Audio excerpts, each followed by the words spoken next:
The Ramayana and Mahabharata. By Romesh C. Dutt. A note on the late Romesh C. Dutt. Romesh Chunder Dutt, to whom English readers are indebted for the condensed metrical version of the ancient Indian epics given in this volume, was one of the most distinguished sons of modern India. He came of a Hindu family standing high among the castes, second of the great castes in Bengal, was born in 1848, and grew to manhood amid influences of deep spiritual disturbance. In those days an Indian youth who had felt the call of the West encountered the sternest opposition from both his own family and the community, if high avowed his ambition of making the voyage to Europe. Romesh Dutt, having passed through the Presidency College, Calcutta, took his fate into his own hands. Accompanied by two friends, both of whom afterwards rose to eminence in Bengal, he secretly took ship, came to London, entered for the Indian Civil Service, and took third place in the open examination of 1869. He was the first of his race to attain the rank of Divisional Commissioner, and long before his retirement in 1897, at the end of 25 years' service, had made a high reputation as an administrator. He sat for a time in the Bengal Legislative Council, and, in recognition of his official work, received the companionship of the Indian Empire. He died on November 30, 1909, at Baroda, the capital of the important native state which he had served with brilliant success as revenue minister and Dewan. The influences which determined his literary activity were primarily European. As a student in Calcutta he had made acquaintance with the English classics, and later, while at University College, had read the poets insatiably. Nevertheless his first successes were achieved in his mother tongue. He wrote in Bengali poems and plays, historical and social novels, and aroused a storm of protest within the orthodox community of his province by publishing a Bengali translation of the Rig Veda. In English, of which he had complete mastery, his first complete essay was a history of civilization in ancient India, which, though not a work of original research, fulfilled a useful purpose in its day. When freedom from government service gave him the opportunity he set himself to writing the economic history of India and India in the Victorian age, the two together forming his chief contribution to the subject which he, more than any other Indian of his time, had made his own. In these books, as in others of kindred theme and purpose, there is much criticism of British administration, strongly felt if temperately expressed. Apart from this, its more controversial side, the work of Romesh Dutt is valuable mainly in that it has helped to reveal to his own people no less than to ours, the spiritual riches of ancient India. S. K. Ratcliffe. How do you find this book? Any thoughts about the book or the author? Any suggestion for improvement? Please take a moment to share your thoughts in a comment. If you like it, share it with your friends who might enjoy it as well. Subscribe to keep in touch. Visit CompleteAudiobooks.com for more quality content. Ramayana. 1. Sita-Swayawara, the Bridal of Sita. The epic relates to the ancient traditions of two powerful races, the Kosalas and the Videhas, who lived in northern India between the 12th and 10th centuries before Christ. The names Kosala and Videha in the singular number indicate the kingdoms Oudh and North Behar, and in the plural number they mean the ancient races which inhabited those two countries. According to the epic, Dasa-Ratha, king of the Kosalas, had 4 sons, the eldest of whom was Rama, the hero of the poem. And Janak, king of the Videhas, had a daughter named Sita, who was miraculously born of a field furrow, and who is the heroine of the epic. Janak ordained a severe test for the hand of his daughter, and many a prince and warrior came and went away disappointed. Rama succeeded, and won Sita. The story of Rama's winning his bride, and of the marriage of his 3 brothers with the sister and cousins of Sita, forms the subject of this book. The portions translated in this book form section 6, sections 117 to 6, section 73. And section 77. Of Book I of. The original text. Ayodhya, the righteous city. Rich in royal worth and valor, rich in holy Vedic lore. Dasa-Ratha ruled his empire in the happy days of yore. Loved of men in fair Ayodhya, sprung of ancient solar race. Royal Rishi in his duty. Saintly Rishi in his grace. Great as Indyare in his prowess, bounteous as Kuvara kind. Dauntless deeds subdued his foemen, lofty faith subdued his mind. Like the ancient monarch Manu, father of the human race. Dasa-Ratha ruled his people with a father's loving grace. Truth and justice swayed each action and each baser motive quelled. People's love and monarch's duty every thought and deed impelled. And his town like Ayandare's city, tower and dome and turret brave. Rose in proud and peerless beauty on Sarayu's limpid wave. Peaceful lived the righteous people, rich in wealth in merit high. Envy dwelt not in their bosoms and their accents shaped no lie. Fathers with their happy households owned their cattle, corn, and gold.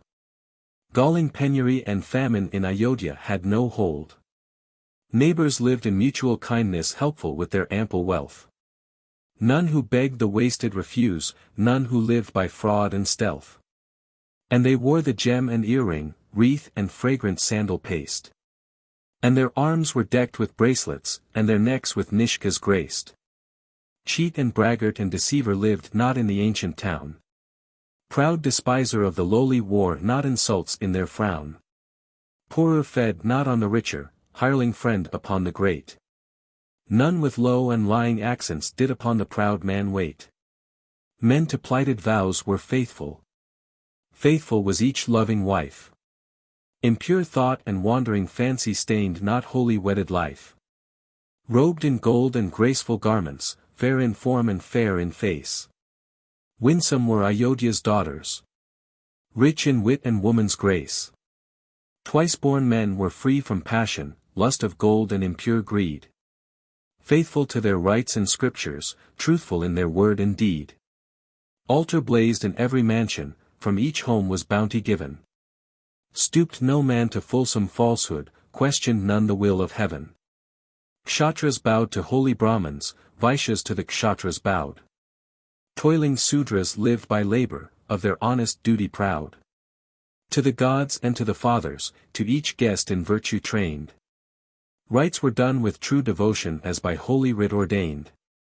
Pure each caste in due observance, stainless was each ancient rite. And the nation thrived and prospered by its old and matchless might. And each man in truth abiding lived a long and peaceful life. With his sons and with his grandsons, with his loved and honored wife. Thus was ruled the ancient city by her monarch true and bold. As the earth was ruled by man in the misty days of old. Troops who never turned in battle, fierce as fire and strong and brave. Guarded well her lofty ramparts as the lions guard the cave. Steeds like Ayandares in their swiftness came from far Cambodia's land.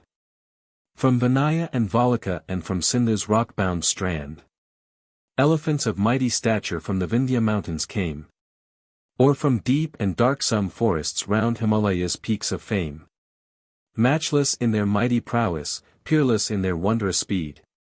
Nobler than the noble tuskers sprung from high celestial breed. Thus Ayodhya, virgin city, faithful to her haughty name. Ruled by righteous Dasa-Ratha won a world-embracing fame. Strong barred gates and lofty arches. Tower and dome and turret high. Decked the vast and peopled city fair as mansions of the sky. Queens of proud and peerless beauty born of houses rich in fame. Loved of royal Dasa-Ratha to his happy mansion came. Queen Kausalya blessed with virtue true and righteous Rama bore. Queen Kaikeyi young and beauteous bore him Bharat rich in lore. Queen Sumitra bore the bright twins, Lakshman and Satraghna bold. For brave princes served their father in the happy days of old. 2. Mithila, and the breaking of the bow. Janak monarch of Videha spake his mimage near and far. He shall win my peerless Sita who shall bend my bow of war. Suitors came from farthest regions, warlike princes known to fame. Vainly strove to wield the weapon, left Videha in their shame. Visvamitra royal Rishi, Rama true and Lakshman bold. Came to fair Mithila's city from Ayodhya famed of old. Spake in pride the royal Rishi, monarch of Videha's throne. Grant, the wondrous bow of Rudra be to princely Rama shown. Janak spake his royal mandate to his lords and warriors bold. Bring ye forth the bow of Rudra decked in garlands and in gold.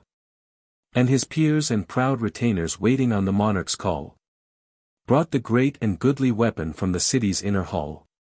Stalwart men of ample stature pulled the mighty iron car, in which rested all inviolate Janak's dreaded bow of war. And where midst assembled monarchs sat Videha's godlike king, with a mighty toil and effort did the eight-wheeled chariot bring. This the weapon of Videha, proudly thus the peers begun. Be it shown to royal Rama, Dasa-Ratha's righteous son. This the bow, then spake the monarch to the Risha famed of old. To the true and righteous Rama and to Lakshman young and bold. This the weapon of my fathers prized by kings from age to age. Mighty chiefs and sturdy warriors could not bend it, noble sage. Gods before the bow of Rudra have in righteous terror quailed. Rakshas fierce and stout Asuras have in futile effort failed. Mortal man will struggle vainly Rudra's wondrous bow to bend. Vainly strive to string the weapon and the shining dart to send. Holy saint and royal rishi, here is Janak's ancient bow. Shew it to Ayodhya's princes, speak to them my kingly vow. Visvamitra humbly listened to the words the monarch said. To the brave and righteous Rama, Janak's mighty bow displayed. Rama lifted high the cover of the ponderous iron car, gazed with conscious pride and prowess on the mighty bow of war. Let me, humbly spake the hero, on this bow my fingers place. Let me lift and bend the weapon, help me with your loving grace. Be it so, the rishi answered, be it so, the monarch said. Rama lifted high the weapon on his stalwart arms displayed. Wondering gazed the kings assembled as the son of Raghu's race. Proudly raised the bow of Rudra with a warrior's stately grace. Proudly strung the bow of Rudra which the kings had tried in vain. Drew the cord with force resistless till the weapon snapped in twain. Like the thunder's pealing accent rose the loud terrific clang.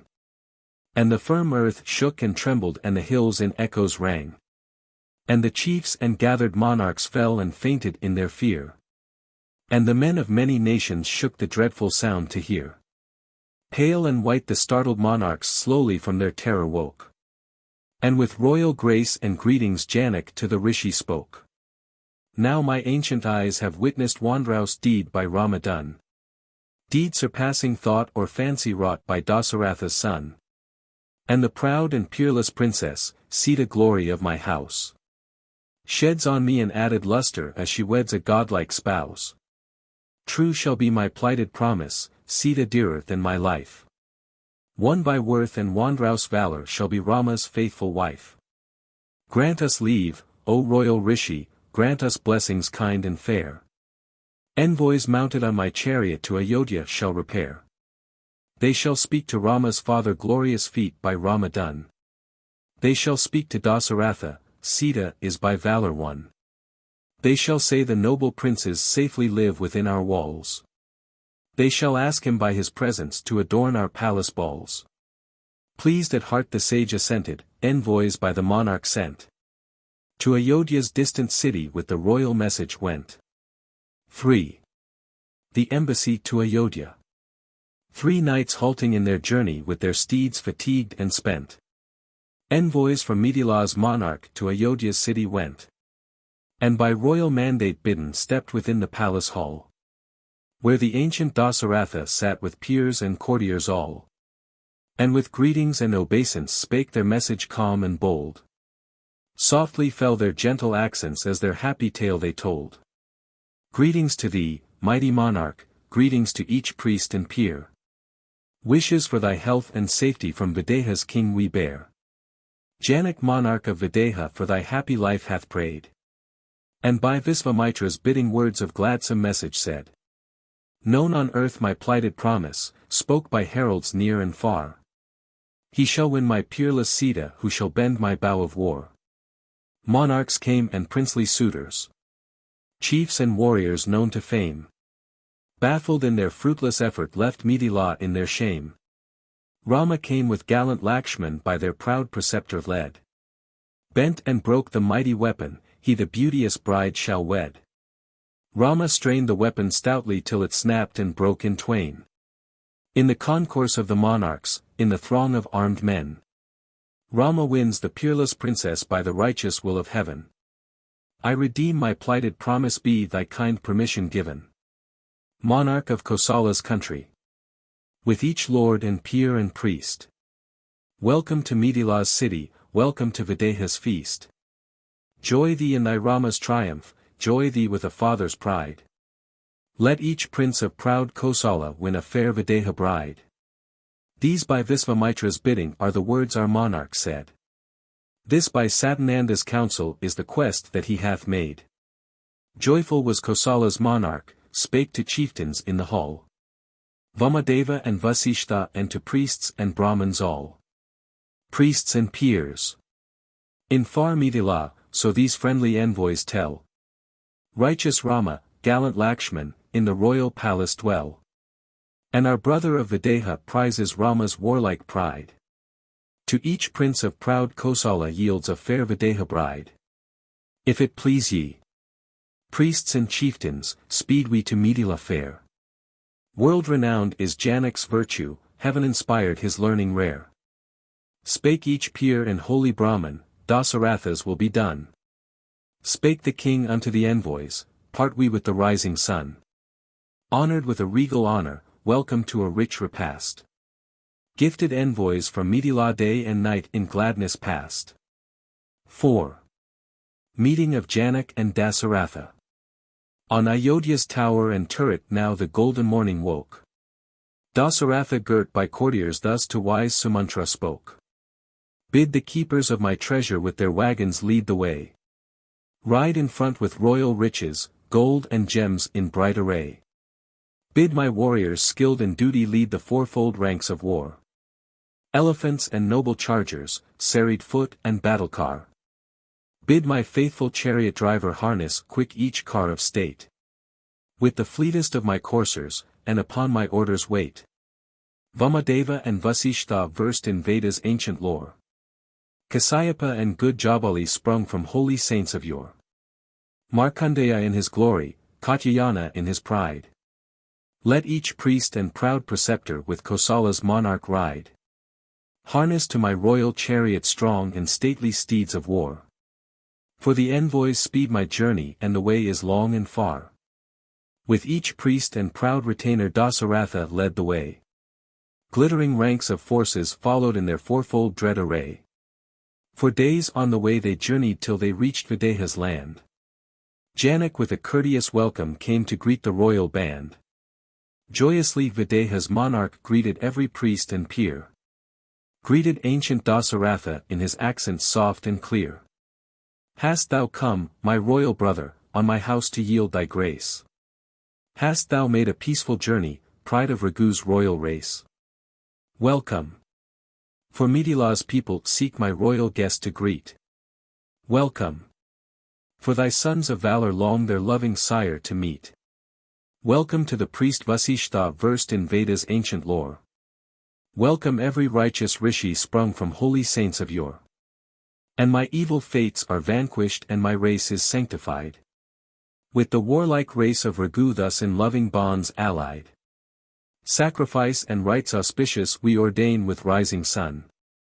Ere the evening's darkness closes, happy nuptials shall be done. Thus in kind and courteous accents Janak spake his purpose high. And his royal love responding, Dasa-Ratha made reply. Gift betokens giver's bounty, so our ancient sages sing. And thy righteous fame and virtue grace thy gift, Videha's king. World-renowned is Janak's bounty, heaven inspired his holy grace. And we take his boon and blessina as an honor to our race. Royal grace and kingly greeting, marked the ancient monarch's word. Janak with a grateful pleasure Dasa-Ratha's answer heard. And the Brahmins and preceptors joyously the midnight spent. And in converse pure and pleasant and in sacred sweet content. Reglidious Rama, gallant Lakshman piously their father greet. Duly make their deep obeisance, humbly touch his royal feet. And the night is filled with gladness for the king revered and old. Honored by the saintly Janak. Greeted by his children bold. On Mithila's tower and turret stars their silent vigils keep. When each sacred rite completed, Janak seeks his nightly sleep. The preparation. All his 4 heroic princes now with Dasa-Ratha stayed. In Mithila's ancient city, and their fathers will obeyed. Thither came the bold Yudhajit prince of proud Kaikeya's line. On the day that Dasa-Ratha made his gifts of gold and kine. And he met the ancient monarch, for his health and safety prayed. Made his bow and due obeisance and in gentle accents said. List, O king! My royal father, monarch of Kaikeya's race. Sends his kindly love and greetings with his blessings and his grace. And he asks if Dasa-Ratha prospers in his wonted health. If his friends and fond relations live in happiness and wealth. Queen Kaikeyi is my sister, and to see her son I came. Bharat prince of peerless virtue, worthy of his father's fame. I, to see that youth of valor, by my royal father sent. To Ayodhya's ancient city with an anxious heart I went. In the city of Mithila, thus did all thy subjects say. With his sons and with his kinsman Dasa-Ratha makes his stay. Hence in haste I journeyed hither, travelling late and early dawn. For to do thee due obeisance and to greet my sister's son. Spake the young and proud Kaikeya, dear and duly greeted guest. Dasa-Ratha on his brother choicest gifts and honors pressed. Brightly dawned the happy morning, and Kosala's king of fame. With his sons and wise Vasishtha to the sacred yajna came. Rama and his gallant brothers decked in gem and jewel bright. In th auspicious hour of morning did the blessed Kautika write. And beside their royal father piously the princes stood. And to fair Vidilya's monarch spake Vasishtha wise and good. Dasa-Ratha waits expectant with each proud and princely son. Waits upon the bounteous giver, for each holy rite is done. Twixt the giver and the taker sacred word is sacred deed. Seal with gift thy plighted promise, let the nuptial rites proceed. Thus the righteous-souled Vasishtha to Videha's monarch prayed. Janak versed in holy Vedas thus in courteous accents said. Wherefore waits the king expectant? Free to him this royal dome. Since my kingdom is his empire and my palace is his home. And the maidens, flame resplendent, done each fond Kautika rite. Beaming in their bridal beauty tread the sacrificial site. I beside the lighted altar wait upon thy sacred hest. And auspicious is the moment, sage Vasishtha knows the rest. Let the peerless Dasa-Ratha, proud Kosala's king of might. With his sons and honored sages enter on the holy site. Let the righteous sage Vasishtha, sprung from Vedic saints of old. Celebrate the happy wedding. Be the sacred mantras told. 6. The wedding. Sage Vasishtha skilled in duty placed Videha's honored king. Visvamitra, Satananda, all within the sacred ring. And he raised the holy altar as the ancient writs ordain. Decked and graced with scented garlands grateful unto gods and men. And he set the golden ladles, vases pierced by artists skilled. Holy censers fresh and fragrant, cups with sacred honey filled. Sanka bowls and shining salvers. Aragya plates for honored guest. Parched rice arranged in dishes, corn unhusked that filled the rest. And with careful hand Vasishtha grass around the altar flung. Offered gift to lighted Agni and the sacred mantra sung. Softly came the sweet-eyed Sita, bridal blush upon her brow. Rama in his manly beauty came to take the sacred vow. Janak placed his beauteous daughter facing Dasa-Ratha's soil. Spake with father's fond emotion and the holy rite was done. This is Sita child of Janak, dearer unto him than life. Henceforth sharer of thy virtue, be. She, prince, thy faithful wife. Of thy weal and woe partaker, be she thine in every land. Cherish her in joy and sorrow, clasp her hand within thy hand. As the shadow to the substance, to her lord is faithful wife.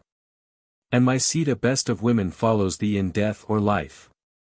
Tears bedew his ancient bosom, gods and men his wishes share. And he sprinkles holy water on the blessed and wedded pair. Next he turned to Sita's sister, Urmila of beauty rare. And to Lakshman young and valiant spake in accents soft and fair. Lakshman, dauntless in thy duty, loved of men and gods above. Take my dear devoted daughter, Urmila of stainless love. Lakshman, fearless in thy virtue, take thy true and faithful wife. Clasp her hand within thy fingers, be she thine in death or life. To his brother's child Mandavi, Janak turned with father's love. Yielded her to righteous Bharat, prayed for blessings from above.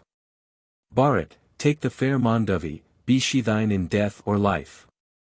Clasp her hand within thy fingers as thy true and faithful wife. Last of all was Srutakriti, fair in form and fair in face. And her gentle name was honored for her acts of righteous grace. Take her by the hand, Satrufna, be she thine in death or life. As the shadow to the sway stands. To her lord is faithful wife. Then the princes held the maidens, hand embraced in loving hand. And Vasishtha spake the mantra, holiest priest in all the land. And as ancient rite ordaineth, and as sacred laws require. Stepped each bride and princely bridegroom round the altar's lighted fire. Round Videha's ancient monarch, round the holy rishis all. Utly stepped the gentle maidens, proudly stepped the princes tall. And a rain of flowers descended from the sky serene and fair. And a soft celestial music filled the fresh and fragrant air. Bright Gandharvas skilled in music waked the sweet celestial song. Fair Apsaras in their beauty on the greensward tripped along. As the flowery rain descended and the music rose in pride. Thrice around the lighted altar every bridegroom led his bride. And the nuptial rites were ended, princes took their brides away. Janak followed with his courtiers. And the town was proud and gay. 7. Returned to Ayodhya.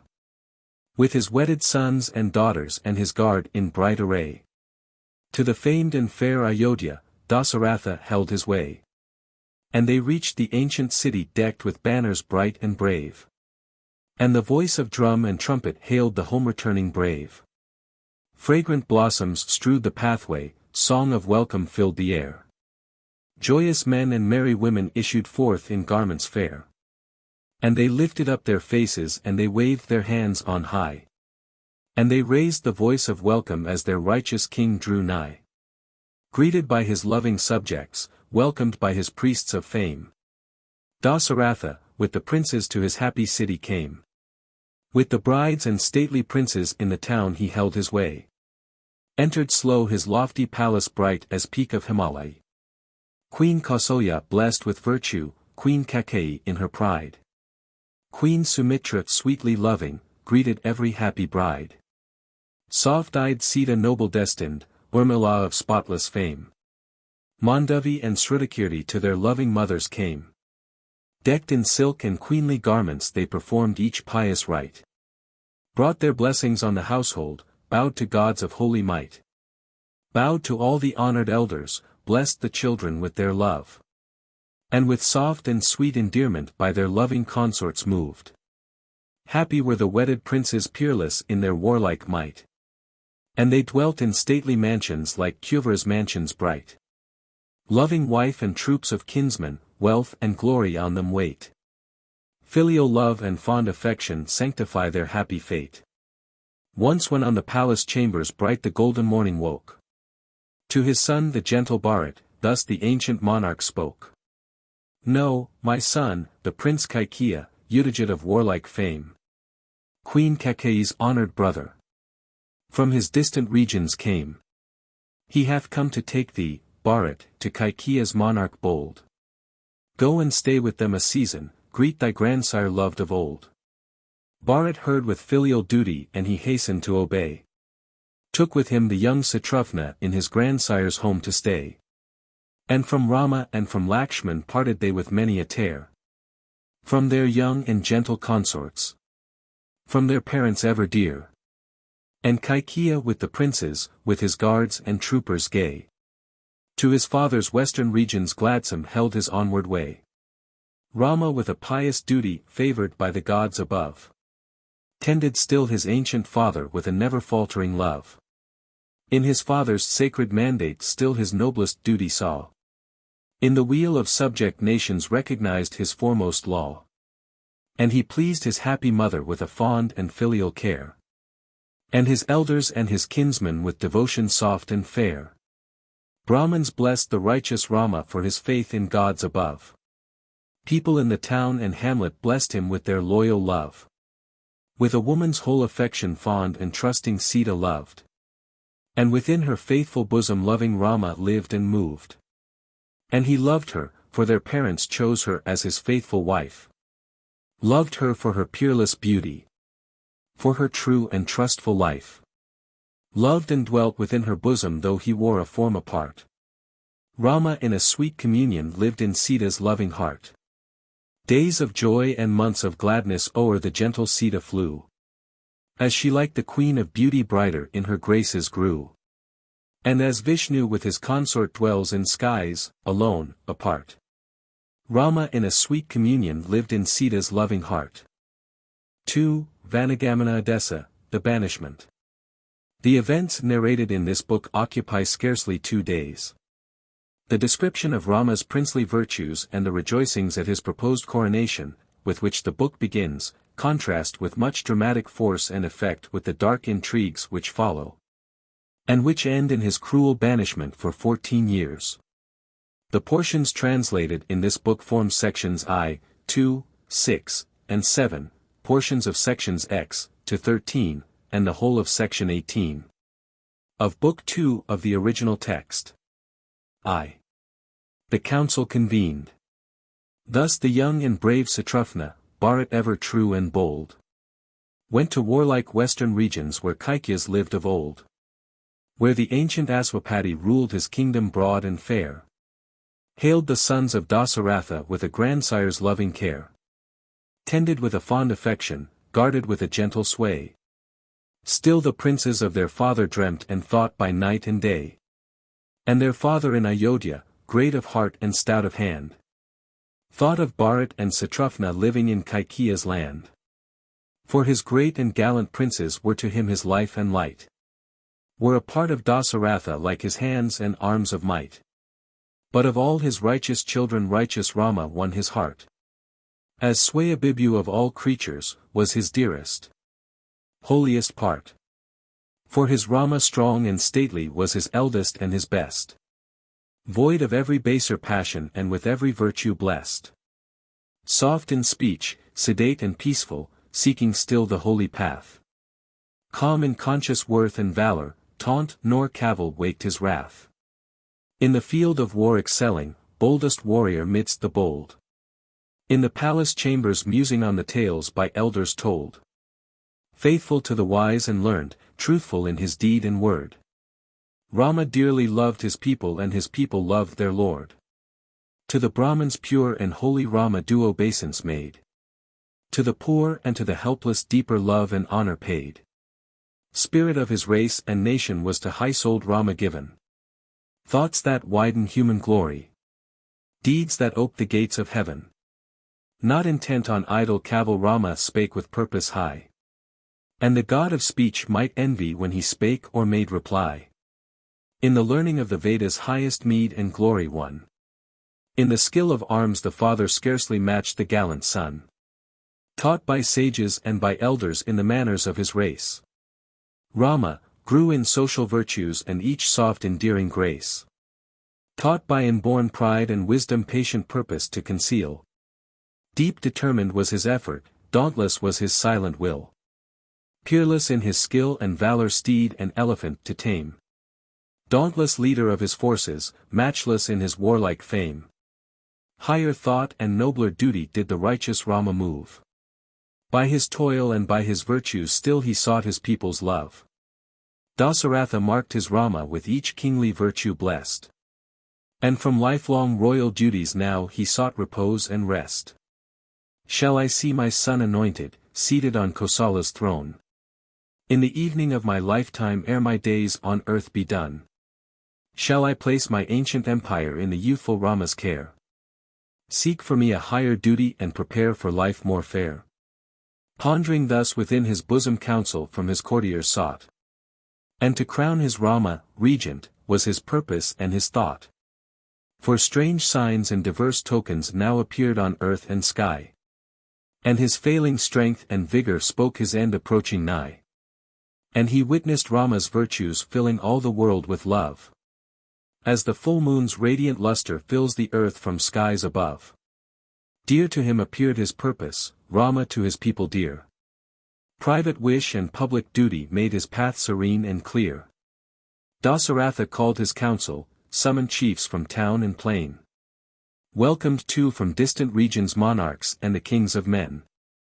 Mansions meet for prince and chieftain to his guests the monarch gave. Gracious as the lord of creatures held the gathering rich and brave. Nathless to Kosala's council nor Videha's monarch came. Nor the warlike chief Kaikeya, Aswapati king of fame. To those kings and near relations, ancient Dasa-Ratha meant. Message of the proud anointment with his greetings would be sent. Brightly dawned the day of gathering. In the lofty council hall. Stately chiefs and ancient burghers came and mustered one and all. And each prince and peer was seated on his cushion rich and high. And on monarch Dasa-Ratha eager turned his anxious eye. Girt by crowned kings and chieftains, burghers from the town and plain. Dasa-Ratha shone like Indrajit girt by heaven's immortal train. 2. The people consulted. With the voice of pealing thunder Dasa-Ratha spake to all. To the princes and the burghers gathered in Ayodhya's hall. Known to all, the race of Raghu rules this empire broad and fair. And hath ever loved and cherished subjects with a father's care. Tn my father's footsteps treading I have sought the ancient path. Nursed my people as my children, free from passion, pride and wrath. Underneath this white umbrella. Seated on this royal throne. I have toiled to win their welfare and my task is almost done. Years have passed of fruitful labor, years of work by fortune blessed. And the evening of my lifetime needs, my friends, the evening's rest. Years have passed in watchful effort, law and duty to uphold. Effort needing strength and prowess and my feeble limbs are old. Peers and burghers, let your monarch, now his lifelong labor done. For the wheel of Lovener subjects on his empire seat his son. Indra-like in peerless valor, Rishi-like in holy lore. Rama follows Dasa-Ratha, but in virtues stands before. Throned in Pushya's constellation shines the moon with fuller light. Throned to rule his father's empire Rama wins a loftier might. He will be your gracious monarch favored well by fortune's queen. By his virtue and his valor lord of earth he might have been. Speak your thoughts and from this bosom lift a load of toil and care. On the proud throne of my fathers let me place a peerless heir. Speak your thought, my chiefs and people, if this purpose please you well. Or if wiser. Better counsel in your wisdom ye can tell. Speak your thoughts without compulsion, though this plan to me be dear. If some middle course were wiser, if some other way were clear. Gathered chieftains hailed the mandate with applauses long and loud. As the peafowls hail the thunder of the dark and laden cloud. And the gathered subjects echoed loud and long the welcome sound. Till the voices of the people shook the sky and solid ground. Brahmins versed in laws of duty, chieftains in their warlike pride. Countless men from town and hamlet heard the mandate far and wide. And they met in consultation, joyously with one accord. Freely and in measured accents. Gave their answer to their lord. Years of toil and watchful labor weigh upon thee, king of men. Young in years is righteous Rama, heir and regent let him reign. We would see the princely Rama, heir and regent duly made. Riding on the royal tusker in the white umbrella's shade. Searching still their secret purpose, seeking still their thought to know. Spake again the ancient monarch in his measured words and slow. I would know your inner feelings, loyal thoughts and whispers kind. For a doubt within me lingers and a shadow clouds my mind. True to law and true to duty while I rule this kingdom fair. Wherefore would you see my Rama seated as the regent heir? We would see him heir and regent, Dasa-Ratha, ancient lord. For his heart is blessed with valor, virtue marks his deed and word. Lives not man in all the wide earth who excels the stainless youth. In his loyalty to duty. In his love of righteous truth. Truth impels his thought and action, truth inspires his soul with grace. And his virtue fills the wide earth and exalts his ancient race. Bright immortals know his valor. With his brother Lakshman hold. He hath never failed to conquer hostile town or castled hold. And returning from his battles, from the duties of the war. Riding on his royal tusker or his all-resistless car. As a father to his children, to his loving men he came. Blessed our homes and maids and matrons till our infants lisped his name. For our humble woes and troubles Rama hath the ready tear. To our humble tales of suffering Rama lends his willing ear. Happy is the royal father who hath such a righteous son. For in town and mart and hamlet every heart hath Rama won. Burghers and the toiling tillers tales of Rama's kindness say. Man and infant, maid and matron, morn and eve for Rama pray. To the gods and bright immortals we our inmost wishes send. May the good and godlike Rama on his father's throne ascend. Great in gifts and great in glory, Rama doth our homage own. We would see the princely Rama seated on his father's throne. 3. The city decorated. With his consort pious Rama, pure in deed and pure in thought. After evening's due ablutions Narayana's chamber sought. Prayed unto the Lord of creatures, Narayana ancient sire. Placed his offering on his forehead. Poured it on the lighted fire. Piously partook the remnant, sought for Narayana's aid. As he kept his fast and vigils on the grass of Kusa spread. With her lord the saintly Sita silent passed the sacred night. Contemplating world's preserver, Lord of heaven's ethereal height. And within the sacred chamber on the grass of Kusa lay. Till the crimson streaks of morning ushered in the festive day. Till the royal bards and minstrels chanted forth the morning call. Healing through the holy chamber, echoing through the Roval hall. Passed the night of sacred vigils, in his silken robes arrayed. Message of the proud anointment Rama to the Brahmins said.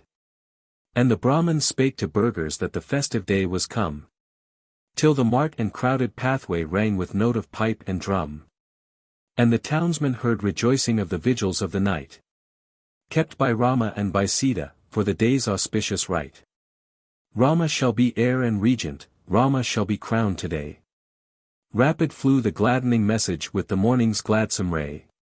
And the people of the city, maid and matron, man and boy, decorated fair Ayodhya in their wild tumultuous joy. On the temple's lofty steeple high as cloud above the air. On the crossing of the pathways, in the garden green and fair. On the merchant's ample warehouse, on the shop with stores displayed. On the mansion of the noble by the cunning artist made. On the gay and bright pavilion, on the high and shady trees. Banners rose and glittering streamers, flags that fluttered in the breeze.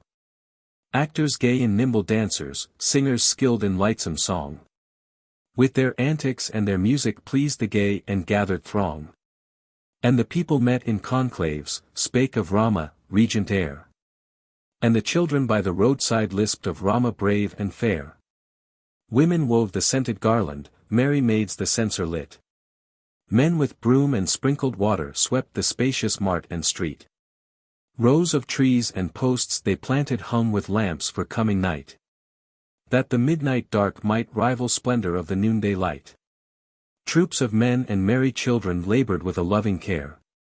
Woman's skill and woman's fancy made the city passing fair. So that good and kindly Rama might his people's toil approve. So that sweet and soft-eyed Sita might accept her people's love. Groups of joyous townsmen gathered in the square or lofty hall. Praised the monarch Dasa-Ratha, regent Rama young and tall. Great and good is Dasa-Ratha born of Raghu's royal race. In the fullness of his lifetime on his son he grants his grace. And we hail the right auspicious for our prince of peerless might. He will guard us by his valor, he will save our cherished right. Dear unto his loving brothers in his father's palace hall. As is Rama to his brothers dear is Rama to us all. Long live ancient Dasa-Ratha king of Raghu's royal race. We shall see his son anointed by his father's righteous grace. Thus of Rama's consecration spake the burghers one and all. And the men from distant hamlets poured within the city wall. From the confines of the empire, north and south and west and east, came to see the consecration and to share the royal feast. And the rolling tide of nations raised their voices loud and high, like the tide of sounding ocean when the full moon lights the sky. And Ayodhya, thronged by people from the hamlet, mart and Leah, was tumultuous like the ocean thronged by creatures of the sea. 4. Intrigue. In the inner palace chamber stood the proud and peerless queen. With a mother's joy Kaikeyi gaily watched the festive scene. But with deep and deadly hatred Manthara, her nurse and maid, marked the city bright with banners, and in scornful accents said, Take thy presents back, Kaikeyi, for they ill befit the clay. And when clouds of sorrow darken, ill beseems thee to be gay. And thy folly moves my laughter though an anguish wakes my sigh. For a gladness stirs thy bosom when thy greatest woo is nigh. Who that hath a woman's wisdom, who that is a prudent wife, smiles in joy when prouder rival triumphs in the race of life. How can hapless Queen Kaikeyi greet this deed of darkness done, when the favored Queen Kausalya wins the empire for her son? Know the truth, O witless woman. Bharat is unmatched in fame. Rama, deep and darkly jealous, dreads thy Bharat's rival claim. Younger Lakshman with devotion doth on eldest Rama wait. Young Satrufna with affection follows Bharat's lofty fate. Rama dreads no rising danger from the twins, the youngest born. But thy Bharat's claims and virtues fill his jealous heart with scorn. Trust me, Queen, thy Bharat's merits are too well and widely known. And he stands too near and closely by a rival brother's throne. Rama hath a wolf-like wisdom and a fang to reach the foe. And I tremble for thy Bharat, heaven avert untimely woe. Happy is the Queen Kausalya, they will soon anoint her son, when on Pushya's constellation gaily rides tomorrow's moon. Happy is the Queen Kausalya in her regal pomp and state. And Kaikeyi like a bond-slave must upon her rival wait. Wilt thou do her due obeisance as we humble women do? Will thy proud and princely Bharat as his brother's henchman go? Will thy Bharat's gentle consort, fairest princess in this land, in her tears and in her anguish wait on Sita's proud command? With a woman's scornful anger Manthara proclaimed her grief. With a mother's love for Rama thus Kaikeyi answered brief. What inspires thee, wicked woman, thus to rail in bitter tone? Shall not Rama, best and eldest, fill his father's royal throne? What alarms thee, crooked woman, in the happy rites begun? Shall not Rama guard his brothers as a father guards his son? And when Rama's reign is over, shall not gods my Bharat speed? And by law and ancient custom shall not younger sons succeed? In the present bliss of Rama and in Bharat's future hope. What offends thee, senseless woman? Wherefore dost thou idly mope? Dear is Rama as my Bharat, ever duteous in his ways. Rama honors Queen Kausalya, loftier honor to me pays. Rama's realm is Bharat's kingdom, ruling partners they shall prove. For himself than for his brothers Rama owns no deeper love. Scorn and anger shook her person and her bosom heaved a sigh. As in wilder, fiercer accents Manthara thus made reply. What insensate rage or madness clouds thy heart and blinds thine eye? Courting thus thy own disaster. Courting danger dread and high. What dark folly clouds thy vision to the workings of thy foe? Heedless thus to seek destruction and to sink in gulf of woe. No, fair queen, by law and custom, son ascends the throne of pride. Rama's son succeedeth Rama, luckless Bharat steps aside. Brothers do not share a kingdom, nor can one by one succeed. Mighty were the civil discord if such custom were decreed. For to stop all war and tumult, thus the ancient laws ordain. Eldest son succeeds his father, younger children may not reign. Bharat barred from Rama's empire, vainly decked with royal grace. Friendless, joyless, long shall wander. Alien from his land and race. Thou hast home the princely Bharat, nursed him from thy gentle breast. To a queen and to a mother need a prince's claims be pressed. To a thoughtless heedless mother must I Bharat's virtues plead. Must the queen Kaikeyi witness Queen Kausalya's son succeed? Trust thy old and faithful woman who bath nursed thee, youthful queen. And in great and princely houses many darksome deeds hath seen. Trust my word, the wily Rama for his spacious empire's good. Soon will banish friendless Bharat and secure his peace with blood. Thou hast sent the righteous Bharat to thy ancient father's land. And Satrughna young and valiant doth beside his brother stand. Young in years and generous-hearted, they will grow in mutual love. As the love of elder Rama doth in Lakshman's bosom move. Young companions grow in friendship, and our ancient legends tell. Weeds protect a forest monarch which the woodman's axe would fell. Crowned Rama unto Lakshman will a loving brother prove. But for Bharat and Satrughna, Rama's bosom owns no love. And a danger thus ariseth if the elder wins the throne. Haste thee, heedless Queen Kaikeyi, save the younger and thy son. Speak thy mandate to thy husband, let thy Bharat rule at home. In the deep and pathless jungle let the banished Rama roam. This will please thy ancient father and thy father's kith and kin. This will please the righteous people. Bharat knows no guile or sin. Speak thy mandate to thy husband, win thy son a happy fate. Doom him not to Rama's service or his unrelenting hate. Let not Rama in his rancor shed a younger brother's blood. As the lion slays the tiger in the deep and echoing wood. With the magic of thy beauty thou hast won thy monarch's heart. Queen Kausalya's bosom rankles with a woman's secret smart. Let her not with woman's vengeance turn upon her prouder foe. And as crowned Rama's mother venge her in Kaikeyi's woe. Mark my word, my child Kaikeyi, much these ancient eyes have seen. Rama's rule is death to Bharat, insult to my honored queen. Like a slow but deadly poison worked the ancient nurse's tears. And a wife's undying impulse mingled with a mother's fears. Deep within Kaikeyi's bosom worked a woman's jealous thought. Speechless in her scorn and anger mourner's dark retreat she sought. The queen's demand. Rama shall be crowned at sunrise, so did royal bards proclaim. Every rite arranged and ordered, Dasa-Ratha homeward came. To the fairest of his consorts, dearest to his ancient heart. Came the king with eager gladness joyful message to impart. Radiant as the lord of midnight, ere the eclipse casts its gloom. Karna the old and ardent monarch heedless of his darksome doom. Through the shady palace garden where the peacock wandered free. Lute and lyre poured forth their music, parrot flew from tree to tree. Through the corridor of creepers, painted rooms by artists done. And the halls where scented champak and the flaming asok shone. Through the portico of splendor graced by silver, tusk and gold. Radiant with his thought of gladness walked the monarch proud and bold. Through the lines of scented blossoms which by limpid waters shone.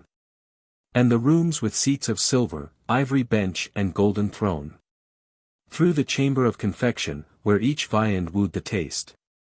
Every object in profusion as in regions of the blessed. Through Kaikeyi's inner closet lighted with a softened sheen. Walked the king with eager longing but Kaikeyi was not seen.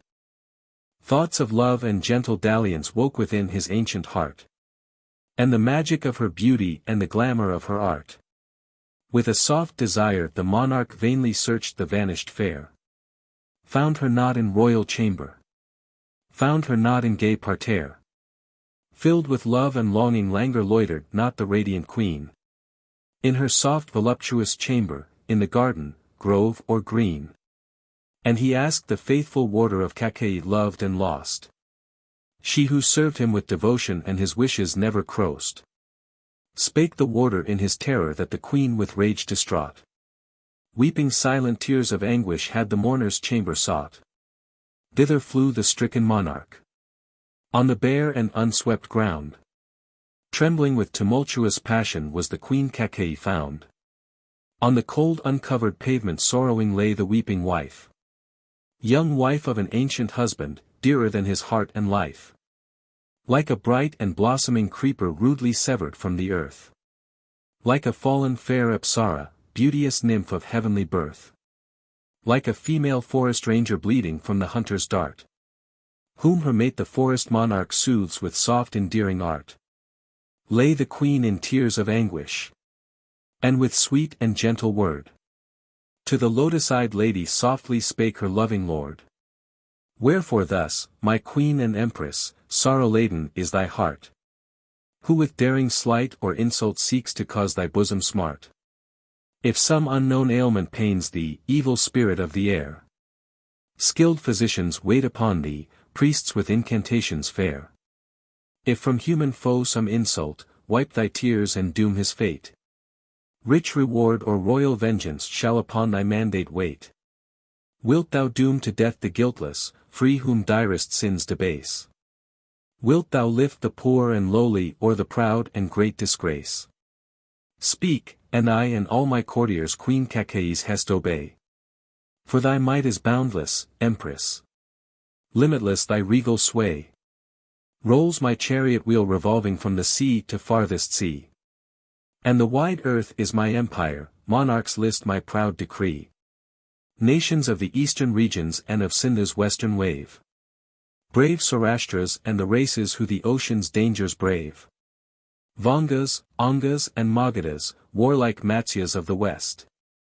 Kasis and the southern races, brave Kosalas first and best. Nations of my worldwide empire, rich in corn and sheep and kine. All shall serve my queen Kakei and their treasures all are thine. Speak, command thy king a obedience, and thy wrath will melt away. Like the melting snow of winter 'neath the sun's reviving ray. Blinded was the ancient husband as he lifted up her head. Heedless oath and word he plighted that her wish should be obeyed. Scheming for a fatal purpose, inly then Kakei smiled. And by sacred oath and promise bound the monarch love beguiled. Thou hast given, Dasa-Ratha, troth and word and royal oath. 33 gods be witness, watchers of the righteous truth. Sun and moon and stars be witness. Sky and day and sable night. Rolling worlds and this our wide earth, and each dark and unseen white. Witness rangers of the forest, household gods that guard us both. Mortal beings and immortal, witness ye the monarch's oath. Ever faithful to his promise, ever truthful in his word. Dasa-Ratha grants my prayer, spirits and the gods have heard. Call to mind, O righteous monarch, days when in a bygone strife. Warring with thy foes immortal thou hadst almost lost thy life. With a woman's loving tendance poor Kakei cured thy wound. Till from death and danger rescued. Thou wert by a promise bound. 2 rewards my husband offered, what my loving heart might seek. Long delayed their wished fulfillment, now let poor Kakei speak. And if royal deeds redeem not what thy royal lips did say. Victim to thy broken promise Queen Kakei dies today. By these rites ordained for Rama, such the news my menials bring. Let my Bharat, and not Rama, be anointed regent king. Wearing skins and matted tresses, in the cave or hermit's cell. 14 years in Dandak's forests let the elder Rama dwell. These are Queen Kakei's wishes, these are boons for which I pray. I would see my son anointed, Rama banished on this day. 6.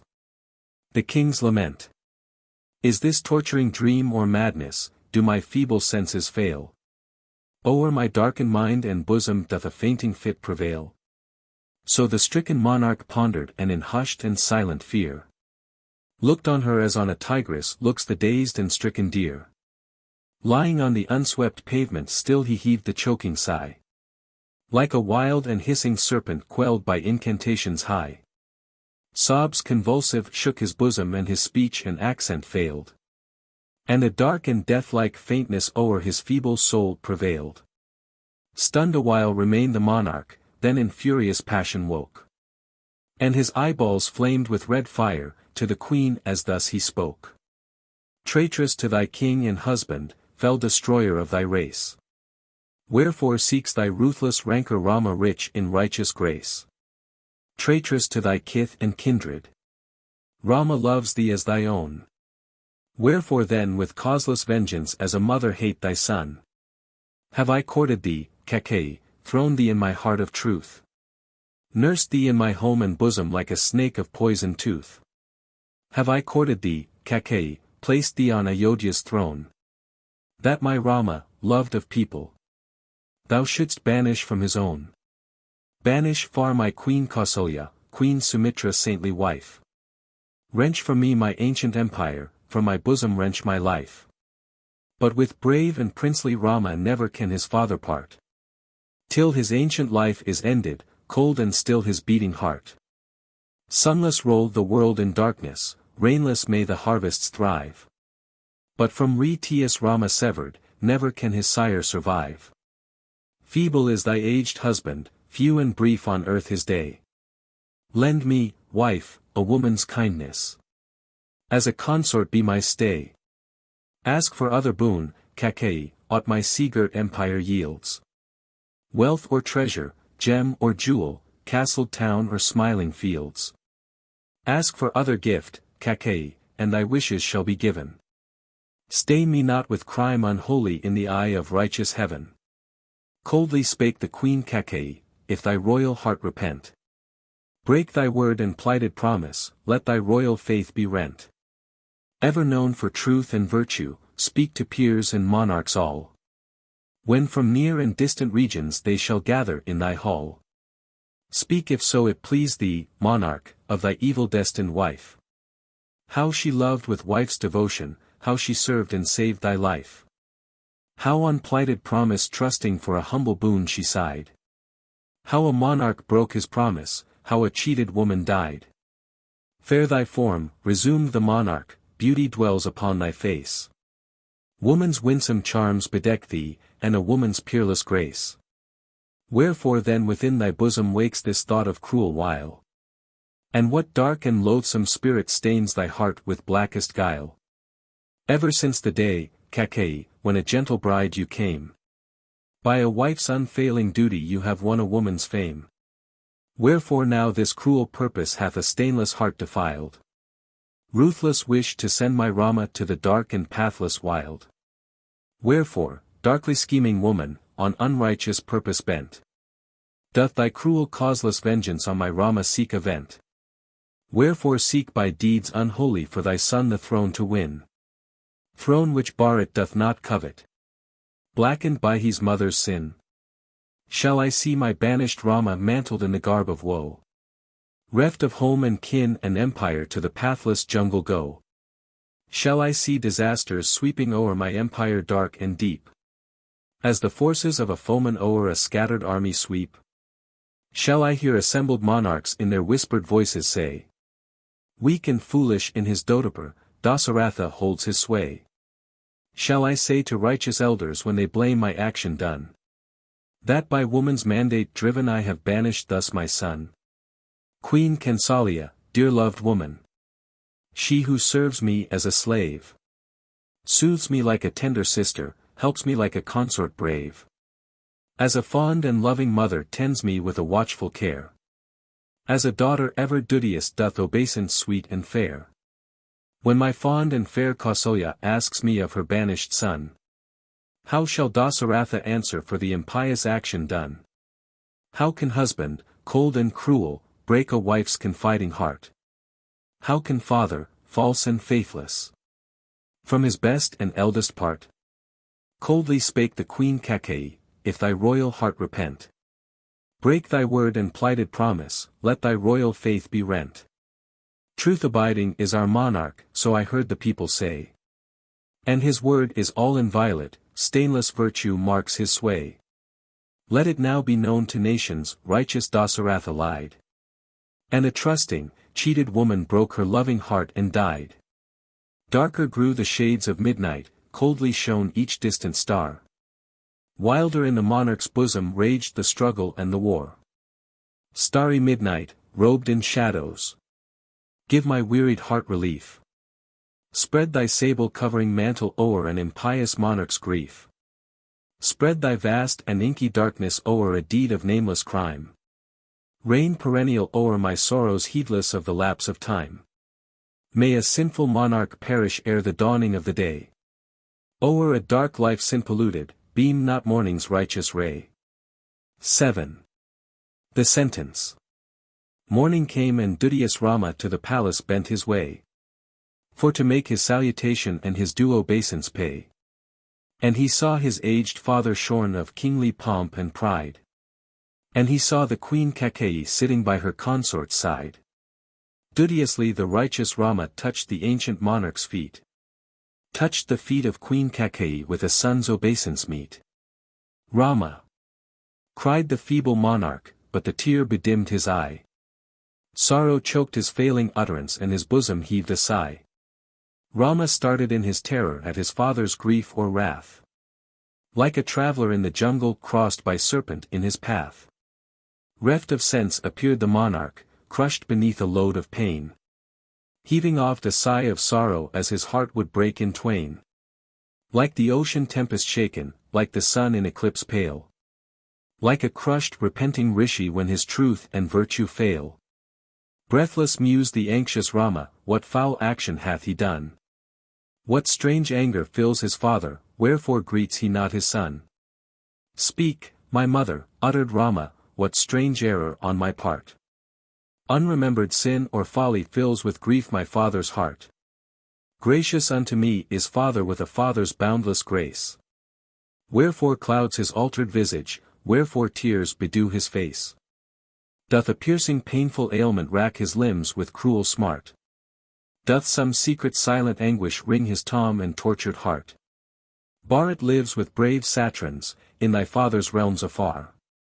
Hath some cloud of dark disaster crossed their bright auspicious star? Duteously the royal consorts on the loving monarch wait. Hath some woe or dire misfortune dimmed the luster of their fate? I would yield my life and fortune ere I wound my father's heart. Wrath my unknown crime or folly caused his ancient bosom smart. Ever dear is Queen Kaikeyi to her consort and her king. Hath some angry accent escaped thee thus his royal heart to wring? Speak, my ever-loving mother, speak the truth, for thou must know. What distress or deep disaster pains his heart and clouds his brow? Mother's love nor woman's pity moved the deep determined queen. As in cold and cruel accents thus she spake her purpose keen. Grief nor woe nor sudden ailment pains thy father loved of old. But he fears to speak his purpose to his Rama true and bold. And his loving accents falter some unloving wish to tell. Till you give your princely promise, you will serve his mandate well. Listen more, in bygone seasons, Rama thou wert then unborn. I had saved thy royal father, he a gracious boon had sworn. But his feeble heart repenting is by pride and passion stirred. He would break his royal promise as a caitiff breaks his word. Years have passed and now the monarch would his ancient word forego. He would build a needless causeway when the waters ceased to flow. Truth inspires each deed attempted and each word by monarch spoke. Not for thee, though loved and honored, should a royal vow be broke. If the true and righteous Rama binds him by his father's vow, I will tell thee of the anguish which obscures his royal brow. If thy feeble bosom falter and thy halting purpose fail, unredeemed is royal promise and unspoken is my tale. Speak thy word, exclaimed the hero, and my purpose shall not fail.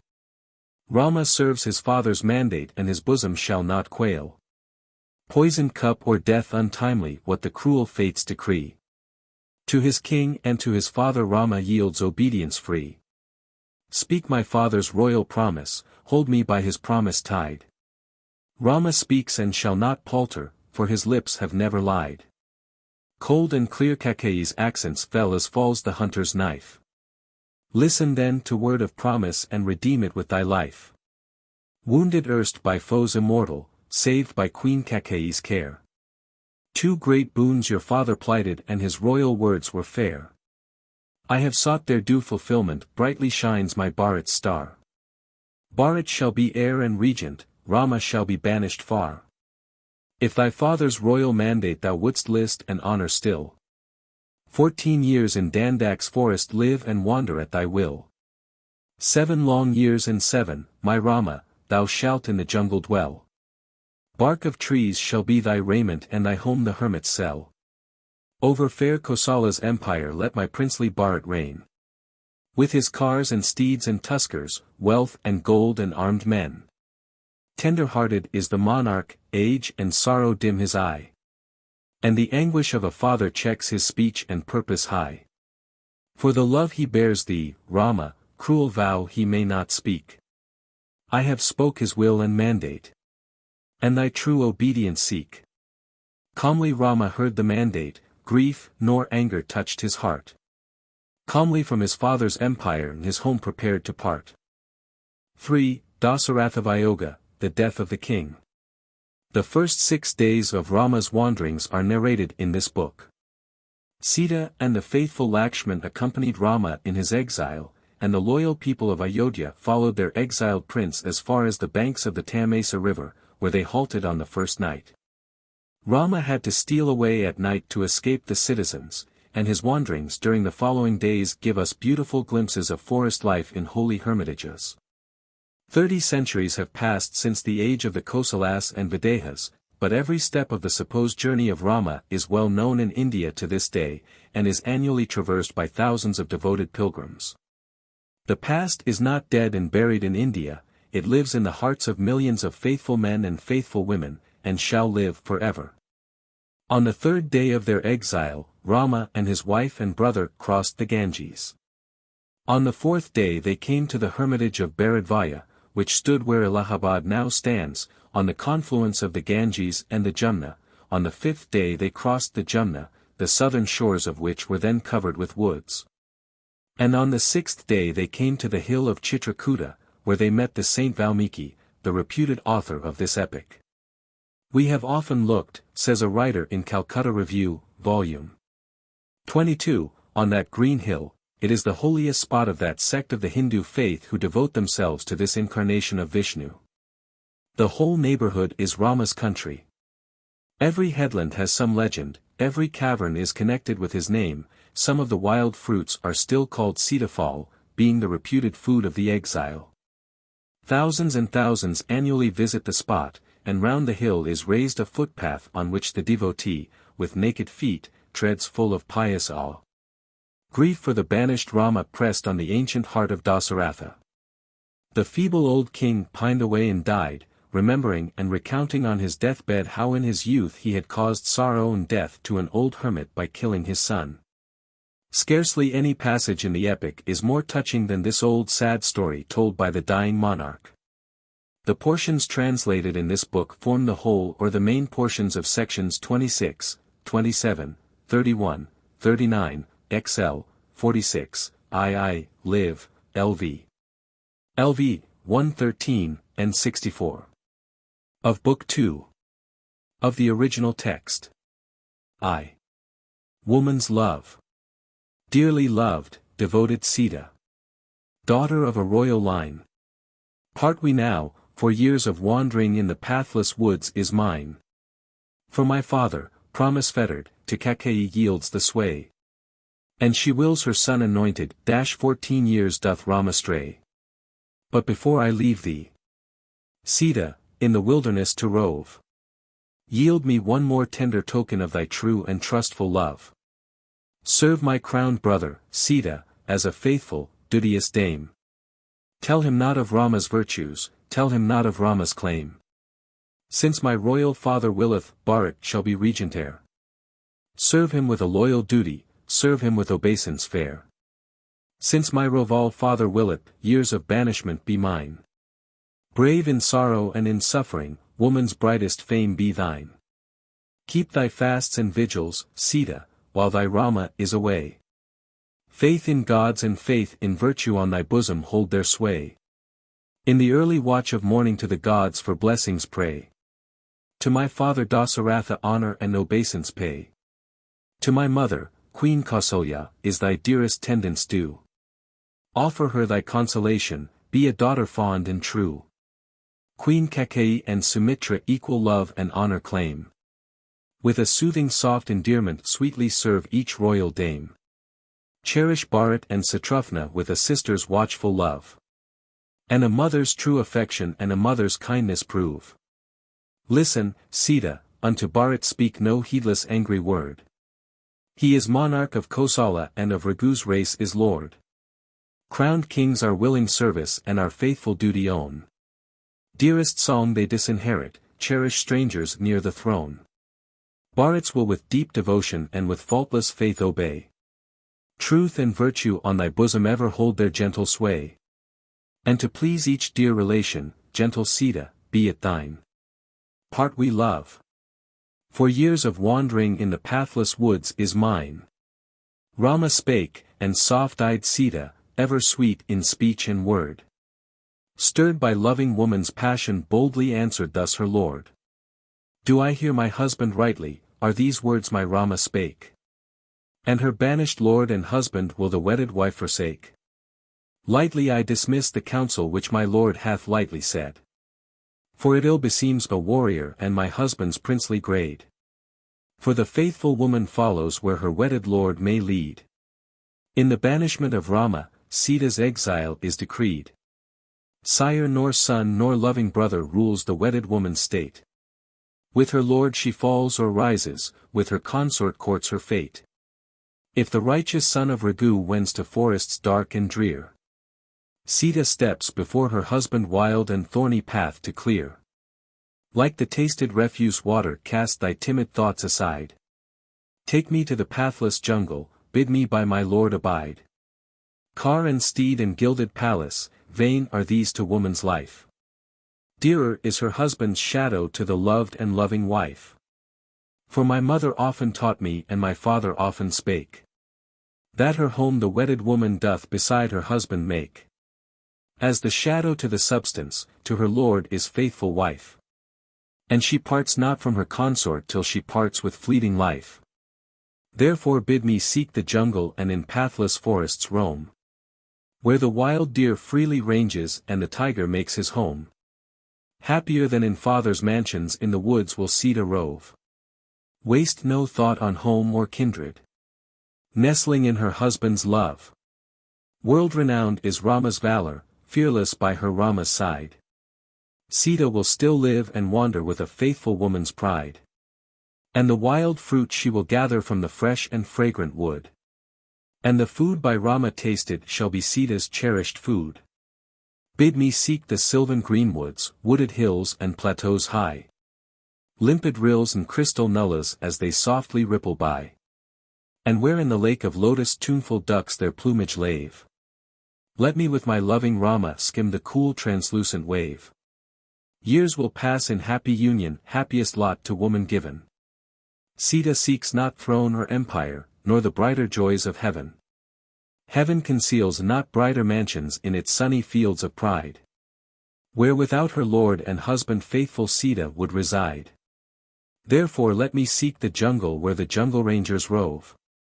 Dearer than the royal palace, where I share my husband's love. And my heart in sweet communion shall my Rama's wishes share. And my wifely toil shall lighten Rama's load of woe and care. Vainly gentle Rama pleaded dangers of the jungle life.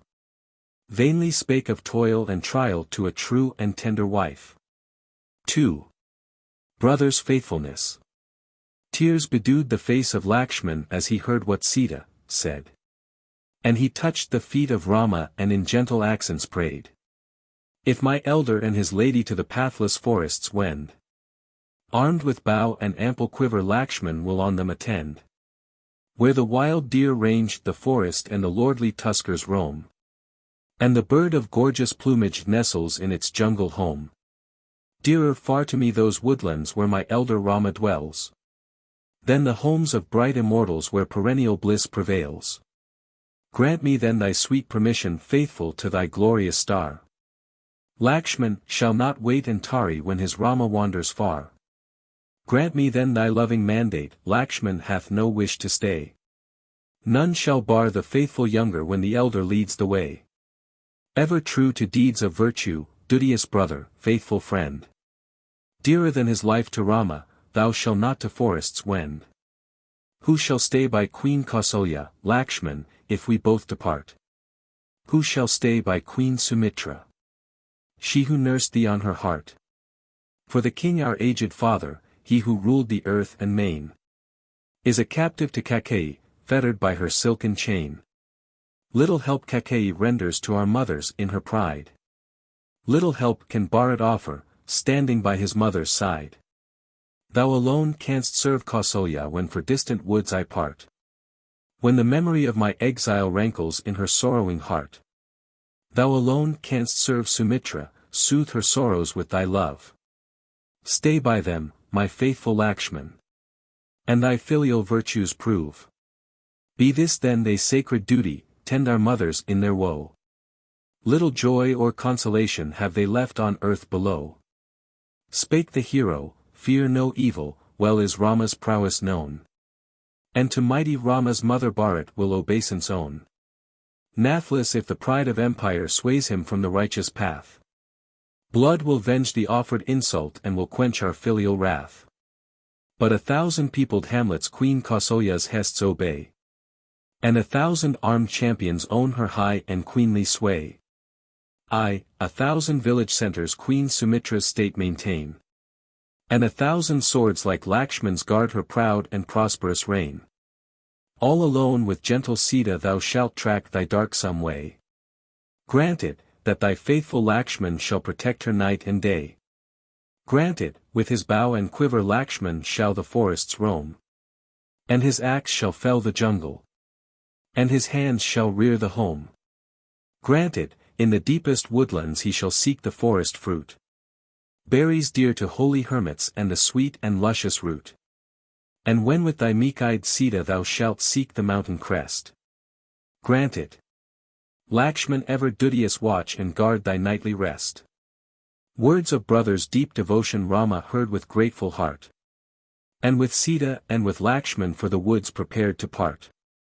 Part we then from loving kinsmen, arms and mighty weapons bring. Bows of war which Lord Varuna rendered to Videha's king. Coats of mail to sword impervious, quivers which can never fail. And the rapiers bright as sunshine, golden-hilted, tempered one. Safely rest these goodly weapons in our great preceptor's hall. Seek and bring them, faithful brother, for methinks we need them all. Rama spake. His valiant brother then the wondrous weapons brought. Wreathed with fresh and fragrant garlands and with gold and jewels wrought.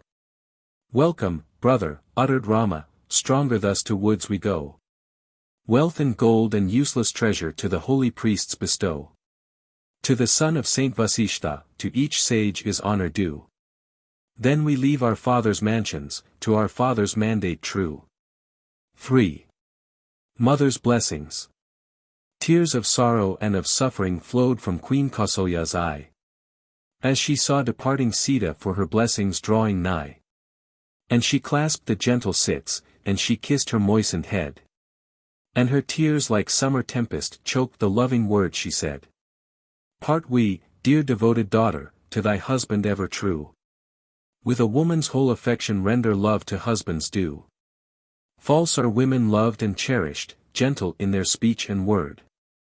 When misfortune's shadows gather, who are faithless to their lord. Who through years of sunny splendor smile and pass the livelong day. When misfortune's darkness thickens, from their husband turn away.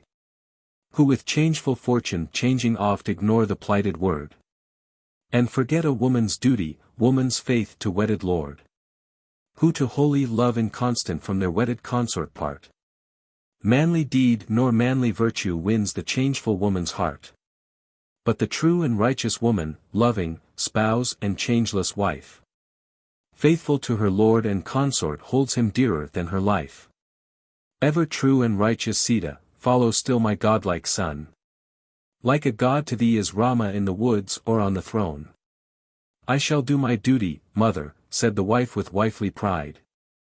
Like a god to me is Rama, Sita shall not leave his side.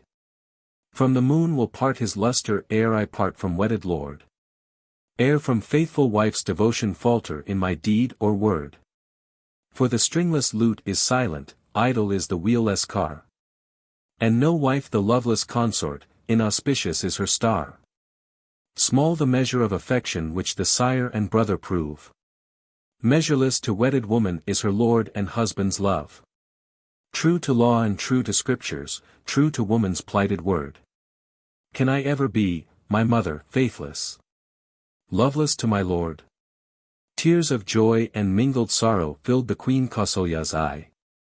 As she marked the faithful Sita true in heart, in virtue high.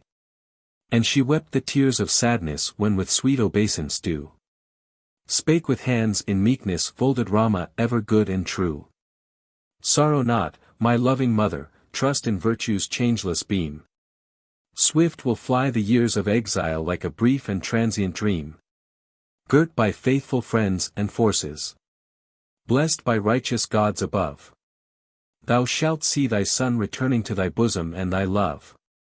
Unto all the royal ladies Rama his obeisance paid. For his failings unremembered, blessings and forgiveness prayed. And his words were soft and gentle, and they wept to see him go. Like the piercing cry of curlew rose the piercing voice of woe. And in halls where drum and tabor rose in joy and regal pride. Voice of grief and lamentation sounded far and sounded wide. Then the true and faithful Lakshman parted from each weeping dame. And to sorrowing Queen Sumitra with his due obeisance came. And he bowed to Queen Sumitra and his mother kissed his head. Stilled her anguish-laden bosom and in trembling accents said. Dear devoted duteous Lakshman, ever to thy elder true. When thy elder wends to forest life to thee is due. Thou hast served him true and faithful in his glory and his fame.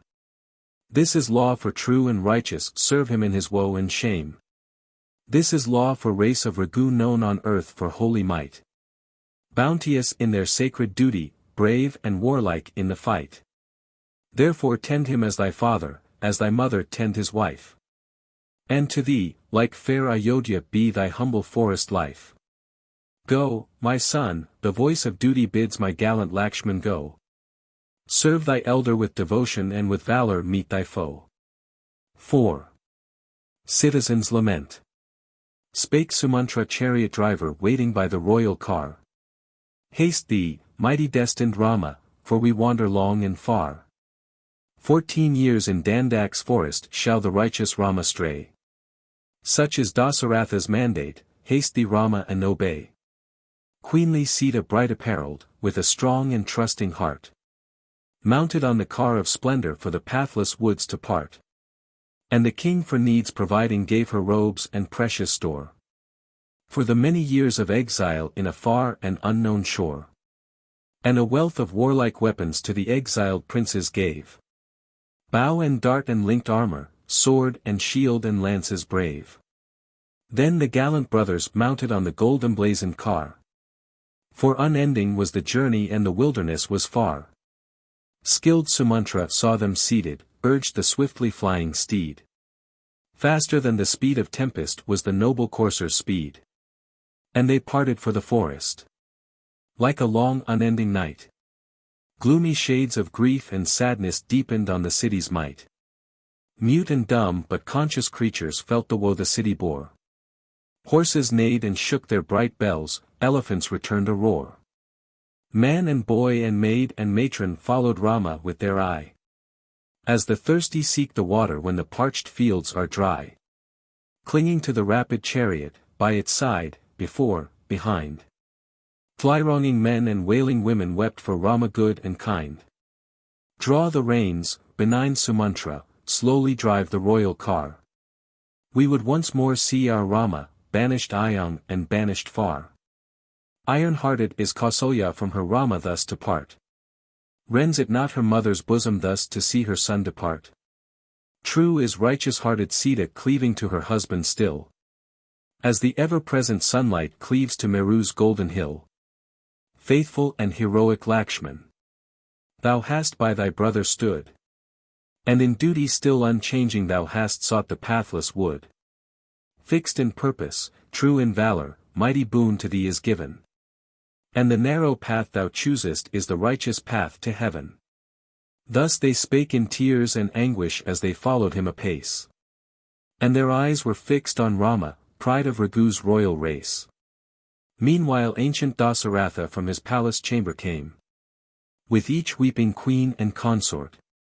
With each woe-distracted dame. And around the aged monarch rose the piercing voice of pain. Like the wail of forest creatures when the forest king is slain. And the faint and feeble monarch was with age and anguish pale. Like the darkened moon at eclipse when his light and radiance fail. Rama saw his ancient father with a faltering footstep go. Used to royal pomp and splendor, stricken now by age and woe. Saw his mother faint and feeble to the speeding chariot hie. As the mother cow returneth to her young that loiters by. Still she hastened to the chariot, Rama. Rama, was her cry. And a throb was in her bosom and a tear was in her eye. Speed, Sumantra, uttered Rama, from this torture let me part. Speed, my friend, this sight of sadness breaks a much enduring heart. Heed not Dasa-Ratha's mandate, stop not for the royal train. Parting slow is lengthened sorrow like the sinner's lengthened pain. Sad Sumantra urged the coursers and the rapid chariot flew. And the royal chiefs and courtiers round their fainting monarch drew. And they spake to Dasa-Ratha, follow not thy banished son. He whom thou wouldst keep beside thee comes not till his task is done. Dasa-Ratha, faint and feeble, listened to these words of pain. Stood and saw his son departing, saw him not on earth again. Crossing the Tamasa, the citizens return. Evening's thickening shades descended on Tamasa's distant shore. Rama rested by the river, day of toilsome journey o'er. And Ayodhya's loving people by the limpid river lay. Sad and sorrowing they had followed Rama's chariot through the day. Soft-eyed Sita, faithful Lakshman, thus the gentle Rama said. Hail the first night of our exile mantling us in welcome shade. Weeps the lone and voiceless forest. And in darksome lair and nest. Feathered bird and forest creature seek their midnight's wonted rest. Weeps methinks our fair Ayodhya to her Rama ever dear. And perchance her men and women shed for us a silent tear. Loyal men and faithful women. They have loved their ancient king. And his anguish and our exile will their gentle bosoms wring. Most I sorrow for my father and my mother loved and lost. Stricken by untimely anguish, by a cruel fortune crossed. But the good and righteous bar it gently will my parents tend. And with fond and filial duty tender consolation lend. Well I know his stainless bosom and his virtues rare and high. He will soothe our parents' sorrow and their trickling tear will dry. Faithful Lakshman, thou hast nobly stood by us when sorrows fell. Guard my cits, by thy valor, by thy virtues tend her well. Wait on her while from this river Rama seeks his thirst to slake. On this first night of his exile food nor fruit shall Rama take. Thou Sumantra, tend the horses, darkness comes with close of day.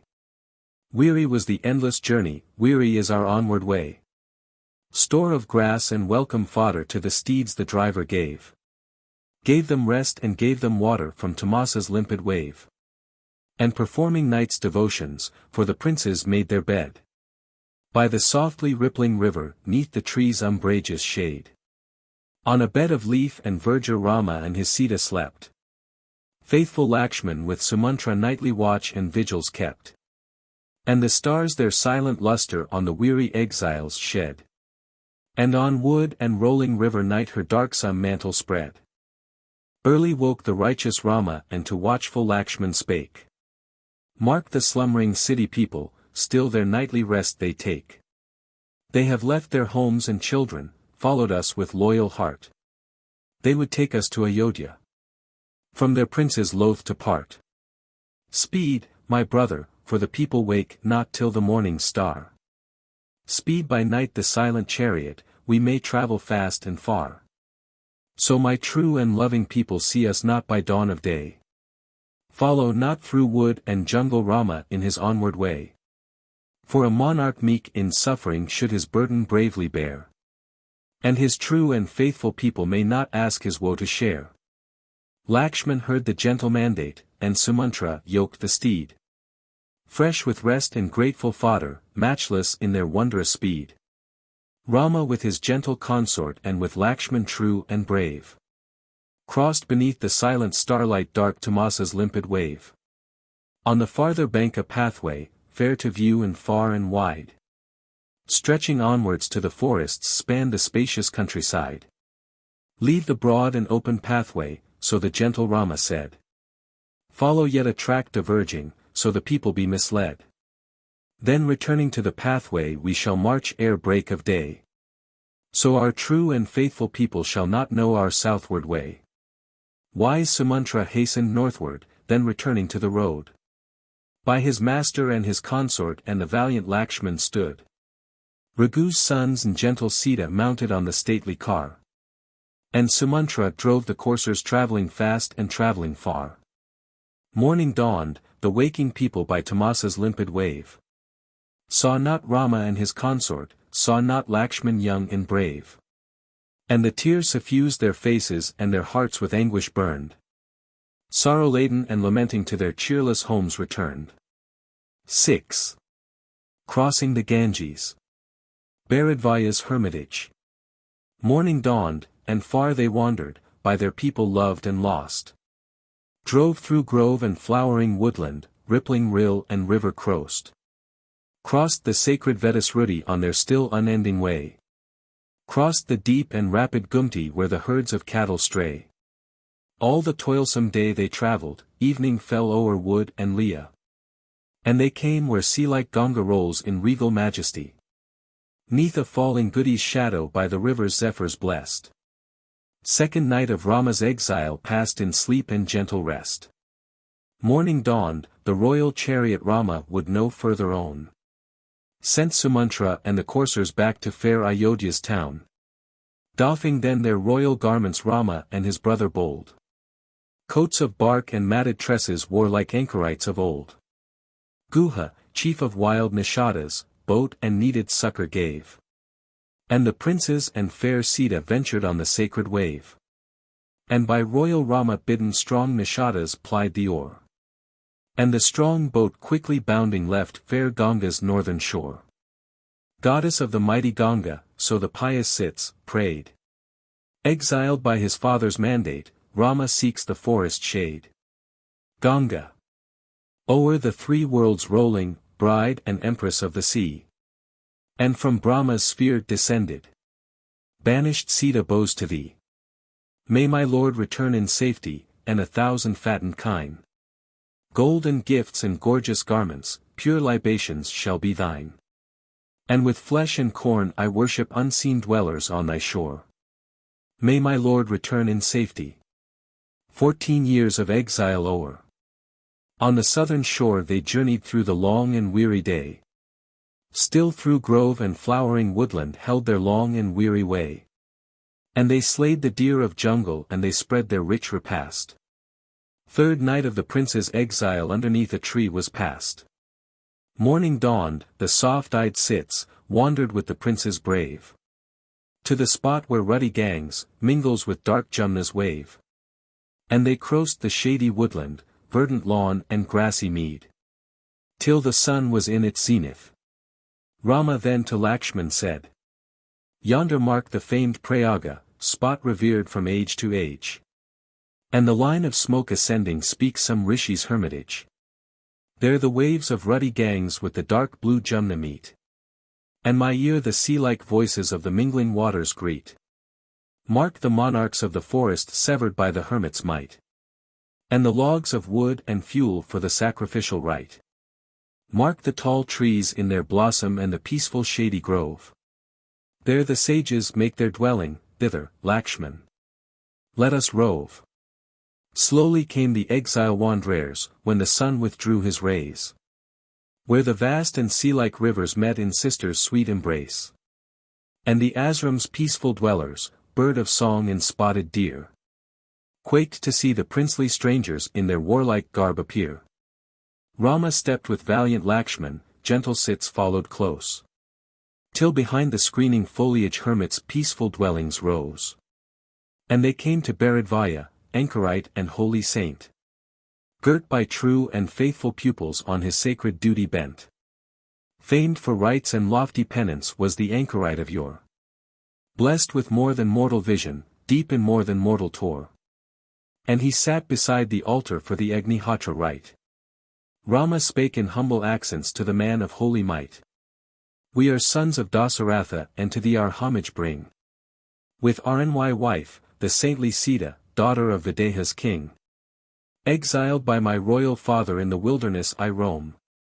And my wife and faithful brother make the pathless woods their home. We would through these years of exile in some holy ashram dwell. And our food shall be the wild fruit and our drink from crystal well. We would practice pious penance still on sacred rites intent. Till our souls be filled with wisdom and our years of exile spent. Pleased the ancient Bharadvaya heard the prince's humble tale. And with kind and courteous welcome royal strangers greeted well. And he brought the milk and argia where the guests observant stood. Crystal water from the fountain, berries from the darksome wood. And a low and leafy cottage for their dwelling place assigned. As a host receives a stranger, welcome them with offerings kind. In the ashram's peaceful courtyard fearless browsed the jungle deer. All unharmed the bird of forest. Pecked the grain collected near. And by holy men surrounded 'neath the tree's umbrageous shade. In his pure and peaceful accents Rishi Bharadvaya said. Not unknown or unexpected, princely strangers, have ye come. I have heard of sinless Rama's causeless banishment from home. Welcome to a hermit's forest, be this spot your place of rest. Where the meeting of the rivers, makes our sacred ashram blessed. Live amidst these peaceful woodlands. Still on sacred rites intent. Till your souls be filled with wisdom and your years of exile spent. Gracious are thy accents, Rishi, Rama answered thus the sage. But fair towns and peopled hamlets border on this hermitage. And to see the banished Sita and to see us, much I fear. Crowds of rustics oft will trespass on thy calm devotions here. Far from towns and peopled hamlets, grant us, Rishi, in thy grace, some wild spot where hidden jungle we may pass these years in peace. 20 miles from this Prayajaya, spake the Rishi pondering well, is a lonely hill and jungle where some ancient hermits dwell. Chitrakuta, peak of beauty, where the forest creatures stray. And in every bush and thicket herds of lightsome monkeys play. Men who view its towering summit are on lofty thoughts inclined. Earthly pride nor earthly passions cloud their pure and peaceful mind. Hoary-headed ancient hermits, 100 autumns who have done. By their faith and lofty penance heaven's eternal bliss have won. Holy is the fair seclusion for thy purpose suited well. Or if still thy heart inclineth, here in peace and comfort dwell. Spake the Rishi Bharadvaya, and with every courteous rite. Cheered his guests with varied converse till the silent hours of night. Fourth night of the prince's exile in Prayaga's hermitage. Passed the brothers and fair Sita honored by Prayaga's Saker. 7. Crossing the Jamna-Valmiki's hermitage. Morning dawned, and faithful Sita with the brothers held her way. Where the dark and eddying waters of the sacred Jamna stray. Pondering by the rapid river long the thoughtful brothers stood. Then with stalwart arms and axes felled the sturdy jungle wood. Uzira of strongest fiber, slender bamboo smooth and plain. Jambu branches intertwining, with the bent and twisting cane. And a mighty raft constructed. And with creepers scented sweet. Lakshman for the gentle Sita made a soft and pleasant seat. Then the rustic bark was floated, framed with skill of woodman's craft. By her loving lord supported Sita stepped upon the raft. And her raiments and apparel Rama by his consort laid. And the axes and the deerskins, bow and dart and shining blade. Then with stalwart arms the brothers plied the bending bamboo oar. And the strong raft gaily bounding left for Jumna's southern shore. Goddess of the glorious Jumna. So the pious Sita prayed. Peaceful be my husband's exile in the forest's darksome shade. May he safely reach Ayodhya, and 1,000 fattened kine. 100 jars of sweet libation, mighty Jumna, shall be thine. Grant that from the woods returning he may see his home again. Grant that honored by his kinsmen he may rule his loving men. On her breast her arms she folded while the princes plied the oar. And the bright bark bravely bounding reached the wooded southern shore. And the wanderers from Ayodhya on the river's margin stood. Where the unknown realm extended mantled by unending wood. Gallant Lakshman with his weapons went before the path to clear. Soft-eyed Sita followed gently, Rama followed in the rear. Oft from tree in darksome jungle, Lakshman ever true and brave. Plucked the fruit or smiling blossom and to gentle Sita gave. Oft to Rama turned his consort, pleased and curious evermore. Asked the name of tree or creeper. Fruit or flower unseen before. Still with brotherly affection Lakshman brought each dewy spray. Bud or blossom of wild beauty from the woodland bright and gay. Still with eager joy and pleasure Sita turned her eye once more. Where the tuneful swans and saras flocked on Jumna's sandy shore. 2 miles thus they walked and wandered and the belt of forest passed. Slew the wild deer of the jungle, spread on leaves their rich repast. Peacocks flew around them gaily, monkeys leaped on branches bent. 5th night of their endless wanderings in the forest thus they spent. Wake, my love, and list the warblings and the voices of the wood. Thus spake Rama when the morning on the eastern mountains stood. Sita woke and gallant Lakshman, and they sipped the sacred wave. To the hill of Chitrakuta held their way serene and brave. Mark, my love, so Rama uttered, every bush and tree and flower. Tinged by radiant light of morning sparkles in a golden shower. Mark the flaming flower of Kinsuk and the Vilwa in its pride. Luscious fruits in wild profusion ample store of food provide. Mark the honeycomb suspended from each tall and stately tree. How from every virgin blossom steals her store the faithless bee. Oft the lone and startled wild cock sounds its clarion full and clear. And from flowering fragrant forests peacocks send the answering cheer. Oft the elephant of jungle ranges in this darksome wood. For yon peak is Chitrakuta loved by saints and hermits good. Oft the chanted songs of hermits echo through its sacred grove. Peaceful on its shady uplands, Sita, we shall live and rove. Gently thus the princes wandered through the fair and woodland scene. Fruits and blossoms lit the branches, feathered songsters filled the green. Anchorites and ancient hermits lived in every sylvan grove. And a sweet and sacred stillness filled the woods with peace and love. Gently thus the princes wandered to the holy hermitage. Where in lofty contemplation lived the mighty saint and sage. Heaven inspired thy song, Valmiki. Ancient bard of ancient day. Deeds of virtue and of valor live in thy maiding lay. And the bard received the princes with a father's greetings kind. Bade them live in Chitrakuta with a pure and peaceful mind. To the true and faithful Lakshman, Rama then his purpose said. And of leaf and forest timber Lakshman soon a cottage made. So our sacred Sastra's sanction, thus the righteous Rama spake. Holy offering we should render when our dwelling home we make. Slay the black buck, gallant Lakshman, and a sacrifice prepare. For the moment is auspicious and the day is bright and fair. Lakshman slew a mighty black buck, with the antlered trophy came. Placed the carcass consecrated by the altar's blazing flame. Radiant round the mighty offering tongues of red fire curling shone. And the buck was duly roasted and the tender meat was done. Pure from bath, with sacred mantra Rama did the holy rite.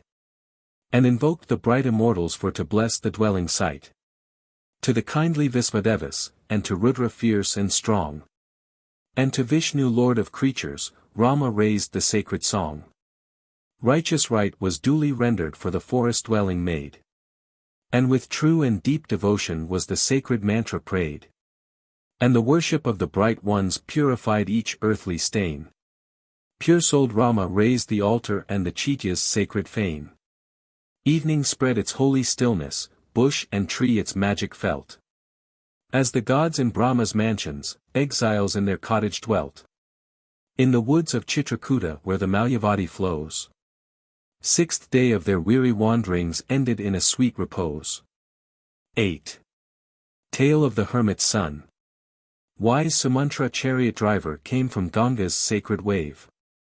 And unto Ayodhya's monarch, banished Rama's message gave.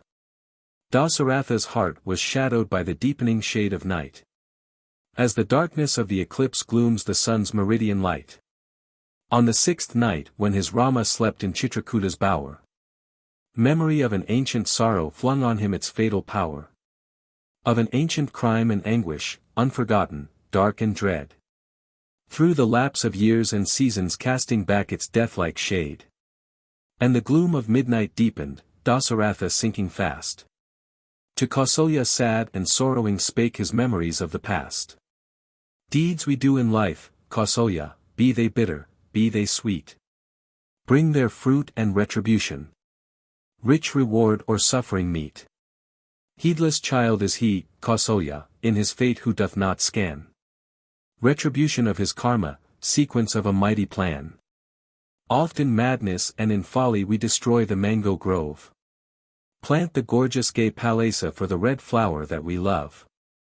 Fruitless as the red palesa is the karma I have sown. And my barren lifetime withers through the deed which is my own. Listen to my tale, Kausalya, in my days of youth renowned. I was called a Sabdabedi, archer prince who shot by sound. I could hit the unseen target, by the sound my aim could tell. Blindly drinks a child the poison, blindly in my pride I fell. I was then my father's regent, thou a maid to me unknown. Hunting by the fair Sarayu in my car I drove alone. Buffalo or jungle tusker might frequent the river's brink. Nimble deer or watchful tiger stealing for his nightly drink. Stalking with a hunter's patience, loitering in the forest's drear. Sound of something in the water struck my keen and listening ear. In the dark I stood and listened, some wild beast the water drunk. 'Tis some elephant, I pondered. Lifting water with its trunk. I was called a Sabdabedi, archer prince who shot by sound. On the unseen fancied tusker dealt a sure and deadly wound. Ah! Too deadly was my arrow and like hissing cobra fell. On my startled car and bosom smote a voice of human wail. Dying voice of lamentation rose upon the midnight high. Till my weapons fell in tremor and a darkness dimmed my eye. Hastening with a nameless terror soon I reached Sarayu's shore. Saw a boy with hermit's tresses, and his pitcher lay before. Weltering in a pool of red blood, lying on a gory bed. Feebly raised his voice the hermit. And in dying accents said, What offense, O mighty monarch, all unknowing have I done? That with quick and kingly justice slayest thus a hermit's son. Old and feeble are my parents, sightless by the will of fate. Thirsty in their humble cottage for their duteous boy they wait. And thy shaft that kills me, monarch, bids my ancient parents die. Helpless, friendless, they will perish, in their anguish deep and high. Sacred lore and lifelong penance change not mortals' earthly state. Wherefore else they sit unconscious when their son is doomed by fate? Or if conscious of my danger, could they dying breath recall? Can the tall tree save the sapling doomed by woodman's axe to fall? Hasten to my parents, monarch, soothe their sorrow and their ire. For the tears of good and righteous wither like the forest fire. Short the pathway to the ashram, soon the cottage thou shalt see. Soothe their anger by entreaty. Ask their grace and pardon free. But before thou goest, monarch, take thy torturing dart. For it rankles in my bosom with a cruel burning smart. And it eats into my young life as the river's rolling tide. By the rains of summer swollen eats into its yielding side. Writhing in his pain and anguish thus the wounded hermit cried. And I drew the fatal arrow, and the holy hermit died. Darkly fell the thickening shadows, stars their feeble radiance lent. As I filled the hermit's pitcher, to his sightless parents went. Darkly fell the moonless midnight, deeper gloom my bosom rent. As with faint and faltering footsteps to the hermit slow I went. Like two birds bereft of plumage, void of strength, deprived of flight. Were the stricken ancient hermits, friendless, helpless, void of sight. Lisping in their feeble accents still they whispered of their child. Of the stainless boy whose red blood Dasa-Ratha's hands defiled. And the father heard my footsteps, spake in accents soft and kind. Come, my son, to waiting parents, wherefore dost thou stay behind? Sporting in the rippling water didst thou midnight's hour beguile. But thy faint and thirsting mother anxious waits for thee the while. Wrath my heedless word or utterance caused thy boyish bosom smart. But a feeble father's failings may not wound thy filial heart. Help of helpless, sight of sightless. And thy parents' life and joy. Wherefore art thou mute and voiceless? Speak, my brave and beauteous boy. Thus the sightless father welcomed cruel slayer of his son. And an anguish tore my bosom for the action I had done. Scarce upon the sonless parents could I lift my aching eye. Scarce in faint and faltering accents to the father make reply. For a tremor shook my person and my spirit sank in dread. Straining all my utmost prowess, thus in quavering voice I said. Not thy son, O holy hermit, but a Kshatriya warrior born. Dasa-Ratha stands before thee by a cruel anguish torn. For I came to slay the tusker by Sarayu's wooded brink. Buffalo or deer of jungle stealing for his midnight drink. And I heard a distant gurgle, some wild beast the water drunk. So I thought, some jungle tusker lifting water with its trunk. And I sent my fatal arrow on the unknown, unseen prey. Speeding to the spot I witnessed, there a dying hermit lay. From his pierced and quivering bosom then the cruel dart I drew. And he sorrowed for his parents as his spirit heavenward flew. Thus unconscious, holy father, I have slayed thy stainless son. Speak my penance. Or in mercy pardon deed unknowing done. Slow and sadly by their bidding to the fatal spot I led. Long and loud bewailed the parents by the cold unconscious dead. And with hymns and holy water they performed the funeral rite. Then with tears that burnt and withered, spake the hermit in his might. Sorrow for a son beloved is a father's direst woe. Sorrow for a son beloved, Dasa-Ratha, thou shalt know. See the parents weep and perish, grieving for a slaughtered son. Thou shalt weep and thou shalt perish for a loved and righteous son. Distant is the expiation but in fullness of the time. Dasa-Ratha's death in anguish cleanses Dasa-Ratha's crime. Spake the old and sightless prophet. Then he made the funeral pyre. And the father and the mother perished in the lighted fire. Years have gone and many seasons, and in fullness of the time comes the fruit of pride and folly and the harvest of my crime. Rama eldest born and dearest, Lakshman true and faithful son. Ah! Forgive a dying father and a cruel action done. Queen Kaikeyi, thou hast heedless brought on Raghu's race this stain.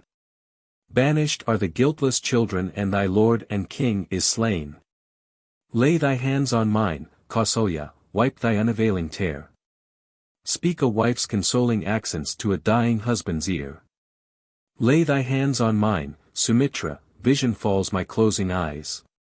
And for bravo and banished Rama wings my spirit to the skies.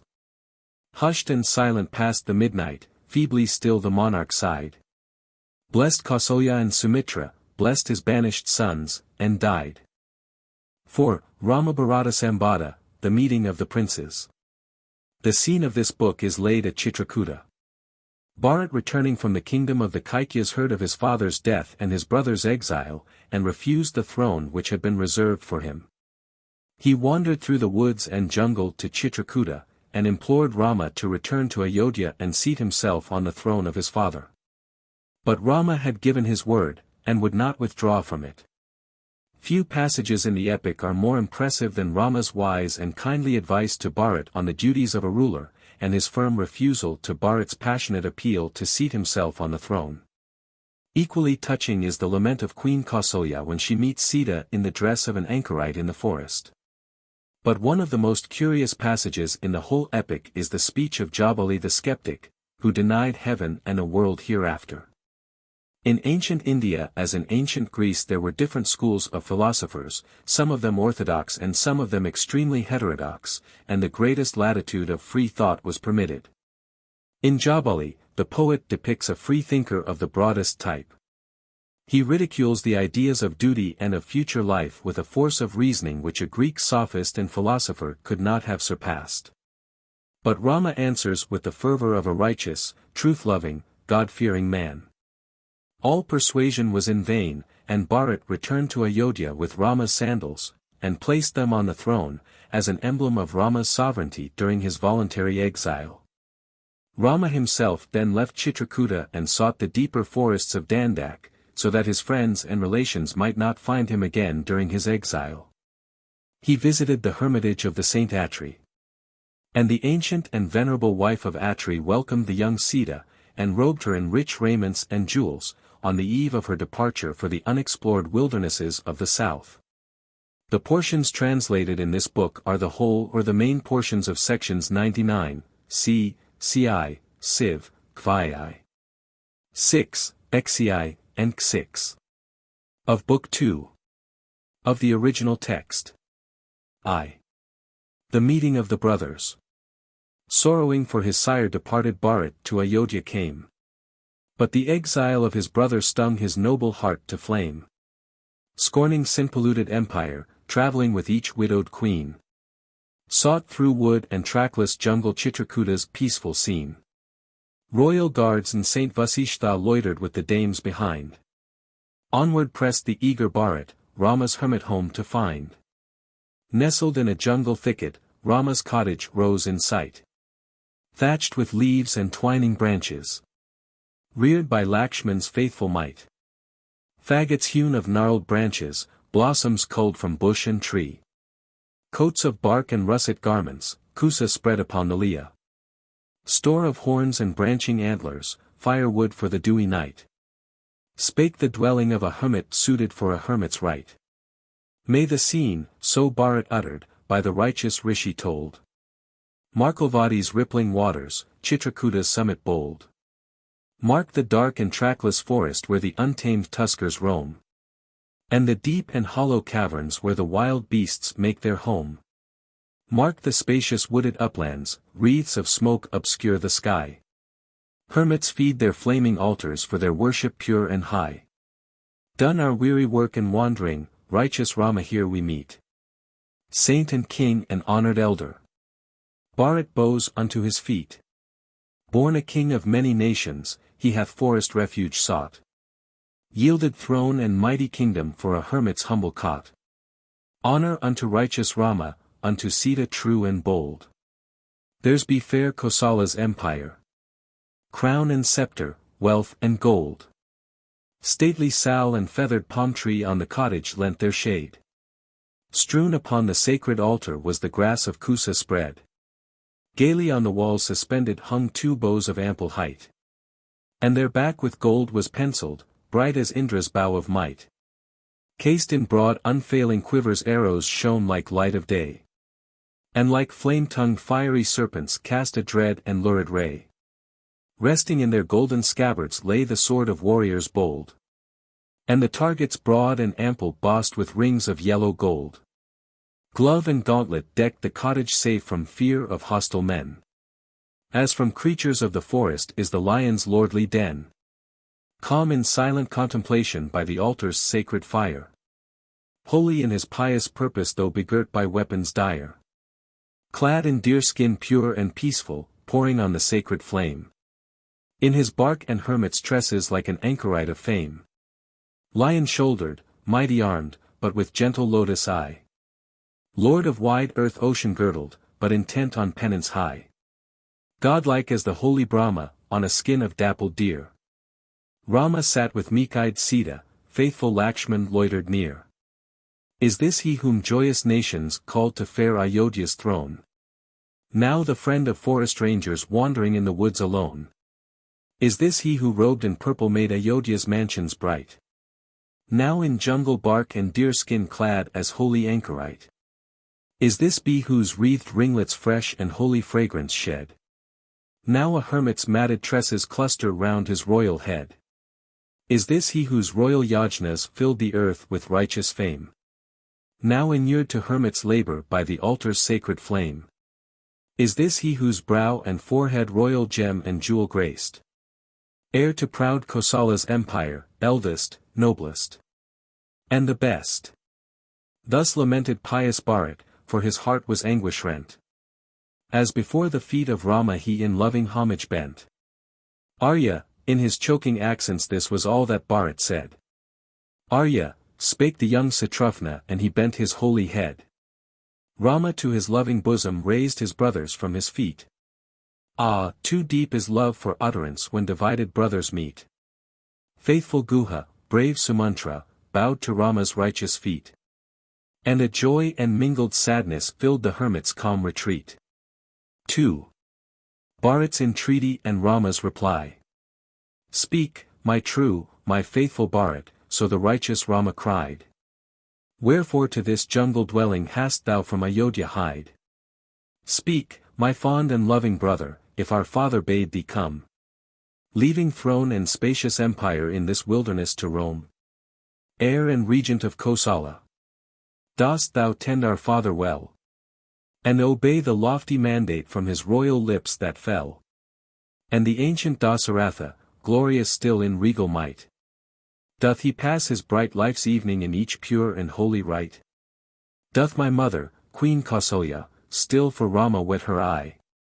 And the gentle Queen Sumitra for her banished Lakshman sigh? Doth the peerless Queen Kaikeyi pass her days in duties fair? Guard her Bharat's mighty empire, tend him with a mother's care? Is each holy rite and homage to the gods and fathers done? Is the honor due to elders rendered by each duteous son? Do thy warriors guard thy kingdom as of yore with matchless skill? And with counsel deep and duteous do thy minsters serve thy will? Rich thy fields in corn and produce fed by rivers broad and deep. Rich thy green unending pastures with the kine and fattened sheep. Tend the herdsman and his cattle, tend the tiller of the soil. Watch and help with all thy bounty workmen in their peaceful toil. For the monarch's highest duty is to serve his people's weal. And the ruler's richest glory is to labor and to heal. Guard thy forts with sleepless caution with the engines of the war. With the men who shoot the arrow and who drive the flying car. Guard Kosala's royal treasure, make thy gifts of wealth and food. Not to lords and proud retainers, but to worthy and the good. Reader justice pure and spotless as befits thy royal line. And to save the good and guiltless, Bharat, be it ever thine. For the tears of suffering virtue wither like the thunder levin. And they slay our men and cattle like the wrath of righteous heaven. Fruitful be thy lore of Veda, fruitful be each pious rite. Be thy queen a fruitful mother, be thy empire full of might. Weeping, weeping, Bharat answered Dasa-Ratha's eldest son. Dasa-Ratha walks the bright sky, for his earthly task is done. For impelled by Queen Kaikeyi to the woods he bade thee go. And his spotless fame was clouded and his bosom sank in woe. And my mother, late repenting, weeps her deed of deepest shame. Weeps her wedded lord departed, and a woman's tarnished fame. Thou alone canst wipe this insult by a deed of kindness done. Rule o'er Dasa-Ratha's empire, Dasa-Ratha's eldest son. Weeping queens and loyal subjects supplicate thy noble grace. Rule o'er Raghu's ancient empire, son of Raghu's royal race. For our ancient law ordaineth and thy duty makes it plain. Eldest born succeeds his father as the king of earth and main. By the fair earth loved and welcomed, Rama, be her wedded lord. As by planet-jeweled midnight is the radiant moon adored. And thy father's ancient minsters and thy courtiers faithful still. Wait to do thy righteous mandate and to serve thy royal will. As a pupil, as a brother, as a slave, I seek thy grace. Come and rule thy father's empire. King of Raghu's royal race. Weeping, on the feet of Rama, Bharat placed his lowly head. Weeping for his sire departed, tears of sorrow Rama shed. Then he raised his loving brother with an elder's deathless love. Sorrow wakes our deepest kindness and our holiest feelings prove. But I may not, answered Rama, seek Ayodhya's ancient throne. For a righteous father's mandate duteous son may not disown. And I may not, gentle brother, break the word of promise given. To a king and to a father who is now a saint in heaven. Not on thee, nor on thy mother, rests the censure or the blame. Faithful to his father's wishes Rama to the forest came. For the son and duteous consort serve the father and the Lord. Higher than an empire's glory is a father's spoken word. All inviolate is his mandate, on Ayodhya's jeweled throne. Or in pathless woods and jungle Rama shall his duty own. All inviolate is the blessing by a loving mother given. For she blessed my life in exile like a pitying saint of heaven. Thou shalt rule the kingdom, Bharat, guard our loving people well. Clad in wild bark and in deer skin I shall in the forests dwell. So spake saintly Dasa-Ratha in Ayodhya's palace hall. And a righteous father's mandate duteous son may not recall. 3. Kausalya's lament and Rama's reply. Slow and sad with Saint Vasishtha, with each widowed royal dame. Unto Rama's hermit cottage ancient Queen Kausalya came. And she saw him clad in wild bark like a hermit stern and high. And an anguish smote her bosom and a tear bedewed her eye. Rama bowed unto his mother and each elder's blessing sought. Held their feet in salutation with a holy reverence fraught. And the queens with loving fingers, with a mother's tender care. Swept the dust of wood and jungle from his head and bosom fair. Lakshman too in loving homage bent before each royal dame.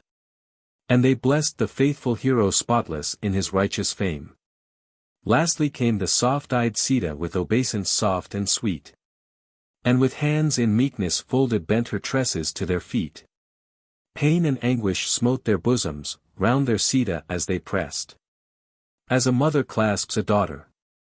Clasped her in their loving breast. Torn from royal hall and mansions, ranger of the darksome wood. Reft of home and kith and kindred by her forest but she stood. Hast thou, daughter of Videha, weeping thus Kausalya said. Dwelt in woods and leafy cottage and in pathless jungle strayed. Hast thou, Rama's royal consort, lived a homeless anchorite? Pale with rigid fast and penance. Worn with toil of righteous right. But thy sweet face, gentle Sita, is like faded lotus dry. And like lily parched by sunlight, lusterless thy beauteous eye. Like the gold untimely tarnished is thy sorrow-shaded brow. Like the moon by shadows darkened is thy form of beauty now. And an anguish scathes my bosom like the withering forest fire. Thus to see thee, duteous daughter, in misfortunes deep and dire. Dark is wide Kausalya's empire, dark is Raghu's royal house. When in woods my Rama wanders and my Rama's royal spouse. Sweetly, gentle Sita answered Rama fair and tall. That a righteous father's mandate duteous son may not recall. 4. Jabali's reasoning and Rama's reply. Jabali, a learned Brahmin and a sophist skilled in word. Questioned faith and law and duty, spake to young Ayodhya's lord. Wherefore, Rama, idle maxims cloud thy heart and warp thy mind. Maxims which mislead the simple and the thoughtless humankind.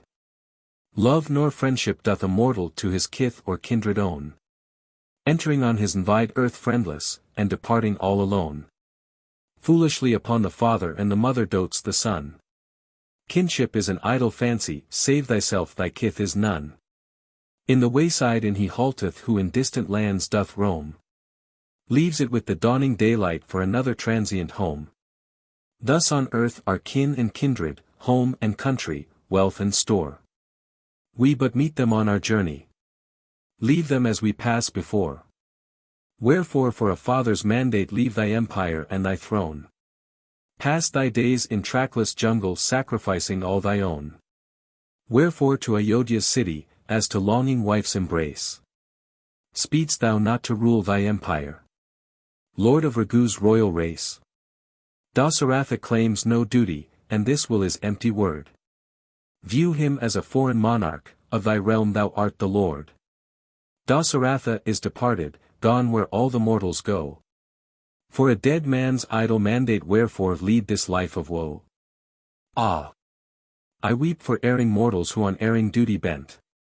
Sacrifice their dear enjoyment till their barren life is spent.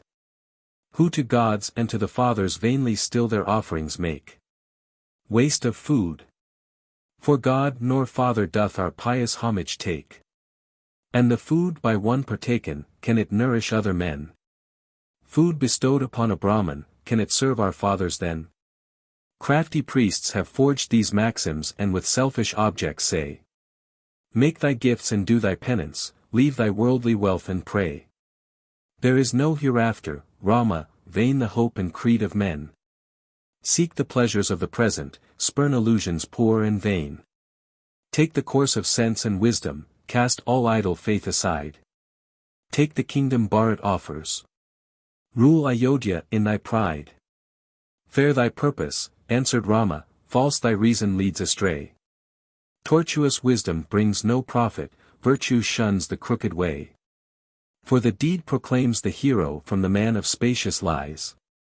Marks the true and upright Arya from the scheming worldly wise.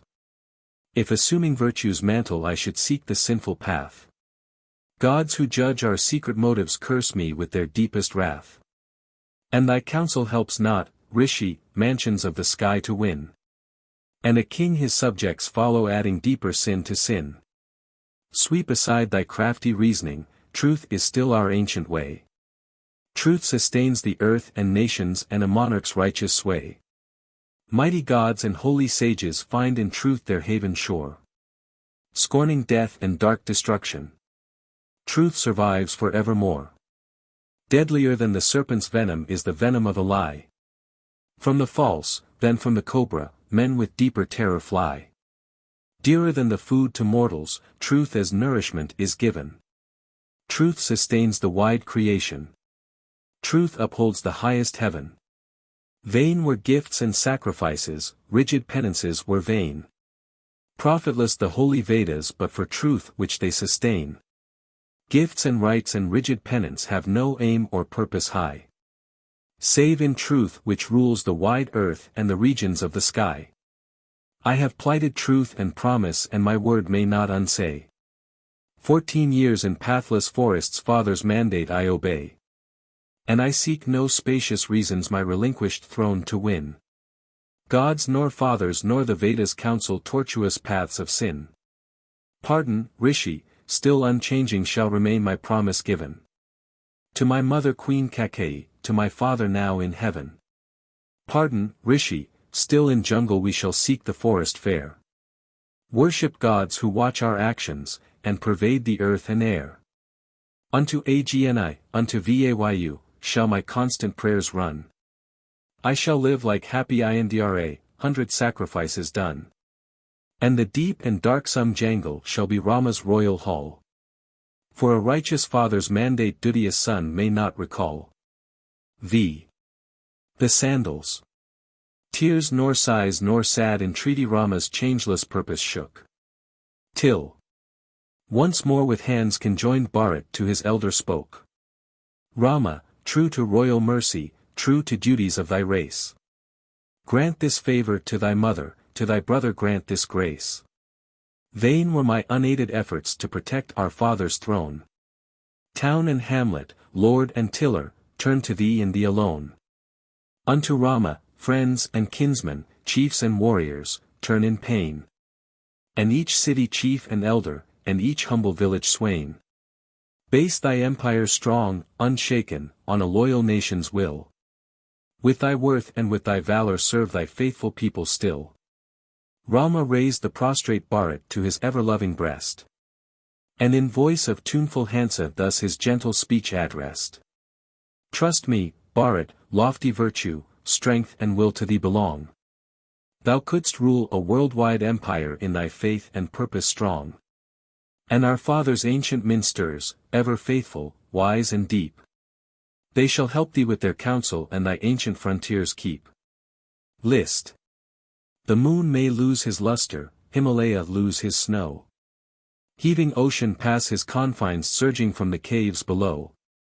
But the truth-abiding Rama will not move from promise given. He hath spoke and will not palter, help him righteous gods in heaven. Blazing like the sun in splendor, beauteous like the Lord of night. Rama vowed his vow of duty, changeless in his holy might. Humble token, answered Bharat, still I seek from Rama's hand. Token of his love and kindness, token of his high command. From thy feet cast forth those sandals, they shall decorate the throne. They shall nerve my heart to duty and shall safely guard thy own. They shall to a loyal nation absent monarchs will proclaim. Watch the frontiers of the empire and the people's homage claim. Rama gave the loosened sandals as his younger humbly prayed. Bharat bowed to them in homage and his parting purpose said. Not alone will banished Rama barks and matted tresses wear. 14 years the crowned Bharat will in hermit's dress appear. Henceforth Bharat dwells in palace guised as hermit of the wood. In the sumptuous hall of feasting wild fruit is his only food. 14 years shall pass in waiting, weary toil and penance dire. Then, if Rama comes not living, Bharat dies upon the pyre. 6. The Hermitage of Atri. With the sandals of his elder Bharat to Ayodhya went. Rama sought for deeper forests on his arduous duty bent. Wandering with his wife and Lakshman slowly sought the hermitage. Where resided saintly Atri.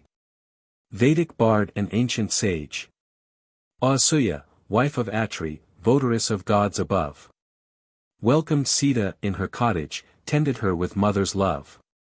Gave her robe and holy garland, jeweled ring and chain of gold.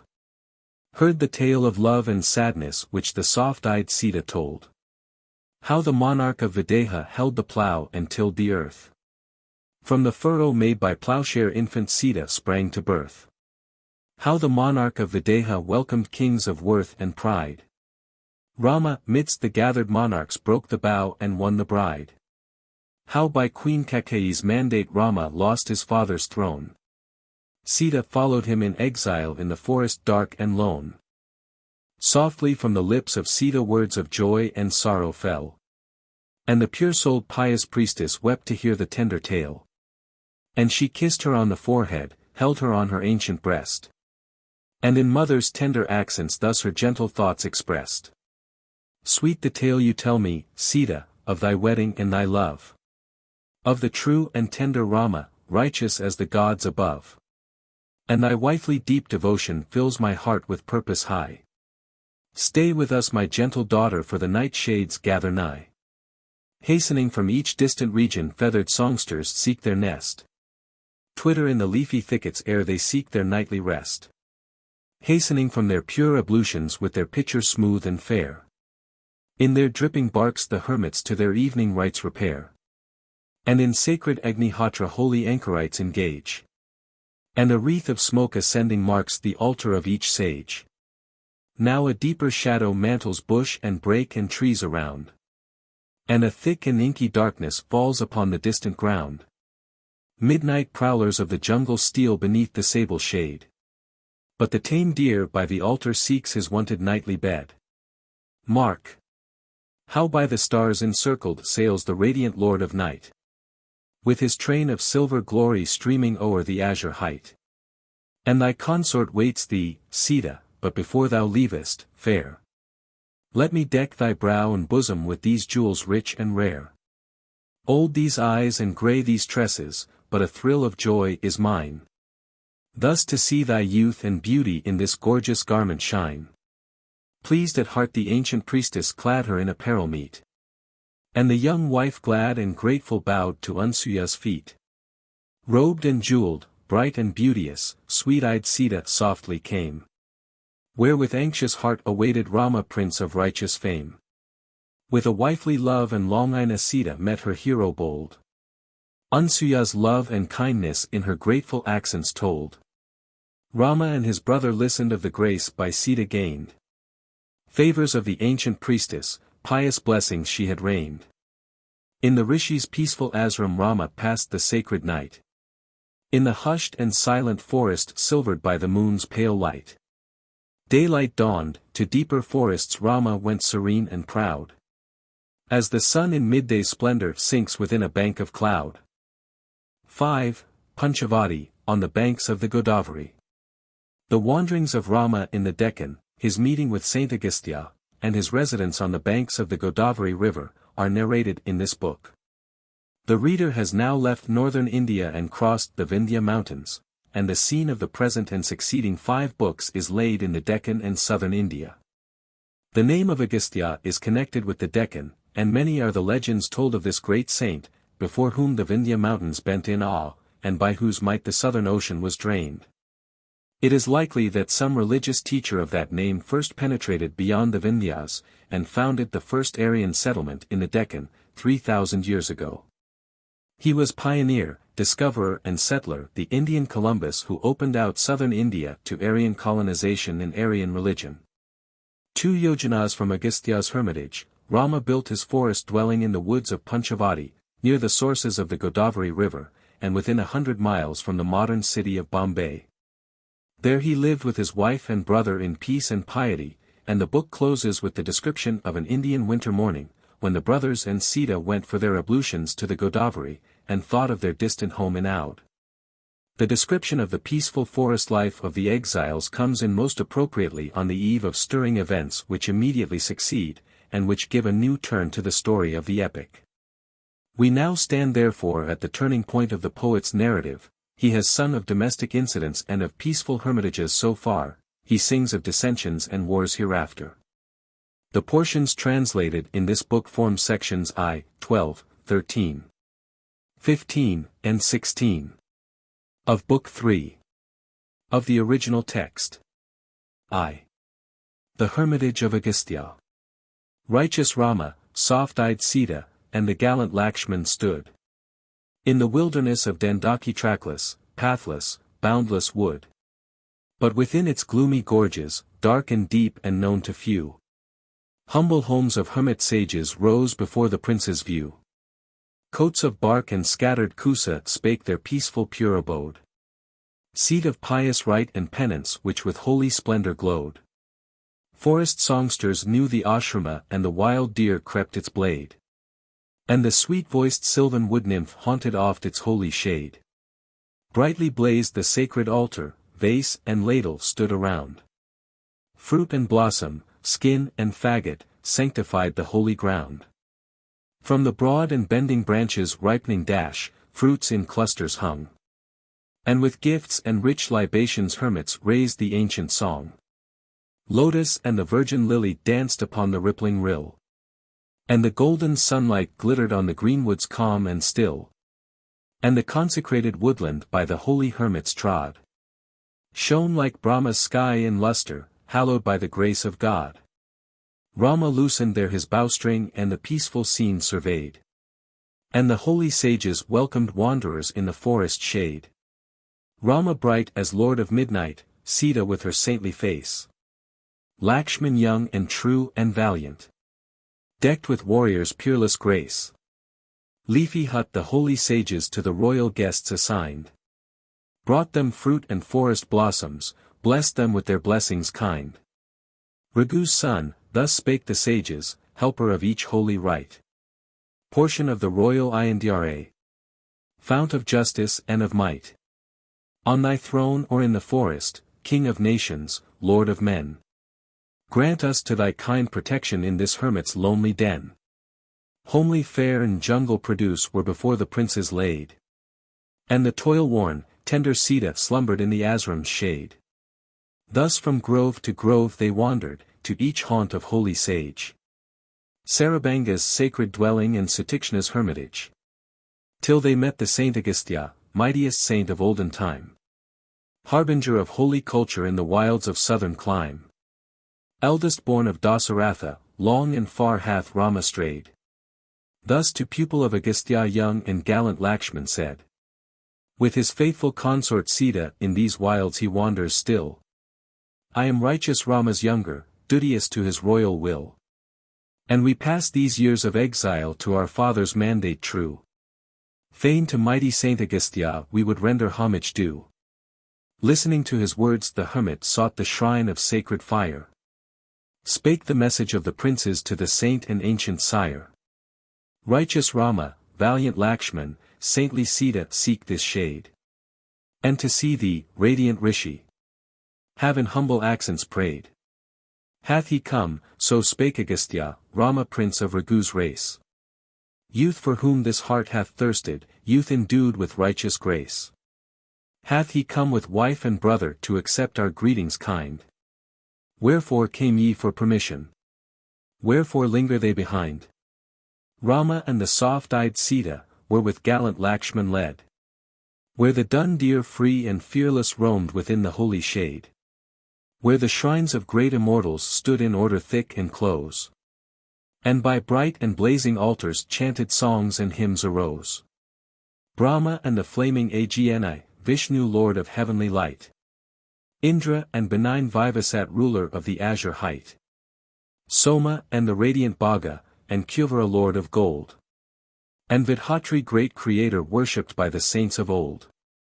Vayu breath of living creatures, Vime monarch of the dead. And Varuna with his fetters which the trembling sinners dread. Holy Spirit of Gyatri goddess of the morning prayer. Vasus and the hooded Nagas, golden-winged Garuda fair. Kartikeya heavenly leader strong to conquer and to bless. Dharma god of human duty and of human righteousness. Shrines of all these bright immortals ruling in the skies above. Filled the pure and peaceful forest with a calm and holy love. Girt by hermits righteous-hearted then the Saint Agastya came. Rich in wealth of pious penance, rich in learning and in fame. Mighty armed Rama marked him radiant like the midday sun.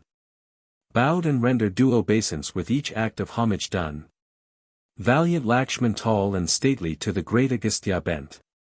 With a woman's soft devotion Sita, bowed unto the saint.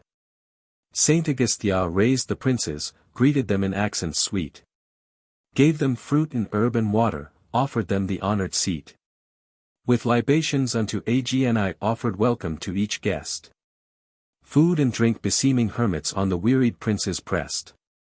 False the hermits, spake Agastya, who to guests their dues deny.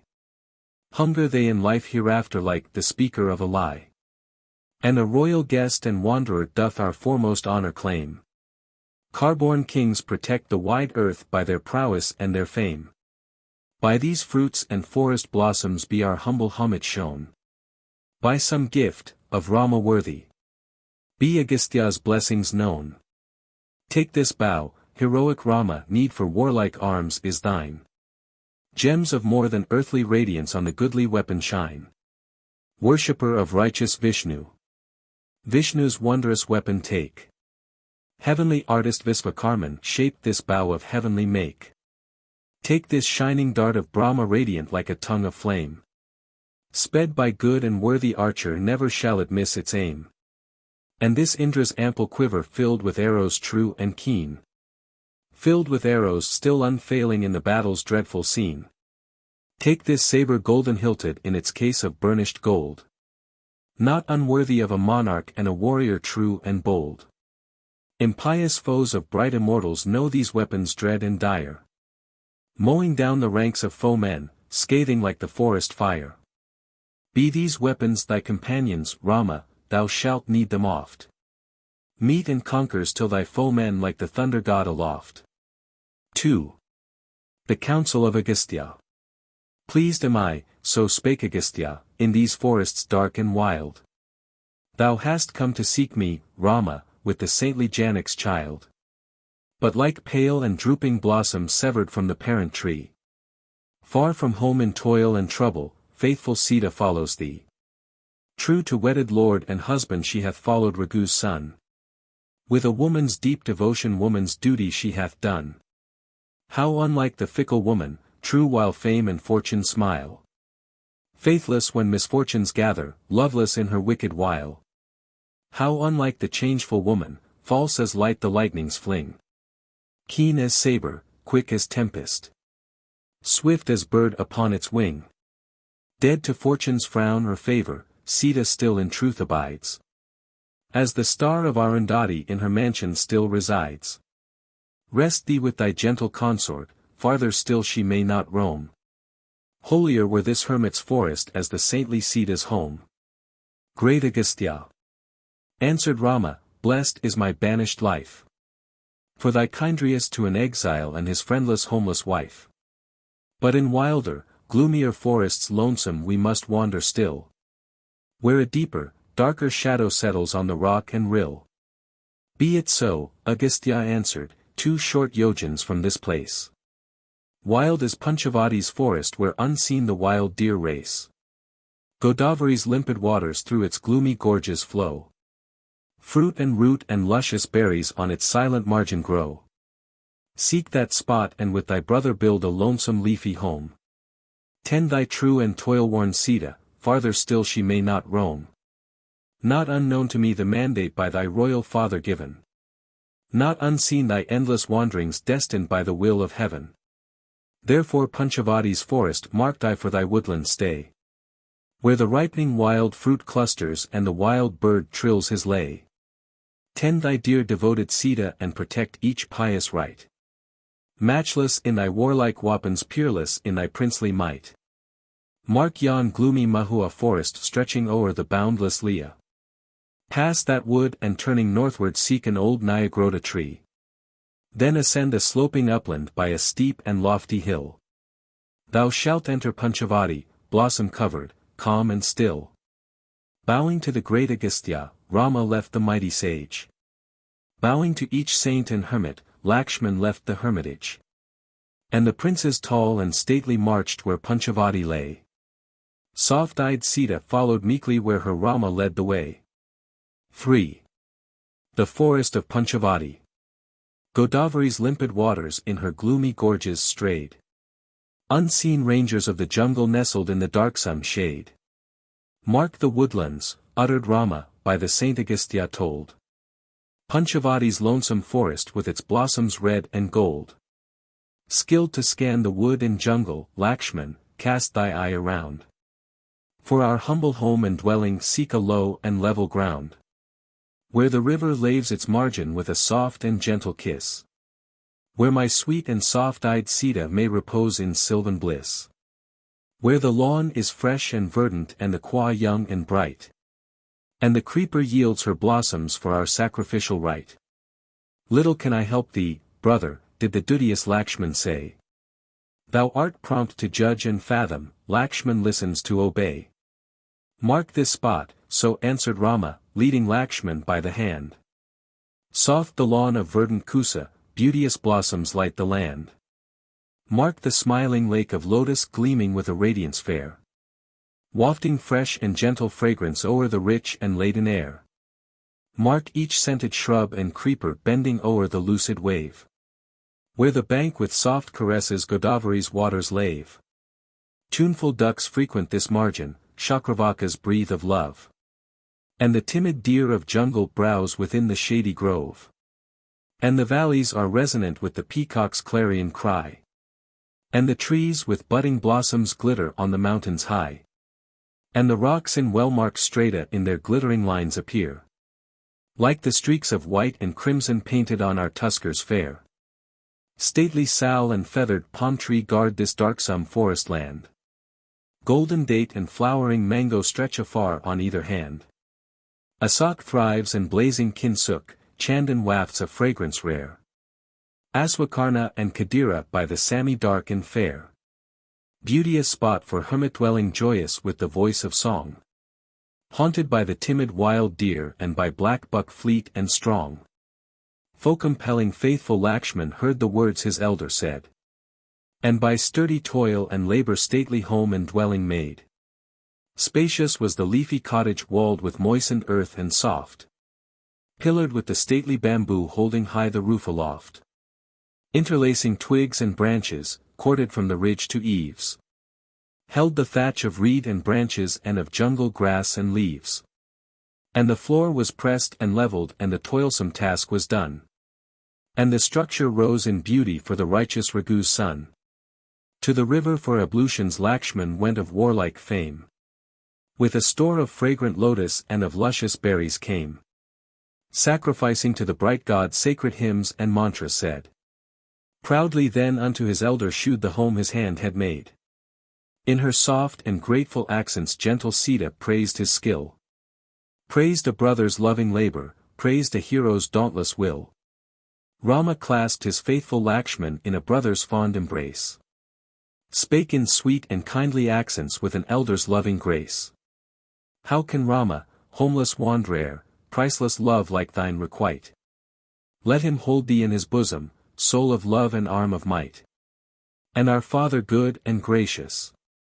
In a righteous son like thee. Lives again and treads the bright earth, from the bonds of Yama free. Thus spake Rama, and with Lakshman and with Sita child of love. Dwelt in Panchavati's cottage as the bright gods dwell above. 4. Winter in Panchavati. Came and passed the golden autumn in the forest's gloomy shade. And the northern blasts of winter swept along the silent glade. When the chilly night was over, once at morn the Prince of Fame. For his morning's pure ablutions to the Godavari came. Meek-eyed Sita softly followed with the pitcher in her arms. Gallant Lakshman spake to Rama of the Indian winter's charms. Comes the bright and bracing winter to the royal Rama dear. Like a bride the beauteous season doth in richest robes appear. Frosty air and freshening zephyrs wake to life each mart and plain. And the corn in dewdrops sparkling makes a sea of waving green. But the village maid and matron shun the freezing river's shore. By the fire the village elder tells the stirring tale of yore. With the winter's ample harvest men perform each pious rite. To the fathers long departed, to the gods of holy might. With the rite of Agrayana pious men their sins dispel. And with gay and sweet observance songs of love the women tell. And the monarchs bent on conquest mark the winter's cloudless glow. Lead their bannered cars and forces, gainst the rival and the foe. Southwards rolls the solar chariot, and the cold and widowed north. Reft of bridal mark and joyance coldly sighs her sorrows forth. Southward rolls the solar chariot, Himalaya, home of snow. True to name and appellation doth in whiter garments glow. Southward rolls the solar chariot, cold and crisp the frosty air. And the wood of flower dismantled doth in russet robes appear. Star of Pushya rules December and the night with rime is hoar. And beneath the starry welkin in the woods we sleep no more. And the pale moon mist enshrouded sheds a faint and feeble beam. As the breath obscures the mirror. Winter mist obscures her gleam. Hidden by the rising vapor faint she glistens on the dale. Like our sun-embrowned Sita with her toil and penance pale. Sweeping blasts from western mountains through the gorges whistle by. And the Saras and the curlew raise their shrill and piercing cry. Boundless fields of wheat and barley are with dewdrops moist and wet. And the golden rice of winter ripens like the clustering date. Peopled marts and rural hamlets wake to life and cheerful toil. And the peaceful happy nations prosper on their fertile soil. Mark the sun in morning vapors like the moon subdued and pale. Brightening as the day advances piercing through the darksome veil. Mark his gay and golden luster sparkling o'er the dewy lea. Mantling hill and field and forest. Painting bush and leaf and tree. Mark it glisten on the green grass, on each bright and bending blade. Lighten up the long-drawn vista, shooting through the gloomy glade. Thirst-impelled the lordly tusker still avoids the freezing drink. Wild duck and the tuneful Hansa doubtful watch the river's brink. From the rivers wrapped in vapor unseen cries the wild curlew. Unseen rolls the misty streamlet o'er its sandbanks soaked in dew. And the drooping water lily bends her head beneath the frost. Lost her fresh and fragrant beauty and her tender petals lost. Now my errant fancy wanders to Ayodhya's distant town. Where in hermit's barks and tresses Bharat wears the royal crown. Scorning regal state in splendor, spurning pleasures loved of yore. Spends his winter day in penance. Sleeps at night upon the floor. Aye. Perchance Sarayu's waters seeks he now, serene and brave. As we seek, when dawns the daylight, Godavari's limpid wave.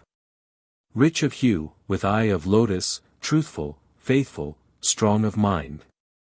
For the love he bears thee, Rama, spurns each joy of baser kind.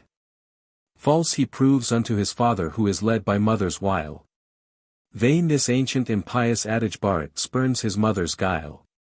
Bharat's mother Queen Kaikeyi, Dasaratha's royal spouse. Deep in craft, hath brought disaster on Ayodhya's royal house. Speak not thus, so Rama answered, on Kaikeyi cast no blame. Honor still the righteous Bharat, honor still the royal dame. Fixed in purpose and unchanging still in jungle wilds I roam. But thy accents, gentle Lakshman, wake a longing for my home. And my loving Emri lingers on each word from Bharat fell. Sweeter than the draught of nectar, purer than the crystal well. And my righteous purpose falters, shaken by a brother's love. May we meet again our brother, if it please the gods above. Waked by love, a silent teardrop fell on Godavari's wave. True once more to righteous purpose Rama's heart was calm and brave. Rama plunged into the river neath the morning's crimson beam. 6. Softly sought the waters as the lily seeks the stream. And they prayed to gods and fathers with each right and duty dewy. And they sang the ancient mantra to the red and rising sun. With her lord, in loosened tresses Sita to her cottage came. As with Rudra wanders Uma in Kailasa's hill of fame. 6. Sita-Harana, Sita lost. We exchange the quiet life of Rama in holy hermitages for the more stirring incidents of the epic in this book. The love of a Raksha princess for Rama and for Lakshman is rejected with scorn, and smarting under insult and punishment she fires her brother Ravan, the king of Ceylon, with a thirst for vengeance. The dwellers of Ceylon are described in the epic as monsters of various forms, and able to assume different shapes at will.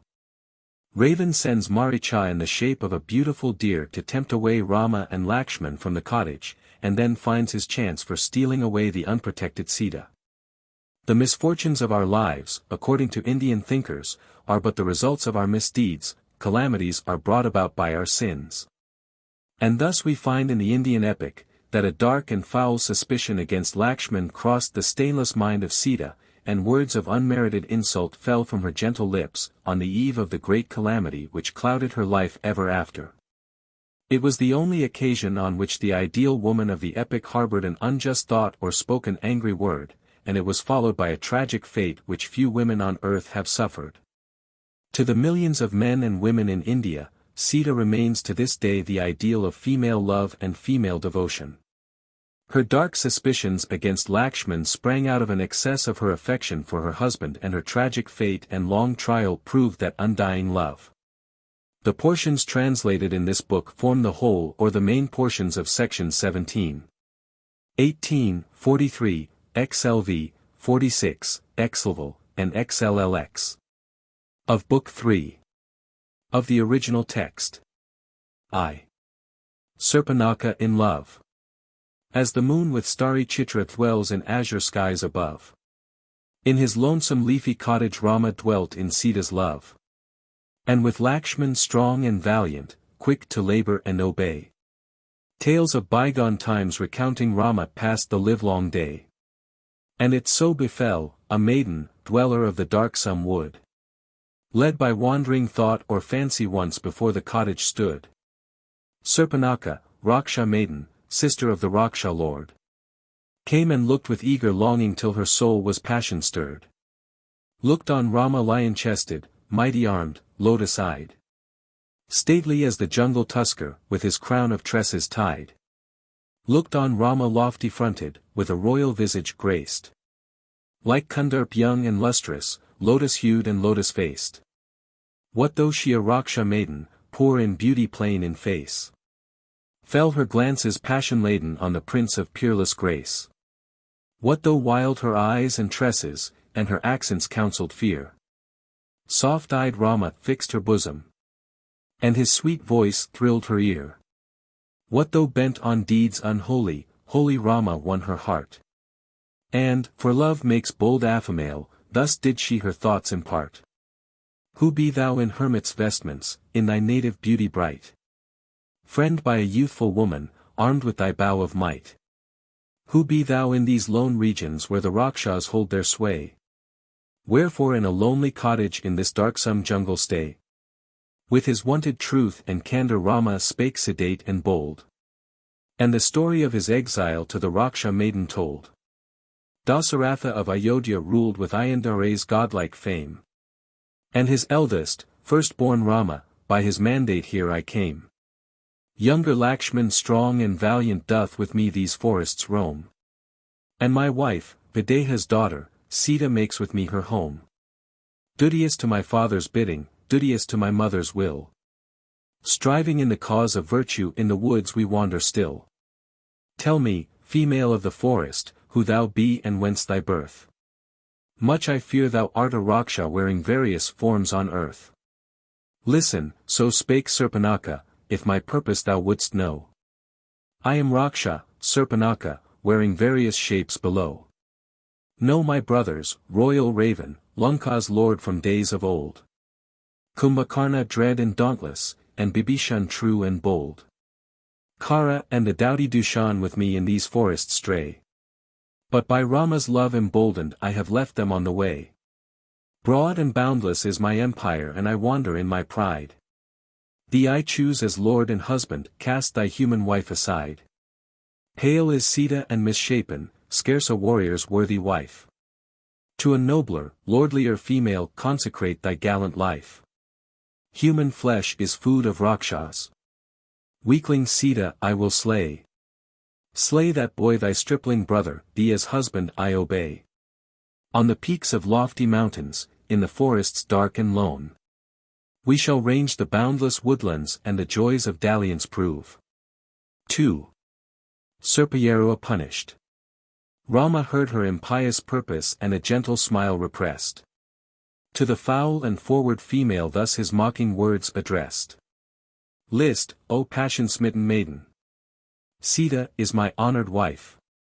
With a rival loved and cherished cruel were thy wedded life. But no consort follows Lakshman, peerless is his comely face. Dauntless is his warlike valor, matchless is his courtly grace. And he leads no wife or consort to this darksome woodland grove. With no rival to thy passion seek his ample-hearted love. Surpanaka passion-laden then on Lakshman turned her eye. But in merry mocking accents smiling Lakshman made reply. Ruddy in thy youthful beauty like the lotus in her pride. I am slave of royal Rama, wouldst thou be a vassal's bride?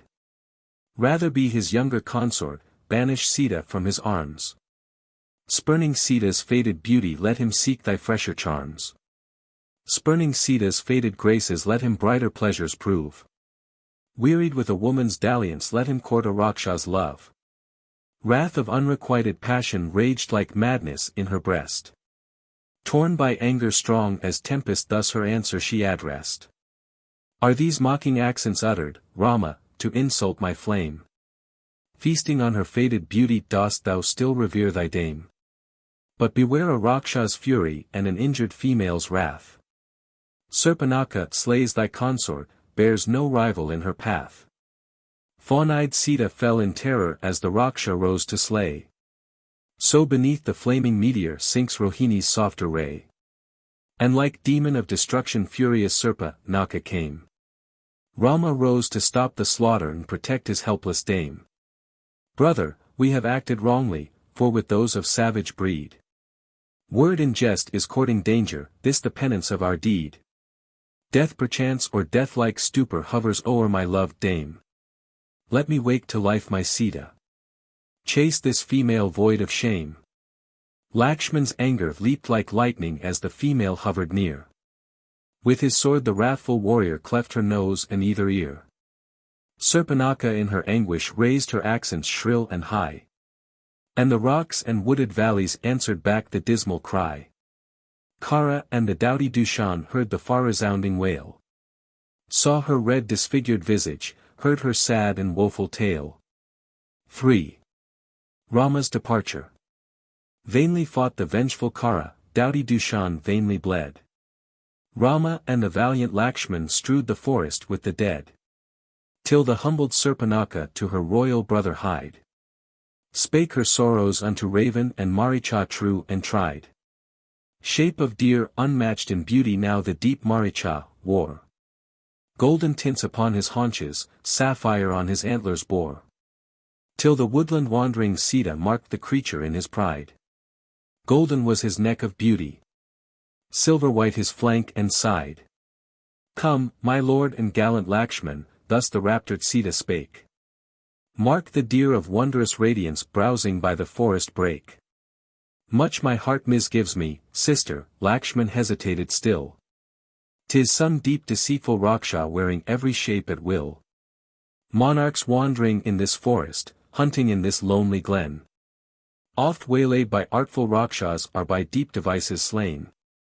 Bright as day god or Gandharv, woodland scenes they love to stray. Till they fall upon the heedless, quick to slaughter and to slay. Trust me, not in jeweled luster forest creatures haunt the green. 'Tis some maya and illusion. Trust not what thy eyes have seen. Vainly spake the watchful Lakshman in the arts of Rakshas skilled. For with forceful fascination Sita's inmost heart was thrilled. Husband, good and ever gracious, sweetly thus implored the wife. I would tend this thing of beauty. Sharer of my forest life. I have witnessed in this jungle graceful creatures passing fair. Chowri and the gentle roebuck, antelope of beauty rare. I have seen the lithesome monkey sporting in the branches' shade. Grizzly bear that feeds on mava. And the deer that crops the blade. I have marked the stately wild bull dash into the deepest wood. And the kinnar strange and wondrous as in sylvan wilds he stood. But these eyes have never rested on a form so wondrous fair. On a shape so full of beauty, decked with tints so rich and rare. Bright his bosom gem-bespangled, soft the luster of his eye. Lighting up the gloomy jungle as the moon lights up the sky. And his gentle voice and glances and his graceful steps and light. Fill my heart with eager longing and my soul with soft delight. If alive that beauteous object thou cost capture in thy way. As thy Sita's sweet companion in these woodlands he will stay. And when done our days of exile, to Ayodhya will repair. Dwell in Sita's palace chamber nursed by Sita's tender care. And our royal brother Bharat oft will praise his strength and speed. And the queens and royal mothers paused the gentle thing to feed. If alive this wary creature be it, husband, hard to take. Slay him and his skin of luster cherish for thy Sita's sake. I will as a golden carpet spread the skin upon the grass. Sweet memento of this forest when our forest days will pass. Pardon if an eager longing which befits a woman ill. And an unknown fascination doth my inmost bosom fill. As I mark his skin bespangled and his antlers sapphire ray. And his coat of starry radiance glowing in the light of day. Rama bade the faithful Lakshman with the gentle Sita stay. Long through woods and gloomy gorges vainly held his cautious way. Vainly set the snare in silence by the lake and in the dale. Scaping every trap, Maricha, pierced by Rama's arrows fell. Imitating Rama's accents uttered forth his dying cry. Speed, my faithful brother Lakshman, helpless in the woods I die. 4. Lakshman's departure. Heardst that distant cry of danger, questioned Sita in distress. Woe, to me! Who in my frenzy sent my lord to wilderness? Speed, brave Lakshman, help my Rama, doleful was his distant cry. And my fainting bosom falters and a dimness clouds my eye. To the dread and darksome forest with thy keenest arrows speed. Help thy elder and thy monarch, sore his danger in his need. For perchance the cruel Rakshas gather round his lonesome path. As the mighty bull is slaughtered by the lions in their wrath. Spake the hero, fear not, Sita. Dwellers of the azure height. Rakshas nor the jungle rangers match the peerless Rama's might. Rama knows no dread or danger, and his mandate still I own. And I may not leave thee, lady, in this cottage all alone. Cast aside thy causeless terror, in the sky or earth below. In the nether regions, Rama knows no peer or equal foe. He shall slay the deer of jungle, he shall voice no dastard cry. 'Tis some trick of wily Rakshas in this forest dark and high. Sita, thou hast heard my elder bid me in this cottage stay. Lakshman may not leave thee, lady, for this duty to obey. Ruthless Rakshas roam the forest to revenge their leader slain. Various are their arts and accents. Chase thy thought of causeless pain. Sparkled Sita's eye in anger, frenzy marked her speech and word. For a woman's sense is clouded by the danger of her lord. Markest thou my Rama's danger with a cold and callous heart? Courtest thou the death of elder in thy deep deceitful art? In thy semblance of compassion dost thou hide a cruel craft? As in friendly guise the foeman hides his death-compelling shaft. Following like a faithful younger in this dread and lonesome land. Seekest thou the death of elder to enforce his widow's hand? False thy hope as foul thy purpose. Sita is a faithful wife. Sita follows saintly Rama, true in death as true in life. Quivered Lakshman's frame in anguish and the tear stood in his eye. Fixed in faith and pure in purpose, calm and bold he made reply. Unto me a queen and goddess as a mother to a son. Answer to thy heedless censure patient Lakshman speaketh none. Daughter of Videha's monarch, pardon if I do thee wrong. Fickle is the faith of woman, poison dealing is her tongue. And thy censure, trust me, lady, scathes me like a burning dart. Free from guile is Lakshman's purpose, free from sin is Lakshman's heart. Witness ye my truth of purpose, unseen dwellers of the wood. Witness. I for Sita's safety by my elder's mandate stood. Duteous to my queen and elder, I have toiled and worked in vain. Dark suspicion and dishonor cast on me a needless stain. Lady. I obey thy mandate, to my elder now I go. Guardian spirits of the forest watch thee from each secret foe. Omens dark and signs of danger meet my pained and aching sight. May I see thee by thy Rama, guarded by his conquering might. V. Raven's coming. Raven watched the happy moment burning with a vengeful spite. Came to sad and sorrowing Sita in the guise of anchorite. Tufted hair and russet garment, sandals on his feet he wore. And depending from his shoulders on a staff his vessel bore. And he came to lonely Sita, for each warlike chief was gone. As the darkness comes to evening lightless from the parted sun. And he cast his eyes on Sita, as a graha casts its shade. On the beauteous star Rohini when the bright moon's glories fade. Quaking nature knew the moment. Silent stood the forest trees. Conscious of a deed of darkness fell the fragrant forest breeze. Godavari's troubled waters trembled neath his lurid glance. And his red eaves' fiery luster sparkled in the wavelets' dance. Mute and still were forest creatures when in guise of anchorite. Unto Sita's lonely cottage pressed the Raksha in his might. Mute and voiceless was the jungle as he cast on her his eye. As across the star of Chitra, planet Sani walks the sky. Raven stood in hermit's vestments, vengeful purpose unrevealed. As a deep and darksome cavern is by grass and leaf concealed. Raven stood sedate and silent, and he gazed on Rama's queen. Ivory brow and lip of coral. Sparkling teeth of pearly sheen. Lighting up the lonely cottage, Sita sat in radiance high. As the moon with streaks of silver fills the lonely midnight sky. Lighting up the gloomy woodlands with her eyes serenely fair. With her bark-clad shape of beauty mantled by her raven hair. Raven fired by impure passion fixed on her his lustful eye. And the light that lit his glances gave his holy texts the lie. Raven in his flattering accents, with a soft and soothing art. Praised the woman's peerless beauty to subdue the woman's heart. Beaming in thy golden beauty, robed in sylvan russet drew. Wearing wreath of fragrant lotus like a nymph of wilderness. Art thou Sri or radiant Gauri, maid of fortune or of fame? Nymph of love or sweet fruition, what may be thy sacred name? On thy lips of ruddy coral teeth of tender jasmine shine. In thy eyes of limpid luster dwclls a light of love divine. Tall and slender, softly rounded, are thy limbs of beauty rare. Like the swelling fruit of Tala leaves thy bosom sweetly fair. Smiling lips that tempt and ravish, luster that thy dark eyes beam. Crush my heart, as rolling waters crush the margin of the stream. And thy wealth of waving tresses mantles o'er thy budding charms. And thy waist of slender beauty courts a lover's circling arms. Goddess or Gandharv maiden wears no brighter form or face.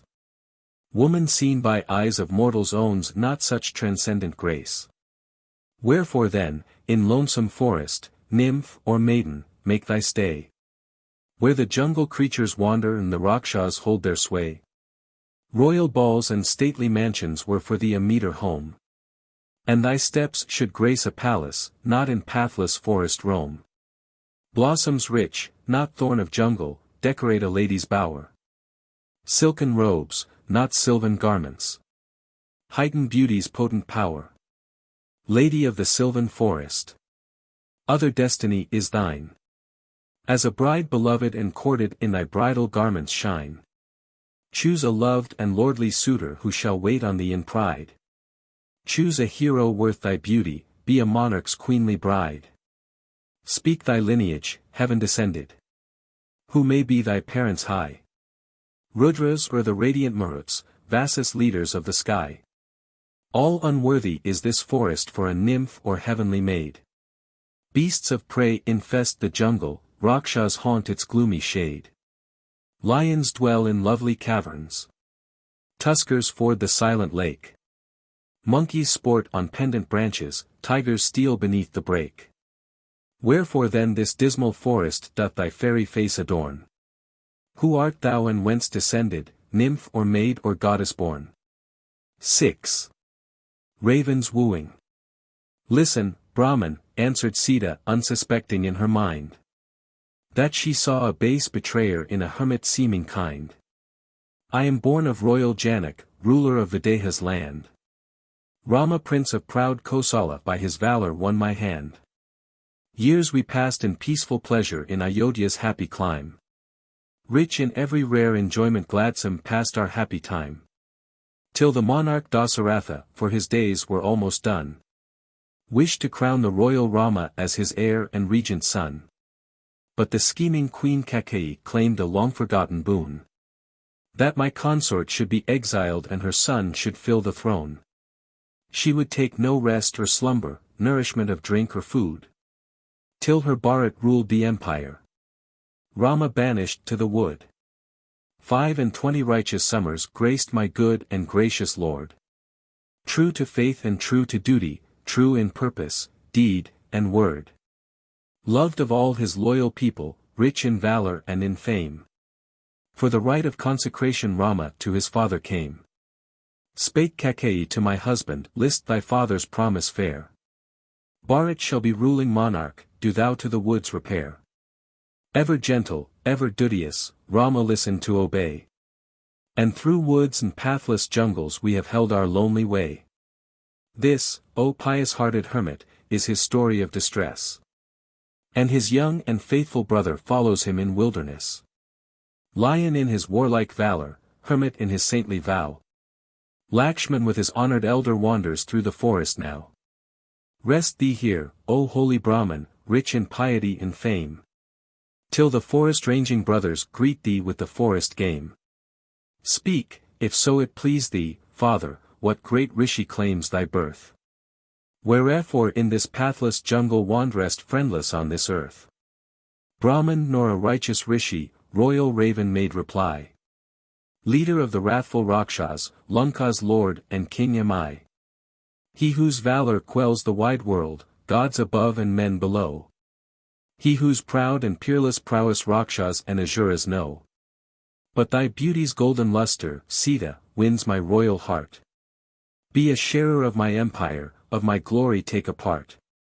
Many queens of queenly beauty on the royal raven wait. Thou shalt be their reigning empress, thou shalt own my regal state. Lanka girt by boundless ocean is of royal towns the best. Seated in her pride and glory on a mountain's towering crest. And in mountain paths and woodlands thou shalt with thy raven stray. Not in Godavari's gorges through the dark and dreary day.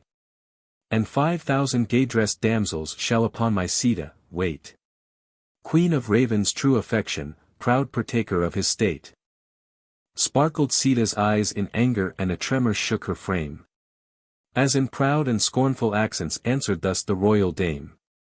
Knowest thou Rama great and godlike, peerless hero in the strife?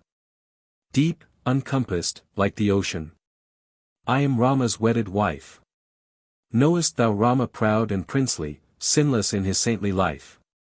Stately as the tall Nyagrota, I am Rama's wedded wife. Mighty armed, mighty chested, mighty with his bow and sword. Lion midst the sons of mortals, Rama is my wedded lord. Stainless as the moon in glory, stainless in his deed and word. Rich in valor and in virtue, Rama is my wedded lord. Sure thy fitful life is shadowed by a dark and dreadful fate. Since in frenzy of thy passion courtest thou a warrior's mate. Tear the tooth of hungry lion while upon the calf he feeds. Touch the fang of deadly cobra while his dying victim bleeds. I, uproot the solid mountain from its base of rocky land. Ere thou win the wife of Rama stout of heart and strong of hand. Pierce thy eye with point of needle till it racks thy tortured head. Press thy red tongue cleft and bleeding on the razor's shining blade. Hurl thyself upon the ocean from a towering peak and high. Snatch the orbs of day and midnight from their spheres in azure sky. Tongues of flaming conflagration in thy flowing dress enfold.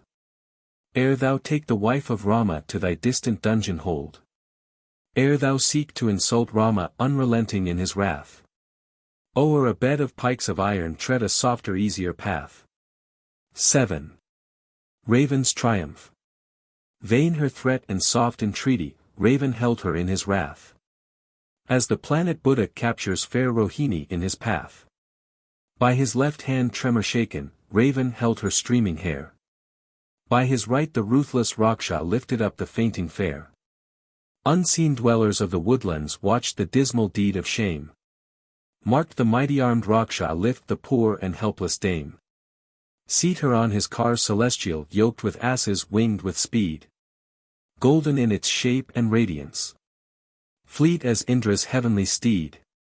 Angry threat and sweet entreaty Raven to her ears addressed. As the struggling fainting woman still he held upon his breast. Vain his threat and vain entreaty, Rama. Rama. Still she cried. To the dark and distant forest where her noble lord had hied. Then arose the car celestial o'er the hill and wooded vale. Like a snake in eagle's talon Sita writhed with piteous wail. Dim and dizzy, faint and faltering, still she sent her piercing cry. Echoing through the boundless woodlands. Pealing to the upper sky. Save me mighty armed Lakshman, stainless in thy heart indeed. Save a faithful wife and woman from a Raksha's lust and greed. True and faithful was thy warning, false and foul the charge I made. Pardon, friend, an erring sister, pardon words a woman said. Help me, ever righteous Rama, duty bade thee yield thy throne. Duty bids thee smite the sinful. Save the wife who is thy own. Thou art king and stern chastiser of each deed of sin and shame. Hurl thy vengeance on the Raksha who insults thy faithful dame. Deed of sin, unrighteous Raven, brings in time its dreadful need. As the young corn grows and ripens from the small and living seed. For this deed of insult, Raven, in thy heedless folly done. Death of all thy race and kindred thou shalt reap from Raghu's son. Darksome woods of Panchavati, Janasthana's smiling vale. Flowering trees and winding creepers, murmur to my lord this tale. Sweet companions of my exile, friends who cheered my woodland stay. Speak to Rama, that his Sita ruthless Raven bears away. Towering peaks and lofty mountains, wooded hills sublime and high. far extending gloomy ranges heaving to the azure sky. In your voice of pealing thunder to my lord and consort say. Speak of Rama, that his Sita ruthless raven bears away. Unseen dwellers of the woodlands, spirits of the rock and fell. Sita renders you obeisance as she speaks her sad farewell. Whisper to my righteous Rama when he seeks his homeward way. Speak to Rama, that his Sita ruthless raven bears away. Ah, my Rama, true and tender. Thou hast loved me as thy life. From the foul and impious Raksha thou shalt still redeem thy wife. Ah, my Rama, mighty armed. Vengeance soon shall speed thy way. When thou hearest helpless Sita is by raven torn away. And thou royal bird, Jatayu, witness raven's deed of shame. Witness how he courts destruction, stealing Rania's faithful dame. Rama and the gallant Lakshman soon shall find their destined prey. When they know that trusting Sita is by raven torn away. Vainly wept the anguished Sita, vain Jatayu in his wrath. Fought with beak and bloody talons to impede the Raksha's path. Pierced and bleeding fell the vulture. Raven fled with Rama's bride. Where amidst the boundless ocean Lanka rose in towering pride. 7. Kishkinda, in the Nilgirai Mountains. Rama's wanderings in the Nilgirai Mountains, and his alliance with Sugriva the chief of these regions, form the subject of the book. With that contempt for aboriginal races which has marked civilized conquerors in all ages, the poet describes the dwellers of these regions as monkeys and bears. But the modern reader sees through these strange epithets. And in the description of the social and domestic manners, the arts and industries, the sacred rites and ceremonies, and the civic and political life of the Vanars. The reader will find that the poet even imports Aryan customs into his account of the dwellers of southern India. They formed an alliance with Rama, they fought for him and triumphed with him, and they helped him to recover his wife from the king of Ceylon. The portions translated in this book from sections v. 15, 16, 26, a portion of section 28. And an abstract of sections XL to 43. Of Book 4. Of the original text. I. Friends in misfortune. Long and loud lamented Rama by his lonesome cottage door. Janasthana's woodlands answered, Panchavati's echoing shore. Long he searched in wood and jungle, mountain crest and pathless plain. Till he reached the Malya mountains stretching to the southern main. There Sugriva king of Vanars, Hanuman his henchman brave. Banished from their home and empire lived within the forest cave. To the exiled king Sugriva, Hanuman his purpose told. As he marked the pensive Rama wandering with his brother bold. Marked the sons of Dasa-Ratha banished from their royal home. Duteous to their father's mandate in these pathless forests roam. Great was monarch Dasa-Ratha famed for sacrifice divine. Rajasuya, Aswa-Medha, and for gift of gold and kine. By a monarch's stainless duty peoples love the monarch won. By a woman's false contrivance banished he his eldest son. True to duty, true to virtue, Rama passed his forest life. Till a false perfidious Raksha stole his fair and faithful wife. And the anguish-stricken husband seeks thy friendship and thy aid. Mutual sorrow blends your fortunes. Be ye friends in mutual need. Bold Sugriva heard the counsel, and to righteous Rama hied. And the princes of Ayodhya with his greetings gratified. Well I know thee, righteous Rama, soul of piety and love. And thy duty to thy father and thy faith in God above. Fortune favors poor Sugriva, Rama courts his humble aid. In our deepest direst danger he our truest friendship made. Equal is our fateful fortune, I have lost a queenly wife. Banished from Kishkinda's empire here I lead a forest life. Pledge of love and true alliance, Rama, take this proffered hand. Banded by a common sorrow we shall fall or stoutly stand. Rama grasped the hand lie offered, and the tear was in his eye. And they swore undying friendship o'er the altar blazing high. Hanuman with fragrant blossoms sanctified the sacred rite. And the comrades linked by sorrow walked around the altar's light. And their word and troth they plighted, in our happiness and woe. We are friends in thought and action, we will face our common foe. And they broke a leafy sal tree, spread it underneath their feet. Rama and his friend Sugriva sat upon the common seat. And a branch of scented chandan with its tender blossoms graced Hanuman as seat of honor for the faithful Lakshman placed. Listen, Rama, spake Sugriva, reft of kingdom, reft of wife. Fleeing to these rugged mountains I endure a forest life. For my tyrant brother Bali rules Kishkinda all alone. Forced my wife from my embraces, drove me from my father's throne. Trembling in my fear and anguish I endure a life of woe. Render me my wife and empire from my brother and my foe. Not in vain they seek my succor, so the gallant Rama said. Who with love and offered friendship seek my counsel and my aid. Not in vain these glistening arrows in my ample quiver shine. Bali dies the death of tyrants.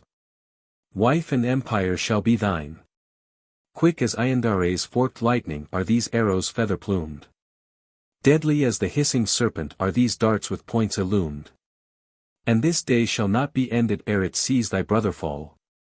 As by lurid lightning severed sinks the crest of mountain tall. 2. The Council of Tara. Linked in bonds of faithful friendship Rama and Sugriva came. Where in royal town Kishkinda, Bali ruled with warlike fame. And a shout like troubled oceans or like tempest's deafening roar. Spake Sugriva's mighty challenge to the victor king once more. Bali knew that proud defiance shaking sky and solid ground. And like sun by eclipse shaded, dark and pale he looked around. And his teeth were set in anger and a passion lit his eye. As a tempest stirs a torrent when its lilies scattered lie. And he rose in wrath terrific with a thought of vengeance dread. And the firm earth shook and trembled neath his proud and haughty tread. But the true and tender Tara held her husband and her lord. And a woman's deeper wisdom spake in woman's loving word. Wherefore like a rain-fed torrent swells thy passion in its sway. Thoughts of wrath like withered blossoms from thy bosom cast away. Wait till dawns another morning, wait till thou dost truly know. With what strength and added forces comes again thy humbled foe. Crushed in combat faint Sugriva fled in terror and in pain. Trust me, not without a helper comes he to the fight again. Trust me, Lord, that loud defiance is no coward's faltering cry. Conscious strength not hesitation speaks in voice so proud and high. Much my woman's heart misgives me, not without a mighty aid. Not without a daring comrade comes Sugriva to this raid. Not with feeble friend Sugriva seeks alliance in his need. Nor invokes a powerless chieftain in his lust and in his greed. Mighty is his royal comrade, listen, husband, to my word. What my son in forest confines from his messengers hath heard. Princes from Ayodhya's country peerless in the art of war. Rama and the valiant Lakshman in these forests wander far. Much I fear, these matchless warriors have their aid and counsel lent. Conscious of his strength Sugriva bath this proud defiance sent. To his foes resistless Rama is a lightning from above. To his friends a tree of shelter, soul of tenderness and love. Dearer than his love of glory is his love to heal and bless. Dearer than the crown and empire is his hermit's holy dress. Not with such, my lord and husband, seek a vain unrighteous strife. For, like precious ores in mountains, virtues dwell in Rama's life. Make Sugriva thy companion, make him regent in thy heir. Discord with a younger brother rends an empire broad and fair. Make thy peace with young Sugriva, nearest and thy dearest kin. Brother's love is truest safety. Brother's hate is deadliest sin. Trust me, monarch of Kishkinda, trust thy true and faithful wife. Thou shalt find no truer comrade than Sugriva in thy life. Wage not then a war fraternal, smite him not in sinful pride. As a brother and a warrior let him stand by Bali's side. Listen to thy Tara's counsel if to thee is Tara dear. If thy wife is true in duty scorn not Tara's wifely tare. Not with Rama prince of virtue wage a combat dread and high. Not with Rama prince of valor, peerless like the Lord of Sky. 3. The fall of Bali. Star-eyed Tara softly counseled pressing to her consort's side. Mighty Bali proudly answered with a warrior's lofty pride. Challenge of a humbled foeman and a younger's haughty scorn. May not, shall not, tender Tara, by a king be meekly borne. Bali turns not from encounter even with his dying breath. Insult from a foe, unanswered, is a deeper stain than death. And Sugriva's quest for combat Bali never shall deny. Though sustained by Rama's forces and by Rama's prowess high. Free me from thy sweet embraces and amidst thy maids retire. Woman's love and soft devotion woman's timid thoughts inspire. Fear not, Tara, blood of brother Bali's honor shall not stain. I will quell his proud presumption. Chase him from this realm again. Free me from thy loving dalliance, midst thy damsels seek thy place. Till I come a happy victor to my Tara's fond embrace. Slow and sad with sweet obeisance Tara stopped around her lord. Welling teardrops choked her accents as she prayed in stifled word. Slow and sad with swelling bosom Tara with her maids retired. Bali issued proud and stately with the thought of vengeance fired.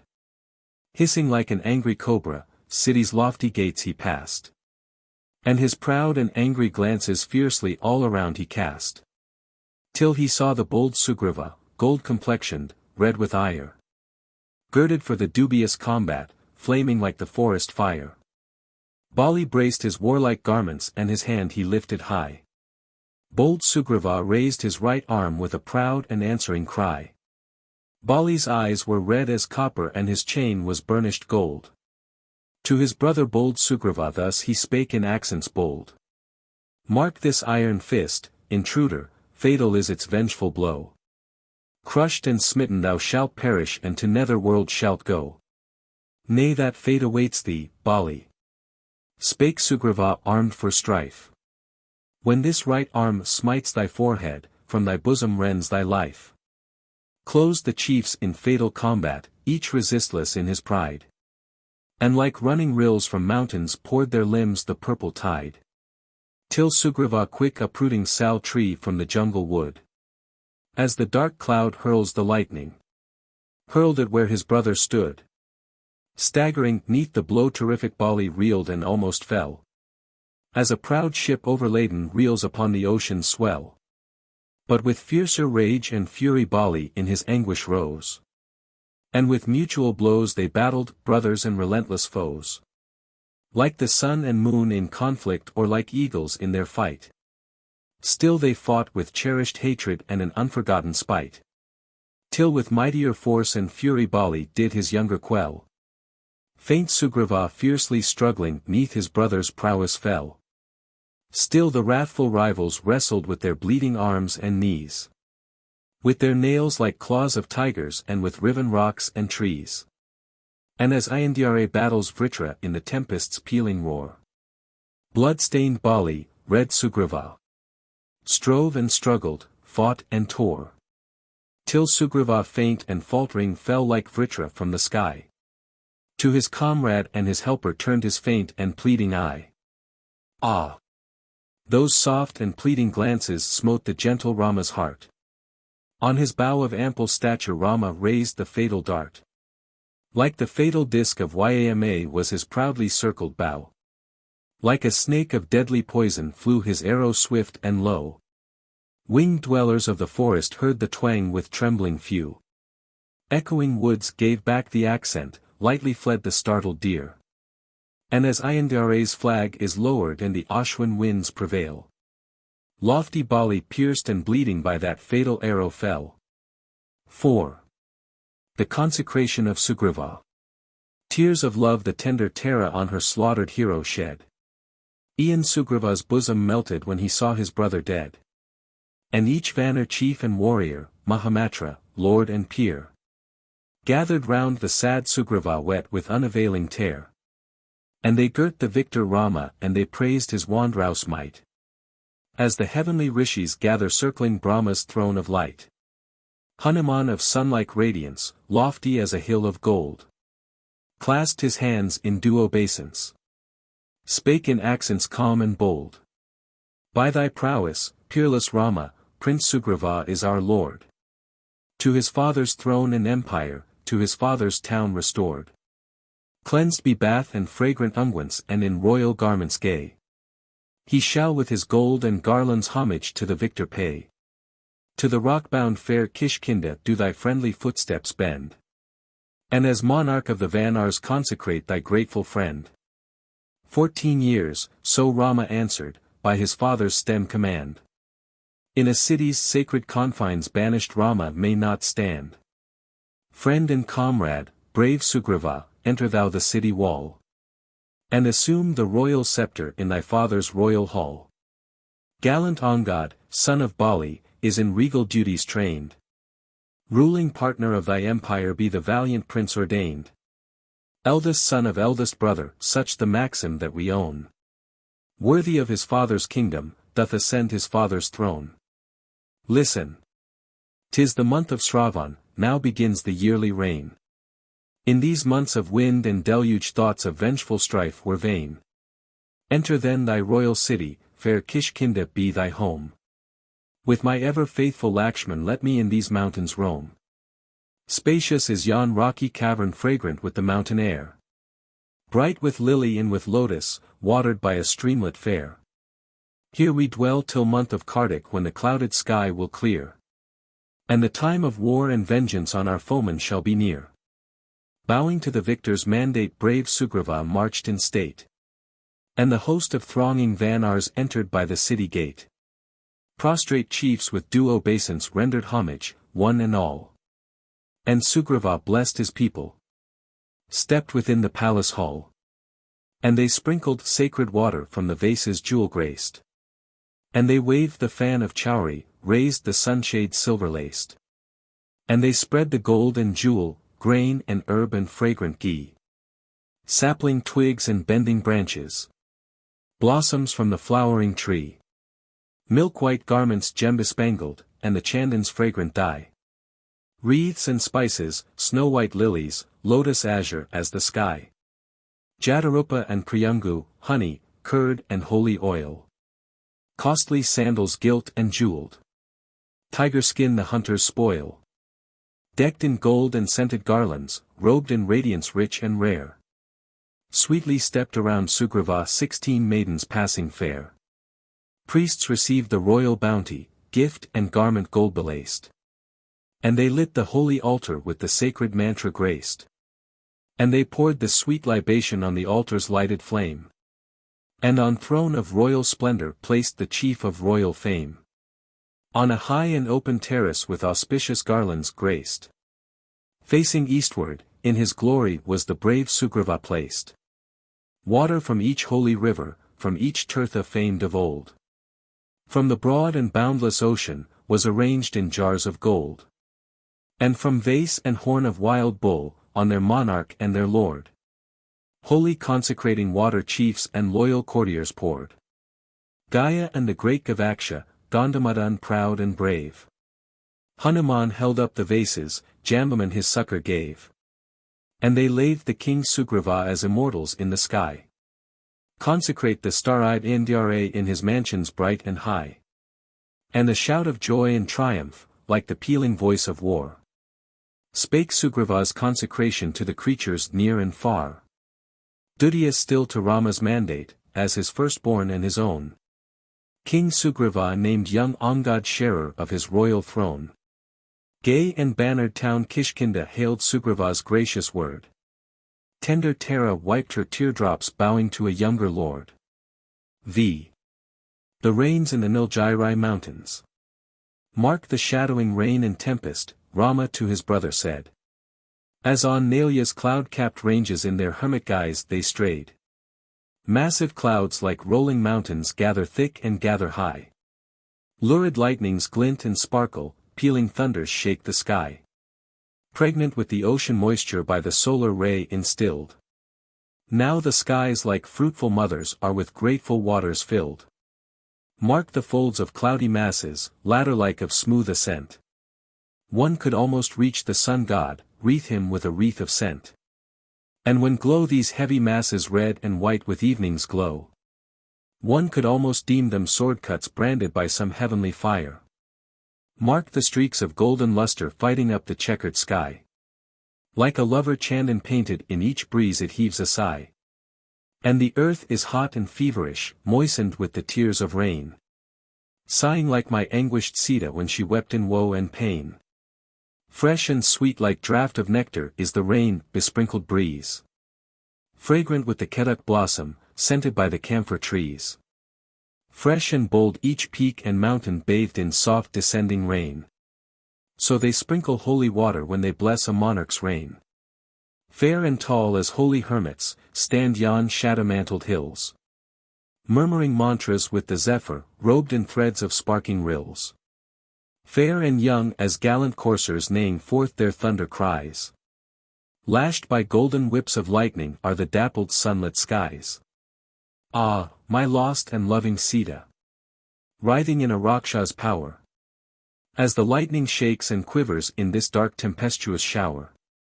Shadows thicken on the prospect, flower and leaf are wet with rain. And each passing object, Lakshman, wakes in me a thought of pain. Joyously from throne and empire with my Sita I could part. As the stream erodes its margin, Sita's absence breaks my heart. Rain and tempest cloud the prospect as they cloud my onward path. Dubious is my darksome future. Mighty is my foeman's wrath. Raven monarch of the Rakshas, so Jataya said and died. In some unknown forest fastness doth my sorrowing Sita bide.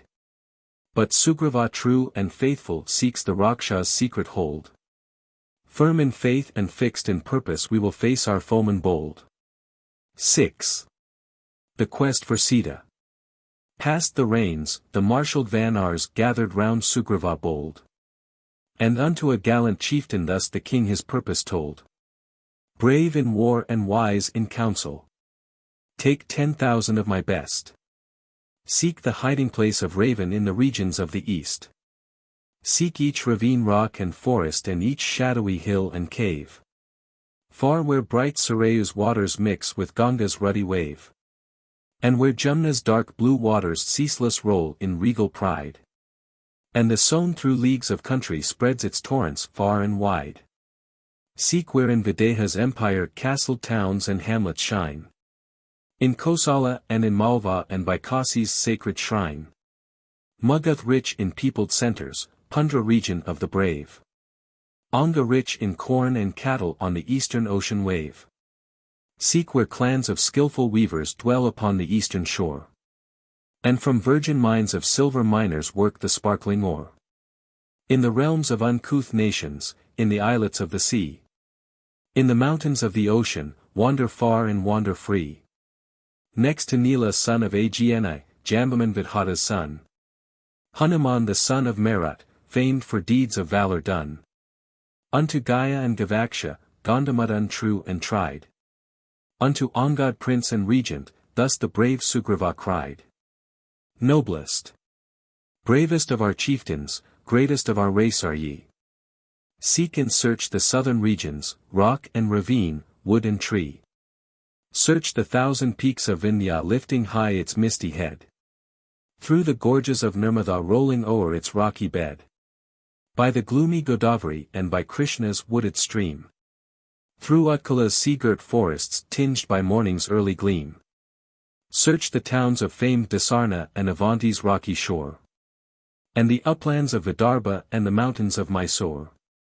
Land of Matsyas and Kalingas and Kausika's regions fair. Trackless wilderness of Dandak seek with anxious toil and care. Search the empire of the Andhras, of the sister nations 3. Cholas, Cheras and the Pundyas dwelling by the southern sea. Pass Kaveri's spreading waters, Malya's mountains towering brave. Seek the isle of Tamarparni. Gemmed upon the ocean wave. To Susina chief and elder, Tara's noble sire was he. Spake Sugriva with obeisance and in accents bold and free. Take my lord, a countless army of the bravest and the best. Search where beats the sleepless ocean on the regions of the west. Search the country of Saurashtras, of Balikas strong and brave. And each busy mart and seaport on the western ocean wave. Castles girt by barren mountains, deserts by the sandy sea.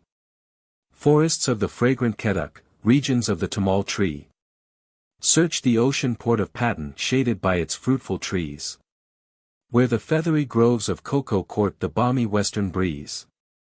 Where on peaks of Somagiri lordly lions wander free.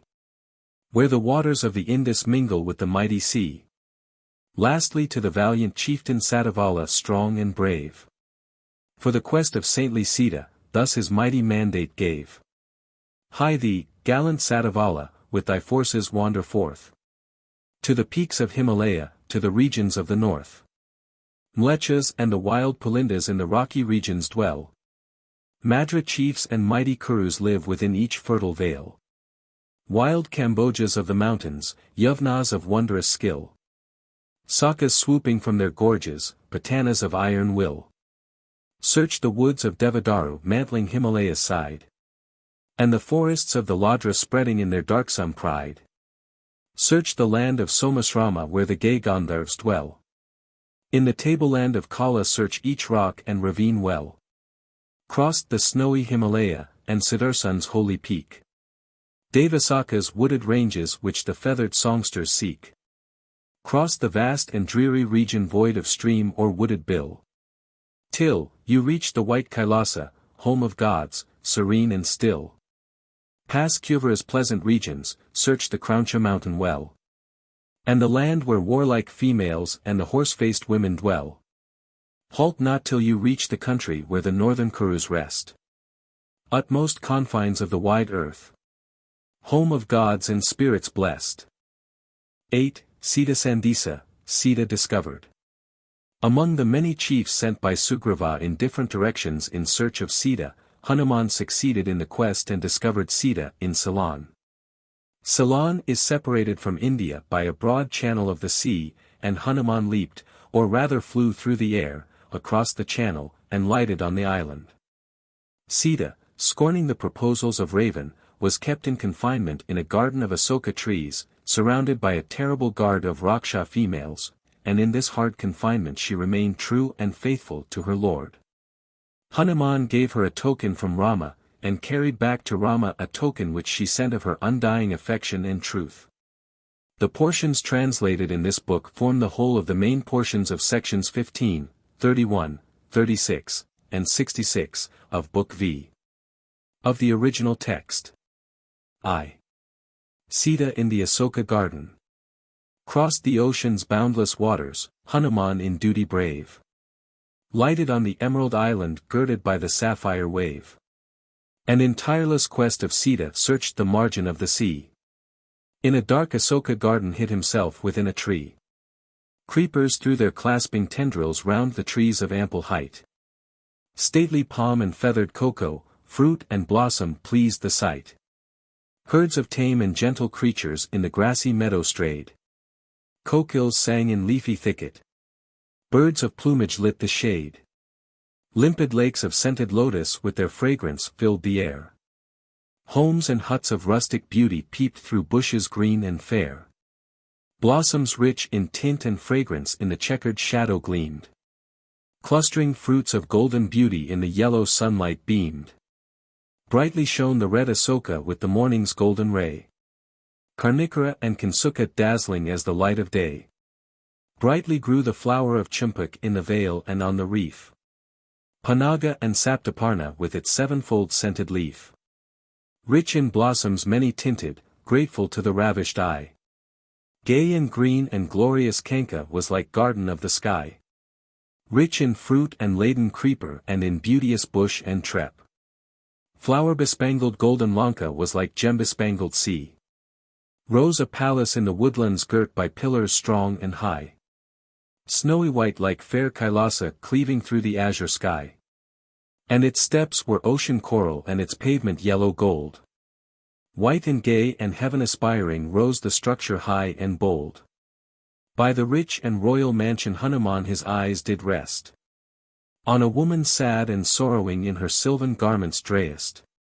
Like the moon obscured and clouded, dim with shadows deep and dark.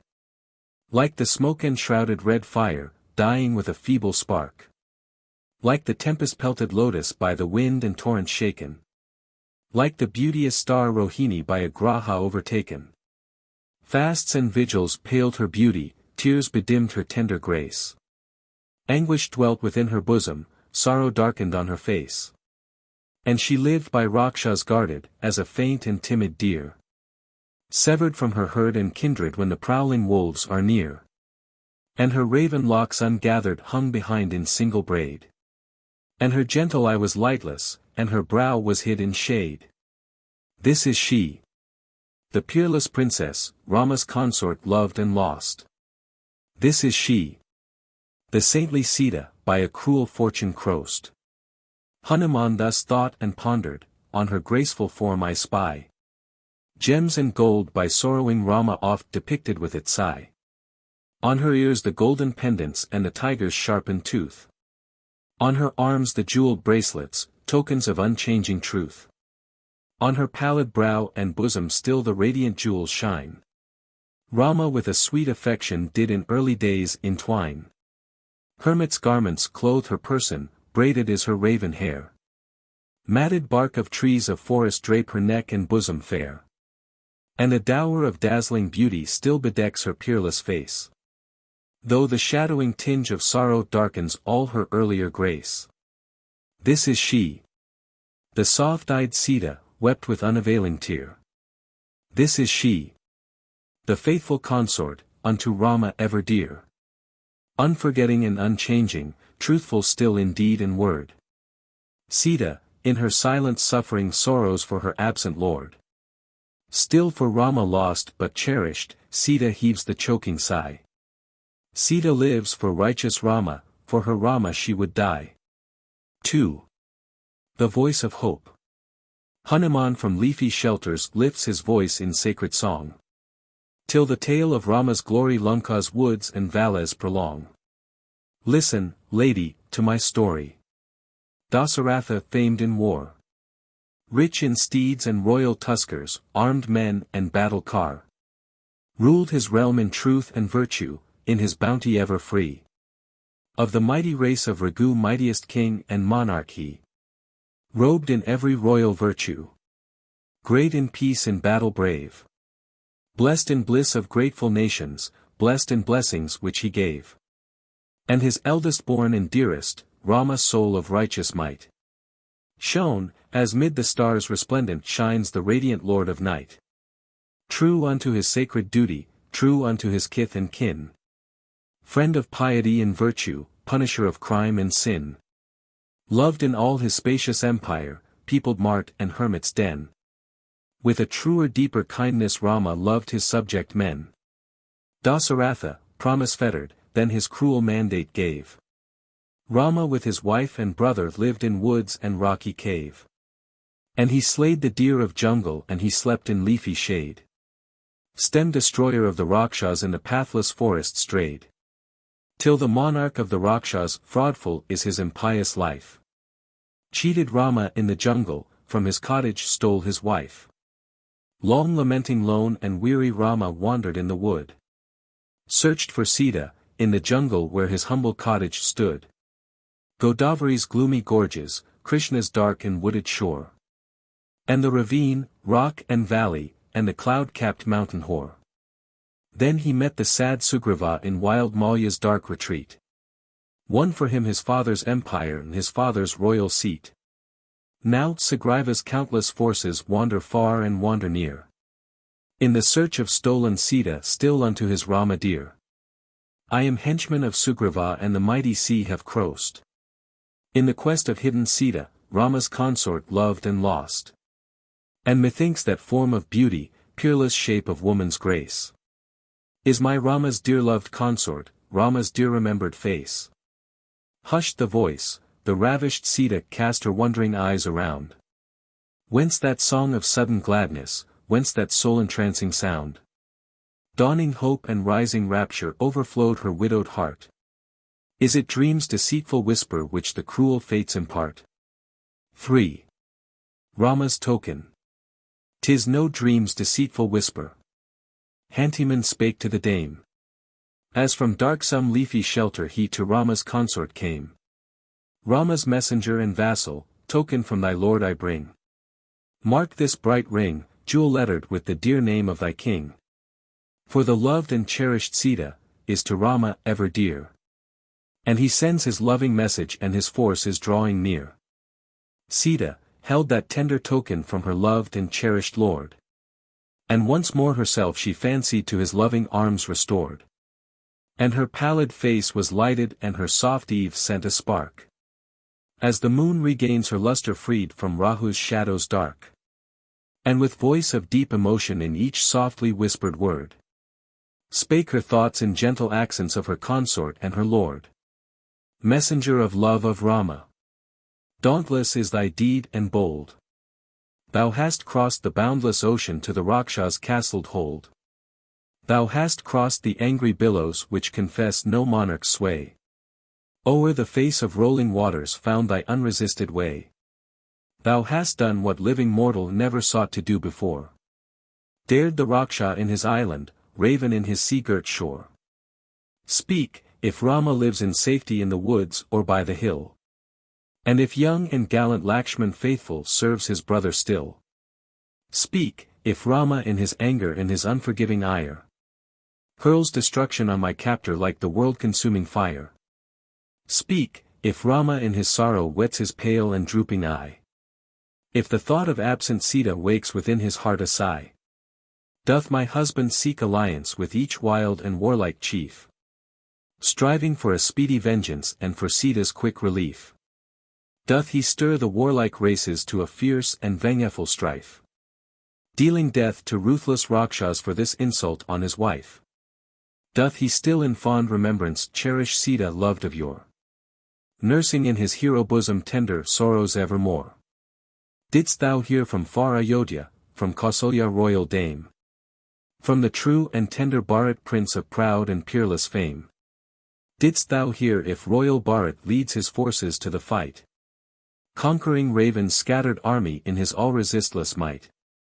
Didst thou hear if brave Sugriva marshals Vanars in his wrath? And the young and gallant Lakshman seeks to cross the ocean path? Hanuman with due obeisance placed his hand upon his head.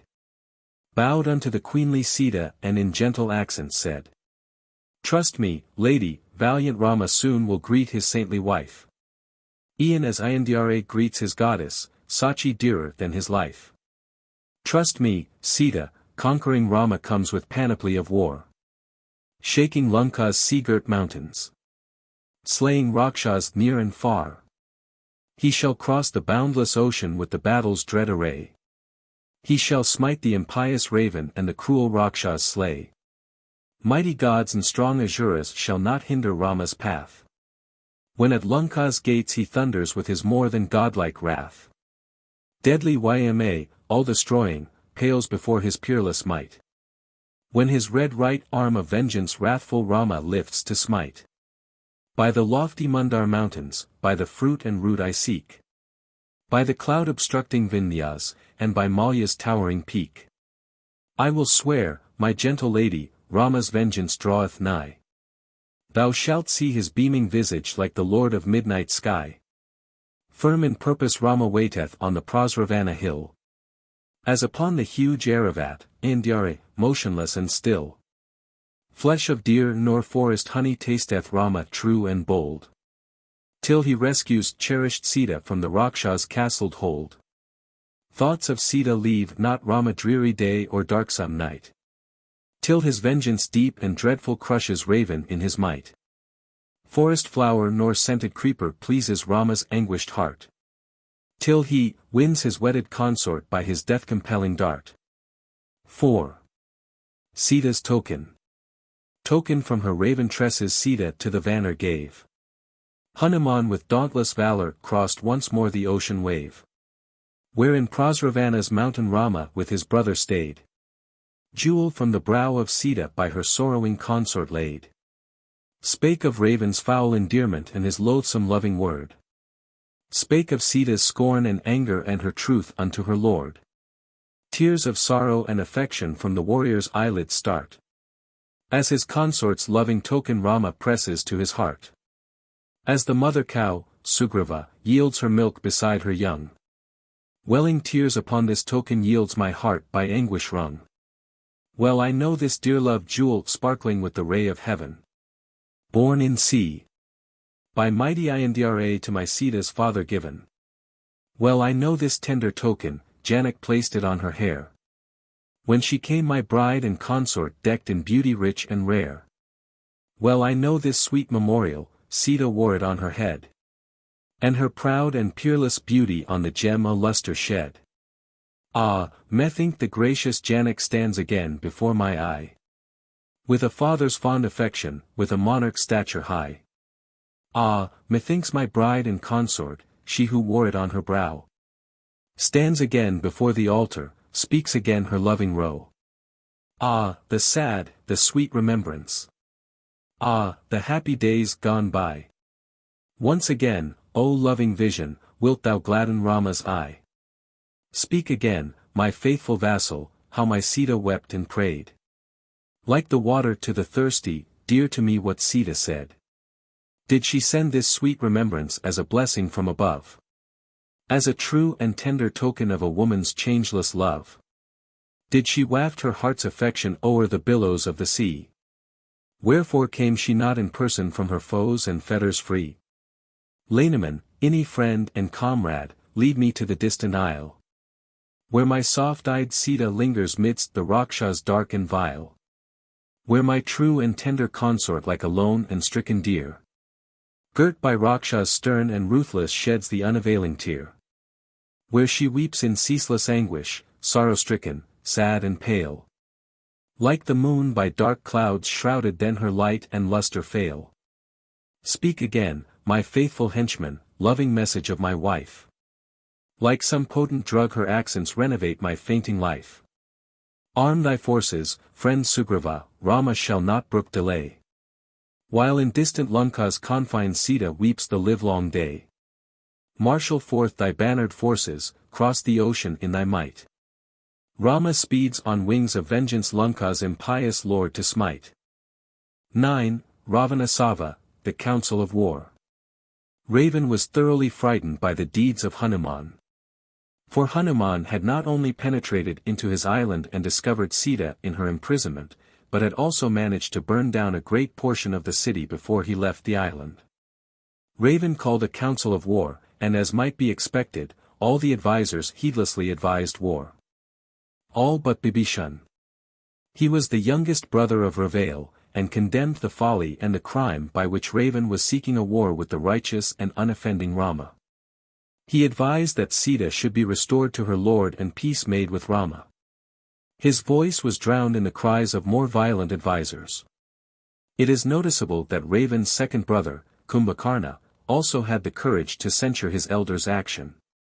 But unlike Bibhishan he was determined to fight for his king whether he was right or wrong. There is a touch of sublimity in this blind and devoted loyalty of Kumbhakarna to the cause of his king and his country. Bibhishan was driven from the court with indignity, and joined the forces of Rama, to whom he gave much valuable information about Lanka and its warriors. The passages translated in this book form sections 6, 8, 9.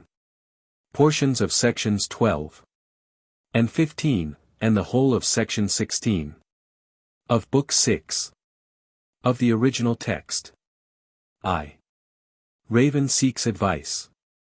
Monarch of the mighty Rakshas, Ravan spake to warriors all. Spake to gallant chiefs and princes gathered in his council hall. Listen, princes, chiefs, and warriors. Hanuman our land hath seen, stealing through the woods of Lanka unto Rama's prison queen. And audacious in his purpose and resistless in his ire.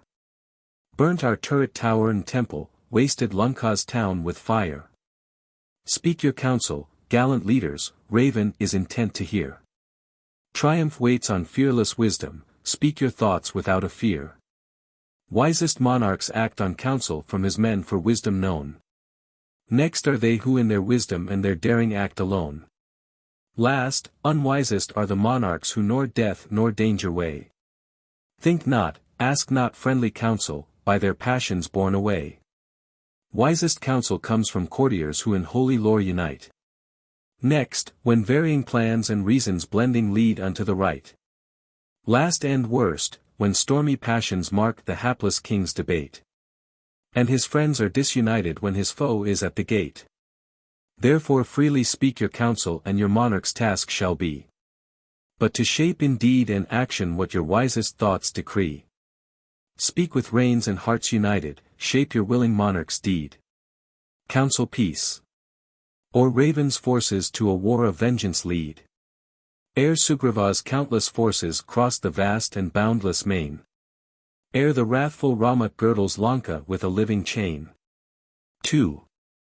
Prahasta's speech. Dark and high as summer tempest mighty-armed Prahasta rose. Spake in fierce accents hurling challenge on his foes. Wherefore, Raven, quails thy bosom, gods against thee strive in vain.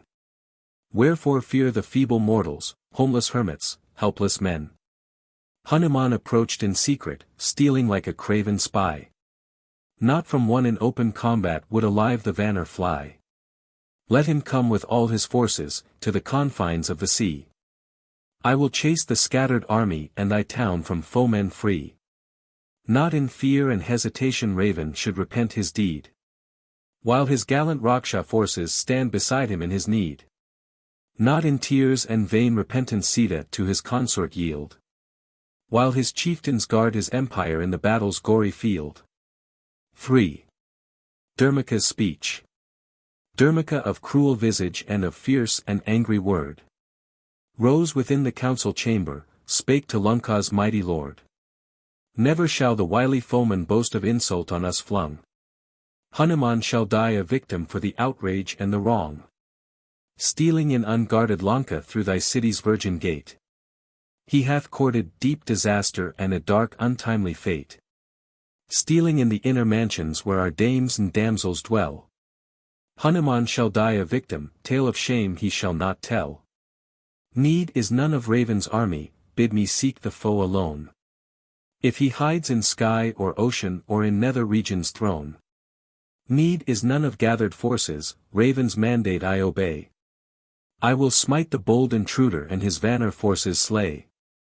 4. Vajradhanshtra's speech. Iron-toothed Vajradhanshtra then arose in wrath and pride. And his blood-stained mace of battle held in fury by his side. Wherefore, Raven, waste thy forces on the foemen poor and vile. Hermit Rama and his brother. Hanuman of impious wile. Bid me, with this mace of battle proud Sugriva I will slay. Chase the helpless hermit brothers to the forests far away. Or to deeper counsel listen. Varied shapes the Rakshas wear. Let them wearing human visage. Dressed as Bharat's troops appear. Succor from his ruling brother Rama will in gladness greet. Then with mace and blood-stained saber we shall lay them at our feet. Rock and javelin and arrow we shall on our foemen hail. Till no poor surviving Vanar lives to tell the tragic tale. V. Speech of Nikumba and Vajrahanu. Then arose the brave Nikumba, Kumbhakama's son was he. Spake his young heart's mighty passion in his accents bold and free. Need is none, O mighty monarch, for a battle or a war. Bid me meet the homeless Rama and his brother wandering far. Bid me face the proud Sugriva, Hanuman of deepest wile. I will rid thee of thy foemen and of Vanars poor and vile. Rose the chief with jaw of iron, Vajrahanu fierce and young. Licked his lips like hungry tiger with his red and lolling tongue. Wherefore, monarch, dream of battle. Rakshas feed on human gore. Let me feast upon thy foemen by the ocean's lonely shore. Rama and his hermit brother, Hanuman who hides in wood. Augad and the proud Sugriva soon shall be my welcome food. 6. Bibhishan's warning. 20 warriors armed and girded in the council hall arose. Thirsting for a war of vengeance, hurling challenge on the foes. But Bibhishan deep in wisdom Raven's youngest brother he spake the word of solemn warning. For his eye could farthest see. Pardon, king and honored elder, if Bibhishan lifts his voice 'gainst the wishes of the warriors and the monarch's fatal choice. Firm in faith and strong in forces, Rama comes with conquering might. Vain against a righteous warrior would unrighteous raven fight. Think him not a common vanner who transpassed the ocean wave. Wrecked thy city tower and temple and a sign and warning gave. Think him not a common hermit who Ayodhya ruled of yore. Crossing India's streams and mountains.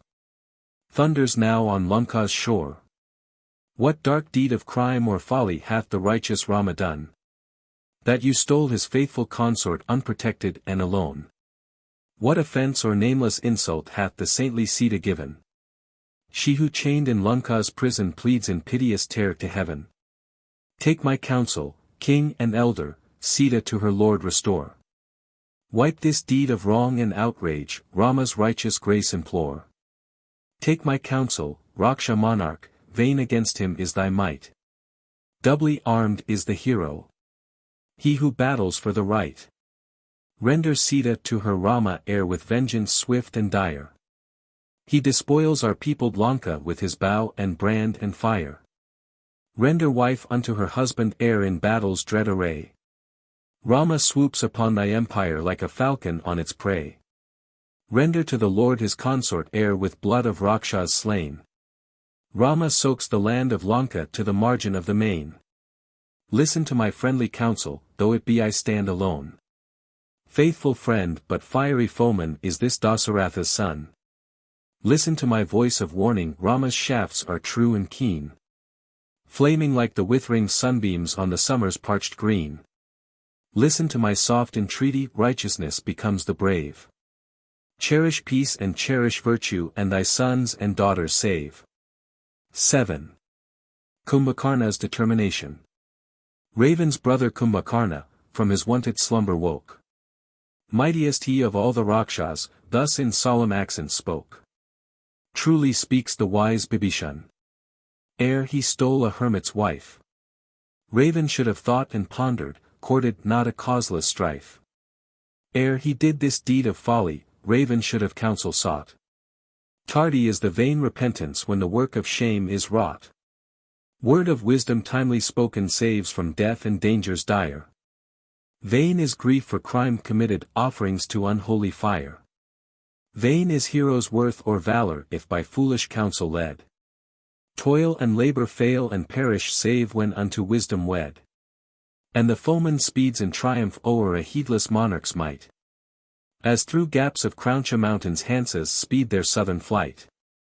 Raven, thou hast sought unwisely Sita, in her calm retreat.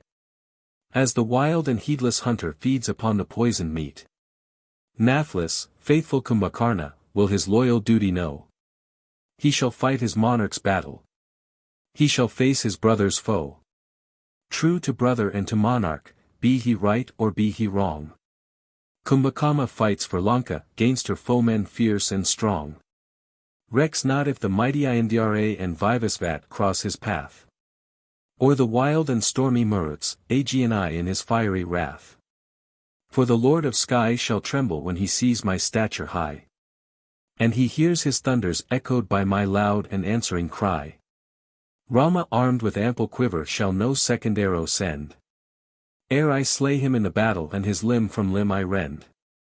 Wiser heads than Kumbhakarna right and true from wrong may know. Faithful to his race and monarch he shall face the haughty foe. Joy thee in thy pleasure, Raven, rule thy realm in regal pride. When I slay the hermit Rama. Widowed Sita be thy bride. 8. Indrajit's assurance. Indrajit the son of Raven then his lofty purpose told.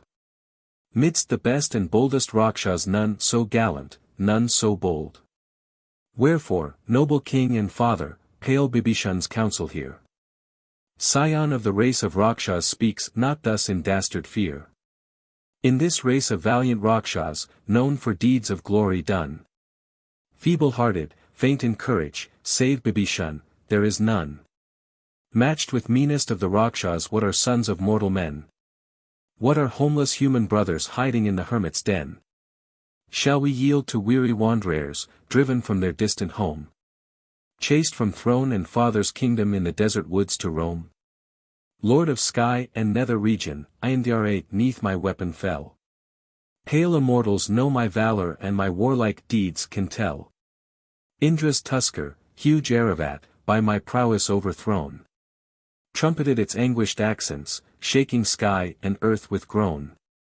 Mighty gods and dauntless Daitya's fame of Indrajit may know. And he yields not, king and father, to a homeless human foe. 9. Raven's decision. Anger swelled in Raven's bosom as he cast his blood-red eye on Bibhishan calm and fearless, and he spake in accents high. Rather dwell with open foemen or in homes where cobras haunt, than with faithless friends who falter and whom fears of danger daunt. Oh, the love of near relations! False and faithless, full of guile. How they sorrow at my glory, at my danger how they smile. How they grieve with secret anguish when my loftier virtues shine. How they harbor jealous envy when deserts and fame are mine. How they scan with curious vision every fault that clouds my path. How they wait with eager longing till I fall in fortune's wrath. Ask the elephants of jungle how their captors catch and bind. Not by fire and feeble weapons, but by treason of their kind. Not by javelin or arrow, little for these arms they care. But their false and fondling females lead them to the hunter's snare. Long as nourishment and vigor shall impart the milk of cow. Long as woman shall be changeful, hermits holy in their vow. Ave. So long shall near relations bait us in their inner mind. Mark us with a secret envy though their words be ne'er so kind. Raindrops fall upon the lotus but unmingling hang apart. False relations round us gather but they blend not heart with heart. Winter clouds are big with thunder but they shed no freshening rain. False relations smile and greet us but their soothing words are vain. Bees are tempted by the honey but from flower to flower they range. False relations share our favor but in secret seek a change. Lying is thy speech, Bibhishan, secret envy lurks within. Thou wouldst rule thy elder's empire, thou wouldst wed thy elder's queen. Take thy treason to the foemen, brother's blood I may not shed. Other Raksha craven-hearted by my royal hands had bled. X. Bibhishan's departure. This to me Bibhishan answered, as with fiery comrades four. Rose in arms the wrathful Raksha and in fury rushed before. But I spare thee, Roval Raven, angry words thy lips have passed. False and lying and unfounded is the censure thou hast cast. True Bibhishan sought thy safety, strove to save his elder's reign. Speed thee now to thy destruction since all counsel is in vain. Many are thy smiling courtiers who with honeyed speech beguile. Few are they with truth and candor speak their purpose void of guile. Blind to reason and to wisdom, Raven seek thy destined fate. For thy impious lust of woman, for thy dark unrighteous hate. Blind to danger and destruction, deaf to word of counsel given. By the flaming shaft of Rama thou shalt die by will of heaven. Yet, oh! Yet, my king and elder, let me plead with latest breath. Gainst the death of race and kinsman, gainst my lord and brother's death. Ponder yet, O Raksha monarch, save thy race and save thy own. Raven, part we now ever. Guard thy ancient sea-girt throne. 10. Yuddha, the War in Ceylon. Rama crossed over with his army from India to Ceylon. There is a chain of islands across the strait, and the Indian poet supposes them to be the remains of a vast causeway which Rama built to cross over with his army. The town of Lanka, the capital of Ceylon, was invested, and the war which followed was a succession of sallies by the great leaders and princes of Lanka. But almost every sally was repulsed, every chief was killed, and at last Raven himself who made the last sally was slain and the war ended. Among the numberless fights described in the original work, those of Raven himself, his brother Kumbhakarna, and his son Indrajit, are the most important, and oftenest recited and listened to in India. And these have been rendered into English in this book. And the reader will mark a certain method in the poet's estimate of the warriors who took part in these battles. First and greatest among the warriors was Rama. He was never beaten by an open foe, never conquered in fair fight.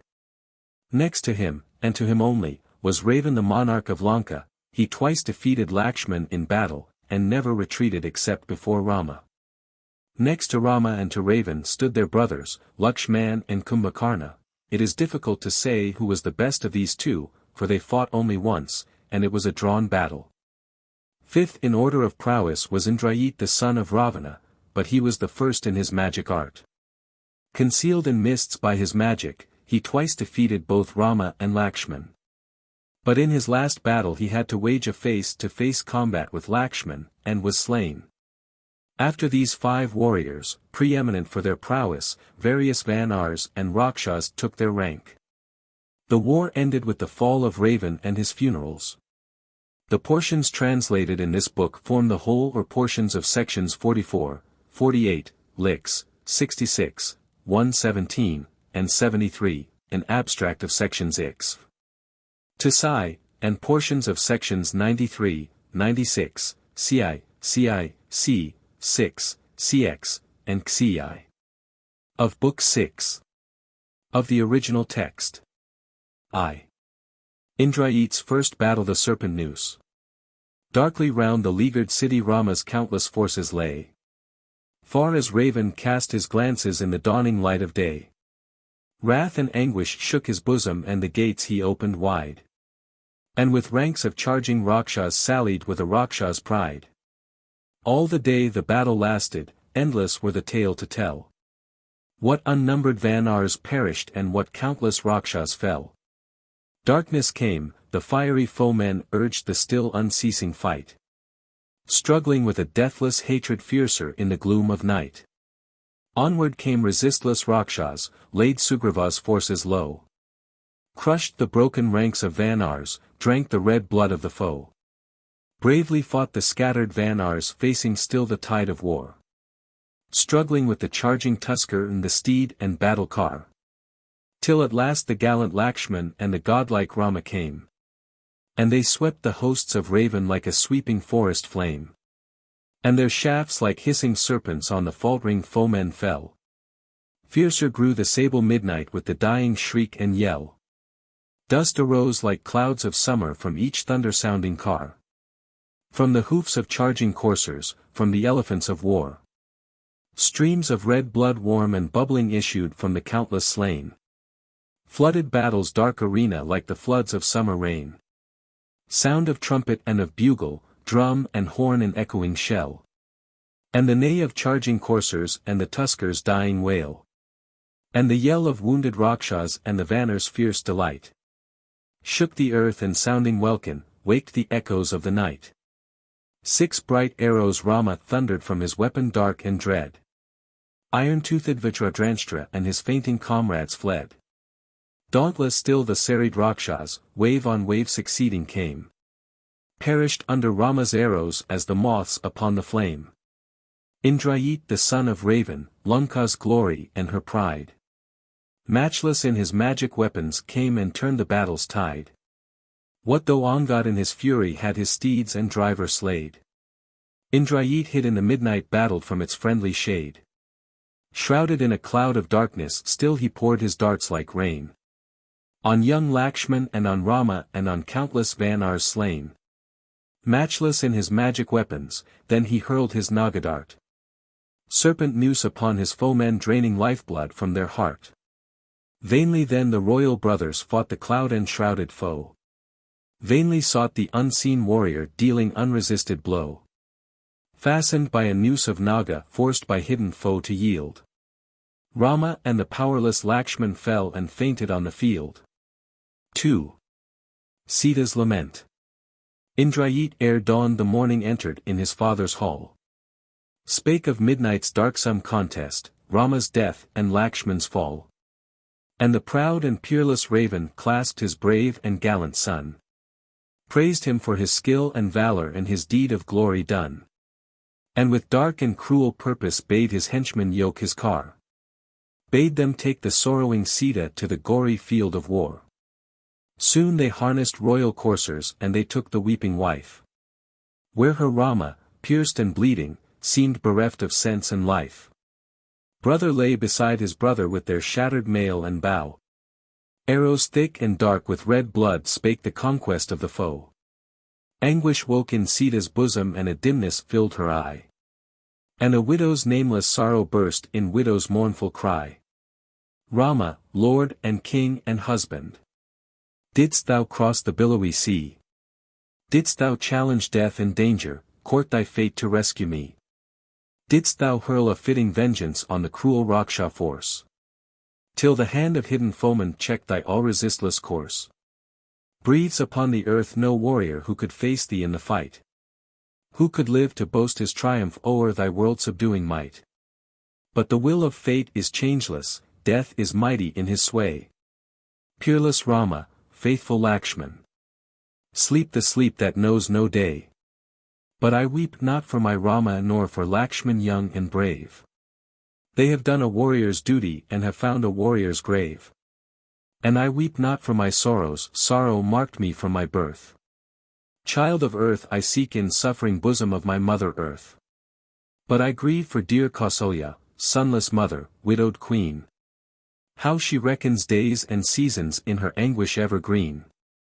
How she waits with eager longing till her Rama's exile o'er. He would soothe her lifelong sorrow, bless her aged eyes once more. Sita's love. Ayodhya's monarch. Queen Kausalya's dearest born. Rama soul of truth and virtue sleeps the sleep that knows no morn.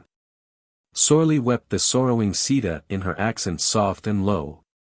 And the silent stars of midnight wept to witness Sita's woe. But Trijata her companion, though a Raksha woman she, felt her soul subdued by sadness, spake to Sita tenderly. Weep not.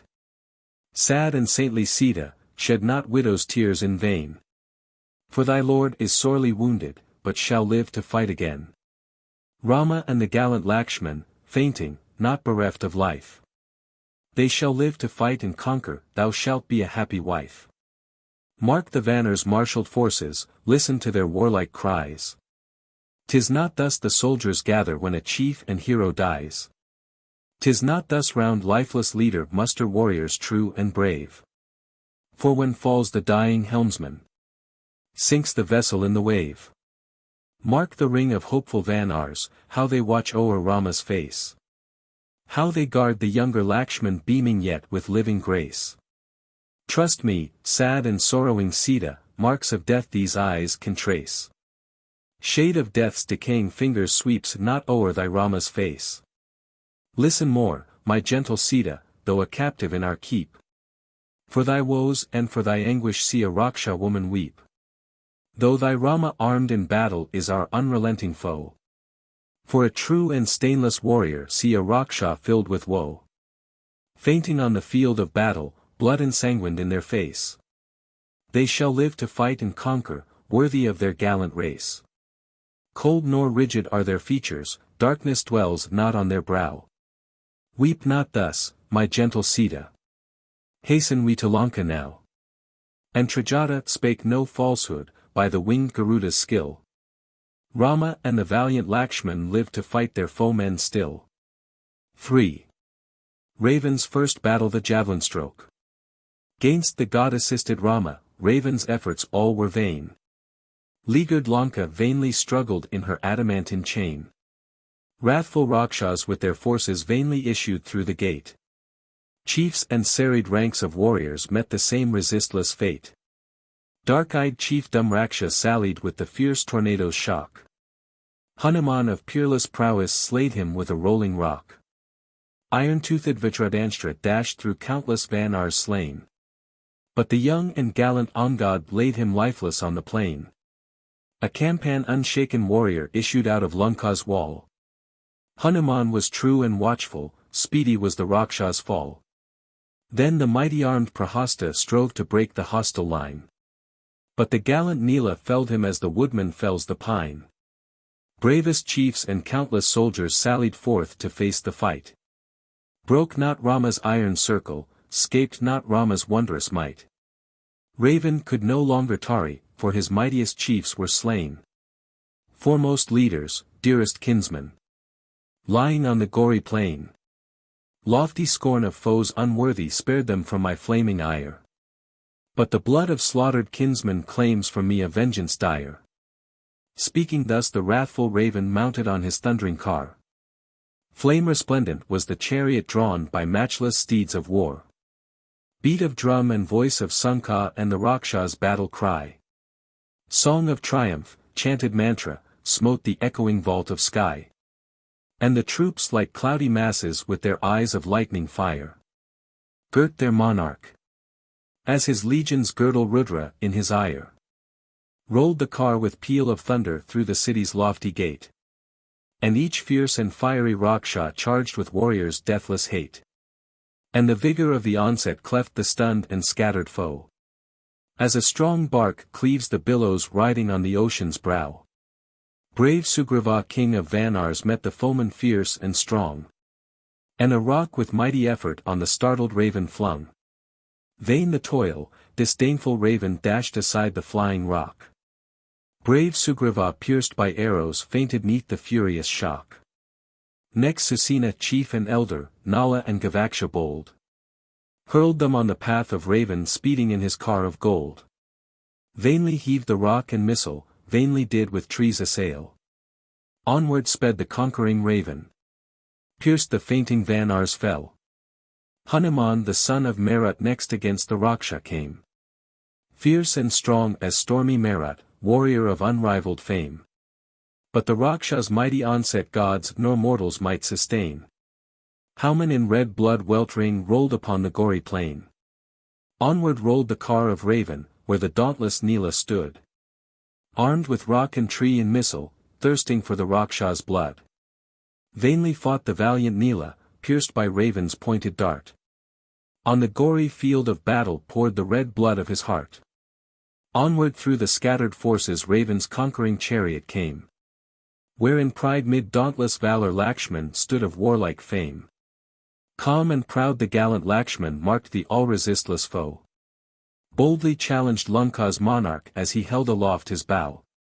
Welcome, mighty lord of Lanka. Wage with me an equal strife. Wherefore with thy royal prowess seek the humble Vanar's life. Hath thy fate, so answered Raven, brought thee to thy deadly foe? Welcome, valiant son of Arehu. Raven longs to lay thee low.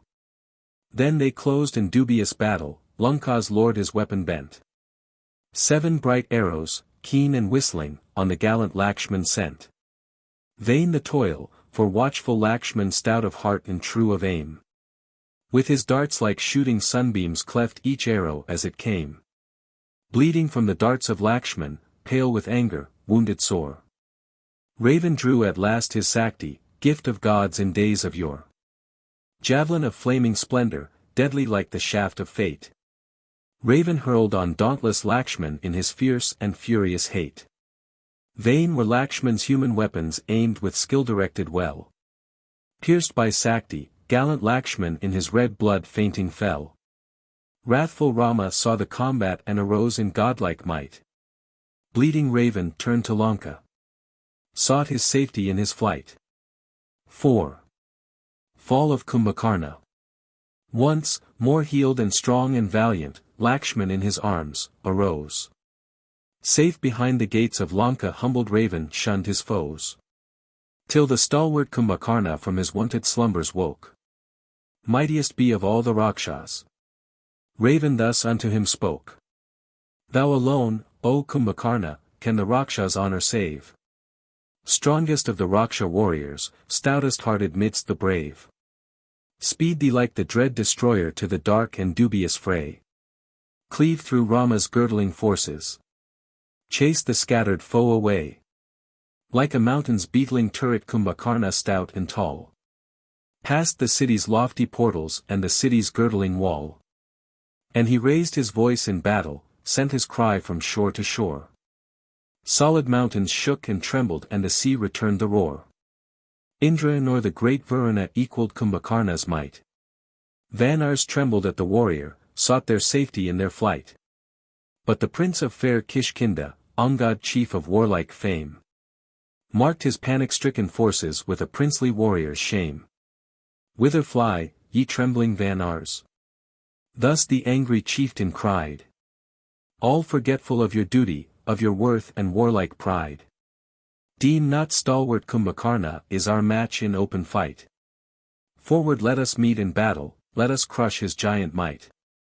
Rallied thus, the broken army stone and tree and massive rock hurled upon the giant Rakshasa speeding with the lightning's shock.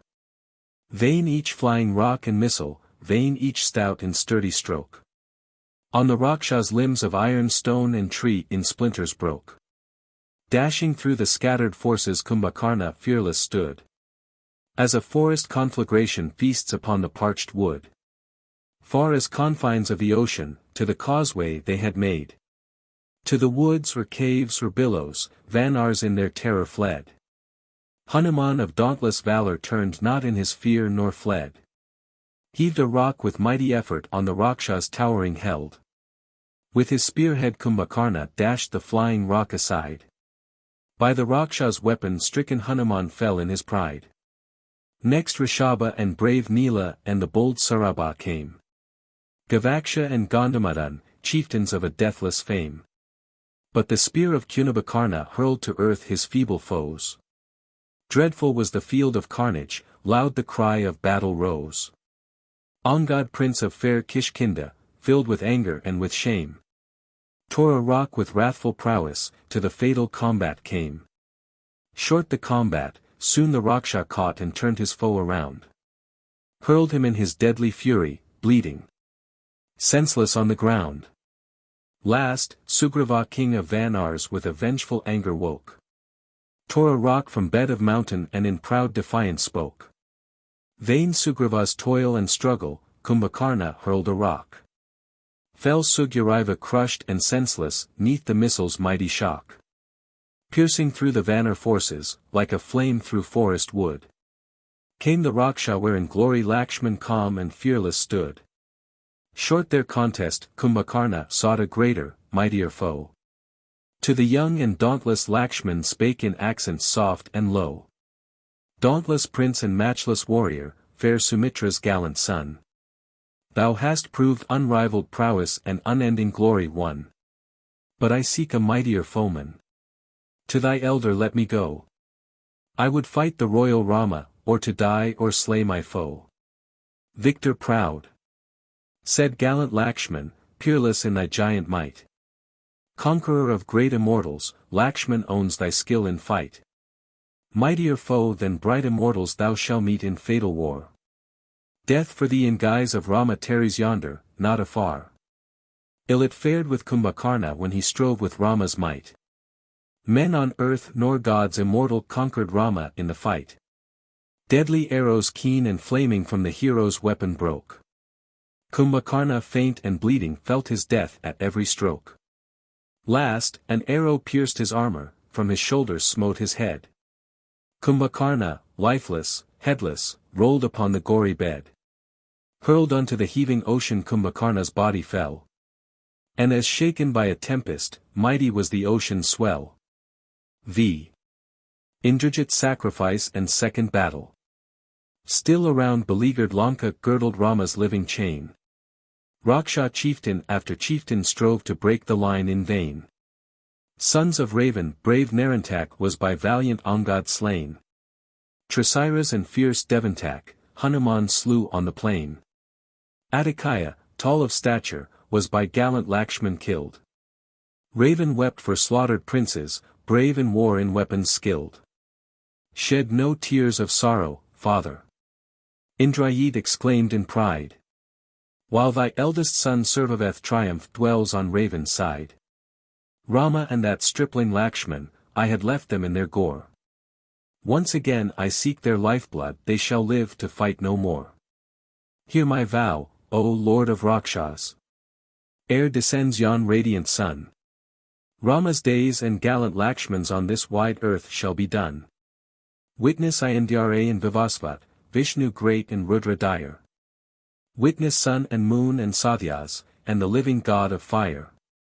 Opened wide the gates of Lanka, in the spacious field of war.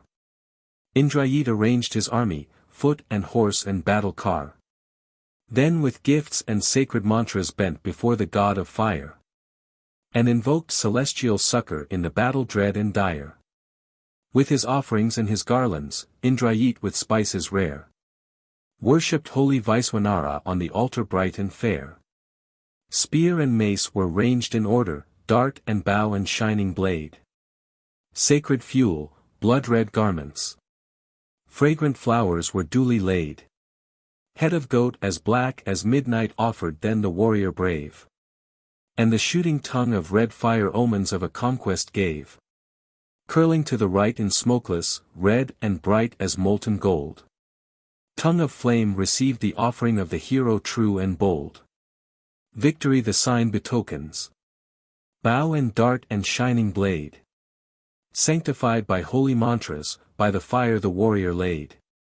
Then with weapons consecrated, hid in mists as once before. Indrajit on helpless foemen did his fatal arrows pour. Fled the countless Vanar forces, panic-stricken, crushed and slain. And the dead and dying warriors strewed the gory battle plain. Then on Rama, and on Lakshman, from his dark and misty shroud. Indrajit discharged his arrows bright as sunbeams through a cloud. Scanning earth and bright sky vainly for his dark and hidden foe. Rama to his brother Lakshman spake in grief and spake in woe. Once again that wily Raksha, slaying all our Vanar train. From his dark and shadowy shelter doth on us his arrows rain. By the grace of great Swayambhu, Indrajit is lost to sight. Useless is our human weapon, gainst his gift of magic might. If Swayambhu wills it, Lakshman, we shall face these fatal darts. We shall stand with dauntless patience, we shall die with dauntless hearts. Weaponless but calm and valiant, from the foeman's dart and spell. Patiently the princes suffered, fearlessly the heroes fell. 6. Indrajit's third battle and fall. Healing herbs from distant mountains Hanuman in safety brought. Rama rose and gallant Lakshman, once again their foemen sought. And when night its sable mantle o'er the earth and ocean drew, forcing through the gates of Lanka to the frightened city flew. Gallant sons of Kumbhakama vainly fought to stem the tide. Hanuman and brave Sugriva slew the brothers in their pride. Makaraksha, shark-eyed warrior, vainly struggled with the foe. Rama laid him pierced and lifeless by an arrow from his bow. Indrajit arose in anger for his gallant kinsman slayed. In his arts and deep devices Sita's beauteous image made. And he placed the form of beauty on his speeding battle car. With his sword he smote the image in the gory field of war. Rama heard the fatal message which his faithful Vanars gave. And a death-like trance and tremor fell upon the warrior brave. But Bibhishan deep in wisdom to the anguished Rama came. With his words of consolation spake of Rama's righteous dame. Trust me, Rama, trust thy comrade, for I know our wily house. Indrajit slays not the woman whom his father seeks as spouse. 'Tis for Sita. Impious raven meets thee on the battlefield. Stakes his life and throne and empire, but thy Sita will not yield. Deem not that the king of Rakshas will permit her blood be shed. Indrajit slays not the woman whom his father seeks to wed. 'Twas an image of thy Sita, Indrajit hath cleft in twain. While our army wails and sorrows, he performs his rites again. To the holy Nikumbala, Indrajit in secret hies.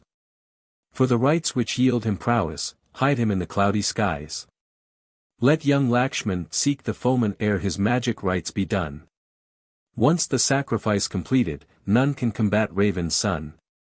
Let young Lakshman speed through Lanka till his wily foe is found. Slay the secret sacrificer on the sacrificial ground. Unto holy Nikumbala, Lakshman with Bibhishan went. Bravest, choicest of the army, Rama with his brother sent. Magic rites and sacrifices Indrajit had scarce begun. When surprised by armed foemen rose in anger Raven's son. Art thou he, thus to Bibhishan, Indrajit in anger spake. Brother of my royal father, stealing thus my life to take. Raksha born of Raksha parents, dost thou glory in this deed? Traitor to thy king and kinsman, false to us in direst need? Scorn and pity fill my bosom thus to see thee leave thy kin. Serving as a slave of foemen, stooping to a deed of sin. For the slave who leaves his kindred, basely seeks the foeman's grace. Meets destruction from the foeman after he destroys his race. Untaught child of impure passions, thus Bibhishan answer made. Of my righteous worth unconscious bitter accents hast thou said. Know, proud youth, that truth and virtue in my heart precedence take.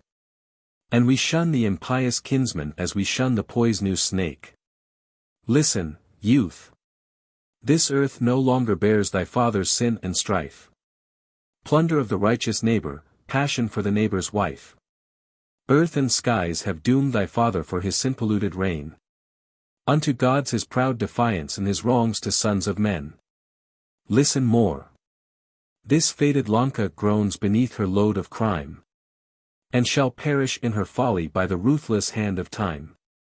Thou shalt perish and thy father in this proud presumptuous state. Lakshman meets thee, impious Raksha, by the stern decree of fate. Hast thou too forgot the lesson, Indrajit to Lakshman said. Twice in field of war unconscious thee with Rama have I laid. Dost thou stealing like a serpent brave my yet unconquered might? Perish, boy, in thy presumption. In this last and fatal fight.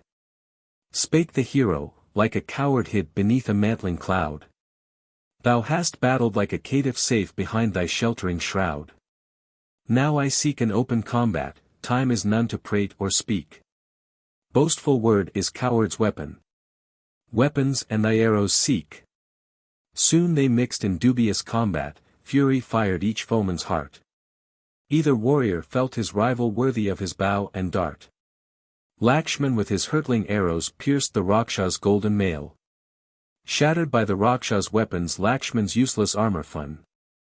Red with gore and dim in eyesight still the chiefs in fury fought. Neither quailed Bef or his omen, pause, nor grace nor mercy sought. Till with more than human valor Lakshman drew his bow amain. Slayed the Raksha's steeds and driver, severed too his bow in twain. If the great and godlike Rama is in faith and duty true, gods assist the cause of virtue. Lakshman uttered as he drew. Fatal was the dart unerring gods assist the true and bold. On the field of Nikumbala, Lakshman's foeman headless rolled. 7. Raven's lament. Quenched the light of Raksha's valor. So the message-bearer said. Lakshman with the deep Bibhishan hath thy son in battle slayed. Fallen is our prince and hero and his day on earth is done. In a brighter world, O monarch, lives thy brave, thy gallant son. Anguish filled the father's bosom and his fleeting senses failed. Till to deeper sorrow wakened Lanka's monarch wept and wailed. Greatest of my gallant warriors, dearest to thy father's heart. Victor over bright immortals, art thou slain by Lakshman's dart. Noble prince whose peerless arrows could the peaks of Mundar stain. And could daunt the dread destroyer, art thou by a mortal slain. But thy valor lends a radiance to Elysium's sunny clime. And thy bright name adds a luster to the glorious rolls of time. In the skies the bright immortals lisp thy name with terror pale. On the earth our maids and matrons mourn thy fall with piercing wail. Hark! The voice of lamentation waking in the palace halls. Like the voice of woe in forests when the forest monarch falls. Hark! The wailing widowed princess, mother weeping for her son. Leaving them in tears and anguish, Indrajit, where art thou gone? Full of years so oft I pondered when the monarch raven dicks. Indrajit shall watch his bedside, Indrajit shall close his eyes. But the course of nature changes, and the father weeps the son. Youth is fallen. And the aged lives to fight the foe alone. Tears of sorrow, slow and silent, fell upon the monarch's breast. Then a swelling rage and passion woke within his heaving chest. Like the sun of scorching summer glowed his face in wrathful shame. From his brow and rolling eyeballs issued sparks of living flame. "Perish she," exclaimed the monarch, "she-wolf Sita dies today. Indrajit but cleft her image, raven will the woman slay." Followed by his trembling courtiers, regal robes and garments rent. Raven shaking in his passion to Asoka's garden went. Maddened by his wrath and anguish, with his drawn and flaming sword, sought the shades where soft-eyed Sita silent sorrowed for her lord. Woman's blood the royal saber on that fatal day had stained. But his true and faithful courtiers Raven's wrathful hand restrained. And the watchful Raksha females girdled round the sorrowing dame, flung them on the path of Raven to withstand a deed of shame. Not against a woman, Raven, mighty warriors raise their hand. In the battle, spake the courtiers, duty bids thee use thy brand. Versed in Vedas and in learning, court not thus a caitiff's fate. Woman's blood pollutes our valor, closes heaven's eternal gate. Leave the woman in her sorrow, mount upon thy battle car. Faithful to our king and leader we will wake the voice of war. 'Tis the 14th day auspicious of the dark and waning moon. Glory waiteth thee in battle and thy vengeance cometh soon. All resistless in the contest slay thy foeman in his pride. Seek as victor of the combat widowed Sita as thy bride. Slow and sullen, dark and silent, Raven then his wrath restrained. Vengeance on his son's destroyer deep within his bosom reigned. 8. Raven's second battle and vengeance. Voice of woe and lamentation and the cry of woman's wail, issuing from the homes of Lanka did the monarch's ears awail. And a mighty thought of vengeance waked within the monarch's heart. And he heaved a sigh of anguish as he grasped his bow and dart. Arm each chief and gallant Raksha. Be our sacred duty done. Raven seeks a fitting vengeance for his brave and noble son. Mahodar and Virupaksh, Mahaparshva warrior tall. Arm. This fated day will witness Lakshman's or your monarch's fall. Call to mind each slaughtered hero, Kara, Dushan, slain in fight. Kumbhakama giant warrior, Indrajit of magic might. Earth nor sky shall hide my foemen nor the ocean's heaving swell. Scattered ranks of Rama's forces shall my speedy vengeance tell. Be the red earth strewn and covered with our countless foemen slain. Hungry wolves and blood-beaked vultures feed upon the ghastly plain. For his great and gallant brother. For his brave and beauteous son. Raven seeks a fitting vengeance, Rakshas be your duty done. House to house, in Lanka's city, Raven's royal best was heard. Street and lane poured forth their warriors by a mighty passion stirred. With the javelin and saber, mace and club and axe and pike. Satagni and Bindipala. Quoit and discus quick to strike. And they formed the line of tuskers and the line of battle car. Mule and camel fit for burden and the fiery steed of war. Serried ranks of armed soldiers shook the earth beneath their tread. Horsemen that on wings of lightning o'er the field of battle spread. Drum and conch and sounding trumpet waked the echoes of the sky. Pataha and loud mridanga and the people's maddening cry. Thundering through the gates of Lanka, Raven's lofty chariot passed. Destined by his fortune. Raven ne'er again those portals crossed. And the sun was dim and clouded and a sudden darkness fell. Birds gave forth their boding voices and the earth confessed a spell. Gouts of blood in rain descended, startled coursers turned to fly. Vultures swooped upon the banner. Jackals yelled their doleful cry. Omens of a dark disaster mantled o'er the vale and rock. And the ocean heaved in billows, nations felt the earthquake shock. Darkly closed the fatal battle, sturdy Vanars fell in fight. Warlike leaders of the Rakshas perished neath the foeman's might. Mahadhar and Virupaksh were by bold Sugriva slain. Crushed by Angad, Mahaparshva slumbered lifeless on the plain.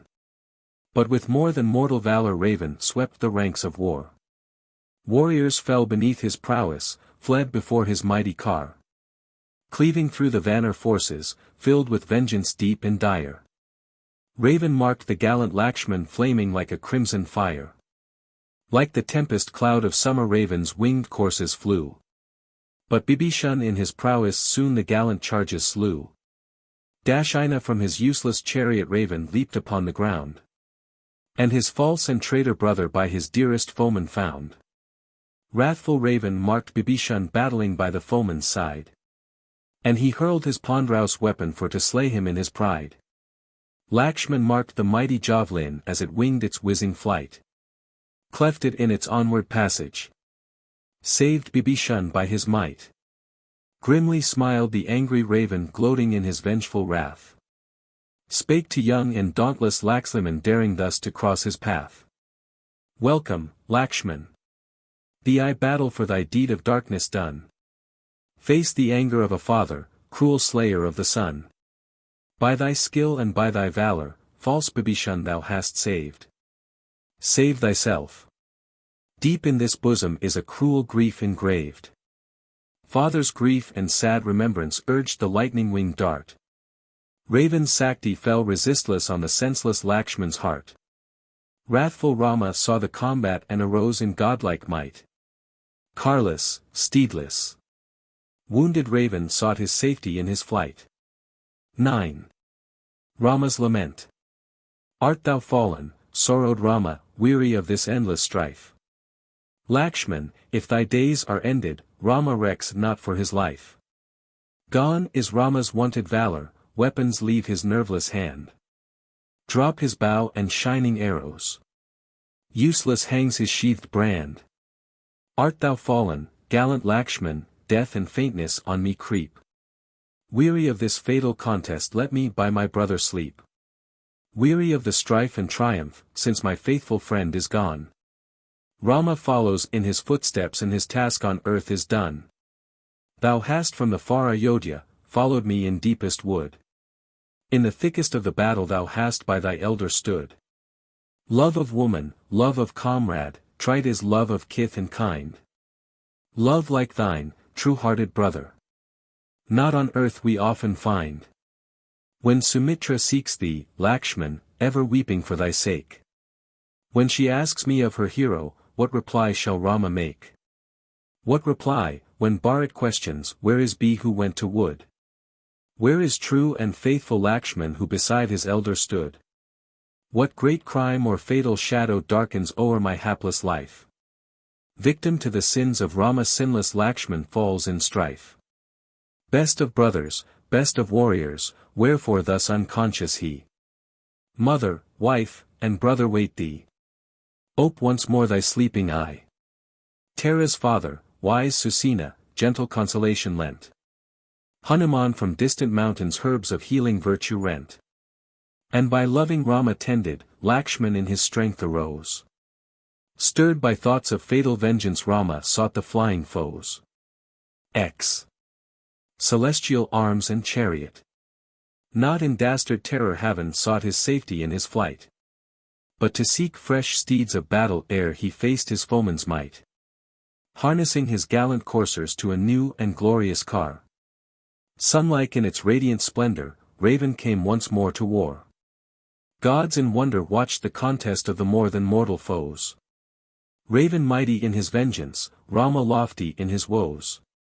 Gods in wonder marked the heroes, lion-like in jungle wood. Indra sent his arms and chariot where the human warrior stood. Speed, Matali, thus spake Indra, speed thee with my heavenly car. Where on foot the righteous Rama meets his mounted foe in war.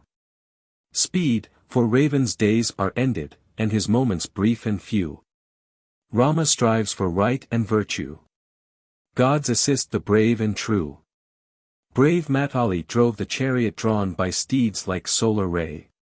Where the true and righteous Rama sought his foe in fatal fray. Shining arms and heavenly weapons he to lofty Rama gave. When the righteous strive and struggle, gods assist the true and brave.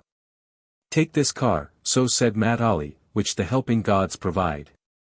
Rama, take these steeds celestial, Indra's golden chariot ride. Take this royal bow and quiver, where this falchion dread and dire. Visvakarman forged this armor in the flames of heavenly fire. I shall be thy chariot driver and shall speed the thundering car. Slay the sin-polluted raven in this last and fatal war.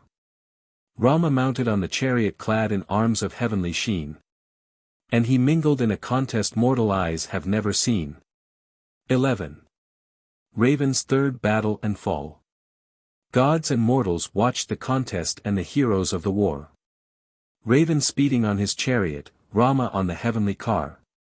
And a fiercer form the warriors in their fiery frenzy wore. And a deeper weight of hatred on their anguished bosoms bore. Clouds of dread and deathful arrows hid the radiant face of sky. Darker grew the day of combat, fiercer grew the contest high. Pierced by Raven's pointed weapons bleeding Rama owned no pain. Rama's arrows keen and piercing sought his foeman's life in vain. Long and dubious battle lasted, and with fury wilder fraught. Wounded, faint, and still unyielding. Blind with wrath the rivals fought. Pike and club and mace and trident scaped from Raven's vengeful hand. Spear and arrows Rama wielded, and his bright and flaming brand. Long and dubious battle lasted, shook the ocean, hill and dale. Winds were hushed in voiceless terror and the livid sun was pale. Still the dubious battle lasted, until Rama in his ire wielded Brahma's deathful weapon flaming with celestial fire. Weapon which the saint Agastya had unto the hero given.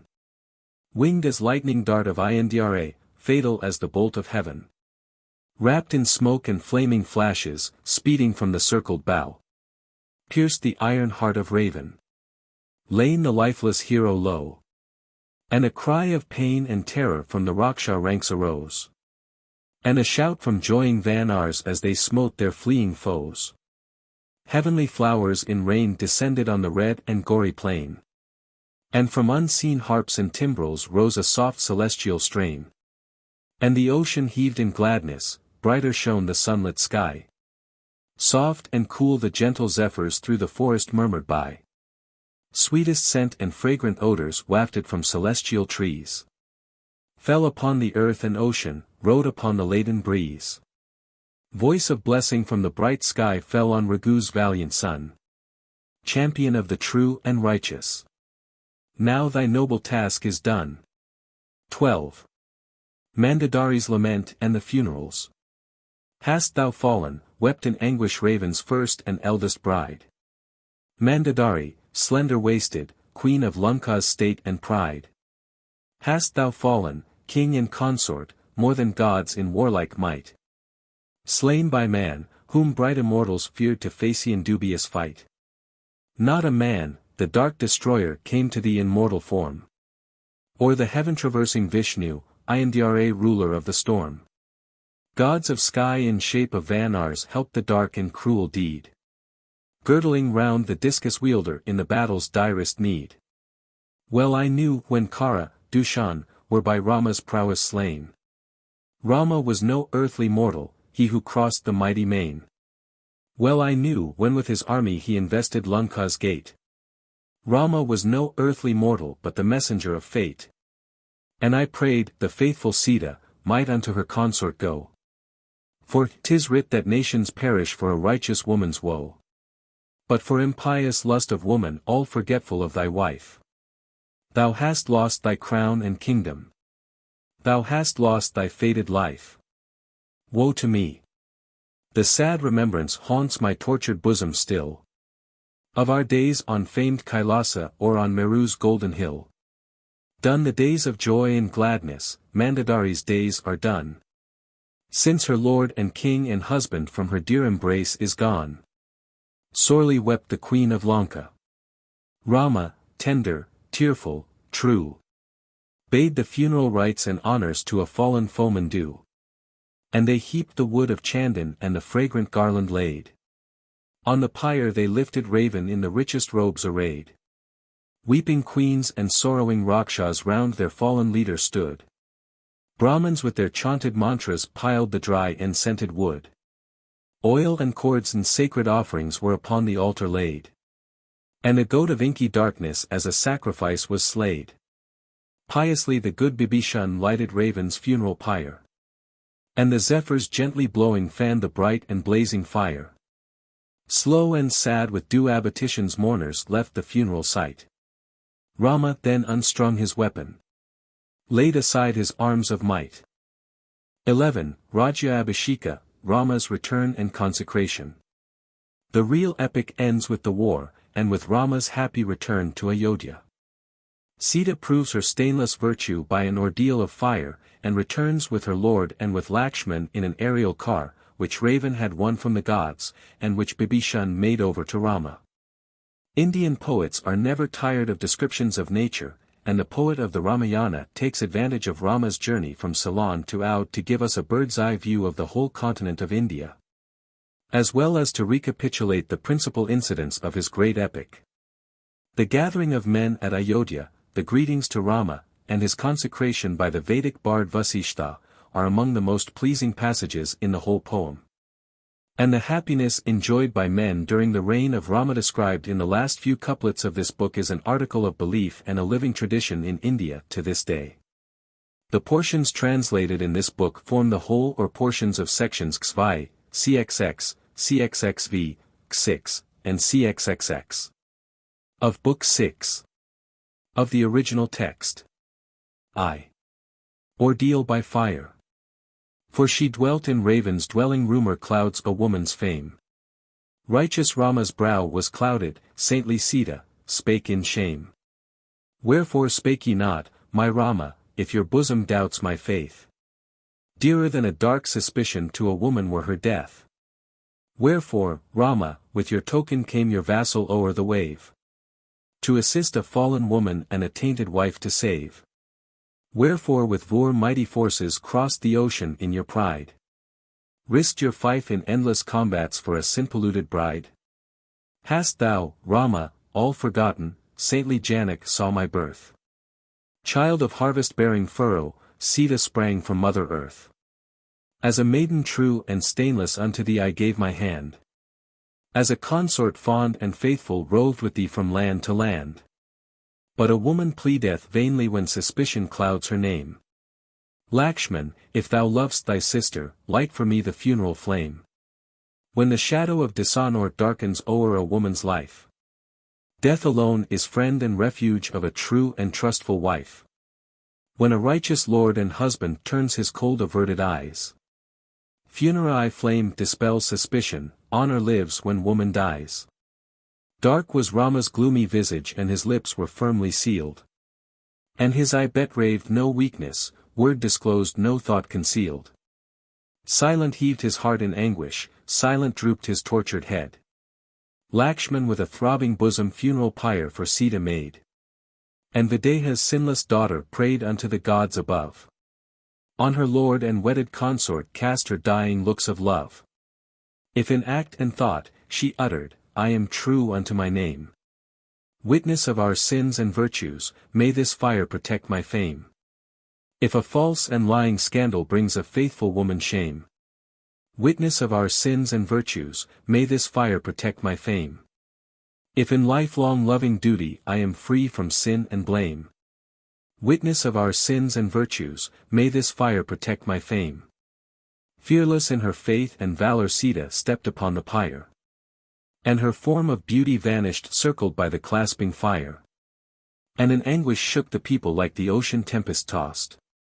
Old and young and maid and matron wept for Sita true and lost. For bedecked in golden splendor and in gems and rich attire. Sita vanished in the red fire of the newly lighted pyre. Rishis and the great Gandharvas, gods who know each secret deed. Witnessed Sita's high devotion and a woman's lofty creed. And the earth by ocean girdled with its wealth of teeming life. Witnessed deed of dauntless duty of a true and stainless wife. 2. Woman's truth vindicated. Slow the red flames rolled asunder, God of fire incarnate came. Holding in his radiant bosom fair Videha's sinless dame. Not a curl upon her tresses, not a blossom on her brow. Not a fibre of her mantle did with tarnished lustre glow. Witness of our sins and virtues, God of fire incarnate spake. bade the sorrow-stricken Rama back his sinless wife to take. Raven in his impious folly forced from thee thy faithful dame. Guarded by her changeless virtue, Sita still remains the same. Tempted oft by female Rakshas in the dark and dismal wood. In her woe and in her sadness true to thee hath Sita stood. Courted oft by royal raven in the forest far and lone. True to wedded troth and virtue Sita thought of thee alone. Fair is she in thought and action, pure and stainless, true and meek. I, the witness of all actions, thus my sacred mandate speak. Rama's forehead was unclouded and a radiance lit his eye. And his bosom heaved in gladness as he spake in accents high. Never from the time I saw her in her maiden days of youth have I doubted Sita's virtue, Sita's fixed and changeless truth. I have known her ever sinless, let the world her virtue know. For the god of fire is witness to her truth and changeless vow. Raven in his pride and passion conquered not a woman's love. For the virtuous like the bright fire in their native radiance move. Raven in his rage and folly conquered not a faithful wife. For like ray of sun unsullied is a righteous woman's life. Be the wide world now a witness, pure and stainless is my dame. Rama shall not leave his consort till he leaves his righteous fame. In his tears the contrite Rama clasped her in a soft embrace. And the fond forgiving Sita in his bosom hid her face. 3. Return home by the aerial car. Mark my love, so Rama uttered, as on flying Pushpa car. Borne by swans, the home-returning exiles left the field of war. Lanka's proud and castled city on Trikuta's triple crest. As on peaks of bold Kailasa mansions of immortals rest. Mark the gory fields surrounding where the Vanars in their might faced and fought the charging Rakshas in the long and deathful fight. Indrajit and Kumbhakama, Raven and his chieftain slain, fell upon the field of battle and their red blood soaks the plain. Mark where dark-eyed Mandodari, Raven's slender-waisted wife, wept her widow's tears of anguish when her monarch lost his life. She hath dried her tears of sorrow and bestowed her heart and hand on Bibisban good and faithful, crowned king of Lanka's land. See my love, round Ceylon's island how the ocean billows roar. Hiding pearls in eaves of corals, strewing shells upon the shore. And the causeway far extending, monument of Rama's fame. Rama's bridge, to distant ages shall our deathless deeds proclaim. See the rock-bound fair Kishkinda and her mountain-girdled town. Where I slayed the warrior Bali, placed Sugriva on the throne. And the hill of Rishyamukha where Sugriva first I met. Gave him word he would be monarch ere the evening sun had set. See the sacred lake of Pampa by whose wild and echoing shore Rama poured his lamentations when he saw his wife no more. And the woods of Janasthana where Jatayu fought and bled. When the deep deceitful raven with my trusting Sita fled. Dost thou mark, my soft-eyed Sita, cottage on the river's shore? Where in righteous peace and penance Sita lived in days of yore. And by gloomy Godavari, Saint Agastya's home of love. Holy men by holy duties sanctify the sacred grove. Dost thou, o'er the Dandak forest, view the Chitrakuta hill? Deathless bard the Saint Valmiki haunts its shade and crystal rill. Thither came the righteous Bharat and my loving mother came. Longing in their hearts to take us to Ayodhya's town of fame. Dost thou, dear devoted Sita, see the Jumna in her might? Where in Bharadwaja's ashram passed we, love, a happy night. And the broad and ruddy Ganga sweeping in her regal pride. Forest dweller faithful Guha crossed us to the southern side. Joy! Joy! My gentle Sita! Fair Ayodhya looms above. Ancient seat of Raghu's empire, nest of Rama's hope and love. Bow, bow, to bright Ayodhya. Darksome did the exiles roam. Now their weary toil is ended in their father's ancient home. 4. Greetings. Message from returning Rama, Vanars to Ayodhya brought. Righteous Bharat gave his mandate with a holy joy distraught. Let our city shrines and chaityas with a lofty music shake. And our priests to bright immortals grateful gifts and offerings make.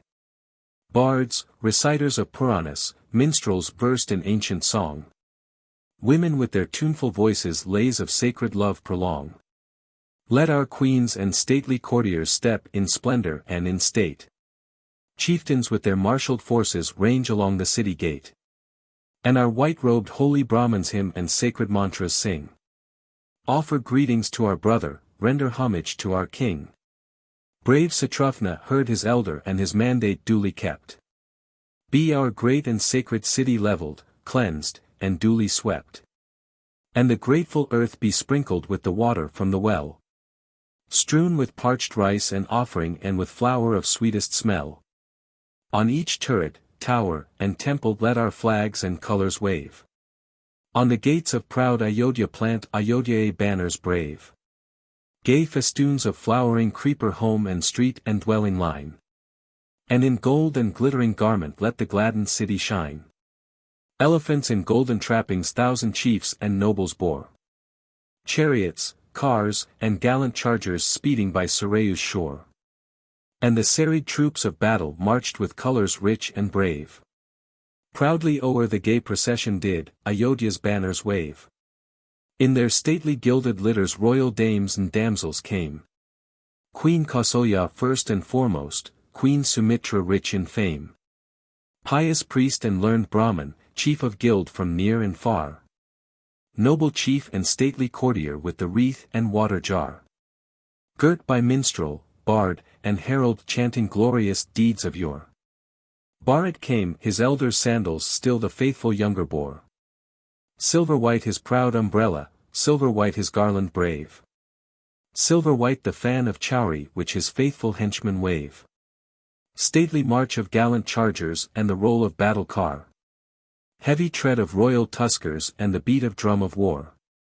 Dundubbi and echoing Sankha, voice of nations gathered nigh.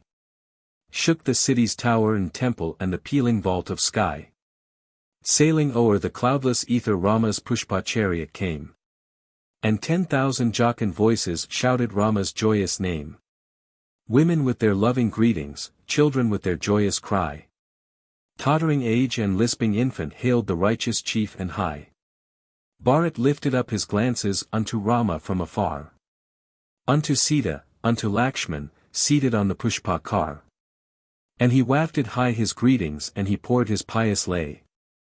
As one wafts the chanted mantra to the rising god of day. Silver swans by Rama's bidding soft descended from the air. And on earth the chariot lighted, car of flowers divinely fair. Bharat mounting on the chariot, sought his long-lost elder's grace. Rama held his faithful younger in a brother's dear embrace. With his greetings unto Lakshman, unto Rama's faithful dame. To Bibhishan and Sugriva and each chief who thither came. Bharat took the jeweled sandals with the rarest gems inlaid. Placed them at the feet of Rama and in humble accents said. Tokens of thy rule and empire, these have filled thy royal throne. Faithful to his trust and duty Bharat renders back thine own. Bharat's life is joy and gladness. For return from distant shore. Thou shalt rule thy spacious kingdom and thy loyal men once more. Thou shalt hold thy rightful empire and assume thy royal crown. Faithful to his trust and duty, Bharat renders back thine own. The consecration. Joy. Joy in bright Ayodhya gladness filled the hearts of all. Joy. Joy a lofty music sounded in the royal hall. 14 years of woe were ended, Rama now assumed his own. And they placed the weary wanderer on his father's ancient throne. And they brought the sacred water from each distant stream and hill. From the vast and boundless ocean, from each far and sacred rill. Vasishtha, the bard of Vedas with auspicious rites and meat. Placed the monarch and his consort on the gemmed and jeweled seat. Gautama. And Katyayana, Vamadeva priest of yore. Jabali and wise Vijaya verged in holy ancient lore. Poured the fresh and florent water on the consecrated kine. As the gods anointed Indra from the pure ethereal spring. Vedic priests with sacred mantra, dark-eyed virgins with their song. Warriors girt in arms and weapons round the crowned monarch throng. Juices from each fragrant creeper on his royal brow they place. And his father's crown and jewels Rama's ample forehead grace. And as Manu, first of monarchs, was enthroned in days of yore. So was Rama consecrated by the priests of Vedic lore. Brave Shatrugna on his brother cast the white umbrella's shade. Bold Sugriva and Bibhishan waved the chari gem inlaid. Vayu, god of gentle zephyrs, gift of golden garland lent. Indra, god of rain and sunshine, wreath of pearls to Rama sent. Gay Gandharvs raised the music, fair Apsaras formed the ring. Men in nations hailed their Rama as their lord and righteous king. And 'tis told by ancient sages, during Rama's happy reign. Death untimely, dire diseases came not to his subject men. Widows wept not in their sorrow for their lords untimely lost. Mothers wailed not in their anguish for their babes by Yama crossed. Robbers, cheats, and gay deceivers tempted not with lying word. Neighbor loved his righteous neighbor and the people loved their lord. Trees their ample produce yielded as returning seasons went. And the earth in grateful gladness never failing harvest lent. Rains descended in their season, never came the blighting gale. Rich in crop and rich in pasture was each soft and smiling vale. Loom and anvil gave their produce and the tilled and fertile soil.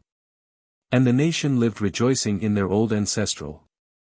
12. Aswa-Medha, Sacrifice of the Horse. The real epic ends with Rama's happy return to Ayodhya. An Uttarakanda or supplement is added, describing the fate of Sita, and giving the poem a sad ending. The dark cloud of suspicion still hung on the fame of Sita, and the people of Ayodhya made reflections on the conduct of their king, who had taken back into his house a woman who had lived in the palace of Ravan.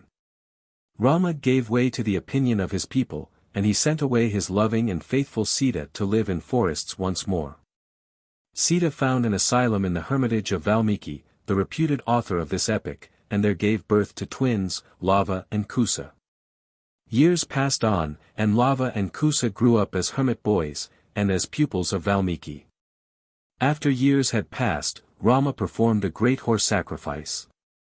Kings and princes were invited from neighboring countries, and a great feast was held. Valmiki came to the sacrifice, and his pupils, Lava and Kusa, chanted there the great epic, the Ramayana, describing the deeds of Rama. In this interesting portion of the poem we find how songs and poetry were handed down in ancient India by memory. The boys had learnt the whole of the epic by heart and chanted portions of it, day after day, till the recital was completed. We are told that the poem consists of 7 books, 500 cantos, and 24,000 couplets. 20 cantos were recited each day, so that the recital of the whole poem must have taken 25 days.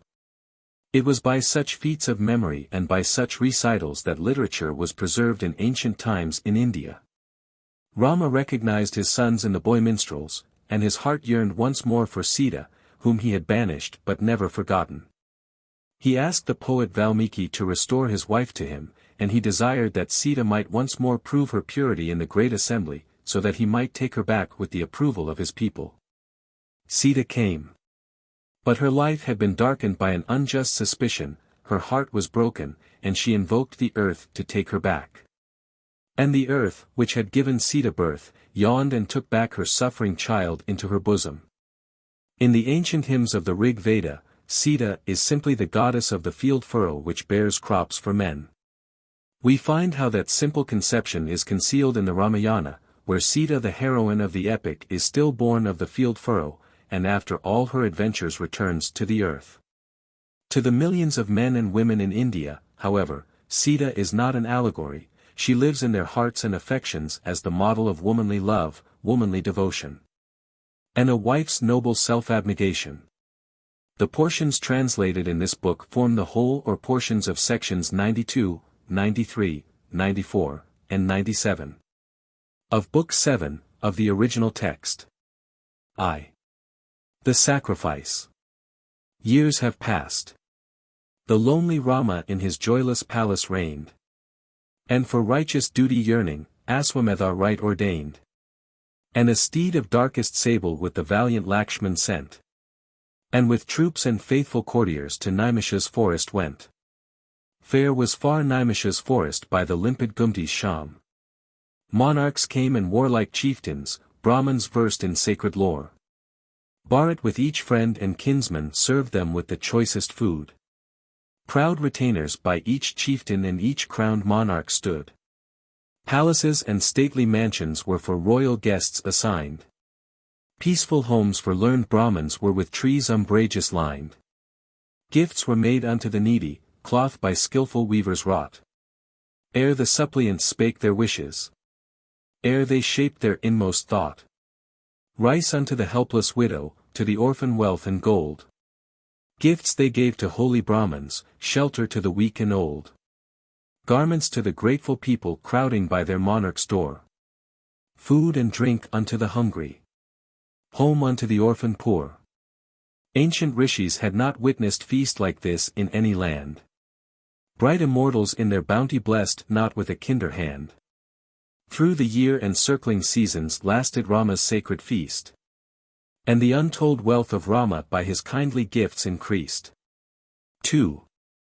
Valmiki and his pupils. Foremost midst the gathered sages to the holy yajna came. Deathless bard of lay immortal Saint Valmiki rich in fame. Midst the humble homes of rishis, on the confines of the wood. Cottage of the Saint Valmiki in the shady garden stood. Fruits and berries from the jungle, water from the crystal spring. With a careful hand Valmiki did unto his cottage bring. And he spake to gentle Lava, Kusa child of righteous fame. Sita's sons. As youthful hermits to the sacred feast they came. Lift your voices, righteous pupils, and your richest music lend. Sing the lay of Ramayana from the first unto the end. Sing it to the holy Brahman, to the warrior fair and tall. In the crowded street and pathway, in the monarch's palace hall. Sing it by the door of Rama, he ordains this mighty feast. Sing it to the royal ladies, they shall to the story list. Sing from day to day unwearied, in this sacrificial site. Chant to all the gathered nations Rama's deeds of matchless might. And this store of fruits and berries will allay your thirst and toil. Gentle children of the forest, unknown strangers in this soil. 20 cantos of the epic, morn to night, recite each day. Till from end to end is chanted Ramayana's deathless lay. Ask no alms, receive no riches, nor of your misfortunes tell. Useless unto us is bounty who in darksome forests dwell. Children of the wood and mountain, cruel fortune clouds your birth. Stainless virtue be your shelter, virtue be your wealth on earth. If the royal Rama questions and your lineage seeks to know, say, Valmiki is our teacher and our sire on earth below. Wake your harps to notes of rapture and your softest accents lend. With the music of the poet music of your voices blend. Bow unto the mighty monarch, bow to Rama fair and tall. He is father of his subjects, he is lord of creatures all. 3. Recital of the Ramayana. When the silent night was ended, and their pure ablutions done. Joyous went the minstrel brothers, and their lofty lay begun. Rama to the hermit minstrels lent a monarch's willing car. Blended with the simple music dulcet was the lay to hear. And so sweet the chanted accents, Rama's inmost soul was stirred. With his royal guests and courtiers still the deathless lay he heard. Heralds versed in old Puranas, Brahmins skilled in pious rite. Minstrels deep in lore of music, poets fired by heavenly might. Watchers of the constellations, minsters of the festive day. Men of science and of logic. Bards who sang the ancient lay. Painters skilled and merry dancers who the festive joy prolong. Hushed and silent in their wonder listed to the wondrous song. And as poured the flood of music through the bright and livelong day. Eyes and ears and hearts insatiate drank the nectar of the lay. And the eager people whispered, see the boys. How like our king. as 2 drops of limpid water from the parent bubble spring. Were the boys no hermit children, in the hermit's garments clad, we would deem them Rama's image, Rama as a youthful lad. 20 cantos of the epic thus the youthful minstrels sung. And the voice of stringed music through the epic rolled along. Out spake Rama in his wonder, scarce I know who these may be. 18,000 golden pieces be the children minstrels' fee. Not so, answered thus the children, we in darksome forests dwell. Gold and silver, bounteous monarch, forest life beseem not well. Noble children, uttered Rama, dear to me the words you say. Tell me who composed this epic, father of this deathless lay. Saint Valmiki, spake the minstrels, framed the great immortal song. For in 20,000 verses to this noble lay belong. Untold tales of deathless virtue sanctify his sacred line. And 500 glorious cantos in this glorious epic shine. In 6 books of mighty splendor was the poet's task begun. With a 7th book, supplemental is the poet's labor done. All thy matchless deeds, O monarch, in this lay will brighter shine. List to us from first to ending if thy royal heart incline. Be it so, thus Rama answered, but the hours of day were o'er. And Valmiki's youthful pupils to their cottage came once more. Rama with his guests and courtiers slowly left the royal hall. Eager was his heart to listen, eager were the monarchs all. And the voice of song and music thus was lifted day to day. And from day to day they listened to Valmiki's deathless lay. 4. Lava and Kazara recognized. Flashed upon the contrite Rama glimpses of the dawning truth. And with tears of love paternal Rama clasped each minstrel youth. Yearned his sorrow-stricken bosom for his pure and peerless dame. Sita banished to the forest, stainless in her righteous fame. In his tears repentant Rama to Valmiki message sent. That his heart with eager longing sought her from her banishment. Pure in soul. Before these monarchs may she yet her virtue prove. Grace once more my throne and kingdom, share my unforgotten love. Pure in soul. Before my subjects may her truth and virtue shine. Queen of Rama's heart and empire may she once again be mine. V. Sita lost. Morning dawned. And with Valmiki, Sita to the gathering came. Banished wife and weeping mother, sorrow-stricken, suffering dame. Pure in thought and deed, Valmiki gave his troth and plighted word. Faithful still the banished Sita, in her bosom held her lord. Mighty saint, so Rama answered as he bowed his humble head. Listening world will hear thy mandate and the word that thou hast said. Never in his bosom Rama questioned Sita's faithful love. And the god of fire incarnate did her stainless virtue prove. Pardon, if the voice of rumor drove me to a deed of shame. Bowing to my people's wishes I disown my sinless dame. Pardon, if to please my subjects I have bade my Sita, roam. Tore her from my throne and empire, tore her from my heart and home. In the dark and dreary forest was my Sita left to mourn. In the lone and gloomy jungle were my royal children born. Help me, gods, to wipe this error and this deed of sinful pride. May my Sita prove her virtue, be again my loving bride. Gods and spirits, bright immortals to that royal yajna came. Hen of every race and nation, kings and chiefs of righteous fame. Softly through the halls of splendor cool and scented breezes blew. Fragrance of celestial blossoms o'er the royal chambers flew. Sita saw the bright celestials, monarchs gathered from afar. Saw her royal lord and husband bright as heaven ascending star. Saw her sons as hermit minstrels beaming with a radiance high. Milk of love suffused her bosom. Tear of sorrow filled her eye. Rama's queen and Janak's daughter, will she stoop her cause to plead? Witness of her truth and virtue can a loving woman need? Oh! Her woman's heart is bursting, and her day on earth is done. And she pressed her heaving bosom, slow and sadly thus begun. If unstained in thought and action I have lived from day of birth. Spare a daughter's shame and anguish and receive her. Mother Earth. If in duty and devotion I have labored undefiled. After earth I who bore this woman, once again, receive thy child. If in truth unto my husband I have proved a faithful wife. Mother Earth I relieve thy Sita from the burden of this life. Then the earth was rent and parted, and a golden throne arose. Held aloft by jeweled nagas as the leaves enfold the rose. And the mother in embraces held her spotless sinless child. Saintly Janak saintly daughter, pure and true and undefiled. Gods and men proclaim her virtue. But fair Sita is no more. Lone is Rama's loveless bosom and his days of bliss are o'er. Conclusion. In the concluding portion of the Uttara or supplemental book, the descendants of Rama and his brothers are described as the founders of the great cities and kingdoms which flourished in western India in the 4th and 5th centuries before the Christian era. Bharat had 2 sons, Taksha and Pushkala. The former founded Takshashila, to the east of the Indus, and known to Alexander and the Greeks as Taxila.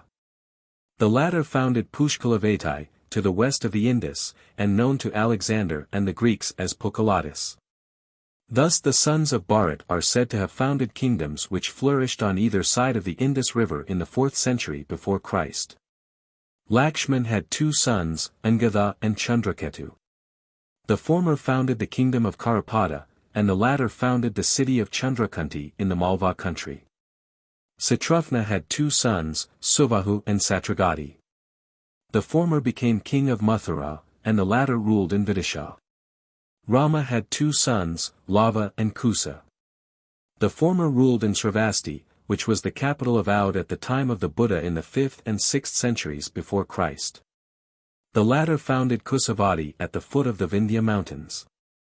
The death of Rama and his brothers was in accordance with Hindu ideas of the death of the righteous. Lakshman died under somewhat peculiar circumstances.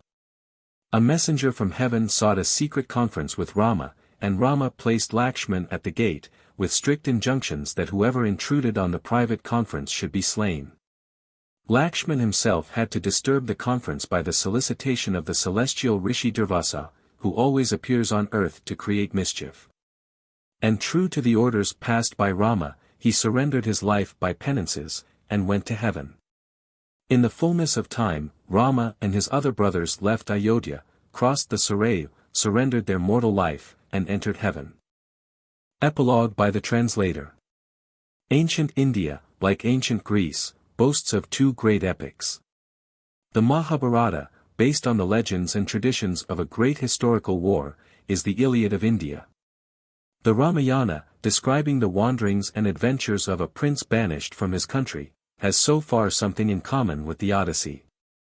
Having placed before English readers a condensed translation of the Indian Iliad, I have thought it necessary to prepare the present condensed translation of the Indian Odyssey to complete the work.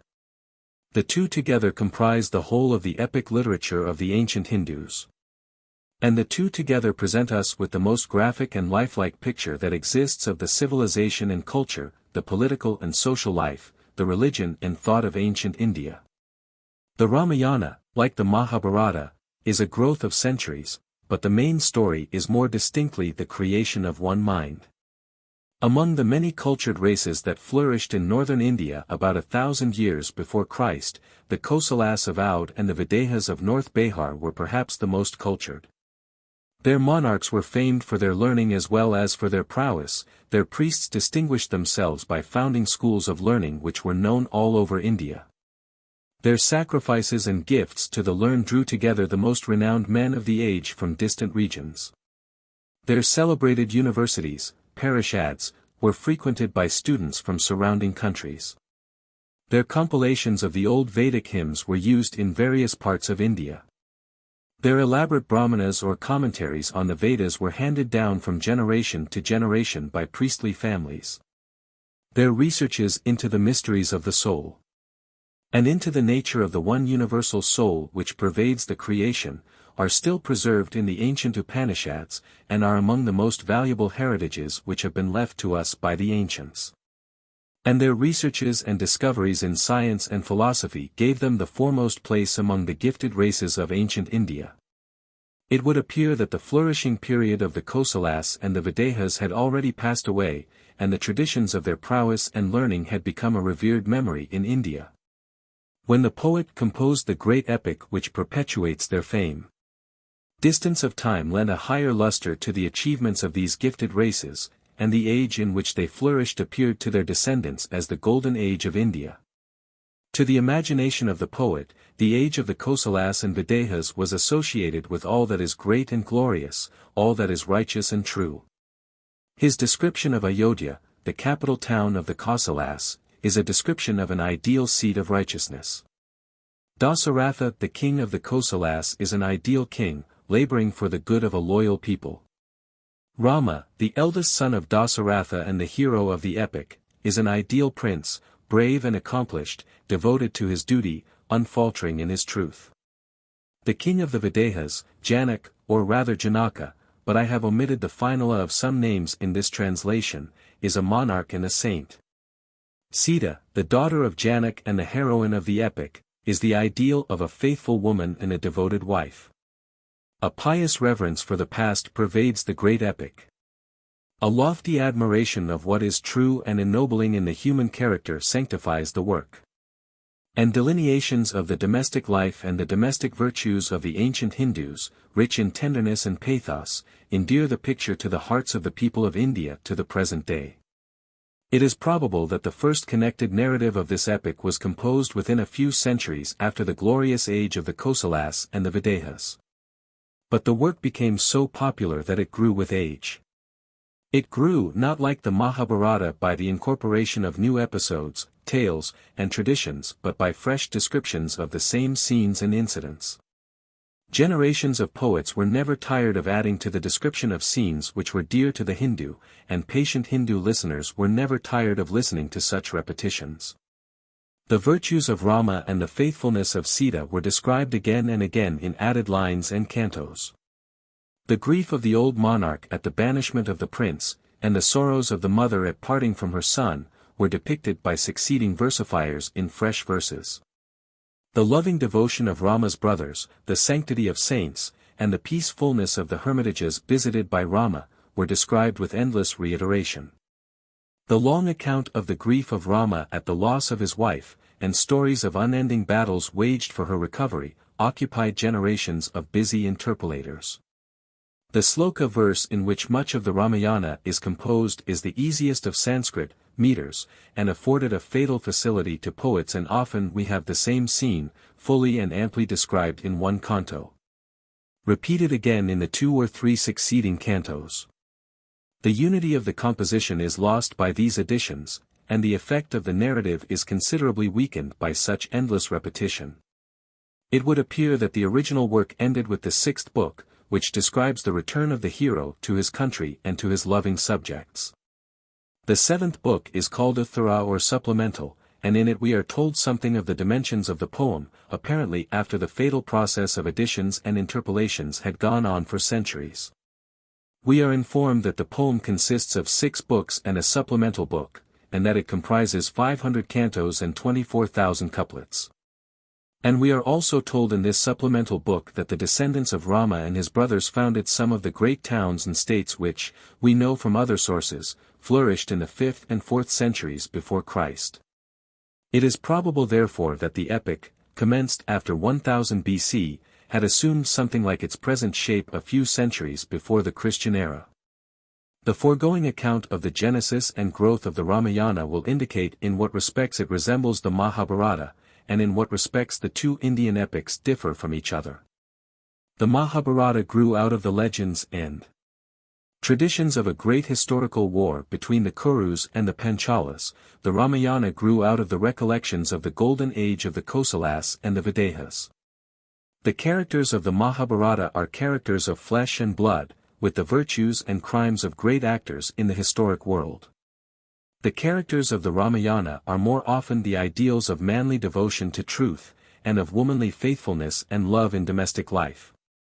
The poet of the Mahabharata relies on the real or supposed incidents of a war handed down from generation to generation in songs and ballads, and weaves them into an immortal work of art. The poet of the Ramayana conjures up the memories of a golden age, constructs lofty ideals of piety and faith, and describes with infinite pathos domestic scones and domestic affections which endear the work to modern Hindus. As an heroic poem, the Mahabharata stands on a higher level. As a poem delineating the softer emotions of our everyday life, the Ramayana sends its roots deeper into the hearts and minds of the million in India. These remarks will be probably made clearer by a comparison of what may be considered parallel passages in two great epics in heroic description. The bridal of Sita is poor and commonplace, compared with the bridal of Draupadi, with all the bustle and tumult of a real contest among warlike suitors. The rivalry between Rama and Ravan, between Lakshman and Indrajit, is feeble in comparison with the lifelong jealousy and hatred which animated Arjuna and Kama, Bhima and Duryodhana. Sita's protest and defiance, spoken to Ravan when he carried her away, lacked the fire and the spirit of Draupadi's appeal on the occasion when she was insulted in court. The council of war held by Ravan is a poor affair in comparison with the council of war held by Yudhisthira in the Matsya kingdom. And Bibhishan's final appeal for peace and Ravan's scornful reply will scarcely compare with the sublime eloquence with which Krishna implored the old monarch of the Kurus not to plunge into a disastrous war, and the deep determination with which Duryodhana replied, "Town nor village, mart nor hamlet, help us righteous gods in heaven. Spot that needle's point can cover shall not unto them be given." In the whole of the Ramayana there is no character with the fiery determination and the deep-seated hatred for the foe which inspire Kama or Arjuna, Bhima or Duryodhana. And in the unending battles waged by Rama and his allies there is no incident so stirring, so animated, so thrilling, as the fall of Abhimanyu, the vengeance of Arjuna, the final contest between Arjuna and Kama, or the final contest between Bhima and Duryodhana. The whole tenor of the Ramayana is subdued and calm, pacific and pious. The whole tenor of the Mahabharata is warlike and spirited. And yet, without rivaling the heroic grandeur of the Mahabharata, the Ramayana is immeasurably superior in its delineation of those softer and perhaps deeper emotions which enter into our everyday life and hold the world together. And these descriptions, essentially of Hindu life, are yet so true to nature that they apply to all races and nations. There is something indescribably touching and tender in the description of the love of Rama for his subjects and the loyalty of his people towards Rama. That loyalty which has ever been a part of the Hindu character in every age. As a father to his children, to his loving men he came. Blessed our homes and maids and matrons till our infants lisped his name. For our humble woes and troubles Rama hath the ready tare. To our humble tales of suffering Rama lends his willing ear. Deeper than this was Rama's duty towards his father and his father's fondness for Rama. And the portion of the epic which narrates the dark scheme by which the prince was at last torn from the heart and home of his dying father is one of the most powerful and pathetic passages in Indian literature. The stepmother of Rama, won by the virtues and the kindliness of the prince, regards his proposed coronation with pride and pleasure, but her old nurse creeps into her confidence like a creeping serpent, and envenoms her heart with the poison of her own wickedness. She arouses the slumbering jealousy of a woman and awakens the alarms of a mother, till, like a slow but deadly poison worked the ancient nurse's tears, and a wife's undying impulse mingled with a mother's fears. The nurse's dark insinuations work on the mind of the queen till she becomes a desperate woman, resolved to maintain her own influence on her husband, and to see her own son on the throne. The determination of the young queen tells with terrible effect on the weakness and vacillation of the feeble old monarch, and Rama is banished at last. And the scene closes with a pathetic story in which the monarch recounts his misdeed of past years, accepts his present suffering as the fruit of that misdeed, and dies in agony for his banished son. The inner workings of the human heart and of human motives, the dark intrigue of a scheming dependent, the awakening jealousy and alarm of a wife and a mother, the determination of a woman and an imperious queen, and the feebleness and despair and death of a fond old father and husband, have never been more vividly described. Shakespeare himself has not depicted the workings of stormy passions in the human heart more graphically or more vividly, with greater truth or with more terrible power. It is truth and power in the depicting of such scenes, and not in the delineation of warriors and warlike incidents, that the Ramayana excels. It is in the delineation of domestic incidents, domestic affections, and domestic jealousies, which are appreciated by the prince and the peasant alike, that the Ramayana bases its appeal to the hearts of the million in India. And beyond all this, the righteous devotion of Rama, and the faithfulness and womanly love of Sita, run like two threads of gold through the whole fabric of the epic, and ennoble and sanctify the work in the eyes of Hindus. Rama and Sita are the Hindu ideals of a perfect man and a perfect woman. Their truth under trials and temptations, their endurance under privations, and their devotion to duty under all vicissitudes of fortune, form the Hindu ideal of a perfect life. In this respect the Ramayana gives us a true picture of Hindu faith and righteous life, as Dante's Divine Comedy gives us a picture of the faith and belief of the Middle Ages in Europe. Our own ideals in the present day may not be the ideals of the 10th century before Christ or the 14th century after Christ. But mankind will not willingly let die those great creations of the past which shadow forth the ideals and beliefs of interesting periods in the progress of human civilization. Sorrow and suffering, trial and endurance, are a part of the Hindu ideal of a perfect life of righteousness.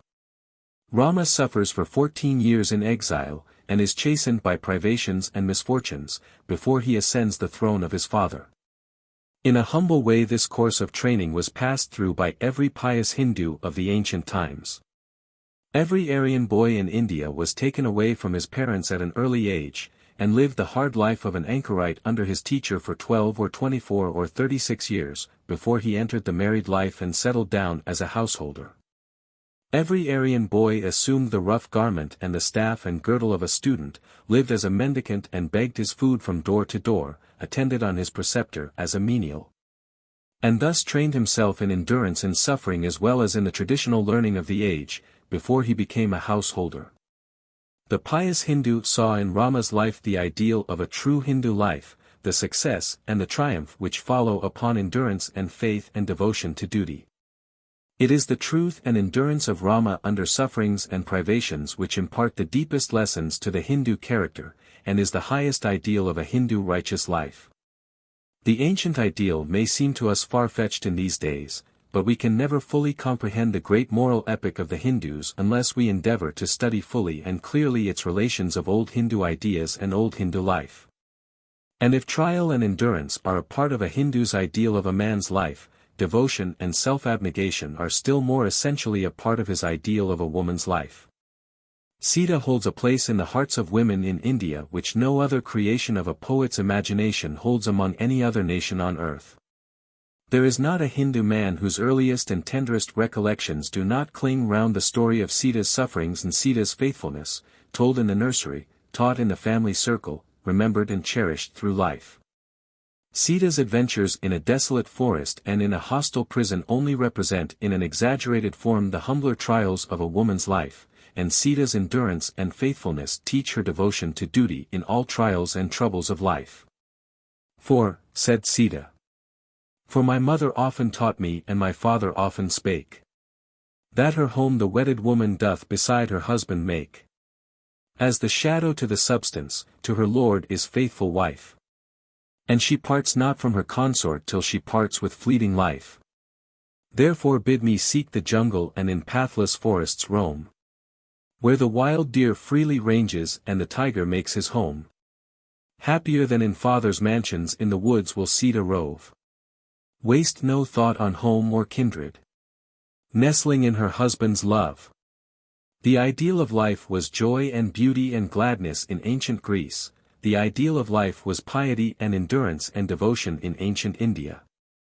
The tale of Helen was a tale of womanly beauty and loveliness which charmed the Western world. The tale of Sita was a tale of womanly faith and self-abnegation which charmed and fascinated the Hindu world. Repeated trials bring out in brighter relief the unfaltering truth of Sita's character. She goes to a second banishment in the woods with the same trust and devotion to her lord as before, and she returns once more, and sinks into the bosom of her Mother Earth, true in death as she had been true in life.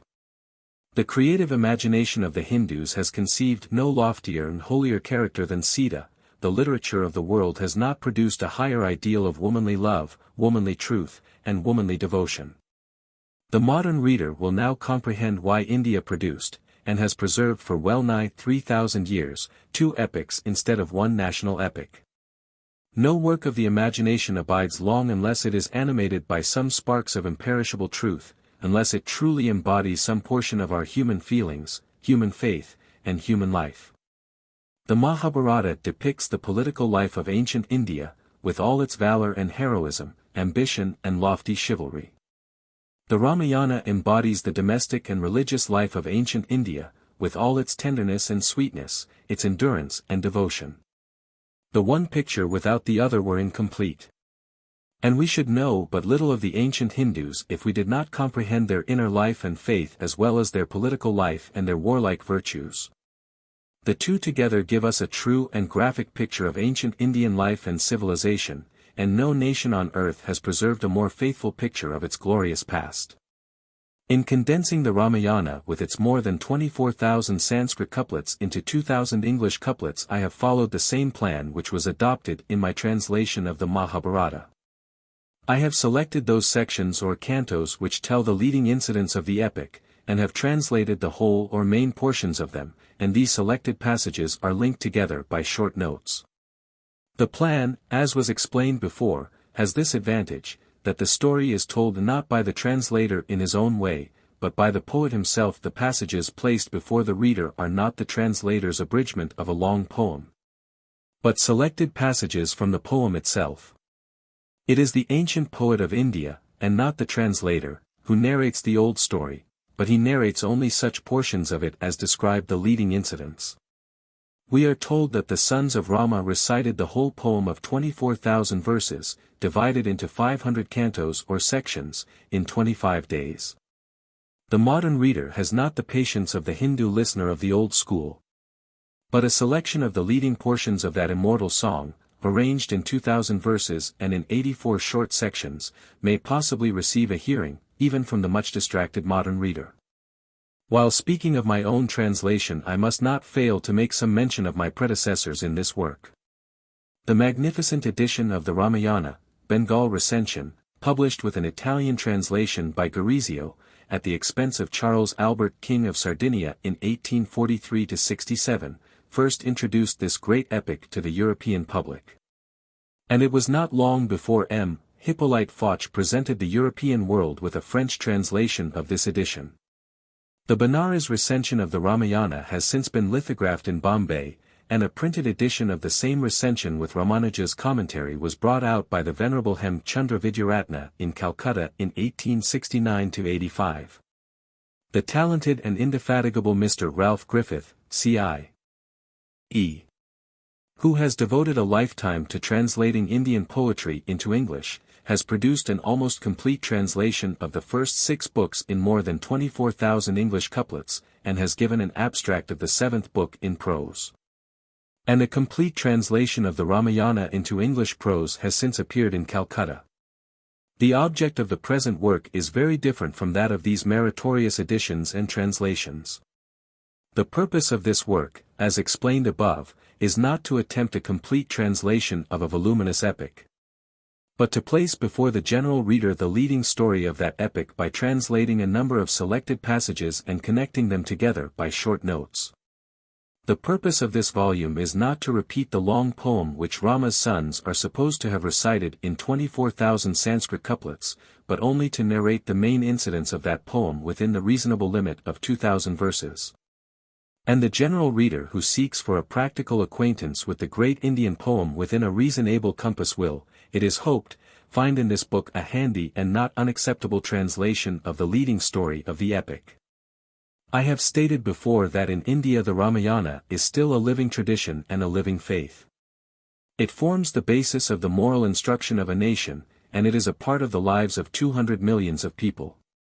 It is necessary to add that when the modern languages of India were first formed out of the ancient Sanskrit and Prakrit, in the 9th and 10th centuries after Christ, the Ramayana had the greatest influence in inspiring our modern poets and forming our modern tongues. Southern India took the lead, and a translation of the Ramayana in the Tamil language appeared as early as AD 1100. Northern India and Bengal and Bombay followed the example. Tulasi Dasa's Ramayana is the great classic of the Hindi language, Krittibasa's Ramayana is a classic in the Bengali language, and Sridhar's Ramayana is a classic in the Maratha language. Generations of Hindus in all parts of India have studied the ancient story in these modern translations, they have heard it recited in the houses of the rich. And they have seen it acted on the stage at religious festivals in every great town and every populous village through the length and breadth of India. More than this, the story of Rama has inspired our religious reformers, and purified the popular faith of our modern times. Rama, the true and dutiful, was accepted as the Spirit of God descended on earth, as an incarnation of Vishnu the preserver of the world. The great teacher Ramanuj proclaimed the monotheism of Vishnu in southern India in the 12th century.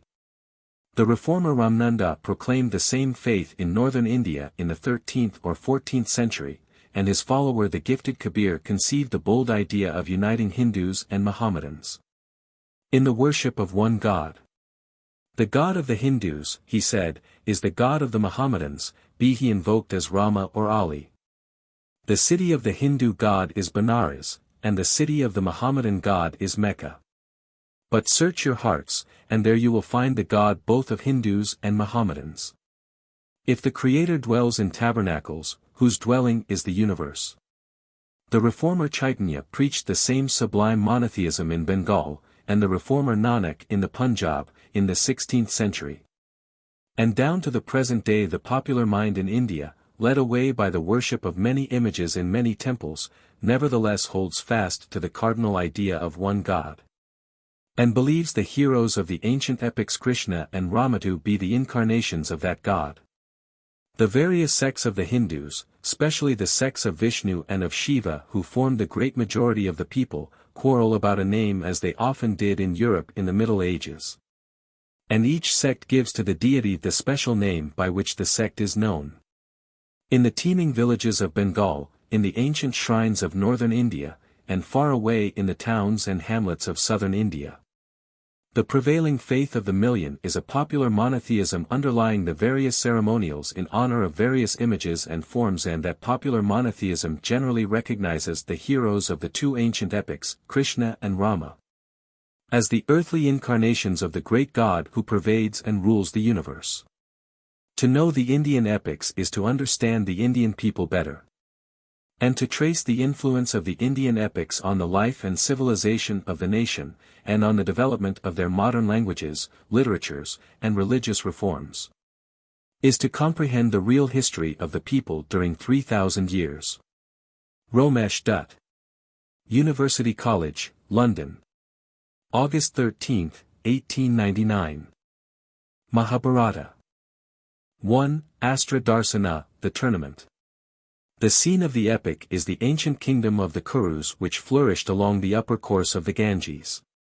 And the historical fact on which the epic is based is a great war which took place between the Kurus and a neighboring tribe, the Panchalas, in the 13th or 14th century before Christ. According to the epic, Pandu and Dhritarashtra, who was born blind, were brothers. Pandu died early, and Dhritarashtra became king of the Kurus, and brought up the 5 sons of Pandu along with his 100 sons. Yudhishthir, the eldest son of Pandu, was a man of truth and piety, Bhima, the second, was a stalwart fighter, and Arjun, the third son, distinguished himself above all the other princes in arms. The 2 youngest brothers, Nakula and Sahadeva, were twins. Duryodhan was the eldest son of Dhritarashtra and was jealous of his cousins, the sons of Pandu. A tournament was held, and in the course of the day a warrior named Karna, of unknown origin, appeared on the scene and proved himself a worthy rival of Arjun.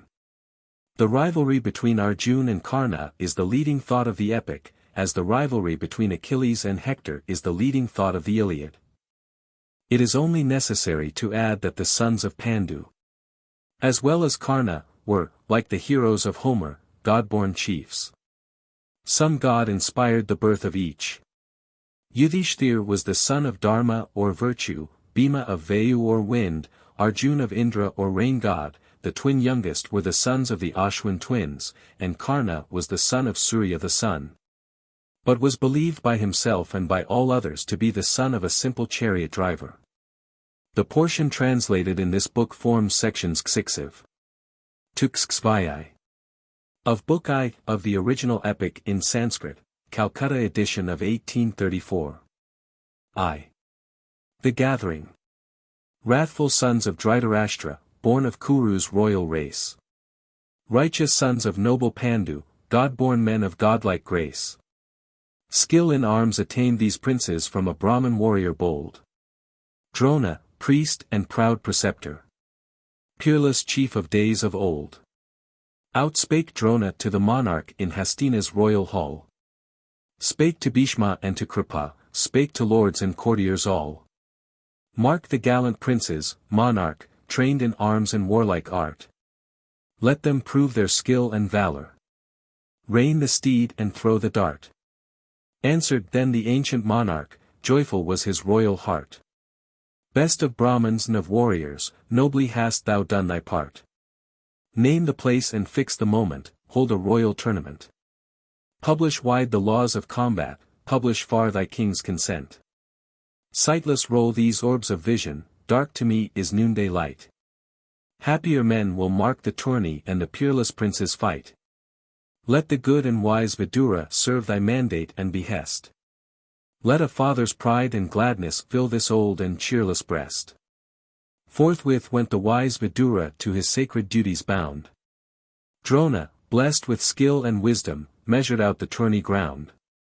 Clear of jungle was the meadow, by a crystal fountain graced. Drona on the lighted altar holy gifts and offerings placed. Holy was the star auspicious, and the hour was calm and bright. Men from distant town and hamlet came to view the sacred rite. Then arose white stately mansions, built by architects of fame. Decked with arms for Kuru's monarch and for every royal dame. And the people built their stages circling round the listed green. And the nobles with their white tents graced the fair and festive scene. Brightly dawned the festal morning, and the monarch left his hall. Bhishma and the pious Kripa with the lords and courtiers all. And they came unto the mansions, gay and glittering, gold encased. Decked with gems and rich beduria. And with strings of pearls belaced. Fair Gandhari, queen of Kuru, Pritha, Pandu's widowed dame. Ladies in their gorgeous garments, maids of beauty and of fame. Mounted on their glittering mansions where the tints harmonious blend. As, on Meru's golden mountain, queens of heavenly gods ascend. And the people of the city, Brahmins, Vaishyas, Kshatras bold. Men from stall and loom and anvil gathered thick, the young and old. And arose the sound of trumpet and the surging people's cry. Like the voice of angry ocean, tempest-lashed, sublime and high. Came the saintly white-robed Drona, white his sacrificial thread. White his sandal mark and garlands, white the locks that crowned his head. With his son renowned for valor walked forth Drona, radiant, high. So the moon with Mars conjoined walks upon the cloudless sky. Offerings to the gods immortal then the priestly warrior made. Brahmins with their chanted mantra worship and obeisance paid. And the festive note of Sankha mingled with the trumpet's sound. Throngs of warriors, various armed, came unto the listed ground. 2. The princes. Gauntlet and jewel-girdled, now the warlike princes came. With their stately bows and quivers, and their swords like wreaths of flame. Each behind his elder stepping, good Yudhishthir first of all. Each his wondrous skill displaying held the silent crowds in thrall. And the men in admiration marked them with a joyful eye. Or by sudden panic stricken stooped to let the arrow fly. Mounted on their rapid coursers oft the princes proved their aim. Racing, hit the target with arrows lettered with their royal name. With their glinting sunlit weapons shone the youth sublime and high. More than mortals seemed the princes. Bright Gandharvs of the sky. Shouts of joy the people uttered as by sudden impulse driven. Mingled voice of tens of thousands struck the pealing vault of heaven. Still the princes shook their weapons, drove the deep resounding car. Or on steed or tusker mounted waged the glorious mimic war. Mighty sword and ample buckler, ponderous mace the princes wield. Brightly gleamed their lightning rapiers as they ranged the listed field. Brave and fearless is their action. And their movement quick and light. Skilled and true the thrust and parry of their weapons flaming bright. 3. Bhima and Duryodhan. Bhima came and proud Duryodhan with their maces lifted high. Like two cliffs with lofty turrets cleaving through the azure sky. In their warlike arms accoutred with their girded loins they stood. Like two untamed jungle tuskers in the deep and echoing wood. And as tuskers range the forest, so they range the spacious field. Right to left and back they wander and their ponderous maces wield. Unto Kuru's sightless monarch wise Vidura drew the scene. Pritha proudly of the princes spake unto the Kuru queen. While the stalwart Bhima battled with Duryodhan brave and strong. Fierce in wrath, for one or other, shouted forth the maddened throng. Hail to Kuru Prince Duryodhan! Hail to Bhima hero proud! Sounds like these from surging myriads rose in tumult deep and loud. And with troubled vision Drona marked the heaving restless plain. Marked the crowd by anger shaken, like the tempest-shaken main. To his son he softly whispered quick the tumult to appease. Part the armed and angry wrestlers, bid the deadly combat cease. With their lifted clubs the princes slow retired on signal given. Like the parting of the billows, mighty heaving. Tempest-driven. Came forth then the ancient Drona on the open battleground. Stopped the drum and lofty trumpet, spake in voice like thunder's sound. Bid him come, the gallant Arjun. Pious prince and warrior skilled. Arjun, born of mighty Indra, and with Vishnu's prowess filled. 4. The advent of Arjun. Gauntlet and jewel-girdled, with his bow of ample height. Archer Arjun pious-hearted to the gods performed a rite. Then he stepped forth proud and stately in his golden mail encased. Like the sunlit cloud of evening with the golden rainbow graced. And a gladness stirred the people all around the listed plain. Voice of drum and blare of trumpet rose with Sankha's festive strain. Mark! The gallant son of Pandu, whom the happy Pritha bore. Mark! The heir of Indra's valor, matchless in his arms and lore. Mark! The warrior young and valiant, peerless in his skill of arms. Mark! The prince of stainless virtue, decked with grace and varied charms. Pritha heard such grateful voices borne aloft unto the sky. Milk of love suffused her bosom, tear of joy was in her eye. And where rested Kuru's monarch, joyous accents struck his ear. And he turned to wise Vidura seeking for the cause to hear. Wherefore like the voice of ocean, when the tempest winds prevail, rise the voices of the people and the spacious skies assail? Answered him the wise Vidura, it is Pritha's gallant boy. Godlike moves in golden armor, and the people shout for joy. Pleased am I. So spake the monarch, and I bless my happy fate. Pritha's sons like fires of Yajna sanctify this mighty state. Now the voices of the people died away and all was still. Arjun to his proud preceptor showed his might and matchless skill. Towering high or lowly bending, on the turf or on his car. With his bow and glistening arrows. Arjun waged the mimic war. Targets on the wide arena, mighty tough or wondrous small. With his arrows still unfailing, Arjun pierced them one and all. Wild boar shaped in plates of iron coursed the wide extending field. In its jaws 5 glistening arrows sent the archer wondrous skilled. Cow horn by a thread suspended was by winds unceasing swayed. 21 well-aimed arrows on this moving mark he laid. And with equal skill his rapier did the godlike Arjun wield. Whirling round the mace of battle ranged the spacious tourney field. The advent of Karna. Now the feats of arm are ended, and the closing hour draws nigh. Music's voice is hushed in silence, and dispersing crowds pass by. Hark! Like welkin-shaking thunder wakes a deep and deadly sound. Clank and din of warlike weapons burst upon the tented ground.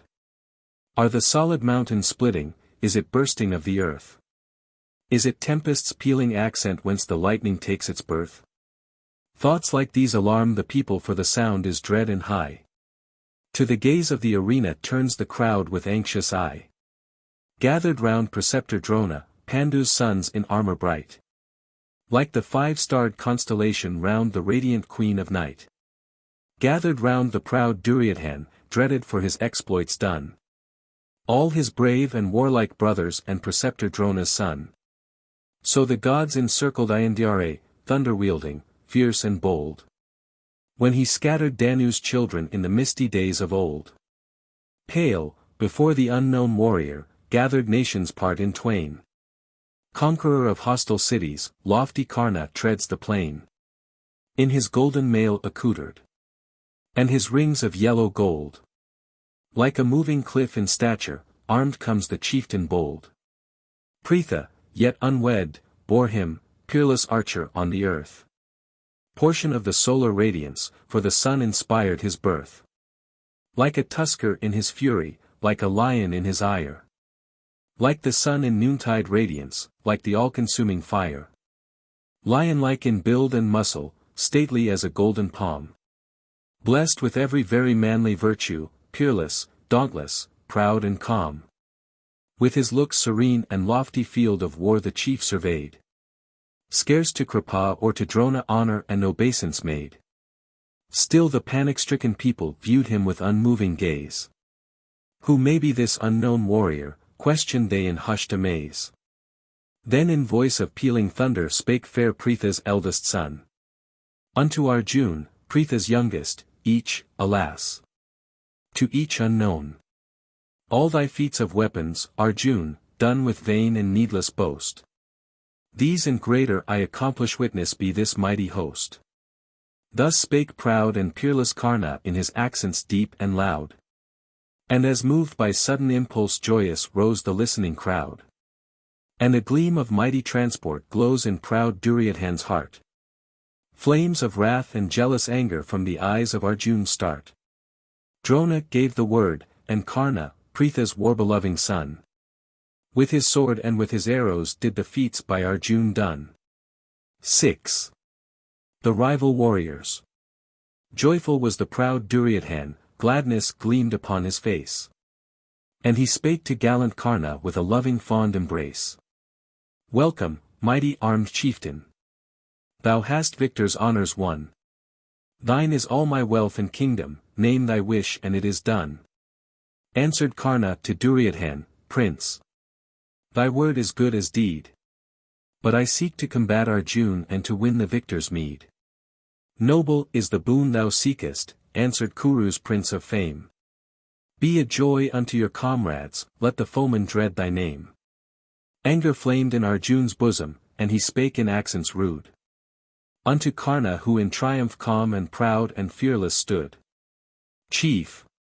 Who eamest uninvited, pratest in thy lying boast. Thou shalt die the death of braggarts, witness be this mighty host. Karna answered calm and proudly, free this listed field to all. Warriors enter by their prowess, wait not, Arjun, for thy call. Warlike chieftains take their places by their strength of arm and might. And their warrant is their falchion. Valor sanctifies their right. Angry word is coward's weapon, Arjun, speak with arrows keen. Till I lay thee, witness Drona, low upon the listed green. Drona gave the word impartial, wrathful Arjun, dread of foes. Parted from his loving brothers, in his glistening arms arose. Karna clasped the Kuru's princes, parted from them one and all. With his bow and ample quiver proudly stepped the warrior tall. Now the clouds with lurid flashes gathered darkling, thick and high. Lines of cranes like gleams of laughter sailed across the gloomy sky. Rain god Indra over Arjun watched with father's partial love. Sun god Surya over Karna shed his light from far above. Arjun stood in darkening shadow by the inky clouds concealed. Bold and bright in open sunshine radiant Karna stood revealed. Proud Duryodhan and his brothers stood by Karna calm and bold. Drona stood by gallant Arjun, and brave Bhishma warrior old. Women too with partial glances viewed the one or other chief. But by equal love divided silent Pritha swooned in grief. Wise Vidura, true to duty, with an anxious hurry came. Sandal drops and sprinkled waters roused the woe-distracted dame. And she saw her sons in combat, words of woe she uttered none. Speechless wept, for none must fathom Karna was her eldest son. 7. The anointment of Karna. Crested Karna, helmed Arjun, proudly trod the spacious green.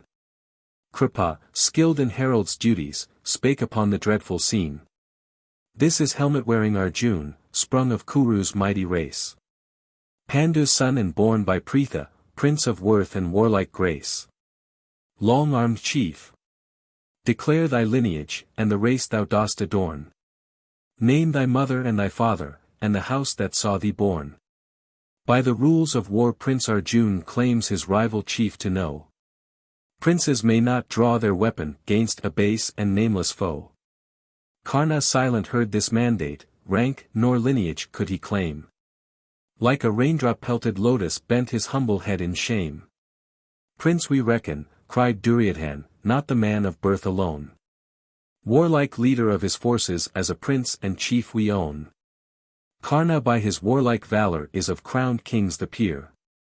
Karna shall be crowned monarch, nations shall his mandate hear. Forth they brought the corn and treasure, golden coin and water jar. On the throne they seated Karna famed in many a deathful war. Brahmins chanted sacred mantra which the holy books ordain. And anointed crowned Karna king of Amga's fair domain. And they raised the red umbrella, and they waved the chowri fan. Blessings on the crowned monarch. Honor to the bravest man. Now the holy rites accomplished, in his kingly robes arrayed. Karna unto Prince Duryodhan thus in grateful accents prayed. Gift of kingdom, good Duryodhan, speaketh well thy noble heart. What return can grateful Karna humbly render on his part? Grant thy friendship, cried Duryodhan, for no other boon crave. Be Duryodhan's dearest comrade, be his helper true and brave. Be it so. Responded Karna with a proud and noble grace. And he sealed his loyal friendship in a loving fond embrace. 8. The chariot driver. Dewed with drops of toil and languor, lo! A chariot driver came. Loosely hung his scanty garments, and a staff upheld his frame. Karna, now a crowned monarch, to the humble Sutta sped. As a son unto a father, reverently bent his head. With his scanty cloth the driver sought his dusty feet to hide. And he hailed him as a father hails his offspring in his pride. And he clasped unto his bosom crowned Karna's noble head. And on Karna's dripping forehead fresh and loving teardrops shed. Is he son of chariot driver? Doubts arose in Bhima's mind. And he sought to humble Karna with reproachful words unkind. Wilt thou, high-descended hero, with a Kuru cross thy brand? But the goad of cattle drivers better suits, my friend, thy hand. Wilt thou as a crowned monarch rule a mighty nation's wheel? As the jackals of the jungle sacrificial offerings steal. Quivered Karna's lips in anger, word of answer spake he none. But a deep sigh shook his bosom, and he gazed upon the sun. 9. Close of the day. Like a lordly tusker rising from a beauteous lotus lake. Rose Duryodhan from his brothers, proudly thus to Bhima spake. With such insults seek not, Bhima, thus to cause a warrior grief. Bitter taunts but ill befit thee. Warlike tiger-waisted chief. Proudest chief may fight the humblest, for like rivers noble course. Noble deeds proclaim the warrior, and we question not their source. Teacher Drona, priest and warrior, owns a poor and humble birth. Kripa, noblest of Gautamas, springeth from the lowly earth. Known to me thy lineage Bhima, thine and of thy brothers four. Amorous gods your birth imparted, so they say. In days of yore. Mark the great and gallant Karna decked in rings and weapons fair. She dear breeds not lordly tigers in her poor and lowly lair. Karna comes to rule the wide earth, not fair Anga's realms alone. By his valor and his virtue. By the homage which I own. And if prince or armed chieftain doth my word or deed gainsay, let him take his bow and quiver, meet me in a deadly fray. Loud applauses greet the challenge and the people's joyful cry. But the thickening shades of darkness fill the earth and evening sky.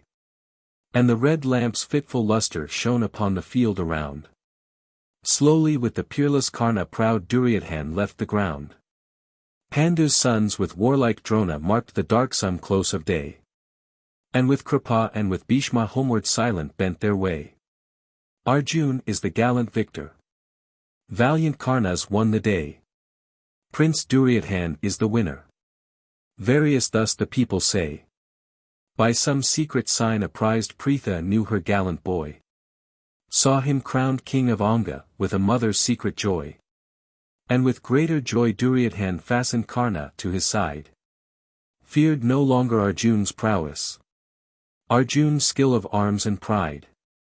E'en Yudhishthir reckoned Karna mightiest warrior on the earth. Hath misdoubted Arjun's prowess, Arjun's skill and warlike worth. 2. Swayamvara, the bride's choice. The mutual jealousies of the princes increased from day to day, and when Yudhishthir, the eldest of all the princes and the eldest son of the late Pandu, was recognized heir apparent. The anger of Duryodhan and his brothers knew no bounds. And they formed a dark scheme to kill the sons of Pandu. The sons of Pandu were induced with their mother to pay a visit to a distant town called Varanavada. A house had been built there for their residence, constructed of inflammable materials. At the appointed time fire was set to the house, but the 5 brothers and their mother escaped the conflagration through a subterranean passage, retired into forests, and lived in the disguise of Brahmins. In course of time they heard of the approaching celebrations of the marriage of the princess of Panchala, an ancient kingdom in the vicinity of modern Kannauj. All the monarchs of northern India were invited, and the bride would choose her husband from among the assembled kings according to the ancient Swayamvara custom. The 5 sons of Pandu decided to go and witness the ceremony. The portion translated in this book formed sections collective. 266. Of Book I, of the original text. I. Journey to Panchala. Now the righteous sons of Pandu, wandering far from day to day, unto South Panchala's country glad and joyful held their way. For when travelling with their mother, so it chanced by will of fate, they were met by pious Brahmins bound for South Panchala's state. And the pure and holy Brahmins hailed the youth of noble fame. Asked them whither they would journey, from what distant land they came. From the land of Ekachakra. Good Yudhishthir answered so. With our ancient mother travelling unto distant lands we go. Heard ye not, the Brahmins questioned, in Panchala's fair domain? Drupad, good and gracious monarch, doth a mighty feast ordain. To that festive land we journey, Drupad's bounteous gifts to share. And to see the Swayamvara of Panchala's princess fair. Human mother never bore her, human bosom never fed. From the altar sprang the maiden who some noble prince will wed. Soft her eyes like lotus petal, sweet her tender jasmine form. And a maiden's stainless honor doth her gentle soul inform. And her brother, mailed and armed with his bow and arrows dire, radiant as the blazing altar, sprang from sacrificial fire. Fair the sister slender-waisted, dowered with beauty rich and rare. And like fragrance of blue lotus, perfumes all the sweetened air. She will choose from noble suitors gathered from the west and east. Bright and fair shall be the wedding. Rich and bounteous be the feast. Kings will come from distant regions sacrificing wealth and gold. Stainless monarchs versed in sastra, pious-hearted, mighty-souled. Handsome youths and noble princes from each near and distant land. Car-born chieftains bold and skillful. Brave of heart and stout of hand. And to win the peerless princess they will scatter presents rare. Food and milch kine, wealth and jewels, gold and gifts and garments fair. Noble gifts we take as Brahmins, bless the rite with gladsome heart. Share the feast so rich and bounteous. Then with joyful minds depart. Actors, mimes, and tuneful minstrels fair Panchala's court will throng. Famed reciters of Puranas, dancers skilled and wrestlers strong. Come with us, the wedding witness, share the banquet rich and rare. Pleased with gifts and noble presents to your distant home repair. Dowered ye are with princely beauty, like the radiant gods above. Even on you the partial princess may surrender heart and love. And this youth so tan and stalwart, mighty armed, strong and bold. He may win in feats of valor rich renown and wealth untold. Be it so, Yudhishthir answered, to Panchala we repair. View the wedding of the princess and the royal bounty share. And the righteous sons of Pandu with the Brahmins took their way. Where in South Panchala's kingdom mighty Drupad held his sway. Now it fell, the saintly Rishi, deathless bard of deathless lay. Herald of the holy Vedas, Vyasa stood before their way. And the princes bowed unto him and received his blessings kind. By his mandate to Panchala went with pleased and joyful mind. Jungle woods and silver waters round their sylvan pathway lay. Halting at each wayside station marched the princes day by day. Stainless and intent on sastra, fair in speech and pure in heart. Traveling slow they reached Panchala. Saw its spacious town and mart. Saw the fort, bazaar and city, saw the spire and shining dome. In a potter's distant cottage made their humble unknown home. And disguised as pious Brahmin sons of Pandu begged their food. People knew not Kuru's princes in that dwelling poor and rude. 2. The Wedding Assembly. To the helmed son of Pandu, Arjun pride of Kuru's race. Drupad longed to give his daughter peerless in her maiden grace. And of massive wood unbending, Drupad made a stubborn bow. Saving Arjun prince or chieftain might not bend the weapon low. And he made a whirling discus, hung it 'neath the open sky. And beyond the whirling discus placed a target far and high. Whose strings this bow, said Drupad. Hits the target in his pride. Through the high and circling discus, wins Panchala's princely bride. And they spake the monarch's mandate in the kingdoms near and far. And from every town and country princes came and chiefs of war. Came the pure and saintly rishis for to bless the holy rite. Came the Kurus with brave Karna in their pride and matchless might. Brahmins came from distant regions with their sacred learning blessed. Drupad with a royal welcome greeted every honored guest. Now the festal day approacheth. Gathering men with ocean's voice. Filled the wide and circling stages to behold the maiden's choice. Royal guests and princely suitors came in pomp of wealth and pride. Car-born chiefs and mailed warriors came to win the beauteous bride. Northeast of the festive city they enclosed a level ground. Towering dome and stately palace cunning builders built around. And by moat and wall surrounded, pierced by gate and arched door. By a canopy of splendor was the red field covered o'er. Now the festal day approacheth. Sacred censers fragrance lent. Sprinkled chandan spread its coolness, wreaths were hung of sweetest scent. All around were swan-white mansions, lofty domes and turrets high. Like the peaks of white Kailasa cleaving through the azure sky. Sparkling gems the chambers lighted, golden nets the windows laced. Spacious stairs so wide and lofty were with beauteous carpets graced. Rich festoons and graceful garlands gently waved like streamers gay. And the swan-like silver mansions glinted in the light of day. Now the festal day approacheth. High the royal chambers lay, with their lofty gilded turrets like the peaks of Himalaya. In these halls in pride and splendor dwelt each rich and royal guest, fired by mutual emulation, and in costly jewels dressed. Decked and perfumed sat these rulers, mighty armed, rich in fame. Lion monarchs, noble destined, chiefs of pure and spotless name. Pious to the mighty Brahma, and their subjects hope and stay. Loved of all for noble actions, kind and virtuous in their sway. Now the festal day approacheth. Like the heaving of the main, surge the ranks of gathered nations o'er the wide and spacious plain. Pandu's sons in guise of Brahmins mix with Brahmins versed in lore. Mark proud Drupada's wealth and splendor, gazing, wondering evermore. Dancers charm the gathered people, singers sing and actors play. 15 days of festive splendor greet the concourse rich and gay. 3. The bride. Sound the drum and voice the sankha. Brightly dawns, the bridal day. Fresh from morning's pure ablutions comes the bride in garments gay. And her golden bridal garland, carrying on her graceful arm. Softly, sweetly, steps Draupadi, queen of every winning charm. Then a Brahmin versed in mantra, ancient priest of lunar race, lights the fire, with pious offerings seek its blessings and its grace.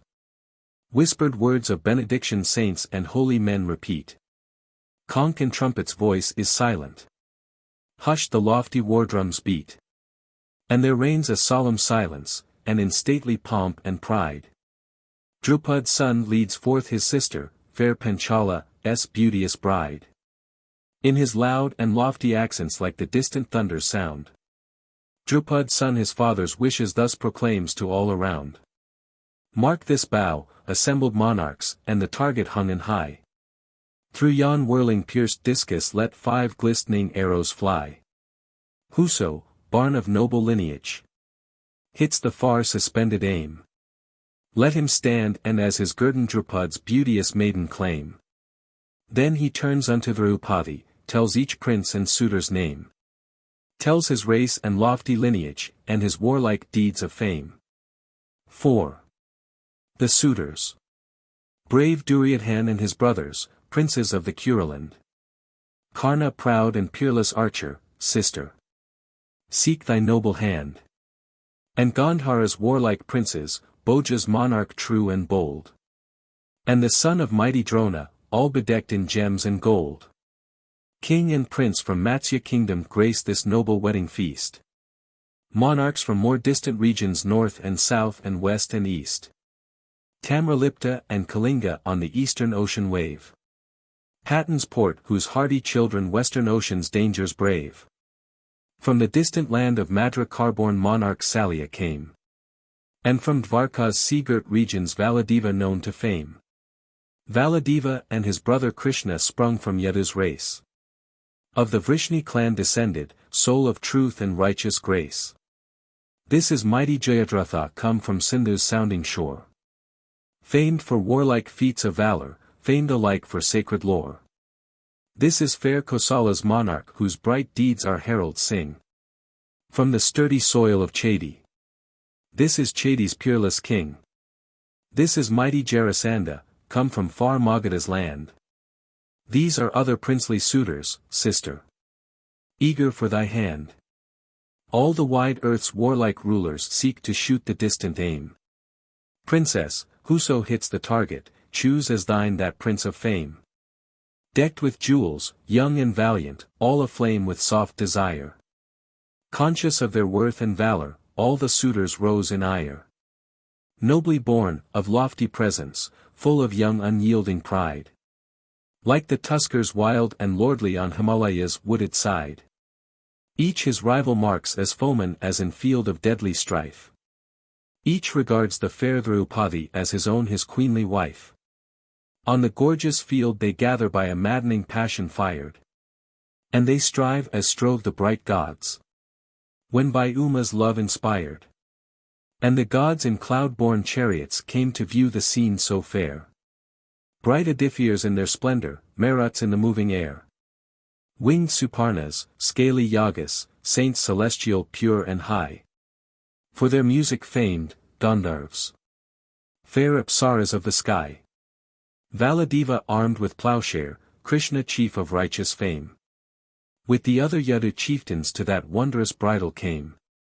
Krishna marked the sons of Pandu eager for the maiden queen. Like wild tuskers for a lotus, like the fire that lurks unseen. And he knew the warlike brothers in their holy Brahman guise. Pointed them to Valadeva, gazing with a glad surprise. But the other chiefs and monarchs with their eyes upon the bride. Marked nor knew the sons of Pandu sitting speechless by their side. And the long-armed sons of Pandu smitten by Kundurp's dart. Looked on her with longing languor and with love-impassioned heart. Bright immortals gaily crowding viewed the scene surpassing fair. Heavenly blossoms soft descending with a perfume filled the air. Bright celestial cars in concourse sailed upon the cloudless sky. Drum and flute and harp and tabor sounded deep and sounded high. The trial of skill. Uprose one by one the suitors, marking still the distant aim. Mighty monarchs, gallant princes, chiefs of proud and warlike fame. Decked in golden crown and necklace, and inflamed by pride and love. Stoutly strove the eager suitors viewing well the target above. Strove to string the weapon vainly, tough unbending was the bow. Slightly bent, rebounding quickly, laid the gallant princes low. Strove the handsome suitors vainly, decked in gem and burnished gold. Reft of diadem and necklace, fell each chief and warrior bold. Reft of golden crown and garland, shamed and humbled in their pride. Groaned the suitors in their anguish. Sought no more Panchala's bride. Uprose Karna, peerless archer, proudest of the archers he. And he went and strung the weapon, fixed the arrows gallantly. Stood like Surya in his splendor and like Agni in his flame. Pandu's sons in terror whispered. Karna sure must hit the aim. But in proud and queenly accents Drupad's queenly daughter said. Monarch's daughter, born a Kshatriya, Suta's son I will not wed. Karna heard with crimson forehead, left the emprise almost done. Left the bow already circled. Silent gazed upon the sun. Uprose Chedi's haughty monarch, mightiest of the monarchs he. Other kings had failed inglorious, Sisupala stood forth free. Firm in heart and fixed in purpose, bent the tough unbending bow. Vainly. For the bow rebounding laid the haughty monarch low. Uprose sturdy Jarasandha, far Magadha's mighty chief. Held the bow and stood undaunted, tall and stately as a cliff. But once more the bow rebounded, fell the monarch in his shame. Left in haste Panchala's mansions for the region whence he came. Uprose Salya, king of Madra, with his wondrous skill and might. Faltering, on his knees descending, fell in sad inglorious plight. Thus each monarch fell and faltered, merry whispers went around. And the sound of stifled laughter circled round the festive ground. 6. The disguised Arjun. Hushed the merry sound of laughter, hushed each suitor in his shame. Arjun, godlike son of Pritha, from the ranks of Brahmins came. Guised as priest serene and holy, fair as Indra's rainbow bright. All the Brahmins shook their deerskins, cheered him in their heart's delight. Some there were with sad misgivings heard the sound of joyous cheer. And their minds were strangely anxious, whispered murmurs spake their fear. Wondrous bow which Sisupala, mighty Salya could not strain. Jarasandha famed for prowess strove to bend the string in vain. Can a Brahmin weak by nature, and in warlike arms untrained, wield the bow which crowned monarchs, long-armed chieftains have not strained? Sure the Brahmin boy in folly dares a foolish thoughtless deed. And amidst this throng of monarchs shame will be our only meed. Youth in youthful pride or madness will a foolish emprise dare. Savior men should stop his rashness and the Brahmins' honor spare. Shame he will not bring unto us, other Brahmins made reply. Rather, in this throng of monarchs, rich renown and honor high. Like a tusker strong and stately, like Himalaya's towering crest. Stands unmoved the youthful Brahman, ample-shouldered. Deep in chest. Lion-like his gait is agile, and determined is his air. Trust me, he can do an emprise who hath lofty will to dare. He will do the feat of valor, will not bring disgrace and stain. Nor is task in all this wide earth which a Brahman tries in vain. Holy men subsist on wild fruits, in the strength of penance strong. Spare in form. In spirit mightier than the mightiest warlike throng. Ask not if 'tis right or foolish when a Brahman tries his fate. If it leads to woe or glory, fatal fall or fortune great. Son of Rishi Jamadagni baffled kings and chieftains high. And Agastya stainless Rishi drained the boundless ocean dry. Let this young and daring Brahman undertake the warlike deed. Let him try and by his prowess win the victor's noble meed. While the Brahman's deep revolving hopes and timid fears expressed. By the bow the youthful Arjun stood unmoved like mountain crest. Silent round the wondrous weapon thrice the mighty warrior went. To the God of gods, Isana. In a silent prayer he bent. Then the bow which gathered warriors vainly tried to bend and strain. And the monarchs of the wide earth sought to string and wield in vain. Godlike Arjun born of Indra, filled with Vishnu's matchless might. Bent the wondrous bow of Drupad, fixed the shining darts aright. Through the disk the shining arrows fly with strange and hissing sound. Hit and pierce the distant target, bring it thundering on the ground. Shouts of joy and loud applauses did the mighty feat declare. Heavenly blossoms soft descended, heavenly music thrilled the air. And the Brahmins shook their deerskins. But each irritated chief in a lowly muttered whisper spake his rising rage and grief. Sankha's note and voice of trumpet Arjun's glorious deed prolong. Bards and heralds chant his praises in a proud and deathless song. Drupad in the Brahman's mantle knew the hero proud and brave. Gainst the rage of baffled suitors sought the gallant prince to save. With his twin-born youngest brothers left Yudhishthir, peaceful, good. Bhima marked the gathering tempest and by gallant Arjun stood. Like a queen the beauteous maiden smiled upon the archer brave. Flung on him the bridal garland and the bridal robe she gave. Arjun by his skill and prowess won Panchala's princess bride. People's shouts and Brahman's blessings sounded joyful far and wide. 7. The tumult. Spake the suitors, anger shaken, like a forest tempest torn. As Panchala's courteous monarch came to greet a Brahman born. Shall he like the grass of jungle trample us in haughty pride? To a prating priest and Brahman wed the proud and peerless bride? To our hopes like nourished saplings shall he now the fruit deny?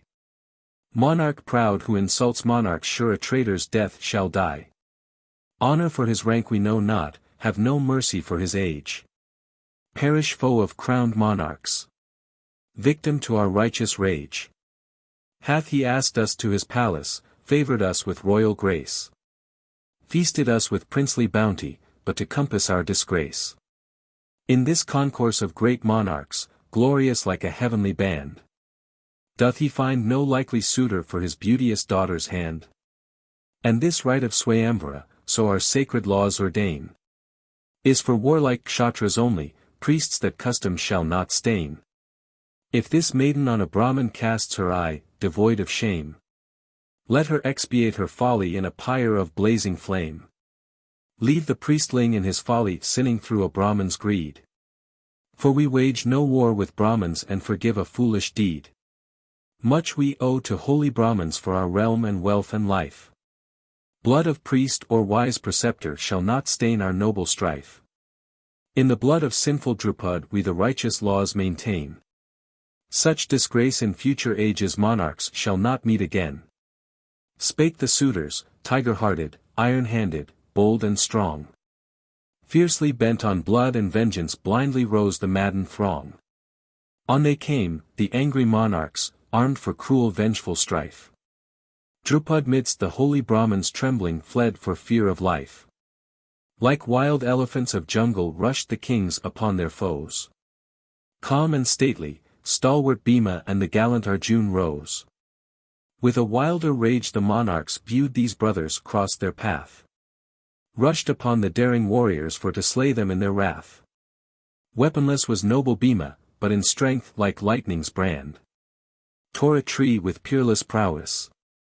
Shook it as a mighty wand. And the foe-compelling warrior held that mace of living wood. Strong as death with deadly weapon, facing all his foes he stood. Arjun too with godlike valor stood unmoved, his bow in hand. Side by side the dauntless brothers faced the fierce and fiery band. 8. Krishna to the rescue. Krishna knew the sons of Pandu though in robes of Brahmins dressed. To his elder, Valadeva, thus his inner thoughts expressed. Mark that youth with bow and arrow and with lion's lordly gait. He is helmet-wearing Arjun. Greatest warrior midst the great. Mark his mate, with tree uprooted how he meets the suitor band. Save the tiger-waisted Bhima none can claim such strength of hand. And the youth with eyes like lotus, he who left the court erewhile. He is pious-souled Yudhishthir, man without a sin or guile. And the others by Yudhishthir, Pandu's twin-born sons are they. With these sons the righteous Pritha scaped where death and danger lay. For the jealous, fierce Duryodhan darkly schemed their death by fire. But the righteous sons of Pandu scaped his unrelenting ire. Krishna rose amidst the monarchs, strove the tumult to appease. And unto the angry suitors spake in words of righteous peace. Monarchs bowed to Krishna's mandate, left Panchala's festive land. Arjun took the beauteous princess. Gently led her by the hand. 3. Rajasuya, the imperial sacrifice. A curious incident followed the bridal of Draupadi. The 5 sons of Pandu returned with her to the potter's house, where they were living on alms according to the custom of Brahmins, and the brothers reported to their mother that they had received a great gift on that day. Enjoy ye the gift in common, replied their mother, not knowing what it was. And as a mother's mandate cannot be disregarded, Draupadi became the common wife of the 5 brothers. The real significance of this strange legend is unknown. The custom of brothers marrying a common wife prevails to this day in Tibet and among the hill tribes of the Himalayas, but it never prevailed among the Aryan Hindus of India. It is distinctly prohibited in their laws and institutes, and finds no sanction in their literature, ancient or modern. The legend in the Mahabharata, of brothers marrying a wife in common, stands alone and without a parallel in Hindu traditions and literature. Judging from the main incidents of the epic, Draupadi might rather be regarded as the wife of the eldest brother Yudhishthir. Bhima had already mated himself to a female in a forest, by whom he had a son, Gatakacha, who distinguished himself in war later on. Arjun too married the sister of Krishna, shortly after Draupadi's bridal, and had by her a son, Abhimanyu, who was one of the heroes of the war. On the other hand, Yudhishthir took to himself no wife save Draupadi, and she was crowned with Yudhishthir in the Rajasuya or imperial sacrifice. Notwithstanding the legend, therefore, Draupadi might be regarded as wedded to Yudhishthir, though won by the skill of Arjun, and this assumption would be in keeping with Hindu customs and laws, ancient and modern. The jealous Duryodhan heard that his contrivance to kill his cousins at Varanavada had failed. He also heard that they had found a powerful friend in Drupad, and had formed an alliance with him. It was no longer possible to keep them from their rightful inheritance. The Kuru kingdom was accordingly parcelled. Duryodhan retained the eastern and richer portion with its ancient capital Hastinapura on the Ganges. And the sons of Pandu were given the western portion on the Jumna, which was then a forest and a wilderness. The sons of Pandu cleared the forest and built a new capital Indraprastha, the supposed ruins of which, near modern Delhi, are still pointed out to the curious traveller. Yudhishthir, the eldest of the 5 sons of Pandu, and now king of Indraprastha, resolved to perform the Rajasuya sacrifice, which was a formal assumption of the imperial title over all the kings of ancient India. His brothers went out with troops in all directions to proclaim his supremacy over all surrounding kings. Jarasandha, the powerful and semi-civilized king of Magadha or South Bihar, opposed and was killed. But other monarchs recognized the supremacy of Yudhishthir and came to the sacrifice with tributes. King Dhritarashtra and his sons, now reigning at Hastinapura, were politely invited to take a share in the performance of the sacrifice. The portion translated in this book forms sections 33 to 36 and section 44 of Book 2 of the original. The Assemblage of Kings. Ancient halls of proud Hastina mirrored bright on Ganga's wave. Thither came the son of Pandu, young Nakula true and brave. Came to ask Hastina's monarch, chief of Kuru's royal race, to partake Yudhishthir's banquet and his sacrifice to grace. Dhritarashtra came in gladness unto Indraprastha's town. Marked its new-built tower and turret on the azure Jumna frown. With him came preceptor Kripa, and the ancient Bhishma came. Elders of the race of Kuru, chiefs and Brahmins known to fame. Monarchs came from distant regions to partake the holy rite. Warlike chiefs from court and castle in their arms accoutred bright. Kshatras came with ample tribute for the holy sacrifice. Precious gems and costly jewels. Gold and gifts of untold price. Proud Duryodhana and his brothers came in fair and friendly guise. With the ancient Kuru monarch and Vidura, good and wise. With his son came brave Suvala from Gandhara's distant land. Carborn Salya, peerless Karna. Came with bow and spear and brand. Came the priest and proud preceptor Drona skilled in arms and lore. Jayadratha famed for valor came from Sindhu's sounding shore. Drupad came with gallant princes from Panchala's land of fame. Solwa lord of outer nations to the mighty gathering came. Bhagadatta came in chariot from the land of nations brave. Pragjyotisha where the red sun wakes on Brahmaputra's wave. With him came untutored mlechas who beside the ocean dwell. Uncouth chiefs of dusky nations from the lands where mountains swell. Came Virata, Matsya's monarch, and his warlike sons and bold. Sisupala, king of Chedi, with his son bedecked in gold.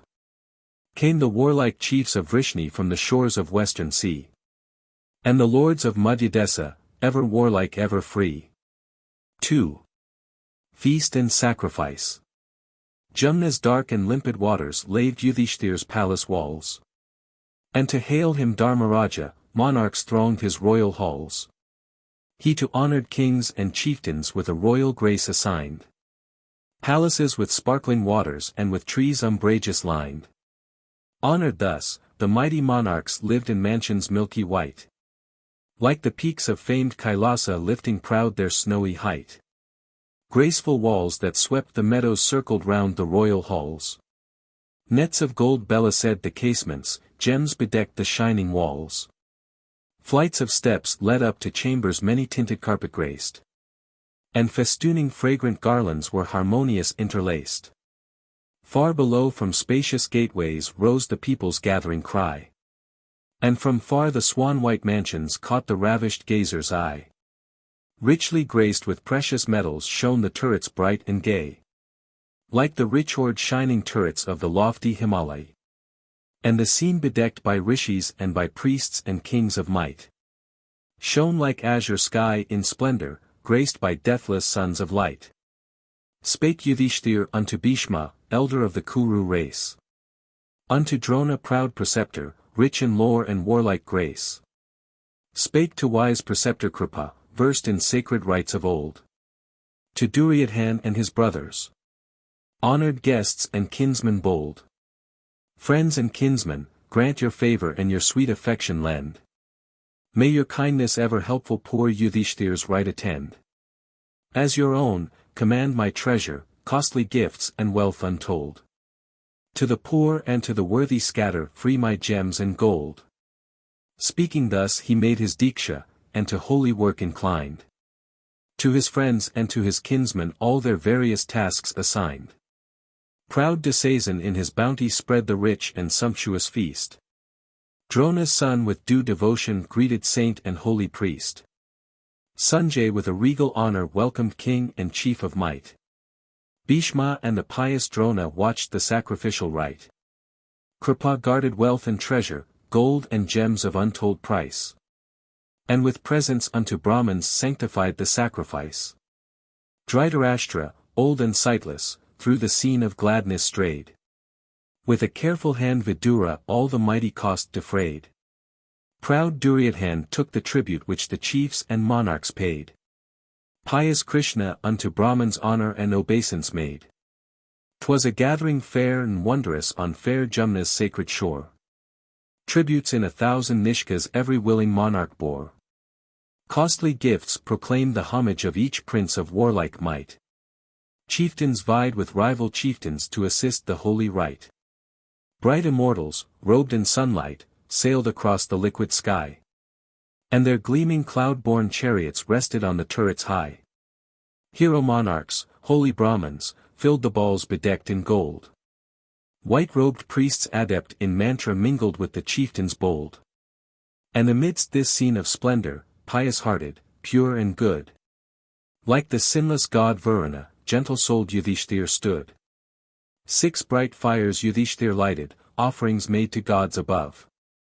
Gifts unto the poor and lowly spake the monarch's boundless love. Hungry men were fed and feasted with an ample feast of rice. Costly gifts to holy Brahmins graced the noble sacrifice. Ida, Ajaya, Homa offerings, pleased the shining ones, on high. Brahmins pleased with costly presents with their blessings filled the sky. 3. Glimpses of the truth. Dawned the day of Abhisheka, proud anointment, sacred bath. Crowned kings and learned Brahmins crowded on Yudhishthir's path. And as gods and heavenly rishis throng in Brahma's mansions bright, holy priests and noble monarchs graced the inner sacred site. Measureless their fame and virtue, great their penance and their power. And in converse deep and learned Brahmins passed the radiant hour. And on subjects great and sacred, oft divided in their thought. Various sages in their wisdom various diverse maxims taught. Weaker reasons seemed the stronger, faultless reasons often failed. Keen disputants like the falcon fell on views their rivals held. Some were versed in laws of duty, some the holy vows professed. Some with gloss and varied comments still his learned rival pressed. Bright the concourse of the Brahmins unto sacred learning given. Like the concourse of the bright stars in the glorious vault of heaven. None of impure caste and conduct trespassed on the holy site. None of impure life and manners stained Yudhishthir's sacred rite. Devarishi, saintly Narad, marked the sacrificial rite. Sanctifying by its luster good Yudhishthir's royal might. An array of heavenly wisdom lit the rishi's inner eye. As he saw the gathered monarchs in the concourse proud and high. He had heard from lips celestial in the heavenly mansions bright. All these kings were God incarnate, portions of celestial light. And he saw in them embodied beings of the upper sky. And in lotus-eyed Krishna saw the highest of the high. Saw the ancient world's preserver, great creation's primal cause. Who had sent the gods as monarchs to uphold his righteous laws. Battle for the cause of virtue, perish in a deadly war. Then to seek their upper mansions in the radiant realms afar. Narayana, world's preserver, sent immortal gods on earth. He himself in race of Yadu hath assumed his mortal birth. Like the moon among the planets born in Vrishni's noble clan. He whom bright gods render worship, Narayana, son of man. Primal cause and self-created. When is done his purpose high? Narayana leads immortals to their dwelling in the sky. Such bright glimpses of the secret flashed upon his inner sight. As in lofty contemplation Narad gazed upon the right. 4. The Aragya. Outspake Bhishma to Yudhishthir, monarch of this wide domain. Honor due to crowned monarchs doth our sacred law ordain. Aragya to the wise preceptor, to the kinsman and to priest. To the friend and to the scholar. To the king as lord of feast. Unto these is due the Aragya, so our holy writs have said. Therefore to these kings assembled be the highest honor paid. Noble are these crowned monarchs, radiant like the noonday sun. To the noblest. First in virtue, be the foremost honor done. Who is noblest, quoth Yudhishthir, in this galaxy of fame? Who of chiefs and crowned monarchs doth our foremost honor claim? Pond ring spake the ancient Bhishma in his accents deep and clear. Greatest midst the great is Krishna, chief of men without a peer. Midst these monarchs pure in luster, purest hearted and most high. Like the radiant sun is Krishna midst the planets of the sky. Sunless climes are warmed to verdure by the sun's returning ray. Windless wastes are waked to gladness when reviving breezes play. Even so this Rajasuya, this thy sacrificial rite, owes its sanctity and splendor unto Krishna's holy might. Bhishma spake and Sahadeva served his mandate quick as thought. And the aragya duly flavored unto peerless Krishna brought. Krishna trained in rules of virtue then the offered aragya took. Darkened Sisupala's forehead and his frame in tremor shook. To Yudhishthir and to Bhishma turns the chief his flaming eyes. To the great and honored Krishna, Sisupala wrathful cries. V. Sisupala's pride. Not to Vrishni's uncrowned hero should this reverence be paid. Midst these mighty crowned monarchs in their kingly pomp arrayed. Ill beseems the good Yudhishthir, royal Pandu's righteous son. Homage to an uncrowned chieftain. To the lowly honor done. Pandu's sons are yet untutored, and with knowledge yet unblessed. Knowing Bhishma blessed with wisdom hath the rules of courts transgressed. Learned in the laws of duty he hath sinned from partial love. Conscious breach of rules of honor doth our deeper hatred move. In this throng of crowned monarchs, ruling kings of righteous fame. Can this uncrowned Vrishni chieftain foremost rank and honor claim? Doth he as a sage and elder claim the homage to him done? Sure his father Vasudeva hath his claims before his son. Doth he as Yudhishthir's kinsman count as foremost and the best? Royal Drupad by alliance surely might the claim contest. Doth he as a wise preceptor claim the highest, foremost place? When the great preceptor Drona doth his royal mansion grace? Unto Krishna as a rishi should the foremost rank be given. Saintly Vyasa claims the honor, Vedic bard inspired by heaven. Unto Krishna should we render honor for his warlike fame. Thou, O Bhishma, death subduer, surely might precedence claim.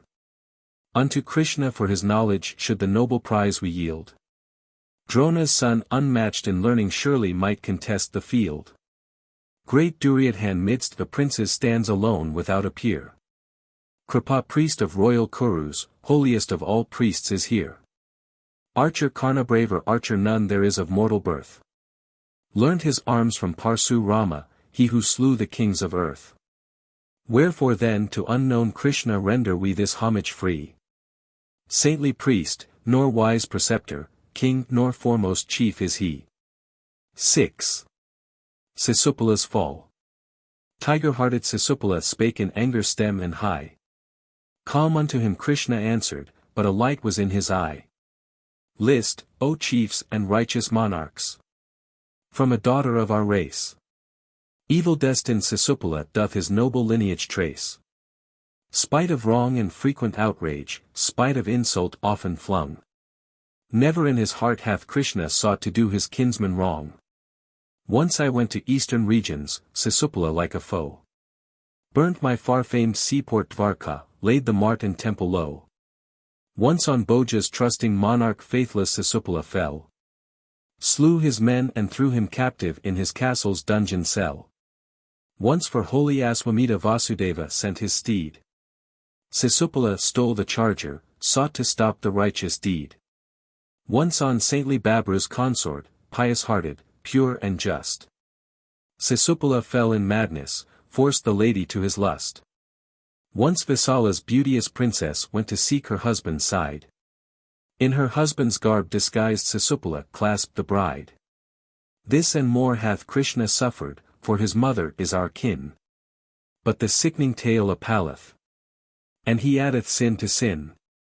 One more tale of sin I mention, by his impious passion fired. To my saintly wife, Rukmini, Sisupala hath aspired. As the low-born seeks the Veda, soiling it with impure breath. Sisupala sought my consort, and his righteous doom is death.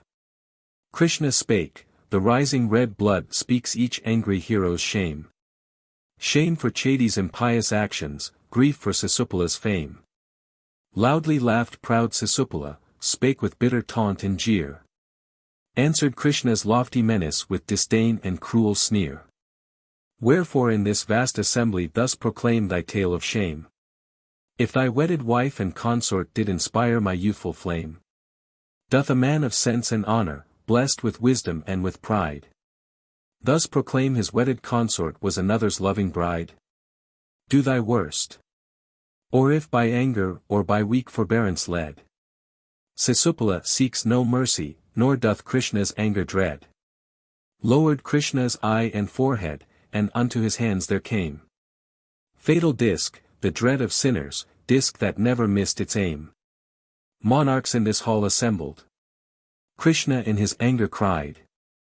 Oft hath Chedi's impious monarch Krishna's noble rage defied. For unto his pious mother plighted word and troth was given. Sisupala's 100 follies would by Krishna be forgiven. I have kept the plighted promise. But his crimes exceed the tale. And beneath this vengeful weapon Sisupala now shall quail. Then the bright and whirling discus, as this mandate Krishna said, fell on impious Sisupala, from his body smote his head. Fell the mighty armed monarch like a thunder-riven rock. Severed from the parent mountain by the bolts resistless shook. And his soul be-cleansed of passions came forth from its mortal shroud. Like the radiant sun in splendor from a dark and mantling cloud.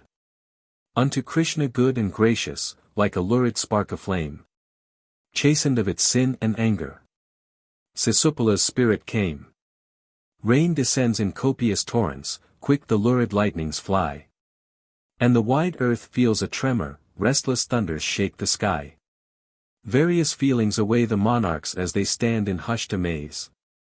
Mutely in those speechless moments on the lifeless warrior gaze. Some there are who seek their weapons, and their nervous fingers shake. And their lips they bite in anger, and their frames in tremor quake. Others in their inmost bosom welcome Krishna's righteous deed. Look on death of Sisupala as a sinner's proper meed. Rishis bless the deed of Krishna as they wend their various ways. Brahmins pure and pious-hearted chant the righteous Krishna's praise. Sad Yudhishthir, gentle-hearted, thus unto his brothers said.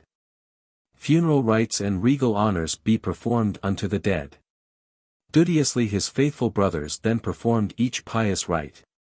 Honors due to Chedi's monarch. To his rank and peerless might. Sisupala's son they seated in his mighty father's place. And with holy Abhisheka hailed him king of Chedi's race. 7. Yudhishthir Emperor.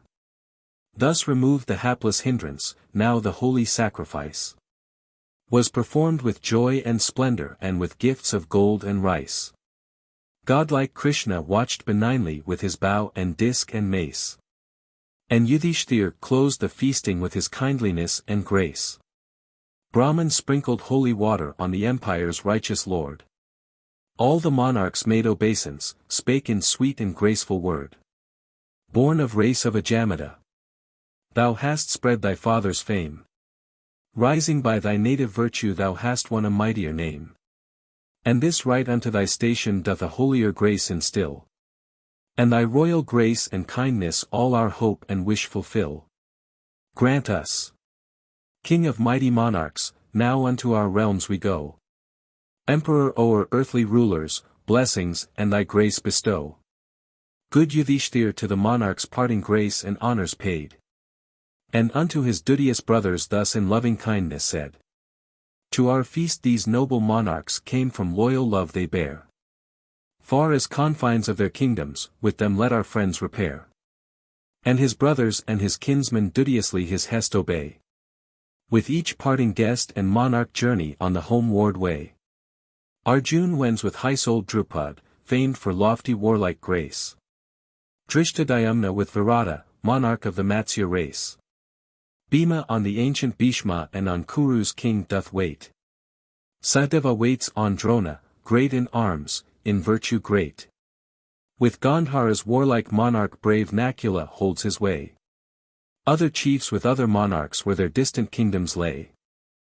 Last of all Yudhishthir's kinsmen, righteous Krishna fain would part. And unto the good Yudhishthir opens thus his joyful heart. Done this glorious Rajasuya, joy and pride of Kuru's race. Grant, O friend. To Sigurt Dvarka, Krishna now his steps must trace. By thy grace and by thy valor, sad Yudhishthir thus replies. By thy presence, noble Krishna, I perform this high emprise. By thy all-subduing glory monarchs bore Yudhishthir's sway. Came with gifts and costly presents. Came their tributes rich to pay. Must thou part? My uttered accents may not bid thee, friend, to go. In thy absence vain were empire, and this life were full of woe. Yet thou partest, sinless Krishna, dearest, best beloved friend. And to Dvarka's sea-washed mansions Krishna must his footsteps bend. Then unto Yudhishthir's mother, pious-hearted Krishna hies. And in accents love-inspiring thus to ancient Pritha cries. Regal fame and righteous glory crown thy sons, revered dame. Joy thee in their peerless prowess, in their holy spotless fame. May thy sons' success and triumph cheer a widowed mother's heart. Grant me leave, O noble lady. For to Dvarka I depart. From Yudhishthir's queen Draupadi parts the chief with many a tear. And from Arjun's wife Subhadra, Krishna's sister ever dear. Then with rites and due ablutions to the gods are offerings made. Priests repeat their benedictions. For the righteous Krishna said. And his faithful chariot driver brings his falcon-bannered car. Like the clouds in massive splendor and resistless in the war. Pious Krishna mounts the chariot, fondly greets his friends once more. Leaves blue Jumna's sacred waters for his Dvarka's dear-loved shore. Still Yudhishthir and his brothers, sad and sore and grieved at heart. Followed Krishna's moving chariot, for they could not see him part. Krishna stopped once more his chariot. And his parting blessing gave. Thus the chief with eyes of lotus spake in accents calm and brave. King of men! With sleepless watching ever guard thy kingdom flare. Like a father tend thy subjects with a father's love and care. Be unto them like the raindrop nourishing the thirsty ground. Be unto them tree of shelter shading them from heat around. Like the blue sky ever bending be unto them ever kind. Free from pride and free from passion rule them with a virtuous mind. Spake and left the saintly Krishna, pure and pious-hearted chief. Sad Yudhishthir wended homeward and his heart was filled with grief. 4. Dayuddha, the fatal dice. Duryodhan came back from the imperial sacrifice filled with jealousy against Yudhishthir, and devised plans to effect his fall. Sakuni, prince of Gandhara, shared Duryodhan's hatred towards the sons of Pandu, and helped him in his dark scheme. Yudhishthir with all his piety and righteousness had one weakness, the love of gambling, which was one of the besetting sins of the monarchs of the day. Sakuni was an expert at false dice, and challenged Yudhishthir, and Yudhishthir held it a point of honor not to decline such a challenge. He came from his new capital, Indraprastha, to Hastinapura the capital of Duryodhan, with his mother and brothers and Draupadi. And as Yudhishthir lost game after game, he was stung with his losses, and with the recklessness of a gambler still went on with the fatal game. His wealth and hoarded gold and jewels, his steeds, elephants and cars, his slaves male and female, his empire and possessions, were all staked and lost. The madness increased, and Yudhishthir staked his brothers, and then himself, and then the fair Draupadi, and lost. And thus the emperor of Indraprastha and his family were deprived of every possession on earth, and became the bond slaves of Duryodhan. The old king Dhritarashtra released them from actual slavery, but the 5 brothers retired to forests as homeless exiles. Portions of section LXV. And the whole of sections 69, 76, and 77. Of Book 2. Of the original text have been translated in this book. I. Draupadi in the council hall. Glassed on Ganga's limpid waters brightly shine Hastina's walls.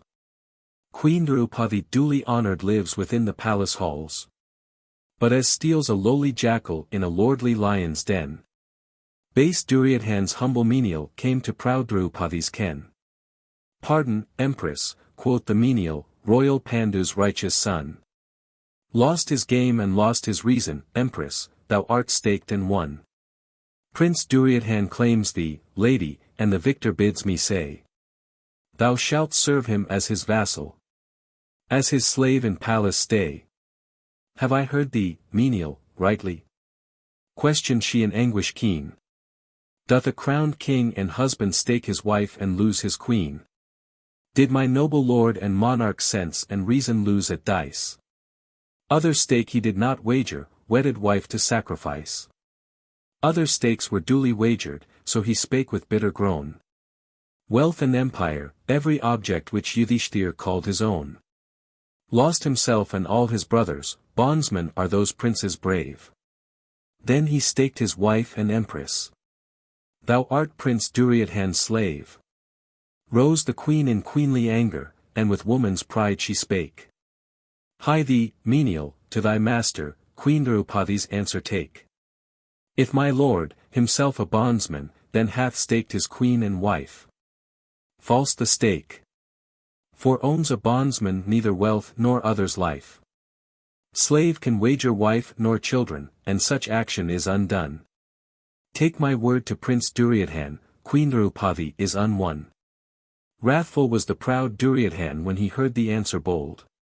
To his younger, wild Dusasan, this his angry mandate told. Little-minded is the menial, and his heart in terror fails. For the fear of wrathful Bhima, lo! His coward bosom quails. Thou Dusasan, bid the princess as our humble slave appear. Pandu's sons are humble bondsmen, and thy heart it owns no fear. Fierce Dusasan heard the mandate, bloodshot was his flaming eye. Forthwith to the inner chambers did with eager footsteps hie. Proudly sat the fair Draupadi, monarch's daughter, monarch's wife. Unto her the base Dusasan spake the message. Insult rife. Lotus-eyed Panchala princess. Fairly staked and won at game. Come and meet thy lord Duryodhan, chase that mantling blush of shame. Serve us as thy lords and masters, be our beauteous bright-eyed slave. Come unto the council chamber, wait upon the young and brave. Proud Draupadi shakes with tremor at Dusasan's hateful sight. And she shades her eye and forehead, and her bloodless cheeks are white. At his words her chaste heart sickens, and with wild averted eye. Unto rooms where dwelt the women, Queen Draupadi seeks to fly. Vainly sped the trembling princess in her fear and in her shame. By her streaming wavy tresses fierce Dusasan held the dame. Sacred looks. With holy water dewed at Rajasuya right. And by mantra consecrated, fragrant, flowing, raven bright. Base Dusasan by those tresses held the faint and flying queen. Feared no more the sons of Pandu, nor their vengeance fierce and keen. Dragged her in her slipping garments by her long and trailing hair. And like sapling tempest shaken, wept and shook the trembling fair. Stooping in her shame and anguish, pale with wrath and woman's fear. Trembling and in stifled accents, thus she spake with streaming tear. Leave me, shameless Prince Dusasan. Elders, noble lords are here. Can a modest wedded woman thus in loose attire appear? Vain the words and soft entreaty which the weeping princess made. Vainly to the gods and mortals she in bitter anguish prayed. For with cruel words of insult still Dusasan mocked her woo. Loosely clad or void of clothing. To the council hall you go. Slave wench fairly staked and conquered, wait upon thy masters brave. Live among our household menials, serve us as our willing slave. 2. Draupadi's plaint. Loose attired, with trailing tresses, came Draupadi weak and faint. Stood within the council chamber, tearful made her piteous plaint. Elders. Versed in holy sastra, and in every holy rite. Pardon if Draupadi cometh in this sad unseemly plight. Stay thy sinful deed, Dusasan, nameless wrongs and insults spare. Touch me not with hands uncleanly, sacred is a woman's hair. Honored elders, righteous nobles, have on me protection given. Tremble sinner, seek no mercy from the wrathful gods in heaven. Here in glory, son of Dharma, sits my noble righteous lord. Sin nor shame nor human frailty stains Yudhishthir's deed or word. Silent all. And will no chieftain rise to save a woman's life? Not a hand or voice is lifted to defend a virtuous wife. Lost is Kuru's righteous glory, lost is Bharat's ancient name. Lost is Kshatra's kingly prowess, warlike worth and knightly fame. Wherefore else do Kuru warriors tamely view this impious scene? Wherefore gleam not righteous weapons to protect an outraged queen? Bhishma, hath he lost his virtue, Drona, hath he lost his might? Hath the monarch of the Kurus ceased to battle for the right? Wherefore are ye mute and voiceless, counselors of mighty fame? Vacant eye and palsied right arm watch this deed of Kuru's shame. 3. Insult and vow of revenge. Spake Draupadi slender-waisted, and her words were stern and high. Anger flamed within her bosom and a tear was in her eye. And her sparkling speaking glances fell on Pandu's sons like fire. Stirred in them a mighty passion and a thirst for vengeance dire. Lost their empire, wealth and fortune, little recked they for the fall. But Draupadi's pleading glances like a poniard smote them all. Darkly frowned the ancient Bhishma, wrathful Drona bit his tongue.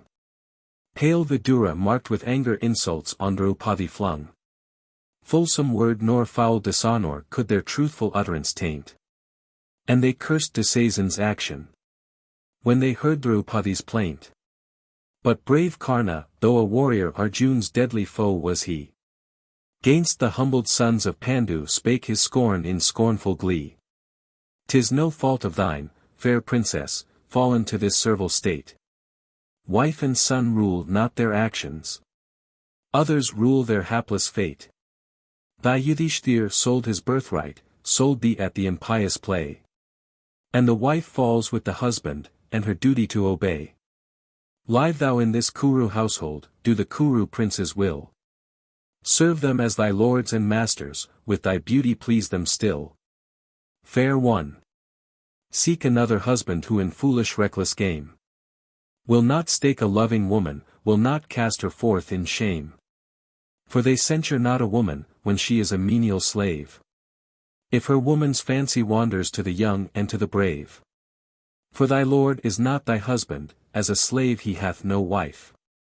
Thou art free with truer lover to enjoy a wedded life. They whom at the Swayamvara, thou hadst chose, Panchala's bride. They have lost thee, sweet Draupadi, lost their empire and their pride. Bhima heard, and quick and fiercely heaved his bosom in his shame. And his red glance fell on Karna like a tongue of withering flame. Bound by elders' plighted promise Bhima could not smite in ire. Looked the painted form of anger flaming with an anguish dire. King and elder, uttered Bhima, and his words were few and brave. Vain were wrath and righteous passion in the sold and bounden slave. Would that son of chariot driver fling on us this insult keen? Hadst thou, noble king and elder, staked nor freedom nor our queen? Sad Yudhishthir heard in anguish, bent in shame his lowly head. Proud Duryodhan laughed in triumph, and in scornful accents said, Speak, Yudhishthir, for thy brothers own their elders' righteous sway. Speak, for truth in thee abideth. Virtue ever marks thy way. Hast thou lost thy new-built empire, and thy brothers proud and brave? Hast thou lost thy fair Draupadi, is thy wedded wife our slave? Lip nor eye did move Yudhishthir, hateful truth might not deny. Karna laughed, but saintly Bhishma wiped his old and manly eye. Madness seized the proud Duryodhan, and inflamed by passion base, sought the prince to stain Draupadi with a deep and dire disgrace. On the proud and peerless woman cast his wicked lustful eye. sought to hold the high-born princess as his slave upon his knee. Bhima pent his wrath no longer, lightning like his glance he flung. And the ancient hall of Kurus with his thunder accents rung. May I never reach those mansions where my fathers live on high. May I never meet ancestors in the bright and happy sky. If that knee, by which thou shinest, Bhima breaks not in his ire. In the battle's red arena with his weapon, deathful, dire. Red fire flamed on Bhima's forehead, sparkled from his angry eye. As from tough and gnarled branches fast the crackling red sparks fly. 4. Dhritarashtra's kindness. Hark! Within the sacred chamber, where the priests in white attire, with libations morn and evening feed the sacrificial fire, and o'er sacred rites of Homa Brahmins chant their mantra high, there is heard the jackal's wailing and the raven's ominous cry. Wise Vidura knew that omen, and the queen Gandhari knew. Bhishma muttered, Svasti. Svasti, at this portent strange and new. Drona and preceptor Kripa uttered too that holy word. Spake her fears the queen Gandhari to her spouse and royal lord. Dhritarashtra heard and trembled with a sudden holy fear. And his feeble accents quavered, and his eyes were dimmed by tear. Son Duryodhan, ever luckless, godless, graceless, witless child. Hast thou Drupad's virtuous daughter thus insulted and reviled? Hast thou courted death and danger, for destruction clouds our path? Can an old man's soft entreaties still avert this sign of wrath? Slow and gently to Draupadi was the sightless monarch led. And in kind and gentle accents unto her the old man said. Noblest empress, dearest daughter, good Yudhishthir's stainless wife. Purest of the Kuru ladies, nearest to my heart and life. Pardon wrong and cruel insult and avert the wrath of heaven. Voice thy wish and ask for blessing, be my son's misdeed forgiven. Answered him the fair Draupadi, monarch of the Kuru's line. For thy grace and for thy mercy every joy on earth be thine. Since thou bidst me name my wishes, this the boon I ask of thee. That my gracious lord Yudhishthir once again be bondage free. I have borne a child unto him, noble boy and fair and brave. Be he prince of royal station, not the son of bounden slave. Let not light unthinking children point to him in utter scorn. Call him slave and Dasaputra, of a slave and bondsman born. Virtuous daughter, have thy wishes, thus the ancient monarch cried. Name a second boon and blessing, and it shall be gratified. Grant me then, O gracious father. Mighty Bhima, Arjun brave. And the youngest twin-born brothers, none of them may be a slave. With their arms and with their chariots let the noble princes part. Freemen let them range the country, strong of hand and stout of heart. Be it so, high-destined princess ancient Dhritarashtra cried. Name another boon and blessing, and it shall be gratified. Foremost of my queenly daughters, dearest cherished and the best. Meeting thus thy gentle wishes now I feel my house is blessed. Not so, answered him the princess, other boon I may not seek. Thou art bounteous, and a woman should be modest, wise and meek. Twice I asked, and twice you granted, and a kshatriya asks no more. Unto Brahmins it is given, asking favors evermore. Now my lord and warlike brothers, from their hateful bondage freed, seek their fortune by their prowess and by brave and virtuous deed. V. The Banishment. Now Yudhishthir, reft of empire, far from kinsmen, hearth and home, with his wife and faithful brothers must as houseless exiles roam. Parting blessing spake Yudhishthir, elder of the Kuru line. Noble grandsire stainless Bhishma, may thy glories ever shine. Drona priest and great preceptor, saintly Kripa true and brave. Kuru's monarch Dhritarashtra, may the gods thy empire save. Good Vidura true and faithful, may thy virtue serve thee well. Warlike sons of Dhritarashtra, let me bid you all farewell. So he spake unto his kinsmen, wishing good for evil done. And in silent shame they listened, parting words they uttered none. Pained at heart was good Vidura, and he asked in sore distress. Noble Pritha, will she wander in the pathless wilderness? Royal born, and used to hardship, weak and long and used to roam. Aged is thy saintly mother, let fair Pritha stay at home.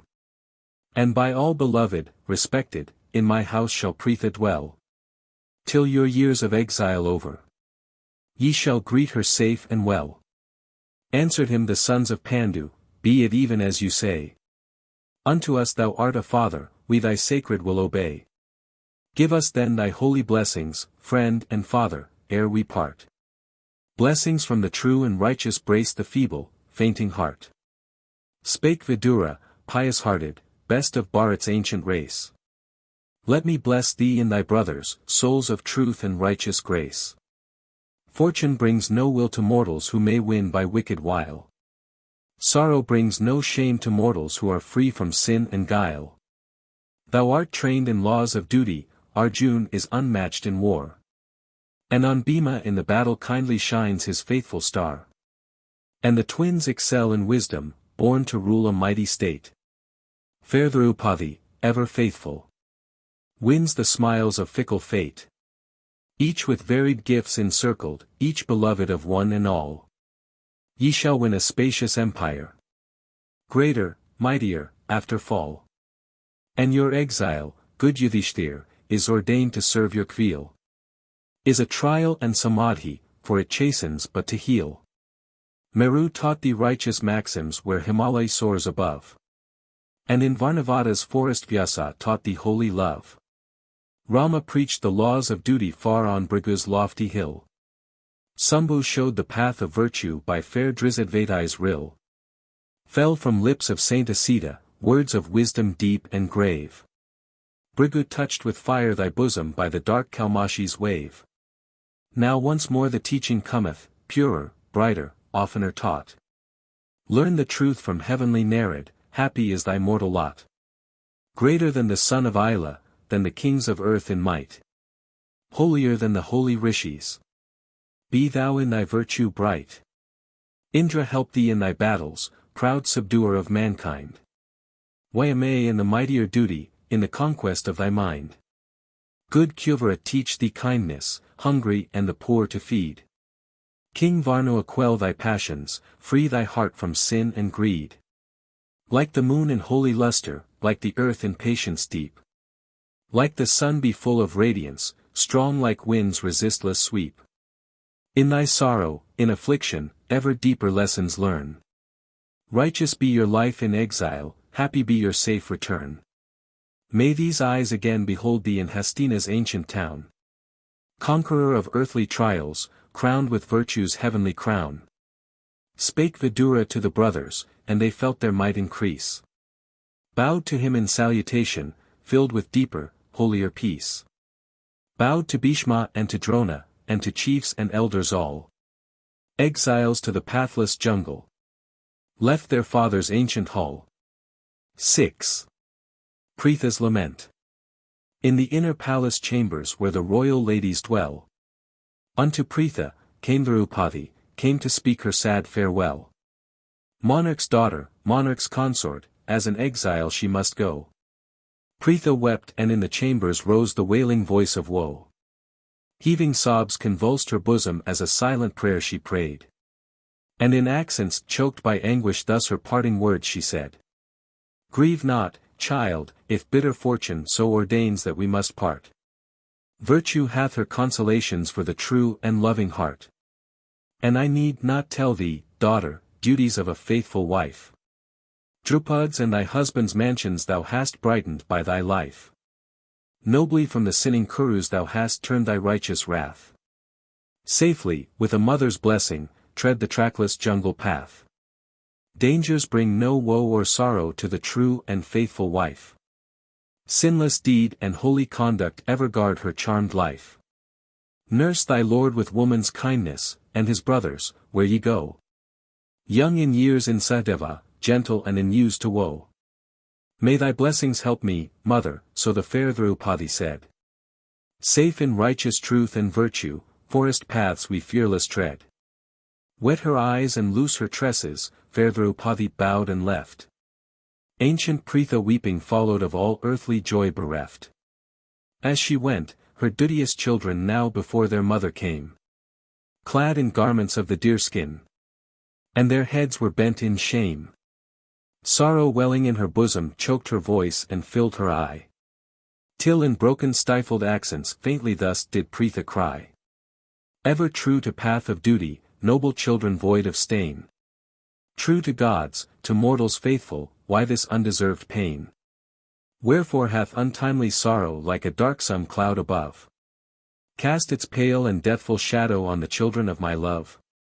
Woe to me, your wretched mother, woe to her who gave you birth. Stainless sons, for sins of Pritha have ye suffered on this earth. Shall ye range the pathless forest dreary day and darksome night, reft of all save native virtue, clad in native inborn might? Woe to me, from rocky mountains where I dwelt by Pandu's side. When I lost him, to Hastina wherefore came I in my pride? Happy is your sainted father, dwells in regions of the sky. Sees nor feels these earthly sorrows gathering on us thick and high. Happy too is faithful Madri, for she trod the virtuous way, followed Pandu to the bright sky, and is now his joy and stay. Ye alone are left to Pritha, dear unto her joyless heart. Mother's hope and widow's treasure, and ye may not, shall not part. Leave me not alone on wide earth, loving sons, your virtues prove. Dear Draupadi, loving daughter, lot a mother's teardrops move. Grant me mercy, kind Creator, and my days in mercy close. End my sorrows, kind Vidhata, end my life with all my woes. Help me, pious-hearted Krishna, friend of friendless, wipe my pain. All who suffer pray unto thee and they never pray in vain. Help me, Bhishma, warlike Drona, Kripa ever good and wise. Ye are friends of truth and virtue. Righteous truth ye ever prize. Help me from thy starry mansions, husband, wherefore dost thou wait? Sayest thou not thy godlike children exiled by a bitter fate? Part not, leave me not, my children, seek ye not the trackless way.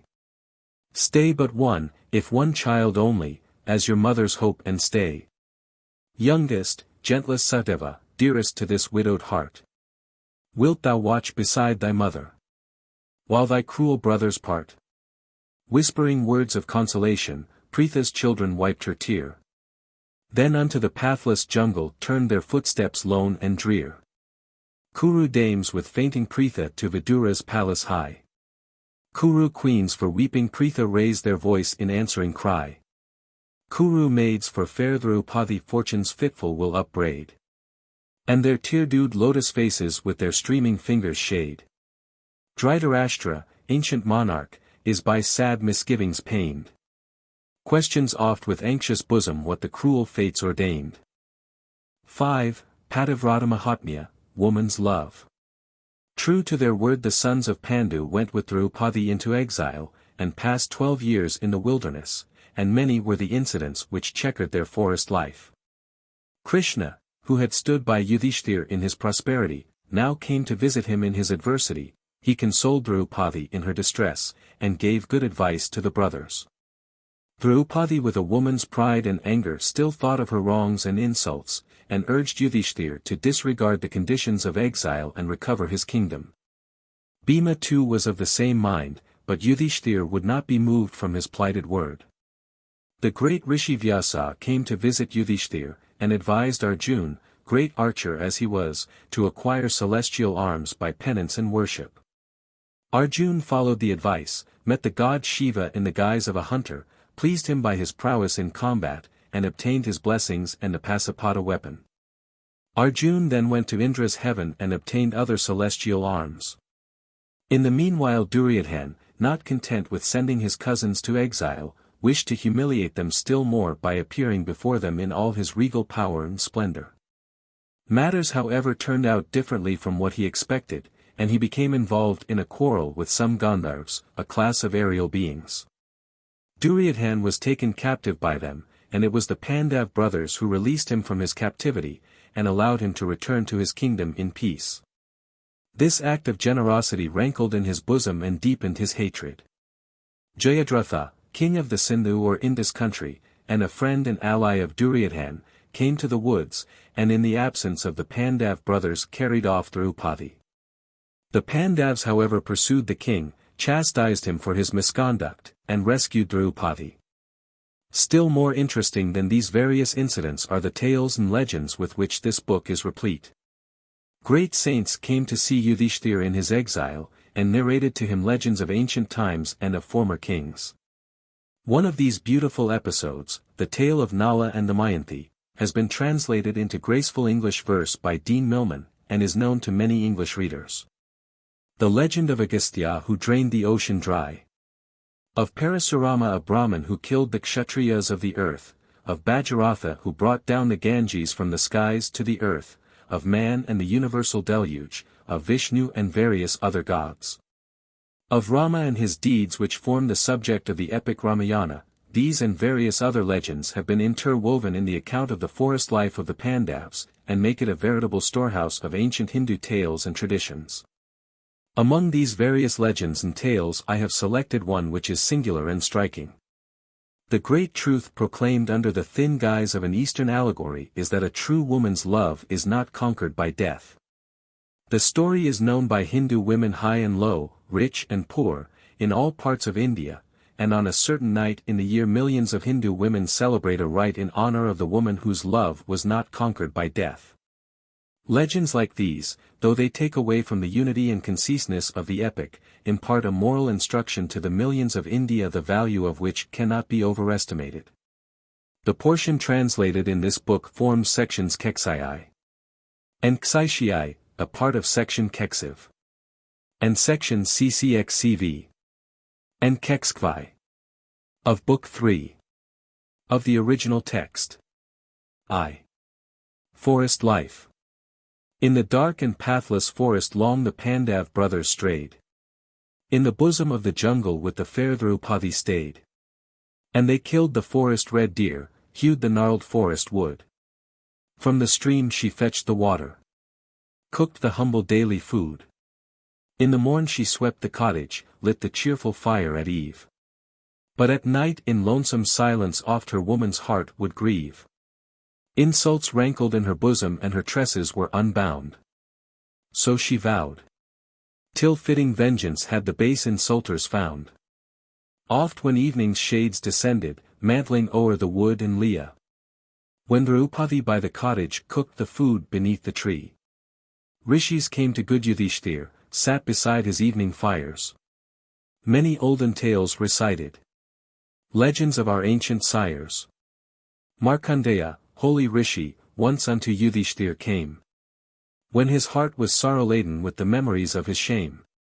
Pardon, father, said Yudhishthir, if unbidden tears will start. But the woes of fair Draupadi grieve a banished husband's heart. By her tears the saintly woman broke my bondage worse than death. By my sins she suffers exile and misfortune's freezing breath.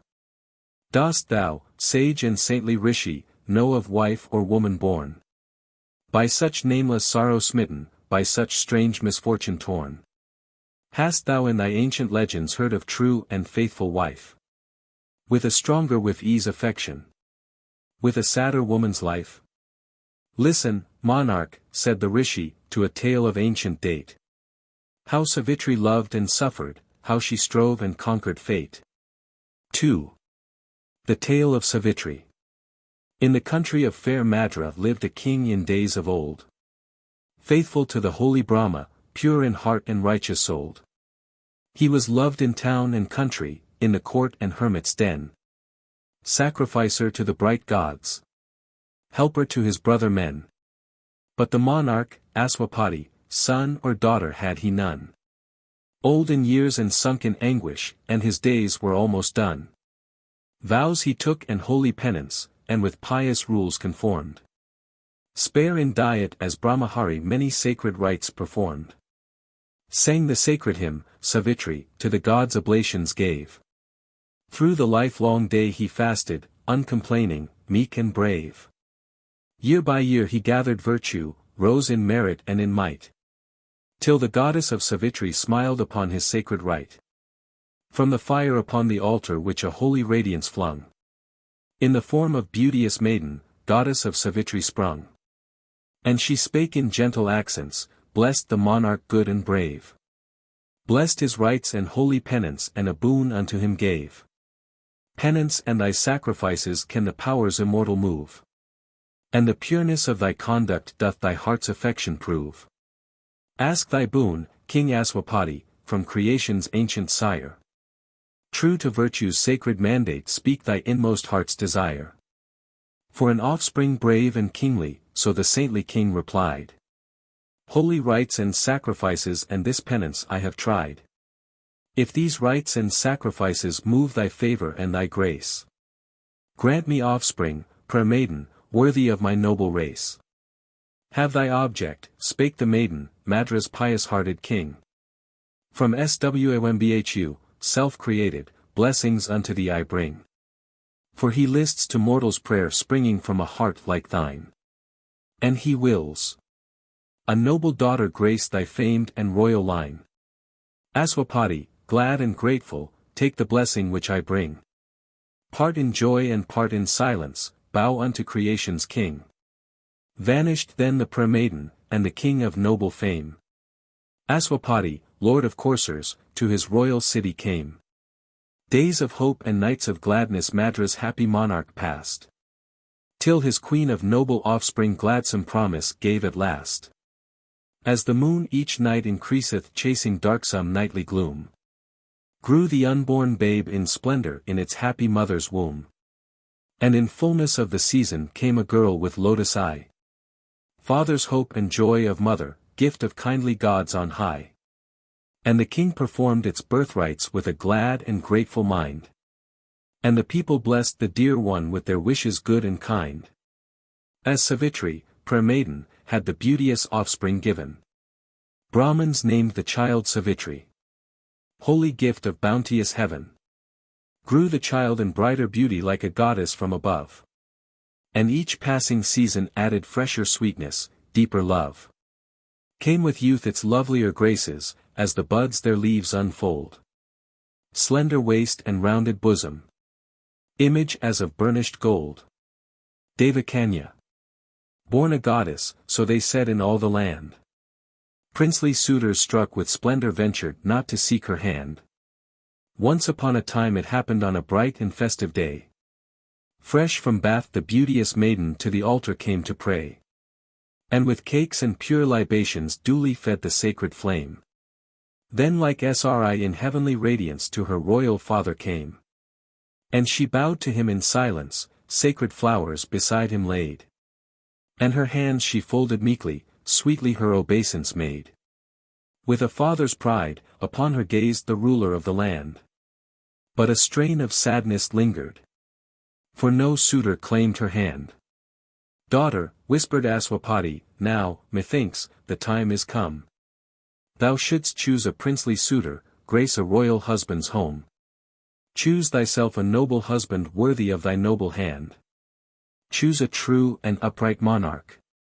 Pride and glory of his land. As thou choosest, gentle daughter, in thy loving heart's desire. Blessing and his free permission will bestow thy happy sire. For our sacred sastra's sanction, holy Brahmins oft relate. That the duty-loving father sees his girl in wedded state. That the duty-loving husband watches o'er his consort's ways. That the duty-loving offspring tends his mother's widowed days. Therefore choose a loving husband, daughter of my house and love. So thy father earn no censure or from men or gods above. Fair Savitri bowed unto him and for parting blessings prayed. Then she left her father's palace and in distant regions strayed. With her guard and aged courtiers whom her watchful father sent. Mounted on her golden chariot unto sylvan woodlands went. Far in pleasant woods and jungle wandered she from day to day. Unto asrams, hermitages, pious-hearted held her way. Oft she stayed in holy tirthas washed by sacred limpid streams. Food she gave unto the hungry, wealth beyond their fondest dreams. Many days and months are over, and it once did so befall. When the king and Rishi Narad sat within the royal hall. From her journeys near and distant and from places known to fame. Fair Savitri with the courtiers to her father's palace came. Came and saw her royal father, Rishi Narad by his seat. Bent her head in salutation, bowed unto their holy feet. 3. The fated bridegroom. Whence comes she, so Narad questioned, whither was Savitri led? Wherefore to a happy husband hath Savitri not been wed? Nay, to choose her lord and husband, so the virtuous monarch said. Fair Savitri long hath wandered and in holy Tirthas stayed. Maiden. Speak unto the Rishi, and thy choice and secret tell. Then a blush suffused her forehead, soft and slow her accents fell. Listen, father. So was monarch was of old a king of might. Righteous-hearted Dhyamatsena, feeble now and void of sight. Foemen robbed him of his kingdom when in age he lost his sight. And from town and spacious empire was the monarch forced to flight. With his queen and with his infant did the feeble monarch stray. And the jungle was his palace, darksome was his weary way. Holy vows assumed the monarch and in penance passed his life. In the wild woods nursed his infant and with wild fruits fed his wife. Years have gone in rigid penance, and that child is now a youth. Him I choose my lord and husband, Satyavan, the soul of truth. Thoughtful was the Rishi Narad, doleful were the words he said. Sad disaster waits Savitri if this royal youth she wed. Truth-beloving is his father, truthful is the royal dame. Truth and virtue rule his actions, Satyavan his sacred name. Steeds he loved in days of boyhood and to paint them was his joy. Hence they called him young Chitraswa, art-beloving gallant boy. But O pious-hearted monarch! Fair Savitri hath in sooth courted fate and sad disaster in that noble gallant youth. Tell me, questioned Aswapati, for I may not guess thy thought. Wherefore is my daughter's action with a sad disaster fraught? Is the youth of noble luster, gifted in the gifts of art? Blessed with wisdom and with prowess? Patient in his dauntless heart? Surya's luster in him shineth, so the Rishi Narad said. Brihaspati's wisdom dwelleth in the youthful prince's head. Like Mahendra in his prowess, and in patience like the earth. Yet O king! A sad disaster marks the gentle youth from birth. Tell me, Rishi, then thy reason, so the anxious monarch cried. Why to youth so great and gifted may this maid be not allied? Is he princely in his bounty, gentle-hearted in his grace? Duly versed in sacred knowledge? Fair in mind and fair in face? Free in gifts like Rantadeva, so the holy Rishi said. Versed in lore like monarch Sivi who all ancient monarchs led. Like Yayati open-hearted and like Chandra in his grace. Like the handsome heavenly Asvins fair and radiant in his face. Meek and graced with patient virtue he controls his noble mind. Modest in his kindly actions, true to friends and ever kind. And the hermits of the forest praise him for his righteous truth. Nathless, king! Thy daughter may not wed this noble-hearted youth. Tell me, Rishi, said the monarch, for thy sense from me is hid. Has this prince some fatal blemish, wherefore is this match forbid? Fatal fault! Exclaimed the Rishi, fault that wiped all his grace. Fault that human power nor effort, right nor penance can efface. Fatal fault or destined sorrow. For it is decreed on high. On this day, a 12-month later, this ill-fated prince will die. Shook the startled king in terror and in fear and trembling cried. Unto short-lived, fated bridegroom ne'er my child shall be allied. Come, Savitri, dear loved maiden, choose another happier lord. Rishi Narad speaketh wisdom. List unto his holy word. Every grace and every virtue is effaced by cruel fate. On this day, a 12-month later, leaves the prince his mortal state. Father! Answered thus the maiden, soft and sad her accents fell. I have heard thy honored mandate, holy Narad counsels well. Pardon witless maiden's fancy, but beneath the eye of heaven. Only once a maiden chooseth, twice her troth may not be given. Long his life or be it narrow, and his virtues great or none. Satyavan is still my husband, he my heart and troth hath won. What a maiden's heart hath chosen that a maiden's lips confess. True to him thy poor Savitri goes into the wilderness. Monarch. Uttered then the rishi, fixed is she in mind and heart. From her troth the true Savitri never, never will depart. More than mortal's share of virtue unto Satyavan is given. Let the true maid wed her chosen, leave the rest to gracious heaven. Rishi and preceptor holy, so the weeping monarch prayed. Heaven avert all future evils, and thy mandate is obeyed. Narad wished him joy and gladness, blessed the loving youth and maid. Forest hermits on their wedding every fervent blessing laid. 4. Overtaken by fate. 12-month in the darksome forest by her true and chosen lord. Sweet Savitri served his parents by her thought and deed and word. Bark of tree supplied her garments draped upon her bosom fair. Or the red cloth as in Asram's holy women love to wear. And the aged queen she tended with a fond and filial pride. Served the old and sightless monarch like a daughter by his side. And with love and gentle sweetness pleased her husband and her lord. But in secret, night and morning. Pondered still on Narad's word. Nearer came the fatal morning by the holy Narad told. Fair Savitri reckoned daily and her heart was still and cold. 3 short days remaining only. And she took a vow severe. Of Triratra, 3 nights penance, holy fasts and vigils drear. Of Savitri's rigid penance heard the king with anxious woe. Spake to her in loving accents, so the vow she might forego. Hard the penance, gentle daughter, and thy woman's limbs are frail. After 3 nights fasts and vigils sure thy tender health may fail. Be not anxious, loving father, meekly this Savitri prayed. Penance I have undertaken, will unto the gods be made. Much misdoubting then the monarch gave his sad and slow assent. Pale with fast and unseen teardrops, lonesome nights Savitri spent. Nearer came the fatal morning, and tomorrow he shall die. Dark, lone hours of nightly silence. Tearless, sleepless is her eye. Dawns that dread and fated morning. Said Savitri, bloodless, brave. Prayed her fervent prayers in silence, to the fire oblations gave. Bowed unto the forest Brahmins, to the parents kind and good. Joined her hands in salutation and in reverent silence stood. With the usual morning blessing, widow mayst thou never be.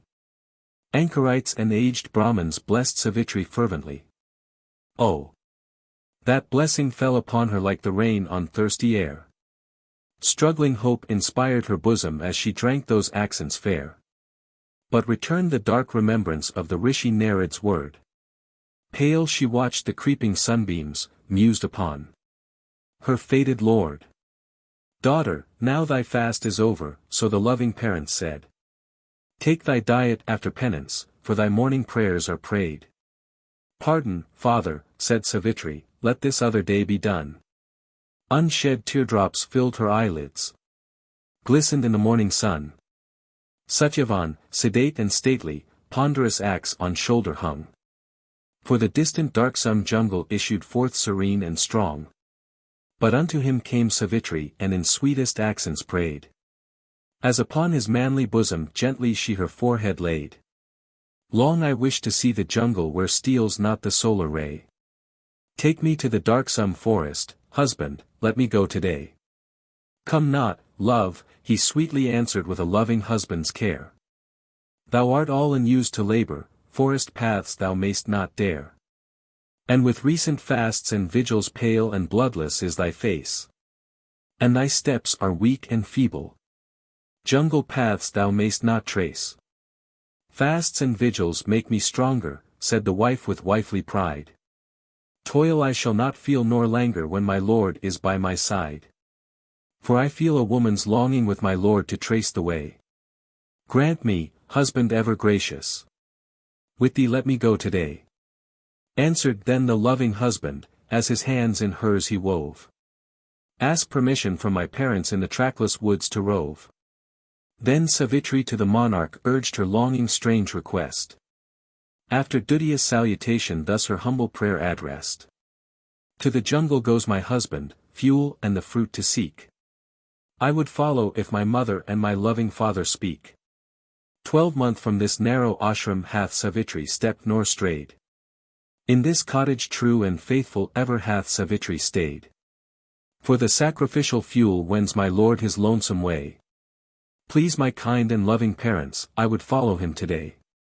Never since her wedding morning, so the loving king replied. Wish or thought Savitri whispered, for a boon or object sighed. Daughter, thy request is granted, safely in the forest roam. Safely with thy lord and husband seek again thy cottage home. Bowing to her loving parents did the fair Savitri part. Smile upon her pallid features, anguish in her inmost heart. Round her sylvan greenwoods blossomed, 'neath a cloudless Indian sky. Flocks of peafowls gorgeous plumaged flew before her wondering eye. Woodland rills and crystal nullas gently rolled o'er rocky bed.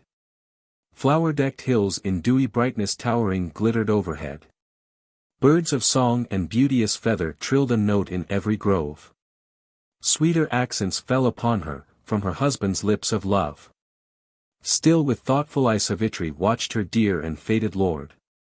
Flail of grief was in her bosom but her pale lips shaped no word. And she listened to her husband still on anxious thought intent. Cleft into her throbbing bosom as in silence still she went. Gaily with the gathered wild fruits did the prince his basket fill. Hewed the interlaced branches with his might and practiced skill. Till the drop stood on his forehead, weary was his aching head. Faint he came unto Savitri and in faltering accents said. Cruel ache is on my forehead, fond and ever faithful wife. And I feel 100 needles pierce me and torment my life. And my feeble footsteps falter and my senses seem to reel. Fain would I beside thee linger for a sleep doth o'er me steal. With a wild and speechless terror pale Savitri held her lord. On her lap his head she rested as she laid him on the sward. Nereid's fatal words remembered as she watched her husband's head. Burning lip and pallid forehead and the dark and creeping shade. Clasped him in her beating bosom, kissed his lips with panting breath. Darker grew the lonesome forest, and he slept the sleep of death. V. Triumph over fate. In the bosom of the shadows rose a vision dark and dread. Shape of gloom in inky garment and a crown was on his head. Gleaming form of sable splendor, blood-red was his sparkling eye. And a fatal news he carried. Grim and godlike, dark and high. And he stood in solemn silence, looked in silence on the dead. And Savitri on the greensward gently placed her husband's head. And a tremor shook Savitri, but a woman's love is strong. With her hands upon her bosom thus she spake with quivering tongue. More than mortal is thy glory. If a radiant god thou be. Tell me what bright name thou bearest, what thy message unto me. Know me, thus responded Yama, mighty monarch of the dead. Mortals leaving earthly mansion to my darksome realms are led. Since with woman's full affection thou hast loved thy husband dear. Hence before thee, faithful woman. Yama doth in form appear. But his days and loves are ended, and he leaves his faithful wife. In this noose I bind and carry spark of his immortal life. Virtue graced his life and action, spotless was his princely heart. Hence for him I came in person, princess, let thy husband part. Yama from the prince's body, pale and bloodless, cold and dumb. Drew the vital spark, Purusha, smaller than the human thumb. In his noose the spark he fastened, silent went his darksome way. Left the body shorn of luster to its rigid cold decay. Southward went the dark-hued Yama with the youth's immortal life. And, for woman's love abideth, followed still the faithful wife.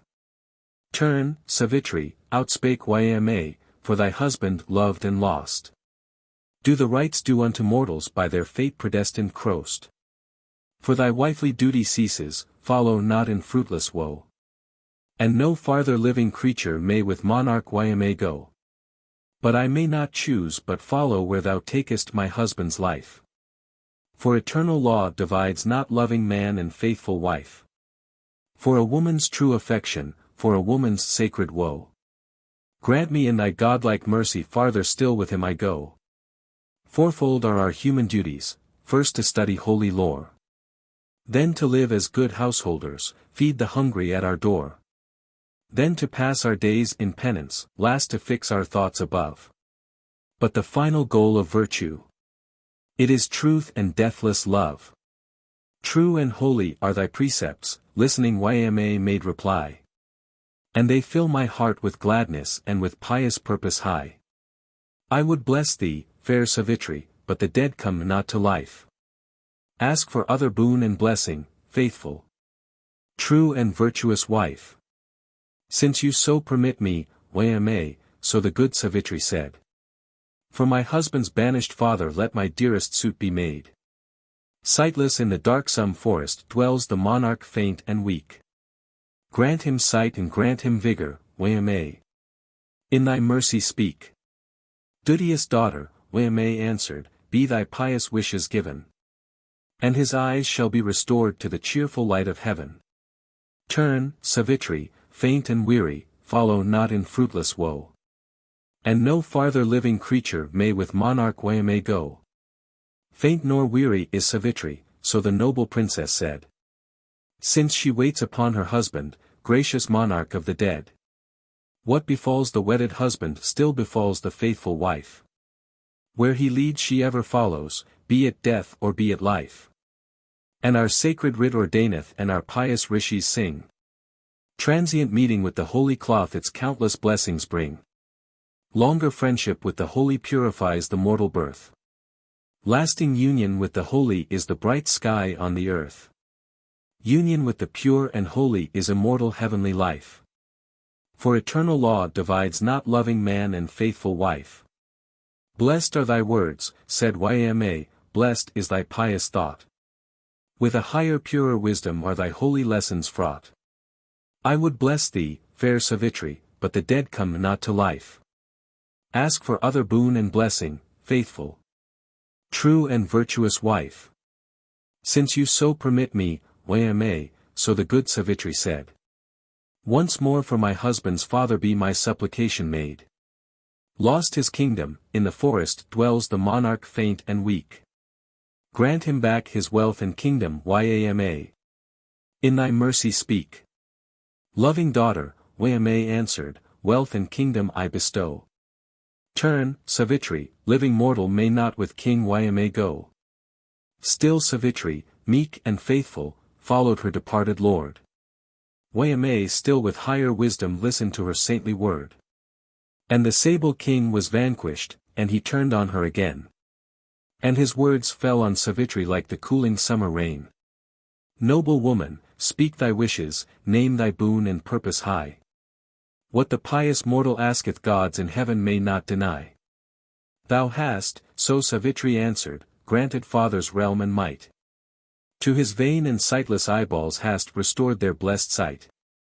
Grant him that the line of monarchs may not all untimely end. Satya. Van may see his kingdom to his royal sons descend. Have thy object, answered Yma, and thy lord shall live again. He shall live to be a father, and his children too shall reign.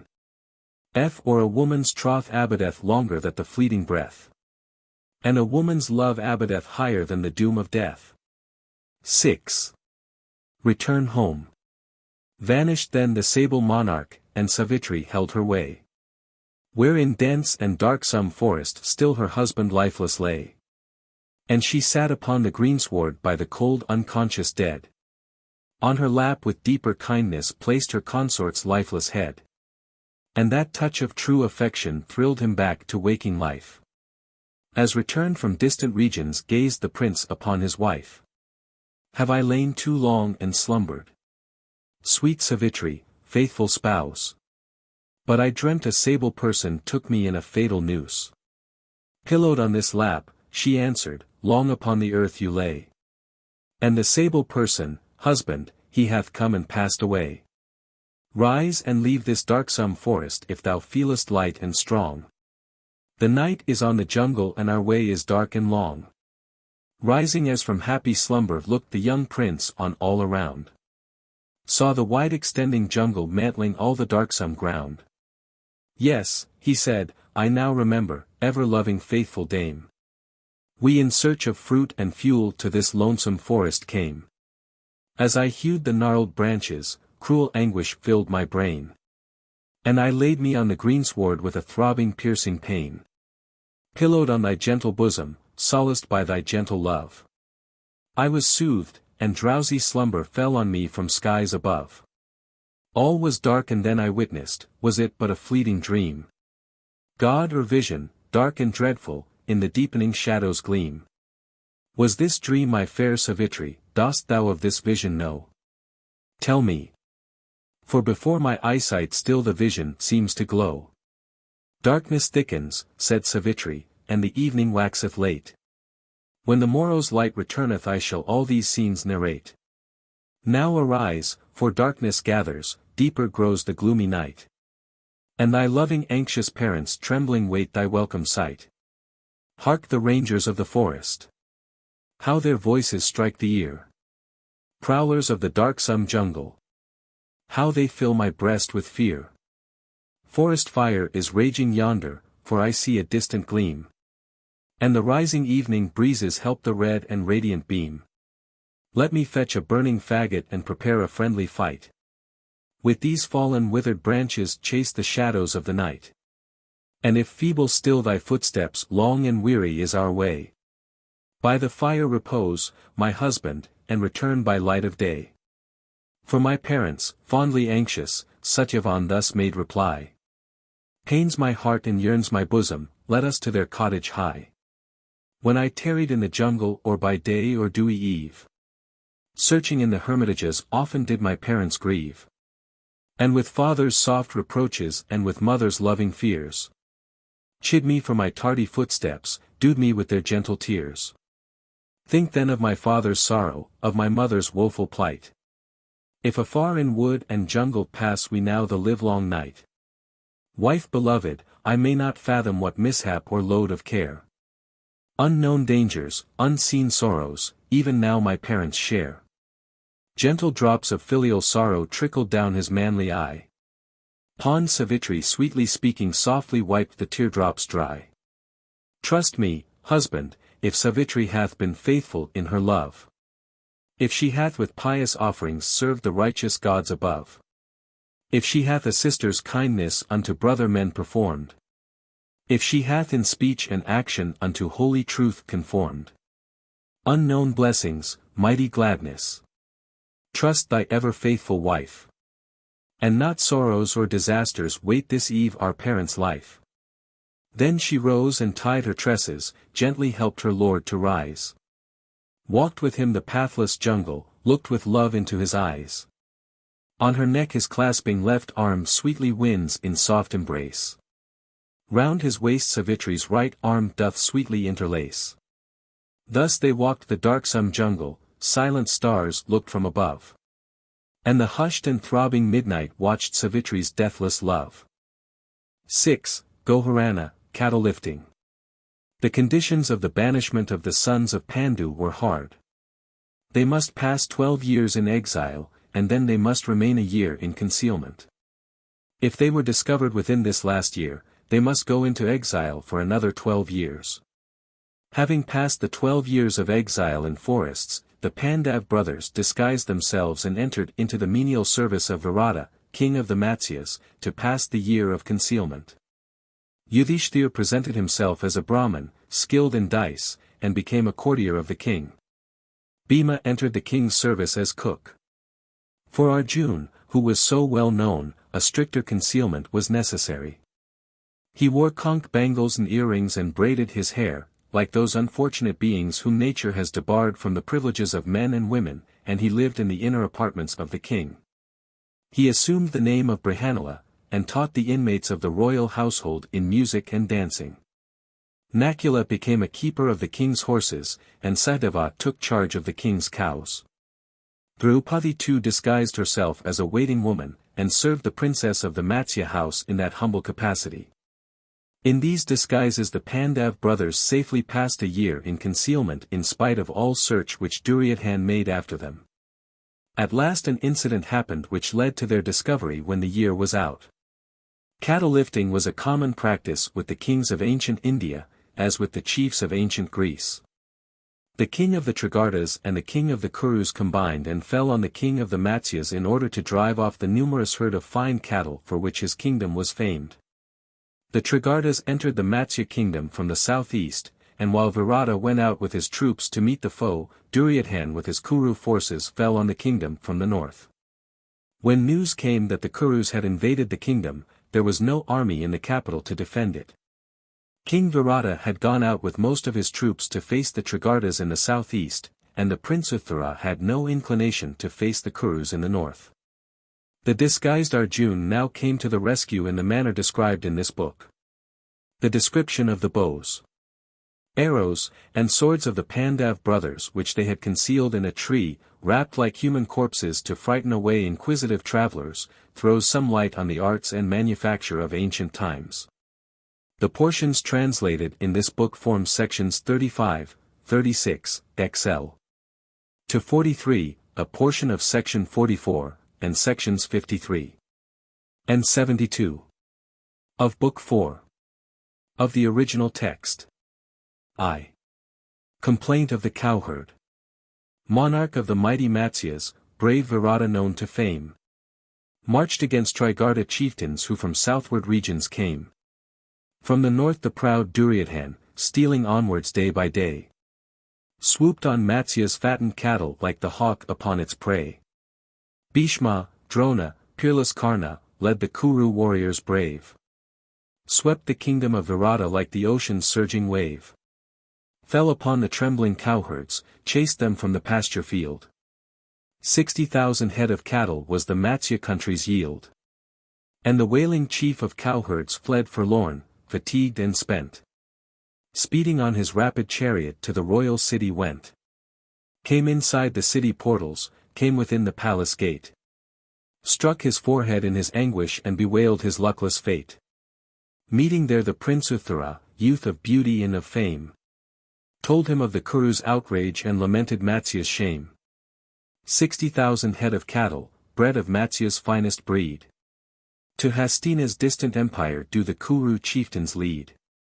Glory of the Matsya nation, save thy father's valued kine. Quick thy footsteps, strong thy valor, vengeance deep and dire be thine. Gainst the fierce Trigarta chieftains Matsya's warlike king is gone. Thee we count our lord and saviour as our monarch's gallant son. Rise, Uttara. Beat the Kurus, homeward lead the stolen kine. Like an elephant of jungle, pierce the Kuru's shattered line. As the Veena speaketh music, by musicians tuned aright. Let thy sounding bow and arrows speak thy deeds of matchless might. Harness quick thy milk-white coursers to thy sounding battle car. Hoist thy golden lion banner, speed thee, prince, unto the war. And as thunder-wielding Iyendrara smote Azuras fierce and bold, smite the Kurus with thy arrows winged with plumes of yellow gold. As the famed and warlike Arjun is the stay of Kuru's race. Thou art refuge of the Matsyas and thy kingdom's pride and grace. But the prince went not to battle from the foe to guard the state. To the cowherd answered gaily, sheltered by the palace gate. Not unknown to me the usage of the bow and winged dart. Not unknown the warrior's duty or the warrior's noble art. I would win my father's cattle from the wily foeman's greed. If a skillful chariot driver could my fiery coursers lead. For my ancient chariot driver died on battle's gory plain. 28 days we wrestled, many warlike chiefs were slain. Bring me forth a skillful driver who can urge the battle steed. I will hoist my lion banner, to the dubious battle speed.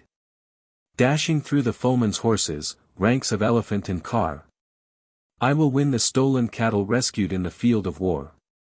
And like thunder-wielding Iyendrara, smiting Danu's sons of old, I will smite the Kuru chieftains. Drive them to their distant hold. Bhishma and the proud Duryodhan, archer Karna known to fame. Drona too shall quail before me and retreat in bitter shame. For those warriors in my absence Matsya's far-famed cattle steal.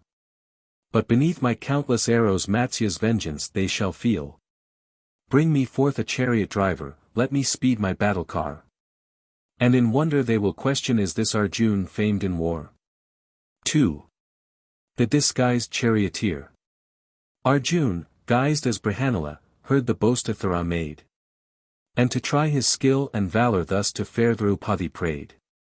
Say to him that Brihanala will his battle chariot lead. That as Arjun's chariot driver he hath learned to urge the steed.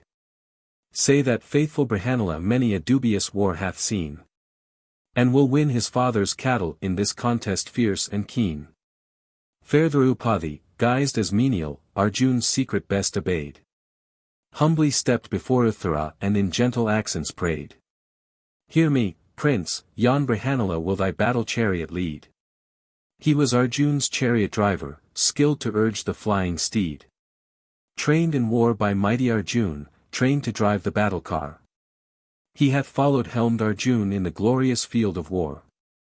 And when Arjun conquered Kandav, this, Uttara, I have seen. Brihanala drove his chariot. For I served Yudhishthir's queen.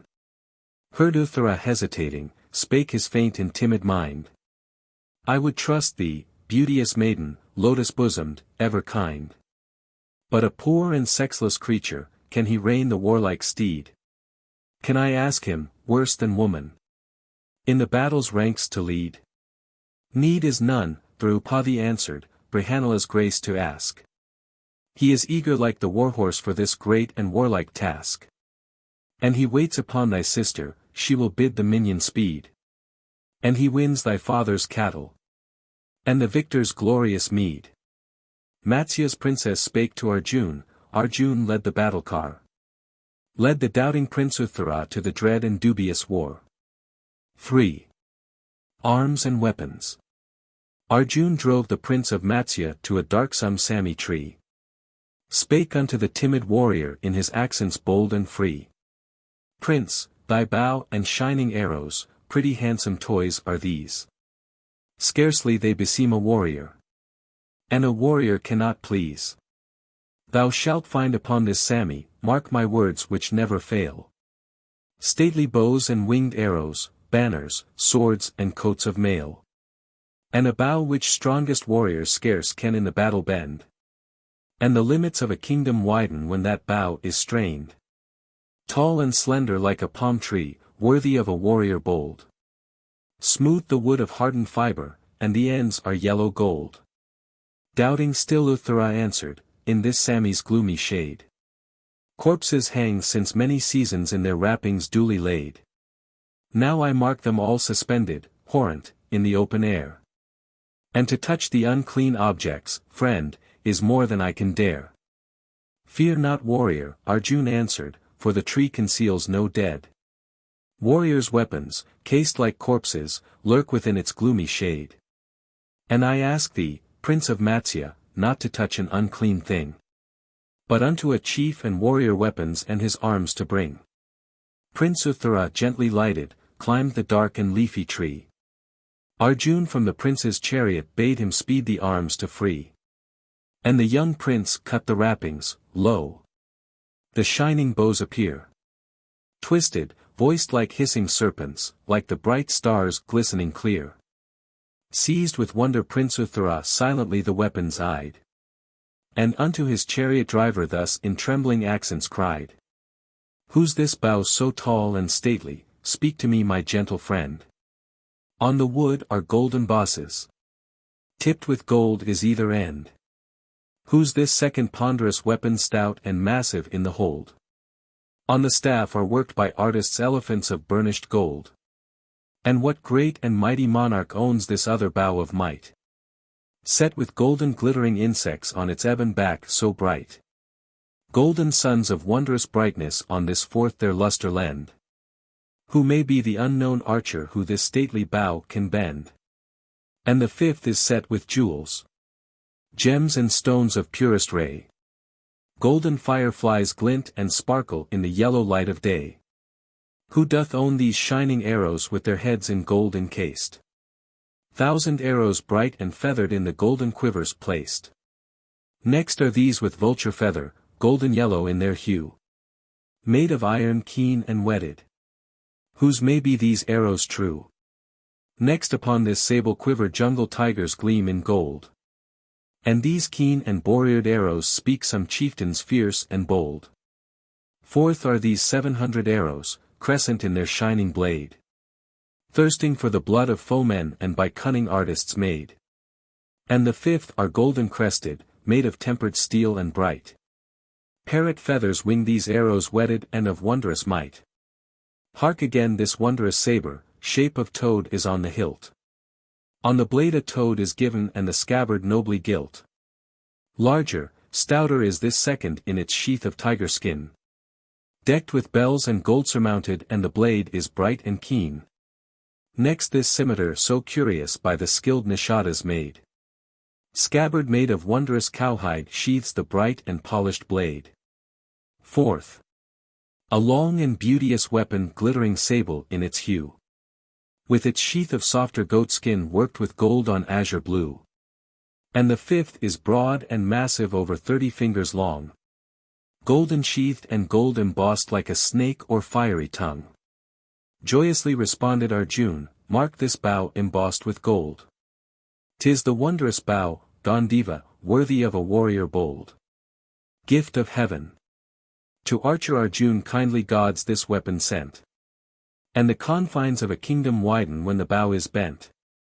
Next, this mighty ponderous weapon worked with elephants of gold. With this bow the stalwart Bhima hath the tide of conquests rolled. And the third with golden insects by a cunning hand inlaid. 'Tis Yudhishthir's royal weapon by the noblest artists made. Next the bow with solar luster brave Nakula wields in fight. And the fifth is Sahadeva's.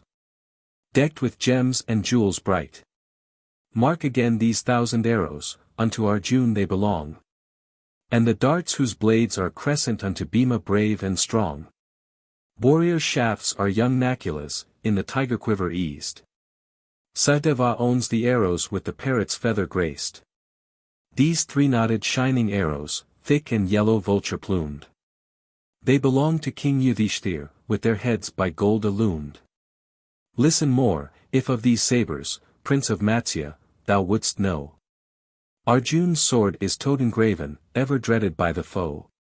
And the sword in tiger scabbard, massive and of mighty strength. None save tiger-waisted Bhima wields that sword of wondrous length. Next the saber golden hilted, sable and with gold embossed. Brave Yudhishthir kept that saber when the king his kingdom lost. Yonder sword with goatskin scabbard brave Nakula wields in war. In the cowhide Sahadeva keeps his shining scimitar. Strange thy accents, spake Uttara, stranger are the weapons bright. Are they arms of sons of Pandu famed on earth for matchless might? Where are now those pious princes by a dire misfortune crossed? Warlike Arjun, good Yudhishthir. By his subjects loved and lost. Where is tiger-waisted Bhima, matchless fighter in the field? And the brave and twin-born brothers skilled the arms of war to wield.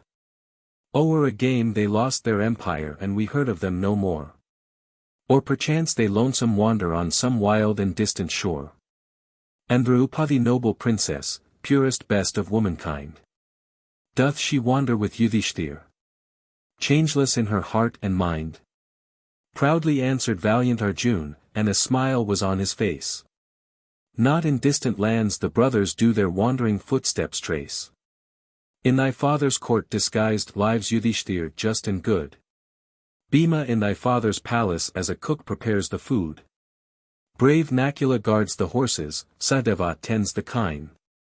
As thy sister's waiting woman doth the fair Draupadi shine. Pardon, prince, these rings and bangles, pardon strange unmanly guise. 'Tis no poor and sexless creature Arjun greets thy wondering eyes. 4.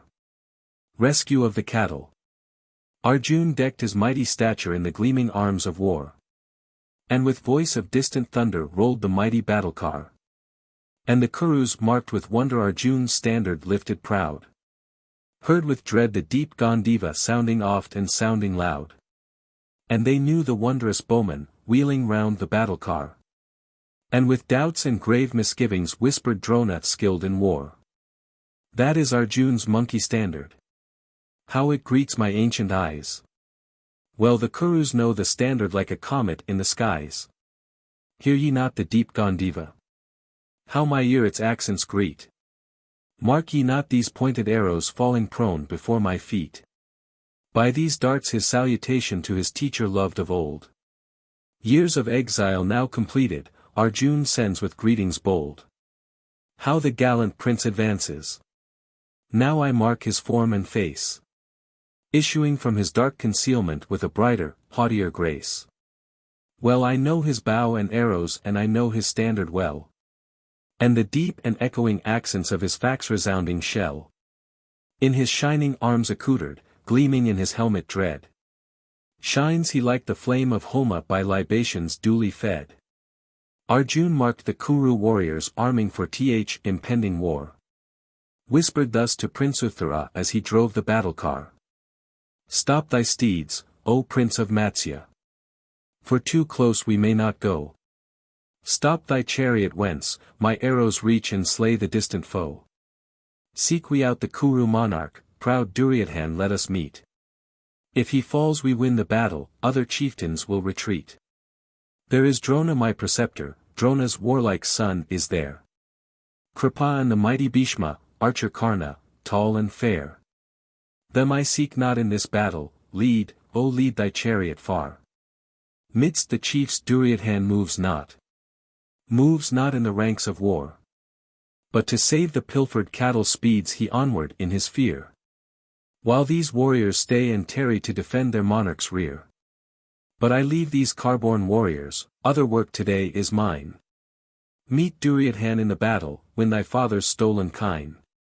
Matsya's prince then turned the courses, left behind the war's array. Where Duryodhan with the cattle quickly held his onward way. Kripa marked the course of Arjuna, guessed his inmost thought aright. Thus he spake to brother warriors urging speed and instant fight. Mark ye, chieftains, gallant Arjuna wheels his sounding battle car. Gainst our prince and proud Duryodhan seeks to turn the tide of war. Let us fall upon our foeman and our prince and leader save. Few save Indyare, god of battles, conquers Arjuna fierce and brave. What were Matsya's fattened cattle, many thousands though they be? If our monarch sinks in battle like a ship in stormy sea. Vain were Kripa's words of wisdom, Arjuna drove the chariot fair. While his shafts like countless locusts whistled through the ambient air. Kuru's soldiers struck with panic neither stood and fought, nor fled. Gazed upon the distant Arjuna. Gazed upon their comrades dead. Arjuna twanged his mighty weapon, blew his far-resounding shell. Strangely spake his monkey standard, Kuru warriors knew it well. Sankha's voice, Gandiva's accents, and the chariot's booming sound. Filled the air like distant thunder. Shook the firm and solid ground. Kuru's soldiers fled in terror or they slumbered with the dead. And the rescued lowing cattle with their tails uplifted fled. The warriors guerdon. Now with joy the king Virata to his royal city came. Saw the rescued herds of cattle, saw Uttara prince of fame. Marked the great and gallant Arjuna, helmet wearing. Armor cased. Knew Yudhishthir and his brothers now as royal princes dressed. And he greeted good Yudhishthir, truth-beloving brave and strong. And to valiant Arjuna offered Matsya's princess fair and young.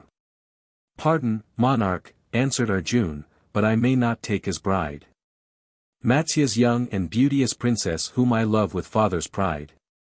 She hath often met me trusting in the inner palace hall. As a daughter on a father waited on my loving call. I have trained her cocoa accents, taught her maiden steps in dance. Watched her skill and varied graces all her native charms enhance. Pure is she in thought and action, spotless as my hero boy. Grant her to my son, O monarch. As his wedded wife and joy. Abhimanyu trained in battle, handsome youth of godlike face. Krishna's sister, fair Subhadra, bore the child of princely grace. Worthy of thy youthful daughter, pure in heart and undefiled. Grant it, sire. My Abhimanyu wed thy young and beauteous child. Answered Matsya's noble monarch with a glad and grateful heart. Words like these befit thy virtue, nobly hast thou done thy part. Be it as thou sayest, Arjun, unto Pandu's race allied. Matsya's royal line is honored, Matsya's king is gratified. 6. The wedding. Good Yudhishthir heard the tidings and he gave his free assent. Unto distant chiefs and monarchs kindly invitations sent. In the town of Upaplavya, of fair Matsya's towns the best. Made their home the pious brothers to receive each royal guest. Came unto them Kasi's monarch and his armed troopers came. And the king of fair Panchala with his sons of warlike fame. Came the sons of fair Draupadi early trained in art of war. Other chiefs and sacrifices came from regions near and far. Krishna decked in floral garlands with his elder brother came. And his sister fair Subhadra, Arjun's loved and longing dame. Arjun's son brave Abhimanyu came upon his flowery car. With his elephants and chargers, troopers trained in art of war. Vrishnis from the sea-girt Dvarka, Bravo and Hakas known to fame. Bojas from the mighty Chumbal with the righteous Krishna came. He to gallant sons of Pandu made his presents rich and rare. Gems and gold and costly garments. Slaves and damsels passing fair. With its quaint and festive greetings came at last the bridal day.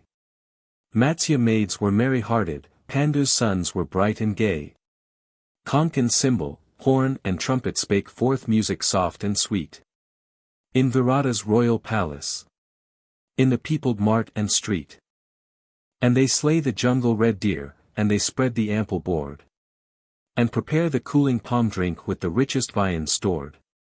Mimes and actors please the people, bards recite the ancient song. Glories of heroic houses minstrels by their lays prolong. And deep-bosomed dames of Matsya, jasmine form and lotus face. With their pearls and golden garlands joyously the bridal grace. Circled by those royal ladies, though they all are bright and fair. Brightest shines the fair Draupadi with a beauty rich and rare. Stately dames and merry maidens lead the young and soft-eyed bride. As the queens of gods encircle Ayandare's daughter in her pride. Arjun from the Matsya monarch takes the princess passing fair. For his son by fair Subhadra, nursed by Krishna's loving care. With a godlike grace Yudhishthir stands by faithful Arjun's side. As a father takes a daughter. Takes the young and beauteous bride. Joins her hands to Abhimanyu's, and with cake and parched rice. On the altar brightly blazing doth the holy sacrifice. Matsya's monarch on the bridegroom rich and costly presents pressed. Elephants he gave 200, steeds 7,000 of the best. Poured libations on the altar, on the priests bestowed his gold. Offered to the sons of Pandu rich domain and wealth untold.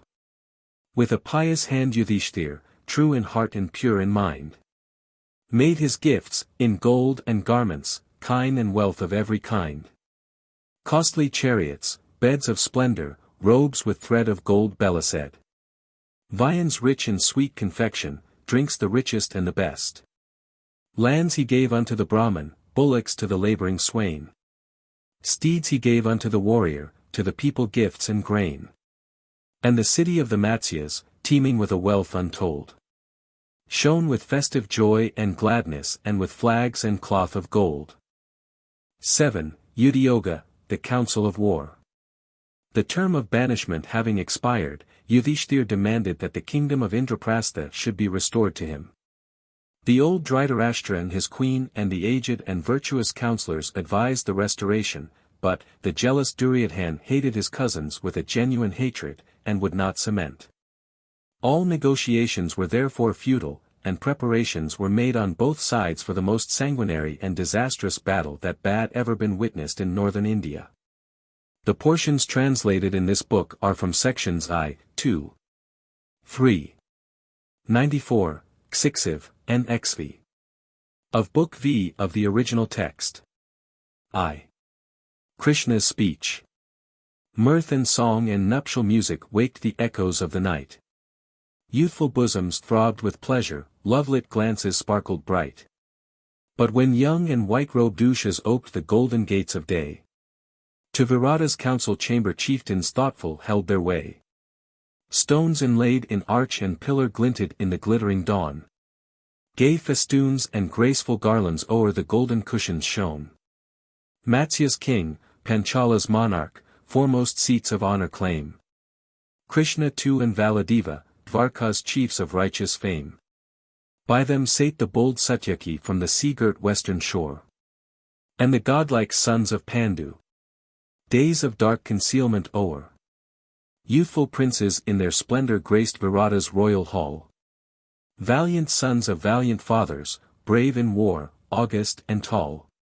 In their gem-bespangled garments came the warriors proud and high. Till the council chamber glittered like the star-bespangled sky. Kind the greetings, sweet the converse, soft the golden moments fly. Till intent on graver questions all on Krishna turned their eye. Krishna with his inner vision then the state of things surveyed. And his thoughts before the monarchs thus in weighty accents laid. Known to all, ye mighty monarchs. May your glory ever last. True to plighted word Yudhishthir hath his weary exile passed. 12 long years with fair Draupadi in the pathless jungle strayed.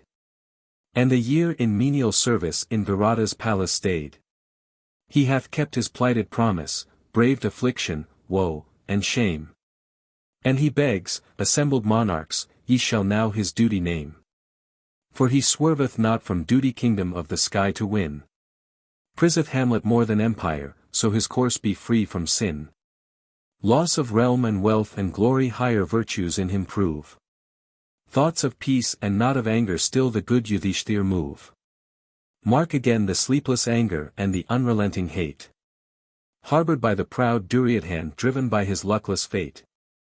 From a child, by fire or poison, impious guile or trick of dice. He hath compassed dark destruction by deceit and low device. Ponder well, ye gracious monarchs, with a just and righteous mind. Help Yudhishthir with your counsel, with your grace and blessings kind. Should the noble son of Pandu seek his right by open war. Seek the aid of righteous monarchs and of chieftains near and far. Should he smite his ancient foemen skilled in each deceitful art. Unforgiving in their vengeance, unrelenting in their heart. Should he rather send a message to the proud unbending foe. And Duryodhan's haughty purpose seek by messenger to know. Should he send a noble envoy, trained in virtue, true and wise. With his greetings to Duryodhan in a meek and friendly guise. Ask him to restore the kingdom on the sacred Jumna's shore. Either king may rule his empire as in happy days of yore. Krishna uttered words of wisdom pregnant with his peaceful thought. For in peace and not by bloodshed still Yudhishthir's right he sought. 2. Valadeva's speech. Krishna's elder Valadeva, stalwart chief who bore the plough. Rose and spake, the blood of Vrishnis mantled o'er his lofty brow. Ye have listened, pious monarchs, to my brother's gentle word. Love he bears to good Yudhishthir and to proud Hastina's lord. For his realm by dark blue Jumna good Yudhishthir held of yore. Brave Duryodhan ruled his kingdom on the ruddy Ganga's shore. And once more in love and friendship either prince may rule his share. For the lands are broad and fertile, and each realm is rich and fair. Speed the envoy to Hastina with our love and greetings kind. Let him speak Yudhishthir's wishes, seek to know Duryodhan's mind. Make obeisance unto Bhishma and to Drona true and bold. Unto Kripa, archer Karna, and to chieftains young and old. To the sons of Dhritarashtra, rulers of the Kuru land. Righteous in their kingly duties, stout of heart and strong of hand. To the princes and to burghers gathered in the council hall. Let him speak Yudhishthir's wishes. Plead Yudhishthir's cause to all. Speak he not in feudal anger, for Duryodhan holds the power. And Yudhishthir's wrath were folly in this sad and luckless hour. By his dearest friends dissuaded, but by rage or madness driven. He hath played and lost his empire. May his folly be forgiven. Indraprastha's spacious empire now Duryodhana deems his own. By his tears and soft entreaty let Yudhishthir seek the throne. Open war I do not counsel, humbly seek Duryodhana's grace. War will not restore the empire or the gambler's loss replace. Thus with cold and cruel candor stalwart Valadeva cried. Wrathful rose the brave Satyaki, fiercely thus to him replied. 3. Satyaki's speech. Shame unto the halting chieftain who thus pleads Duryodhana's part. Timid counsel, Valadeva, speaks a woman's timid heart. Oft from warlike stock ariseth weakling chief who bends the knee. As a withered fruitless sapling springeth from a fruitful tree. From a heart so faint and craven words must flow. Monarchs in their pride and glory list not to such counsel low. Couldst thou, impious Valadeva, midst these potentates of fame, on Yudhishthir pious-hearted cast this undeserved blame? Challenged by his wily foeman and by dark misfortune crossed. Trusting to their faith Yudhishthir played a righteous game and lost. Challenge from a crowned monarch can a crowned king decline? Can a Kshatriya warrior fathom fraud in sons of royal line? Nathless he surrendered empire true to faith and plighted word. Lived for years in pathless forests Indraprastha's mighty lord. Past his years of weary exile, now he claims his realm of old. Claims it, not as humble suppliant, but as king and warrior bold. Past his year of dark concealment, bold Yudhishthir claims his own. Proud Duryodhana now must render Indraprastha's jeweled throne. Bhishma counsels, Drona urges, Kripa pleads for right in vain. False Duryodhana will not render sinful conquest, fraudful gain. Open war I therefore counsel, ruthless and relentless war. Grace we seek not when we meet them speeding in our battle car. And our weapons, not entreaties, shall our foemen force to yield. Yield Yudhishthir's rightful kingdom or they perish on the field. False Duryodhana and his forces fall beneath our battle's shock. As beneath the bolt of thunder falls the crushed and riven rock. Who shall meet the helmed Arjuna in the gory field of war? Krishna with his fiery discus mounted on his battle car. Who shall face the twin-born brothers by the mighty Bhima led? And the vengeful chief Satyaki with his bow and arrows dread? Ancient Drupad wields his weapon peerless in the field of fight.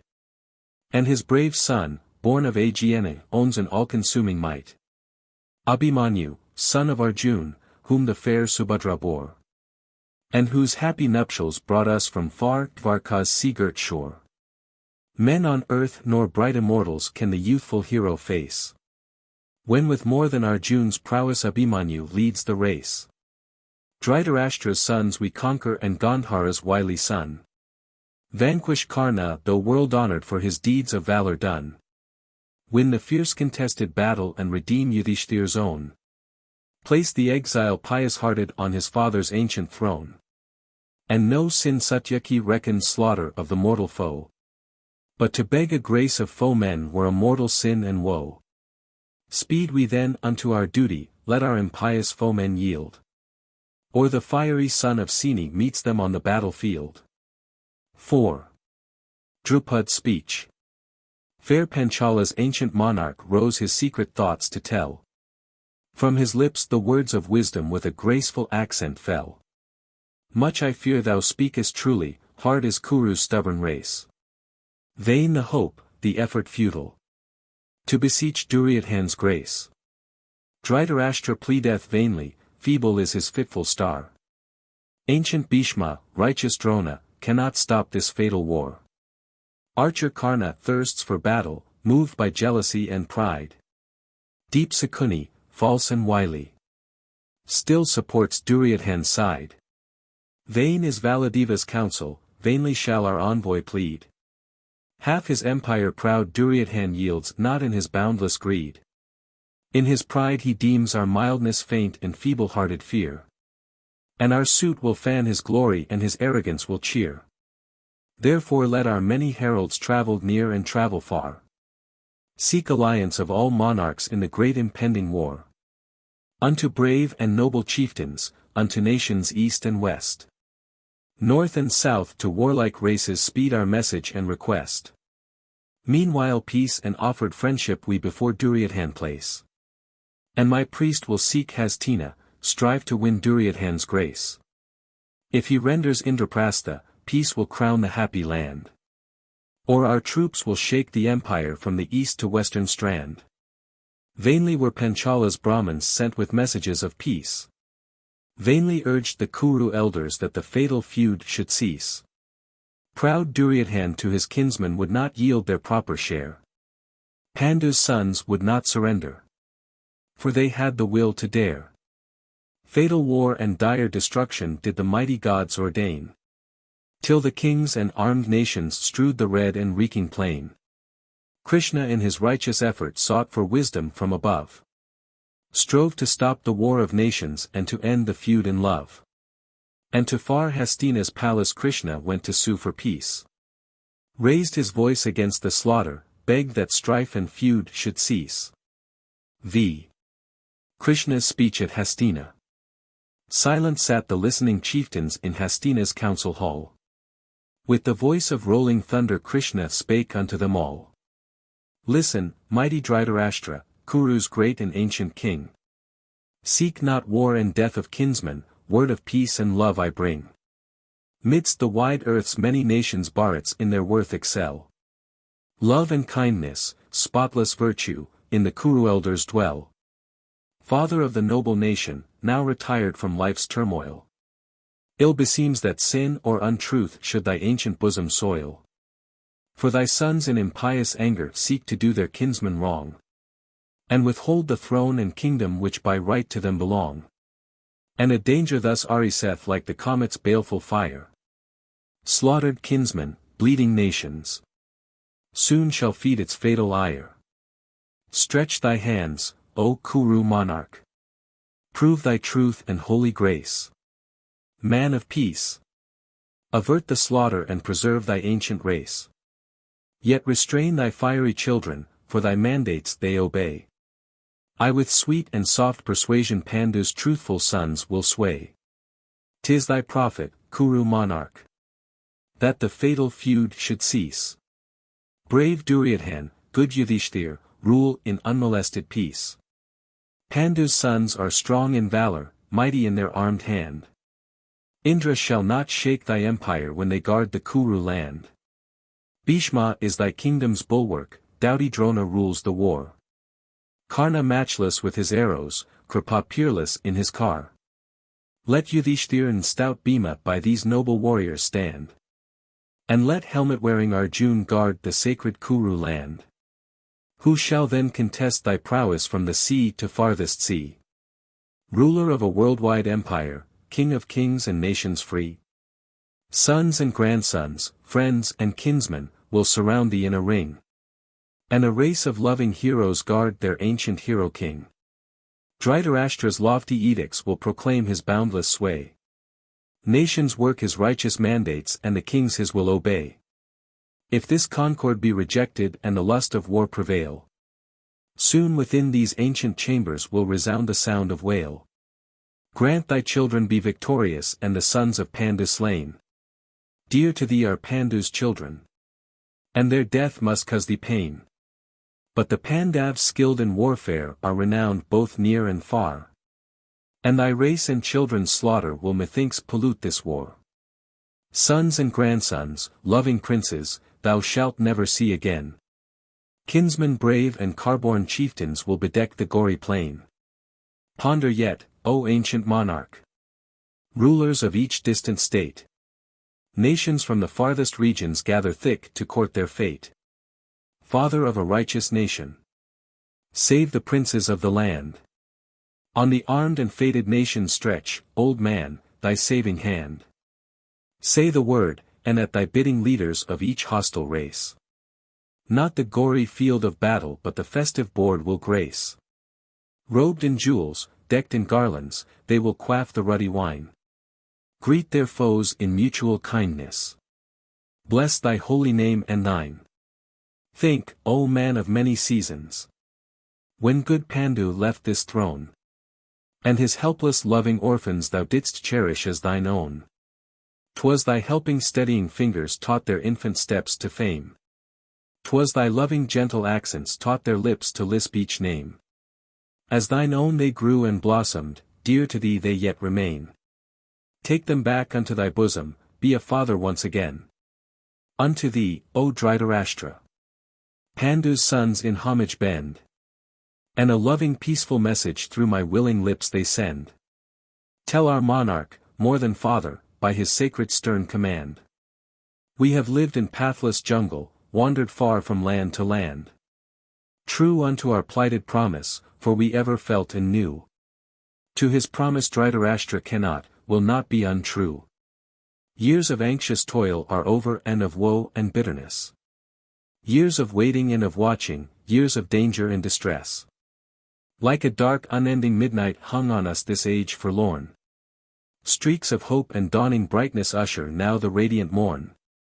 Be unto us as a father, loving not inspired by wrath. Be unto us as a teacher, pointing us the righteous path. If perchance astray we wander, thy strong arm shall lead aright. If our feeble bosom fainteth, help us with a father's might. This, O King, the soft entreaty Pandu's sons to thee have made. These are words the sons of Pandu unto Kuru's king have said. Take their love, O gracious monarch. Let thy closing days be fair.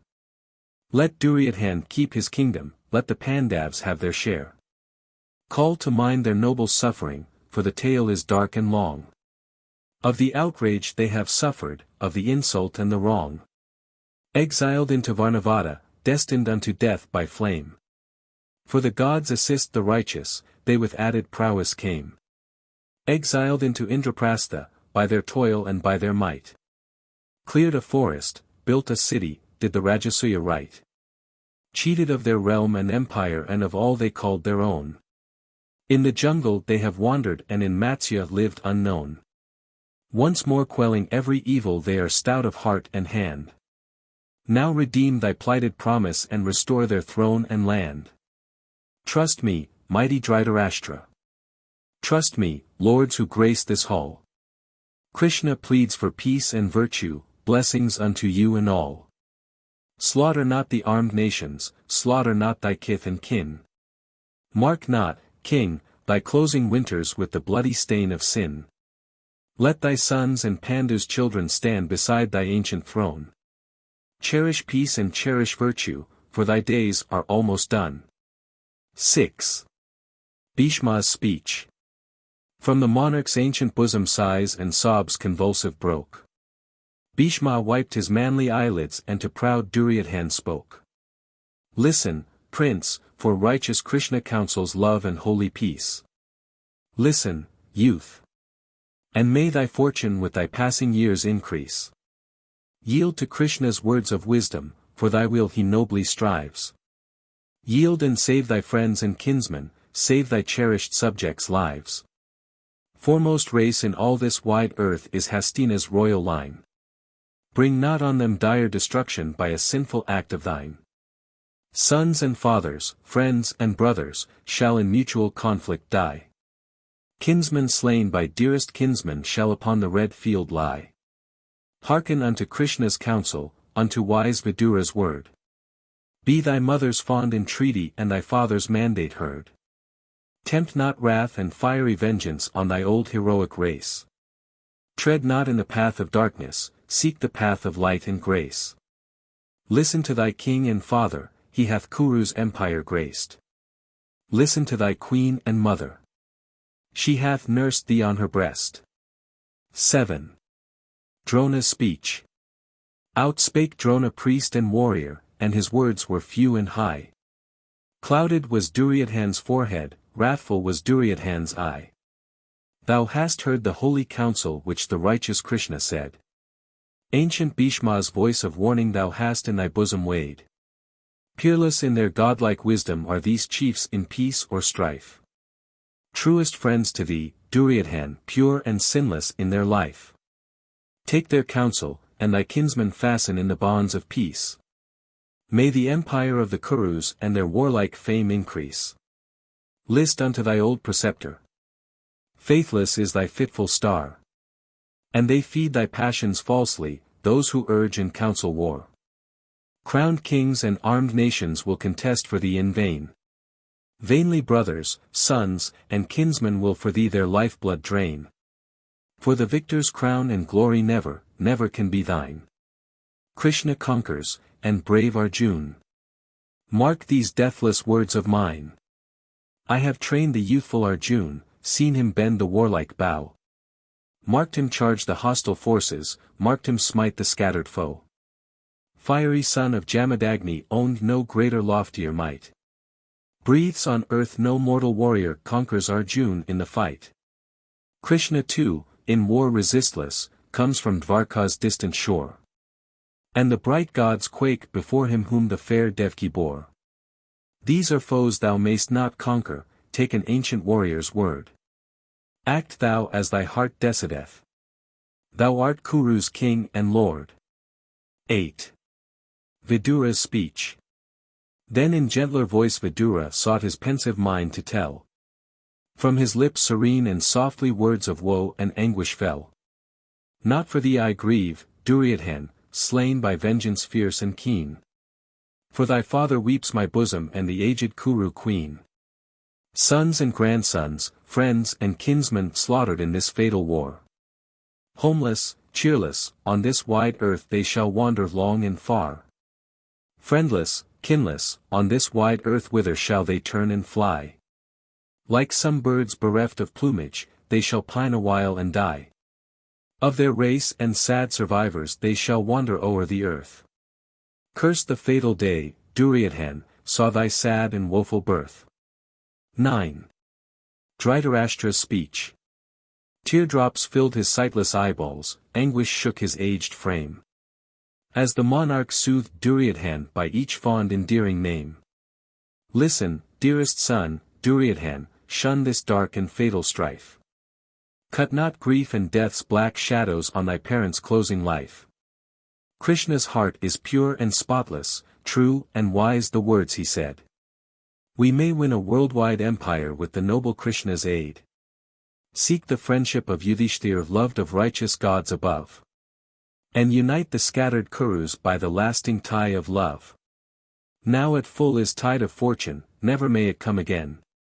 Strive and win, or ever after all repentance may be vain. Peace is righteous Krishna's counsel and he comes to offer peace. Take the offered boon, Duryodhan. Let all strife and hatred cease. X. Duryodhan's speech. Silent sat the proud Duryodhan wrathful in the council hall. Spake to mighty armed Krishna and to Kuru warriors all. Ill becomes thee, Dvarka's chieftain, in the paths of sin to move. Bear for me a secret hatred. For the Pandav's secret love. And my father, wise Vidura, ancient Bhishma, Drona bold. Join thee in this bitter hatred, turn on me their glances cold. What great crime or darkening sorrow shadows o'er my bitter fate? That ye chiefs and Kuru's monarch mark Duryodhan for your hate. Speak, what nameless guilt or folly, secret sin to me unknown, turns from me your sweet affection. Father's love that was my own. If Yudhishthir, fond of gambling, played a heedless reckless game, lost his empire and his freedom, was it then Duryodhan's blame? And if freed from shame and bondage in his folly played again, lost again and went to exile, wherefore doth he now complain? Weak are they in friends and forces, feeble is their fitful star. Wherefore then in pride and folly seek with us unequal war? Shall we, who to mighty Ayandhyare scarce will do the homage due, bow to homeless sons of Pandu and their comrades faint and few? Bow to them while warlike Drona leads us as in days of old. Bhishma greater than the bright gods, archer Karna true and bold. If in dubious game of battle we should forfeit fame and life, heaven will ope its golden portals for the Kshatra slain in strife. If unbending to our foemen we should press the gory plain. Stingless is the bed of arrows. Death for us will have no pain. For the Kshatra knows no terror of his foeman in the field. Breaks like hardened forest timber, bonds not, knows not how to yield. So the ancient sage Mathinga of the warlike Kshatra said. Save to priest and sage preceptor, unto none he bends his head. Indraprastha which my father weekly to Yudhishthir gave. Nevermore shall go unto him while I live and brothers brave. Kuru's undivided kingdom Dhritarashtra rules alone. Let us sheathe our swords in friendship and the monarch's empire own. If in past in thoughtless folly once the realm was broke in twain. Kuru land is reunited, never shall be split again. Take my message to my kinsmen, for Duryodhana's words are plain. Portion of the Kuru empire sons of Pandu seek in vain. Town nor village, mart nor hamlet, help us righteous gods in heaven. Spot that needle's point can cover not unto them be given. 8. Bhishma-Badha, fall of Bhishma. All negotiations for a peaceful partition of the Kuru kingdom having failed, both parties are now prepared for a battle, perhaps the most sanguinary that was fought on the plains of India in the ancient times. It was a battle of nations, for all warlike races in northern India took a share in it. Duryodhana's army consisted of his own division, as well as the divisions of 10 allied kings. Each allied power is said to have brought 1 Akshahini troops, and if we reduce this fabulous number to the moderate figure of 10,000, including horse and foot, cars and elephants. Duryodhana's army including his own division was over 100,000 strong. Yudhishthir had a smaller army, said to have been 7 Akshahinis in number, which we may by a similar reduction reckon to be 70,000. His father-in-law the king of the Panchalas, and Arjun's relative the king of the Matsyas, were his principal allies. Krishna joined him as his friend and advisor, and as the charioteer of Arjun, but the Vrishnis as a nation had joined Duryodhana. When the two armies were drawn up in array and faced each other, and Arjun saw his revered elders and dear friends and relations among his foes, he was unwilling to fight. It was on this occasion that Krishna explained to him the great principles of duty in that memorable work called the Bhagavad Gita, which has been translated into so many European languages. Belief in one supreme deity is the underlying thought of this work, and ever and anon, as Professor Garby remarks, does Krishna revert to the doctrine that for every man, no matter to what caste he may belong, the zealous performance of his duty and the discharge of his obligations is his most important work. Duryodhana chose the grand old fighter Bhishma as the commander-in-chief of his army, and for 10 days Bhishma held his own and inflicted serious loss on Yudhishthir's army. The principal incidents of these 10 days, ending with the fall of Bhishma, are narrated in this book. This book is an abridgment of Book 6 of the original text. I. Pandavs routed by Bhishma. Ushas with her crimson fingers opened the portals of the day. Nations armed for mortal combat in the field of battle lay. Beat of drum and blare of trumpet and the Sankha's lofty sound, by the answering cloud repeated, shook the hills and tented ground. And the voice of sounding weapons which the warlike archers drew, and the neigh of battle chargers as the armed horsemen flew, mingled with the rolling thunder of each swiftly speeding car, and with pealing bells proclaiming mighty elephants of war. Bhishma led the Kuru forces, strong as death's resistless flail. Human chiefs nor bright immortals could against his might prevail. Helmet-wearing, gallant Arjun came in pride and mighty wrath. Held aloft his famed Gandiva. Strove to cross the chieftain's path. Abhimanyu son of Arjun, whom the fair Subhadra bore, drove against Kosala's monarch famed in arms and holy lore. Hurling down Kosala's standard he the dubious combat won. Barely escaped with life the monarch from the fiery Arjun's son. With his fated foe Duryodhana, Bhima strove in deathful war. And against the proud Dusasan brave Nakula drove his car. Sateva mighty bowman, then the fierce Dharmaka sought. And the righteous king Yudhishthir with the car-born Salya fought. Ancient feud and deathless hatred fired the Brahmin warrior bold. Drona with the proud Panchalas fought once more his feud of old. Nations from the eastern regions, gainst the bold Virata pressed. Kripa met the wild Kaikyas hailing from the furthest west. Drupad proud and peerless monarch with his cohorts onward bore. Gainst the warlike Jayadratha chief of Sindhu's sounding shore. Chadis and the valiant Matsyas, nations gathered from afar. Bhojas and the fierce Kambojas mingled in the dubious war. Through the day the battle lasted, and no mortal tongue can tell. What unnumbered chieftains perished and what countless soldiers fell. And the son knew not his father, and the sire knew not his son. Brother fought against his brother, strange the deeds of valor done. Horses fell, and shafts of chariots shivered in resistless shock. Hurled against the foreman's chariots speeding like the rolling rock. Elephants by Mahuts driven furiously each other tore. Trumpeting with trunks uplifted on the serried soldiers bore. Ceaseless plied the gallant troopers, with a stern unyielding might. Pikes and axes, clubs and maces, swords and spears and lances bright. Horsemen flew as forked lightning, heroes fought in shining mail. Archers poured their feathered arrows like the bright and glistening hail. Bhishma leader of the Kurus, as declined the dreadful day. Through the shattered Pandav legions forced his all-resistless way. Onward went his palm tree standard through the hostile ranks of war. Matsyas, Kasis, nor Panchalas faced the mighty Bhishma's car. But the fiery son of Arjun, filled with shame and bitter wrath, turned his car and tawny coursers to obstruct the chieftain's path. Vainly fought the youthful warrior though his darts were pointed well. And dissevered from his chariot Bhishma's palm tree standard fell. Anger stirred the ancient Bhishma and he rose in all his might. Abhimanyu pierced with arrows fell and fainted in the fight. Then to save the son of Arjun, Matsya's gallant princes came. Brave Uttara, noble Sweta, youthful warriors known to fame. Ah! Too early fell the warriors in that sad and fatal strife. Matsya's dames and dark-eyed maidens wept the prince's shortened life. Slain by cruel fate untimely fell two brothers young and good. Dauntless still the youngest brother, proud and gallant Sankha stood. But the helmet-wearing Arjun came to stop the victor's path. And to save the fearless Sankha from the ancient Bhishma's wrath.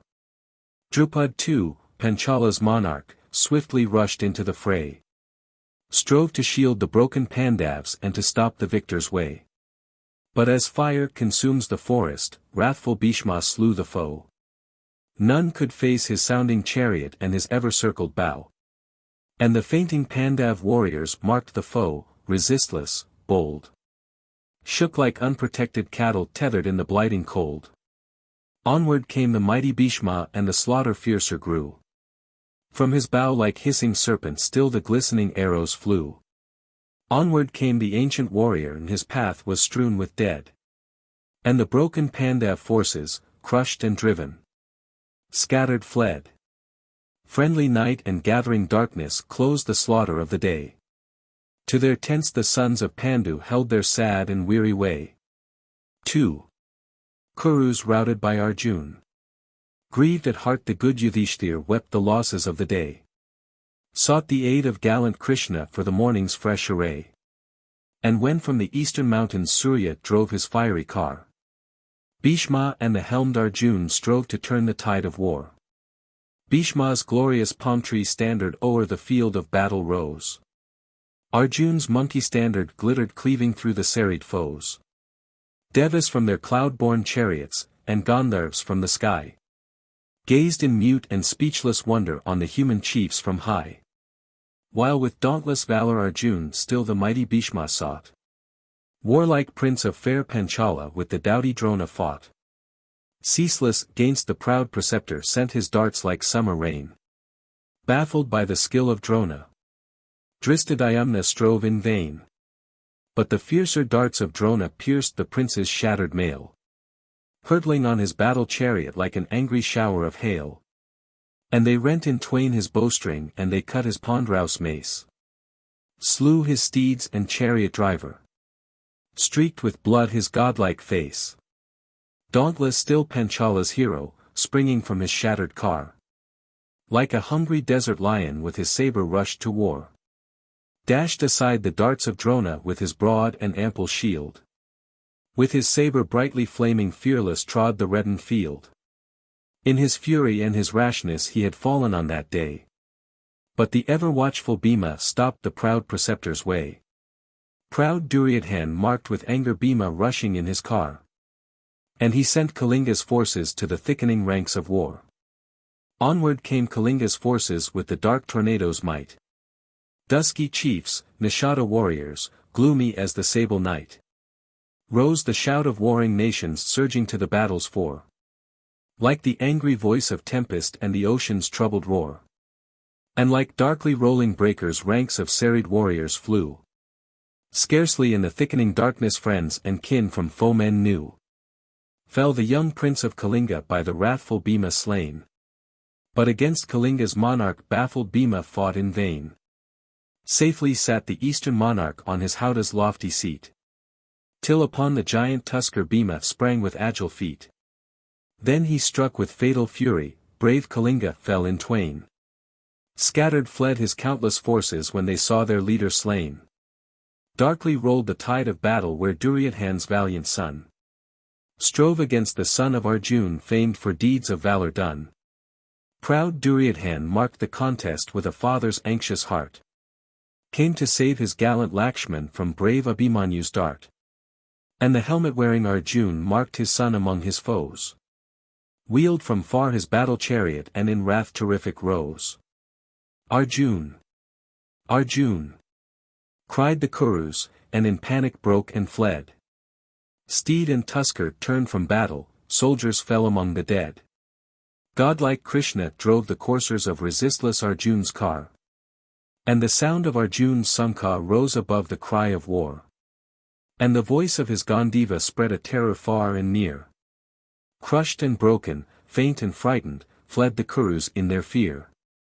Onward still through scattered foemen conquering Arjuna held his way. Till the evening's gathering darkness closed the action of the day. 3. Bhishma and Arjuna meet. Anxious was the proud Duryodhana when the golden morning came. For before the car of Arjuna fled each Kuru chief of fame. Brave Duryodhana shook in anger and a tremor moved his frame. As he spake to ancient Bhishma words of wrath in bitter shame. Bhishma! Dost thou lead the Kurus in this battle's crimson field? Warlike Drona, doth he guard us like a broad and ample shield? Wherefore then before yon Arjuna do the valiant Kurus fly? Wherefore doth our leader linger when he hears the battle cry? Doth a secret love for Pandavs quell our leader's matchless might? With a halting zeal for Kurus doth the noble Bhishma fight? Pardon, chief, if for the Pandavs doth thy partial heart incline. Yield thy place, let faithful Karna lead my gallant Kuru line. Anger flamed on Bhishma's forehead and the tear was in his eye. And in accents few and trembling thus the warrior made reply. Vain our toil, unwise Duryodhana. Nor can Bhishma warrior old. Nor can Drona skilled in weapons, Karna archer proud and bold. Wash the stain of deeds unholy and of wrongs and outraged laws. Conquer with a load of cunning gainst a right and righteous cause. Deaf to wisdom's voice. Duryodhana, deaf to parents and to kin. Thou shalt perish in thy folly, in thy unrepented sin. For the wrongs and insults offered unto good Yudhishthir's wife. For the kingdom from him stolen, for the plots against his life. For the dreadful oath of Bhima, for the holy counsel given. Vainly given by saintly Krishna. Thou art doomed by righteous heaven. Meanwhile since he leads thy forces, Bhishma still shall meet his foe. Or to conquer or to perish to the battle's front I go. Speaking thus, unto the battle ancient Bhishma held his way. Sweeping all before his chariot as he swept them day by day. And the army of Yudhishthir shook from end to farthest end. Arjuna nor the valiant Krishna could against the tide contend. Cars were shattered, fled the coursers, elephants were pierced and slain. Shafts of chariots, broken standards, lifeless soldiers strewed the plain. Coats of mail were left by warriors as they ran with streaming hair. Soldiers fled like herds of cattle stricken by a sudden fear. Krishna, Arjun's chariot driver, and a chief of righteous fame, marked the broken Pandav forces, spake in grief and bitter shame. Arjun, not in hour of battle hath it been they want to fly.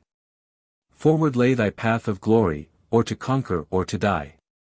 If today with angry Bhishma, Arjun shuns the dubious fight, shame on Krishna. If he joins thee in this sad and glorious flight, be it mine alone, O Arjun. Warriors wanted work to know. Krishna with his fiery discus smites the all-resistless foe. Then he flung the reins to Arjun, left the steeds and sounding car, leaped upon the field of battle, rushed into the dreadful war. Shame! Cried Arjun in his anger, Krishna shall not wage the fight. Nor shall Arjun like a recreant seek for safety in his flight. And he dashed behind the warrior and on foot the chief pursued. Caught him as the angry Krishna still his distant foeman viewed. Stalwart Arjun lifted Krishna, as the storm lifts up a tree. Placed him on his battle chariot and he bent to him his knee. Pardon, Krishna, this compulsion, pardon this transgression bold. But while Arjun lives, O chieftain, weapon of thy wrath withhold. By my warlike Abhimanyu, fair Subhadra's darling boy. By my brothers, dearer, truer, than in hours of pride and joy. By my troth I pledge thee, Krishna, let thy angry discus sleep. Archer Arjun meets his foeman, and his plighted word will keep. Forthwith rushed the fiery Arjun in his sounding battle car. And like waves before him parted serried ranks of hostile war. Vainly hurled his lance Duryodhan gainst the valiant warrior's face. Vainly Salya, king of Madra, threw with skill his Pandraus mace. With disdain the godlike Arjun dashed the feeble darts aside. Hold aloft his famed Gandiva as he stood with haughty pride. Beat of drum and blare of Sankha and the thunder of his car. And his weapon's fearful accents rose terrific near and far. Came resistless Pandav forces, sweeping onward wave on wave. Chedis, Matsyas, and Panchalas, chieftains true and warriors brave. Onward too came forth the Kurus by the matchless Bhishma led. Shouts arose and cry of anguish midst the dying and the dead. But the evening closed in darkness and the night fires fitful flared. Fainting troops and bleeding chieftains to their various tents repaired. 4. Duryodhan's 8 brothers slain. Dawned another day of battle. Kurus knew that day too well. Widowed queens of fair Hastina wept before the evening fell. For as whirlwind of destruction Bhima swept in mighty wrath, broke the serried line of tuskers vainly sent to cross his path. Smote Duryodhan with his arrows, 3 terrific darts and 5. Smote proud Salya. From the battle scarce they bore the chiefs alive. Then Duryodhan's 14 brothers rushed into the dreadful fray. Fatal was the luckless moment, inauspicious was the day. Licked his mouth the vengeful Bhima, and he shook his bow and lance. As the lion lolls his red tongue when he see his prey advance. Short and fierce the furious combat. 6 pale princes turned and fled. 8 of proud Duryodhan's brothers fell and slumbered with the dead. V. Satyaki's son slain. Morning with her fiery radiance oped the portals of the day. Shone once more on Kuru warriors, Pandav chiefs in dread array. Bhima and the gallant Arjun led once more the van of war. But the proud preceptor Drona faced them in his sounding car. Still with gallant son of Arjun, Lakshman strove with bow and shield. Vainly strove. His faithful henchmen bore him bleeding from the field. Lakshman son of proud Duryodhan, Abhimanyu Arjun's son. Doomed to die in youth and glory neath the same revolving sun. Sad the day for Vrishni warriors. Brave Satyaki's sons of might. Gainst the cruel Bhurisravas strove in unrelenting fight. 10 brave brothers, pride of Vrishni, fell upon that fatal day. Slain by mighty Burisravas on the battle's red field lay. 6. Bhima's danger and rescue. Dawned another day of slaughter. Heedless Bhima forced his way through Duryodhana's serried legions, where dark death and danger lay.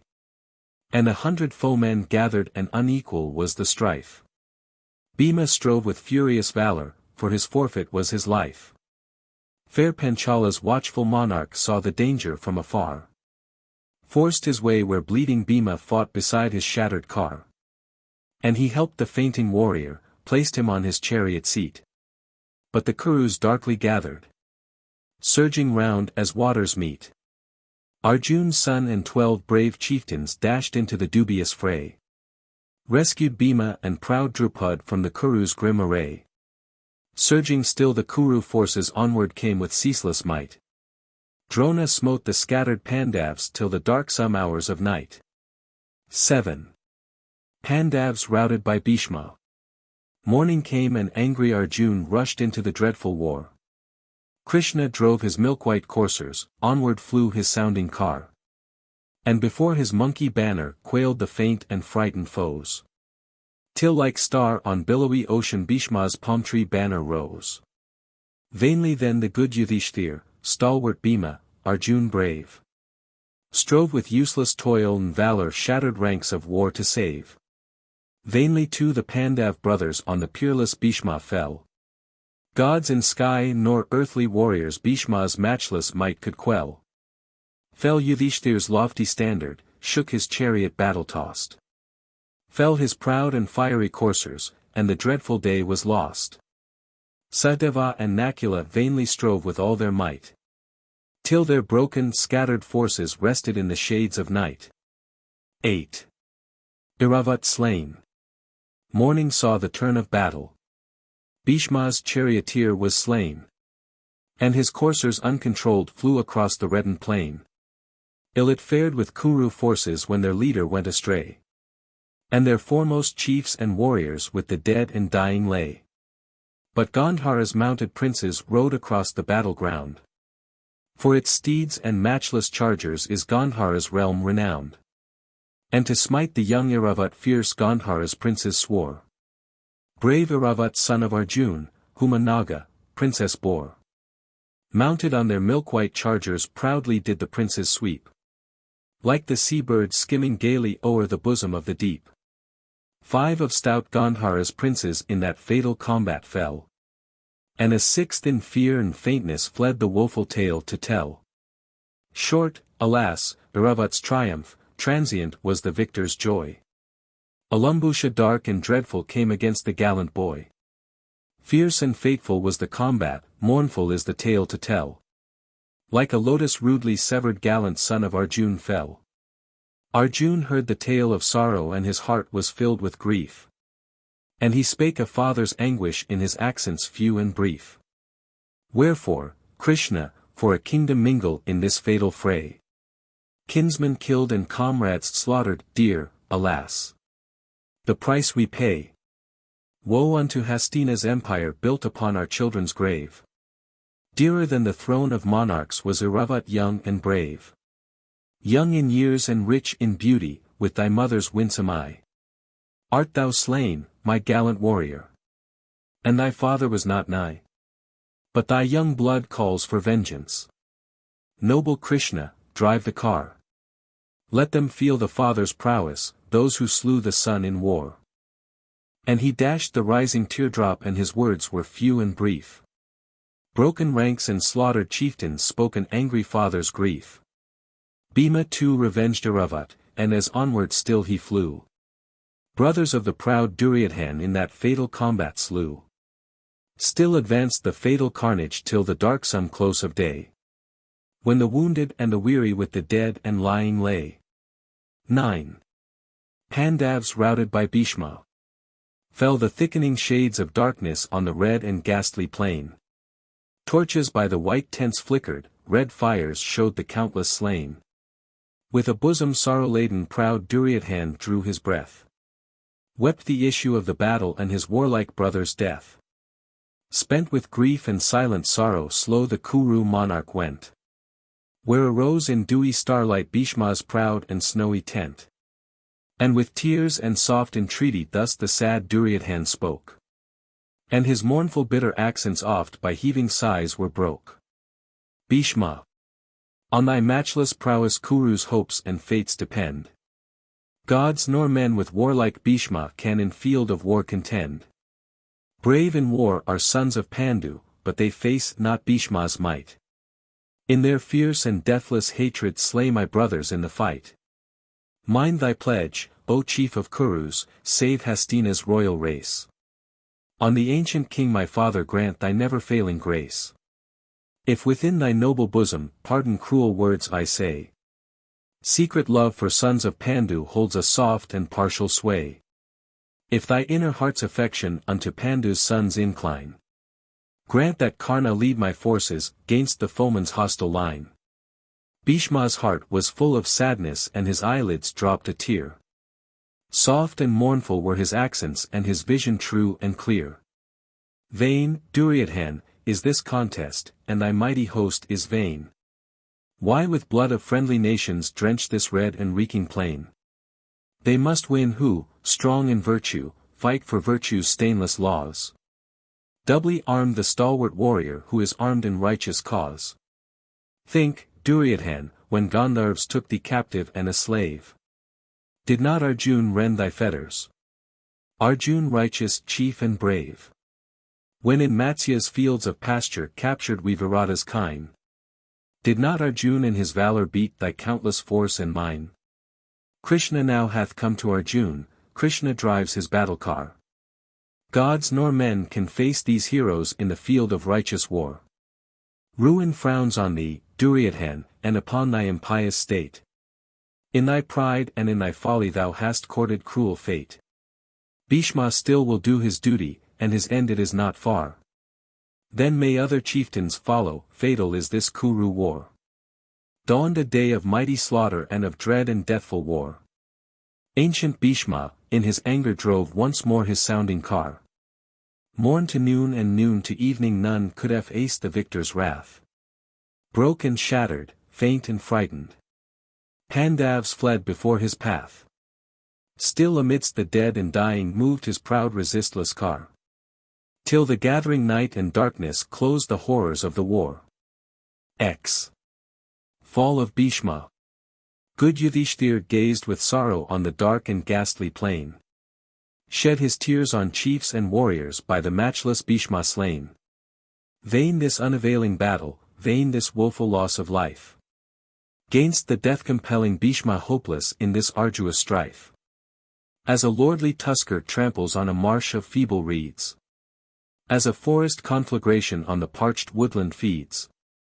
Bhishma tramples on my forces in his mighty battle car. God nor mortal chief can face him in the gory field of war. Vain our toil and vain the valor of our kinsmen loved and lost.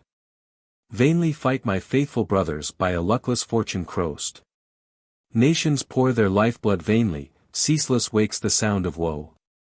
Krishna, stop this cruel carnage. Unto woods once more we go. Sad they held a midnight council and the chiefs in silence met. And they went to ancient Bhishma, love and mercy to entreat. Bhishma loved the sons of Pandu with a father's loving heart. But from troth unto Duryodhan righteous Bhishma would not part. Sons of Pandu, said the chieftain, Prince Duryodhan is my lord. Bhishma is no faithless servant nor will break his plighted word. Valiant are ye, noble princes, but the chief is yet unborn. While I lead the course of battle, who the tide of war can turn? Listen more. With vanquished foeman, or who falls or takes to fight. Casts his weapons, craves for mercy, ancient Bhishma doth not fight. Bhishma doth not fight a rival who submits, fatigued and worn. Bhishma doth not fight the wounded. Doth not fight a woman born. Back unto their tents the Pandavs turn with Krishna deep and wise. He unto the anxious Arjun thus in solemn whisper cries. Arjun, there is hope of triumph. Hath not truthful Bhishma sworn? He will fight no wounded warrior, he will fight no woman born. Female child was brave Sikandin, Drupad's youngest son of pride. Gods have turned him to a warrior, placed him by Yudhishthir's side. Place him in the van of battle, mighty Bhishma leaves the strife. Then with ease we fight and conquer, and the forfeit is his life. Shame! Exclaimed the angry Arjun, not in secret heroes fight. Not behind a child or woman screen their valor and their might. Krishna, loath is archer Arjun to pursue this hateful strife. Trick against the sinless Bhishma, fraud upon his spotless life. Listen, good and noble Krishna, as a child I climbed his knee. As a boy I called him father, hung upon him lovingly. Perish conquest dearly purchased by a mean deceitful strife. Perish crown and jeweled scepter won with Bhishma's saintly life. Gravely answered noble Krishna, Bhishma falls by close of day. Victim to the cause of virtue, he himself hath showed the way. Dear or hated be the foeman, Arjun, thou shalt fight and slay. Wherefore else the blood of nations hast thou poured from day to day? Morning dawned, and mighty Arjun, Abhimanyu young and bold. Drupad monarch of Panchala, and Virata stern and old. Brave Yudhishthir and his brothers clad in arms and shining mail. Rushed to war where Bhishma's standard gleamed slid glittered ill the gale. Proud Duryodhan marked their onset and its fatal purpose knew. And his bravest men and chieftains, gainst the fiery Pandavs threw. With Kamboja's stalwart monarch and with Drona's mighty soil. With the valiant bowman Kripa stemmed the battle still unwon. And his younger, fierce Dusasan, thirsting for the deathful war. Gainst the helmet-wearing Arjun drew his mighty battle car. As the high and rugged mountain meets the angry ocean's sway. Proud Dusasan warred with Arjun in his wild and onward way. And as myriad white-winged sea-birds swoop upon the darksome wave. Clouds of darts and glistening lances drank the red blood of the brave. Other warlike Kuru chieftains came, the bravest and the best. Drona's self and Bhagadatta monarch of the farthest east. Karborn Salya mighty warrior, king of Madra's distant land. Princes from Avanti's regions, chiefs from Malva's rocky strand. Jayadratha matchless fighter, king of Sindhu's sounding shore. Chitrasena and Vikarna, countless chiefs and warriors more.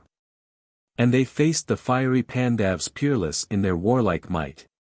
Long and dreadful raged the combat, darkly closed the dubious fight. Dust arose like clouds of summer, glistening darts like lightning played. Darksome grew the sky with arrows. Thicker grew the gloomy shade. Cars went down and mailed horsemen, soldiers fell in dread array. Elephants with white tusks broken and with mangled bodies lay. Arjun and the stalwart Bhima piercing through their countless foes. Side by side impelled their chariots where the palm tree standard rose. Where the peerless ancient Bhishma on that dark and fatal day. Warring with the banded nations still resistless held his way. On he came, his palm tree standard still the front of battle knew. And like sun from dark clouds parting Bhishma burst on Arjun's view. And his eyes brave Arjun shaded at the awe-inspiring sight. Half he wished to turn for shelter from that chief of godlike might. But bold Krishna drove his chariot, whispered low his fatal plan. Arjun placed the young Sikandin in the deathful battle's van. Bhishma viewed the Pandav forces with a calm unmoving face. Saw not Arjun's fair Gandiva, saw not Bhima's mighty mace. Smiled to see the young Sikandin rushing to the battle's fore. Like the foam upon the billow when the mighty storm winds roar. Bhishma thought of word he plighted and of oath that he had sworn. Dropped his arms before the warrior who a female child was born. And the standard which no warrior ever saw in base retreat. Idly stood upon the chariot. Threw its shade on Bhishma's seat. And the flagstaff fell dissevered on the crushed and broken ore. As from azure sky of midnight falls the meteor's flaming star. Not Sikandin's feeble arrows did the palm tree standard fell. Not Sikandin's feeble lances did the peerless Bhishma quell. True to oath and unresisting, Bhishma turned his face away. turned and fell. The sun declining marked the closing of the day. Ended thus the fatal battle, truce came with the close of day. Kurus and the silent Pandavs went where Bhishma dying lay. Arjun wept as for a father weeps a sad and sorrowing son. Good Yudhishthir cursed the morning Kurukshetra's war begun. Stood Duryodhan and his brothers mantled in the gloom of grief. Foes like loving brothers sorrowed round the dying chief. Arjun's keen and pointed arrows made the hero's dying bed. And in soft and gentle accents to Duryodhan thus he said. List unto my words, Duryodhan, uttered with my latest breath. List to Bhishma's dying counsel and revere the voice of death. End this dread and deathful battle if thy stony heart can grieve. Save the chieftains doomed to slaughter, bid the fated nations live. Grant his kingdom to Yudhishthir righteous man beloved of heaven. Keep thy own Hastina's regions, be the hapless past forgiven. Vain, alas, the voice of Bhishma like the voice of angel spoke. Hatred dearer than his lifeblood in the proud Duryodhan woke. Darker grew the gloomy midnight and the princes went their way. On his bed of pointed arrows Bhishma lone and dying lay. Karna, though he loved not Bhishma whilst the chieftain lived in fame. Gently to the dying Bhishma in the midnight darkness came. Bhishma heard the tread of Karna and he oped his glazing eye. Spake in love and spake in sadness and his bosom heaved a sigh. Pride and envy, noble Karna, filled our warlike hearts with strife. Discord ends with breath departing. Envy sinks with fleeting life. More I have to tell thee, Karna, but my parting breath may fail. Feeble are my dying accents and my parched lips are pale. Arjun beats not noble Karna in the deeds of valor done. Nor excels in birth and lineage, Karna, thou art Pritha's son. Pritha bore thee, still unwed, and the sun inspired thy birth. God-born man. No mightier archer treads this broad and spacious earth. Pritha cast thee in her sorrow, hid thee with a maiden's shame. And a driver, not thy father, nursed thee, chief of warlike fame. Arjun is thy brother, Karna, end this sad fraternal war. Seek not lifeblood of thy brother nor against him drive thy car. Vain, alas, the voice of Bhishma like the voice of angel spoke. Hatred dearer than his life-blood in the vengeful Karna woke. 9. Drona-Badha, Fall of Drona. On the fall of Bhishma the Brahmin chief Drona, preceptor of the Kuru and Pandav princes, was appointed the leader of the Kuru forces. For 5 days Drona held his own against the Pandavs, and some of the incidents of these days, like the fall of Abhimanyu and the vengeance of Arjun, are among the most stirring passages in the epic. The description of the different standards of the Pandav and the Kuru warriors is also interesting. At last Drona slew his ancient foe the king of the Panchalas, and was then slain by his son the prince of the Panchalas. The book is an abridgment of Book 7. Of the original text. Single combat between Bhima and Salya. Morning ushered in the battle. Pandav warriors heard with dread. Drona priest and proud preceptor now the Kuru forces led. And the foe-compelling Drona pledged his troth and solemn word. He would take Yudhishthir captive to Hastina's haughty lord. But the ever-faithful Arjun to his virtuous elder bowed. And in clear and manful accents spake his warlike thoughts aloud. Sacred is our great preceptor, sacred is Acharya's life. Arjun may not slay his teacher even in this mortal strife. Saving this, command, O monarch, Arjun's bow and warlike sword. For thy safety, honored elder, Arjun stakes his plighted word. Matchless in the art of battle is our teacher fierce and dread. But he comes not to Yudhishthir save o'er blood of Arjun shed. Morning witnessed doughty Drona foremost in the battle's tide. But Yudhishthir's warlike chieftains compassed him on every side. Foremost of the youthful chieftains came resistless Arjun's son. Father's blood and milk of mothers fired his deeds of valor done. As the lion of the jungle drags the ox into his lair. Abhimanyu from his chariot draggled Purava by the hair. Jayadratha king of Sindhu marked the faint and captive chief. Leaping from his car of battle wrathful came to his relief. Abhimanyu left his captive, turned upon the mightier foe. And with sword and hardened buckler gave and parried many a blow. Rank to rank from both the forces cry of admiration rose. Streaming men poured forth in wonder, watched the combat fierce and close. Piercing Abhimanyu's buckler Jayadratha sent his stroke. But the turned and twisted sword blade snapping in the midway broke. Weaponless the king of Sindhu ran into his sheltering car. Salya came unto his rescue from a battlefield afar. Dauntless, on the new assailant Arjun's son his weapon drew. Interposing, twixt the fighters Bhima's self on Salya flow. Stoutest wrestlers in the armies, fiercest fighters with the mace. Bhima and the stalwart Salya stood as rivals face to face. Hempen fastening bound their maces and the wire of twisted gold. Whirling bright encircling flashes. Shook their staff the warriors bold. Oft they struck, and sparks of red fire issued from the seasoned wood. And like horned bulls infuriate Madra's king and Bhima stood. Closer still they came like tigers closing with their reddened paws. Or like tuskers with their red tusks. Eagles with their rending claws. Loud as Indaray's peals of thunder still their blows were echoed round. Rank to rank the startled soldiers heard the oft-repeated sound. But as strikes in vain the lightning on the solid mountain rock. Bhima nor the fearless Salya fell or moved beneath the shook. Closer drew the watchful heroes and their clubs were wielded well. Till by many blows belabored both the fainting fighters fell. Like a drunkard dazed and reeling Bhima rose his staff to wield. Senseless Salya, heavy breathing. Henchmen carried from the field. Writhing like a wounded serpent, lifted from the field of war. He was carried by his soldiers to the shelter of his car. Drona still with matchless prowess strove to keep his plighted word. Sought to take Yudhishthir captive to Duryodhan, Kuru's lord. Vainly then the twin-born brothers came to cross the conqueror's path. Matsya's lord, Panchala's monarch. Vainly faced him in his wrath. Rank to rank the cry resounded circling o'er the battlefield. Drona takes Yudhishthir captive with his bow and sword and shield.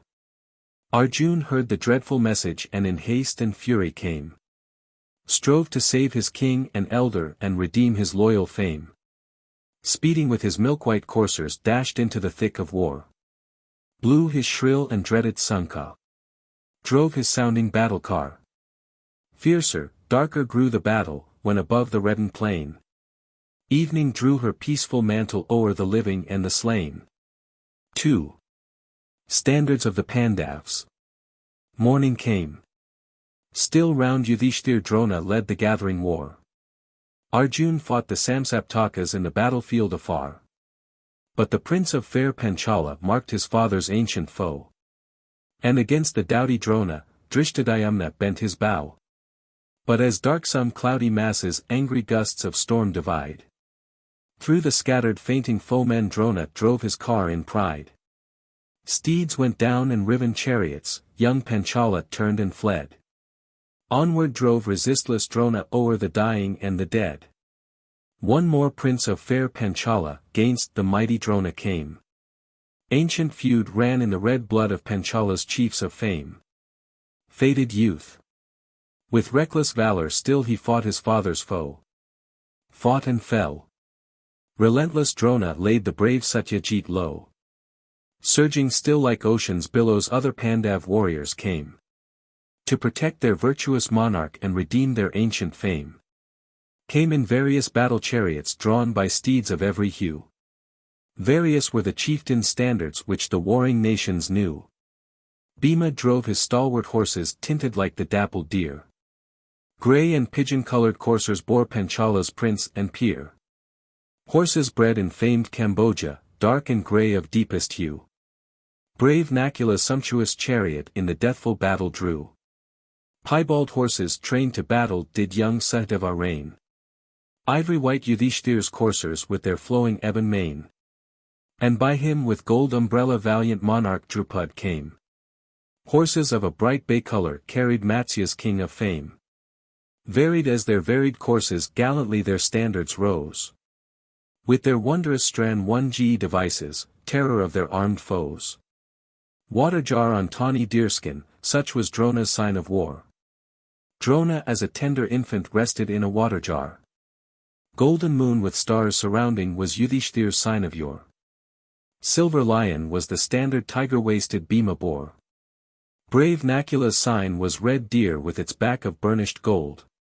Silver swan with bells resounding Satava's onset told. Golden peacock rich emblazoned was young Abhimanyu's joy. Vulture shone on Ghatotkach, Bhima's proud and gallant boy. Now Duryodhan marked the foeman heaving like the rising tide. And he faced the wrathful Bhima towering in his tameless pride. Short the war. For proud Duryodhan wounded from the battle fled. And his warriors from fair Anga rested with the countless dead. Wild with anger Bhagadatta, monarch of the farthest east. With his still unconquered forces on the valiant Bhima pressed. Came from far the wrathful Arjun and the battle's front he sought. Where by eastern foes surrounded still the stalwart Bhima fought. Fated monarch from the mighty Brahmaputra's sounding shore. Land of rising sun will hail him and his noble peers no more. For his tusker pierced by arrows trumpeted his dying wail. Like a red and flaming meteor gallant Bhagadatta fell. Then with rising wrath and anguish Karna's noble bosom bled. Karna who had stayed from battle while his rival Bhishma led. Ancient hate and jealous anger clouded Karna's warlike heart. And while Bhishma led, all idly slumbered Karna's bow and dart. Now he marked with warriors' anguish all his comrades fled afar. And his foeman Arjun sweeping o'er the red field of the war. Hatred like a tongue of red fire shot from Karna's flaming eye. And he sprang to meet his foeman or to conquer or to die. Fierce and dubious was the battle, answering clouds gave back the din. Karna met his dearest foeman and, alas, his nearest kin. Bhima and Panchala's warriors unto Arjun's rescue came. Proud Duryodhan came to Karna, and fair Sindhu's king of fame. Fiercely raged the gory combat, when the night its shadows threw. Wounded men and blood-stained chieftains to their nightly tents withdrew. 3. Abhimanyu's death.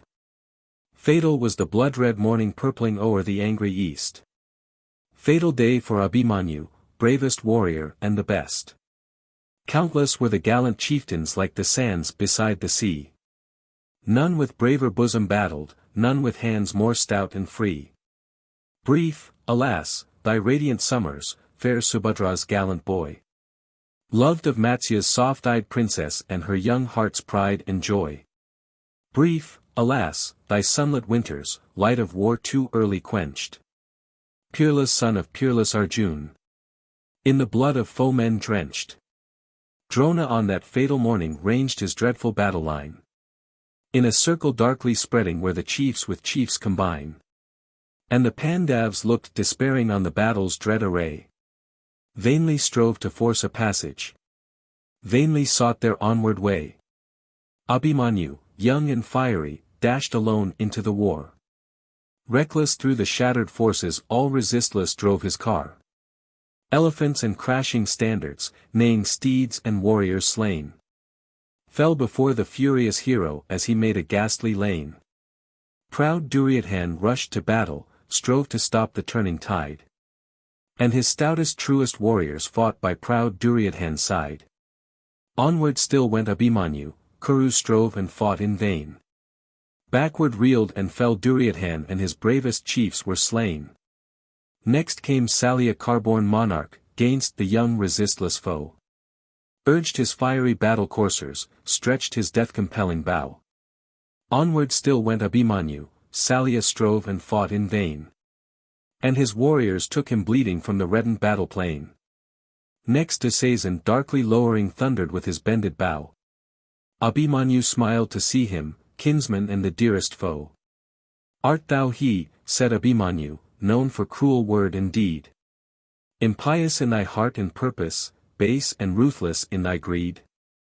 Didst thou with the false Sakuni win a realm by low device? Win his kingdom from Yudhishthir by ignoble trick of dice?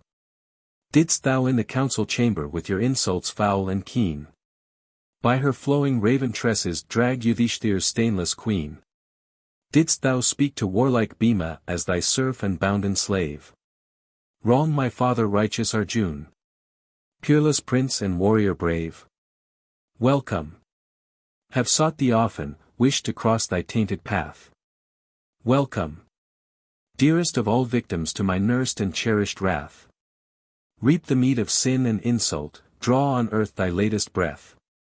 For I owe to Queen Draupadi, impious prince, thy speedy death. Like a snake upon an ant-hill, on Dusasan's wicked heart, fell with hissing wrath and fury Abhimanyu's fiery dart.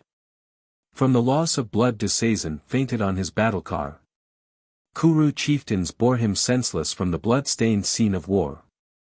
Next in gleaming arms accoutred came Duryodhan's gallant son. Proud and warlike as his father, famed for deeds of valor done. Young in years and rich in valor, for alas, he fought too well. And before his weeping father proud and gallant Lakshman fell.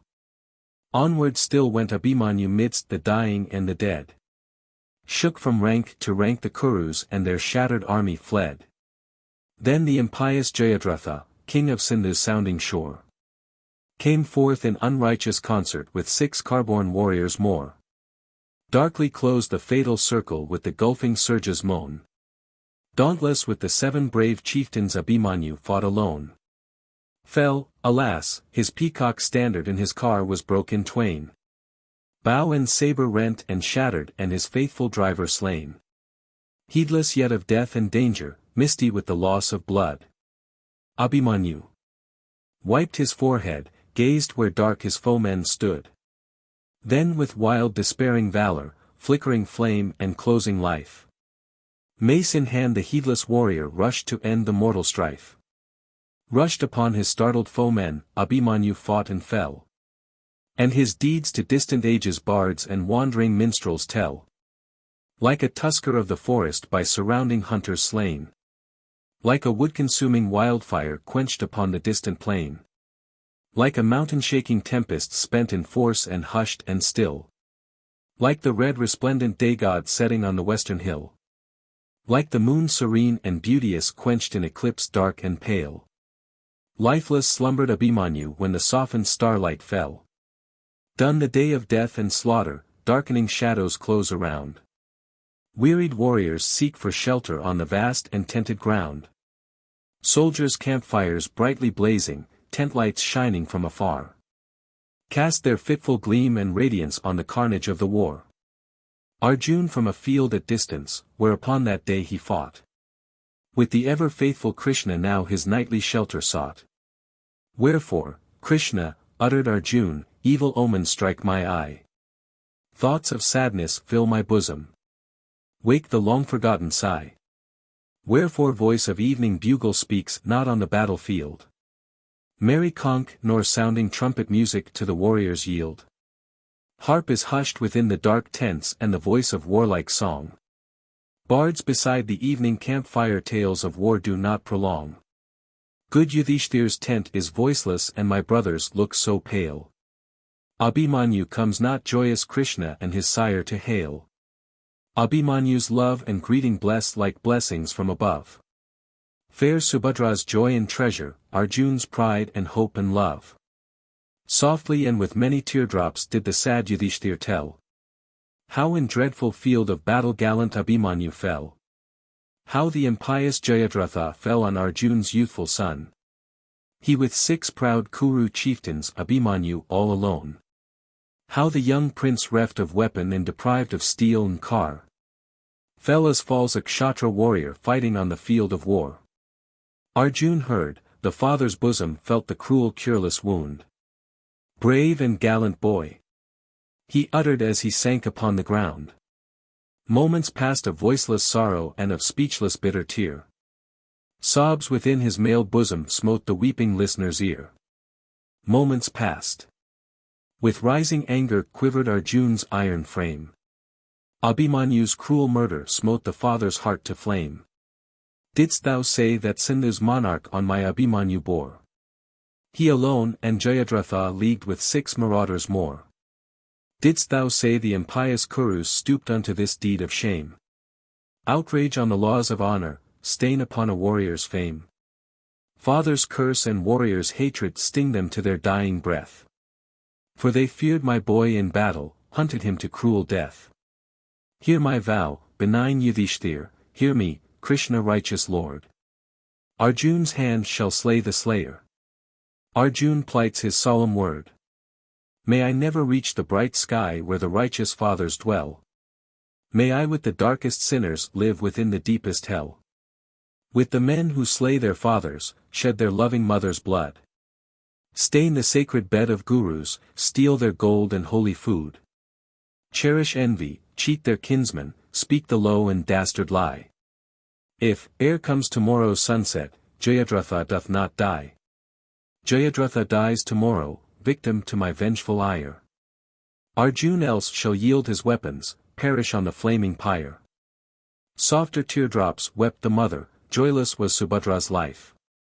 Krishna's fair and honored sister, Arjun's dear and loved wife. Dost thou lie on field of battle smeared with dust and foeman's gore? Child of light and love and sweetness whom thy hapless mother bore. Soft thine eye as budding lotus, sweet and gentle was thy face. Are those soft eyes closed in slumber, faded in that peerless grace? And thy limbs so young and tender? On the bare earth do they lie, where the hungry jackal prowleth and the vulture flutters nigh. Gold and jewels graced thy bosom, gems bedecked thy lofty crest. Doth the crimson mark of sabre decorate that manly breast? Rend Subhadra's stony bosom with a mother's cureless grief. Let her follow Abhimanyu and in death obtain relief. Earth to me is void and cheerless, joyless in my hearth and home. Dreary without Abhimanyu is this weary world to roam. And oh, cheerless is that young heart, Abhimanyu's princess wife. What can sad Subhadra offer to her joyless sunless life? Close our life in equal darkness, for our day on earth is done. For our love and light and treasure, Abhimanyu, he is gone. Long bewailed the anguished mother, fair Draupadi tore her hair. Matsya's princess early widowed shed her young heart's blood in tear. 4. Standards of the Kurus, Arjun's revenge. Mourning from the face of battle night's depending curtain drew. Long and shrill his sounding sankha then the wrathful Arjun blew. Kurus knew the vow of Arjun, heard the sankha's deathful blare. As it rose above the red field, thrilled the startled morning air. Speed, my Krishna, outspake Arjun, as he held aloft his bow. For today my task is dreadful, cruel is my mighty vow. Fiery coursers urged by Krishna flew with lightning's rapid course, dashing through the hostile warriors and the serried Kuru force. Brave Dharmarsan faced the hero but he strove and fought in vain. Onward thundered Arjun's chariot o'er the dying and the slain. Fierce Dusasan with his tuskers rushed into the fine of war. But the tuskers broke in panic, onward still went Arjun's car. Drona then, the proud preceptor, Arjun's furious progress stayed.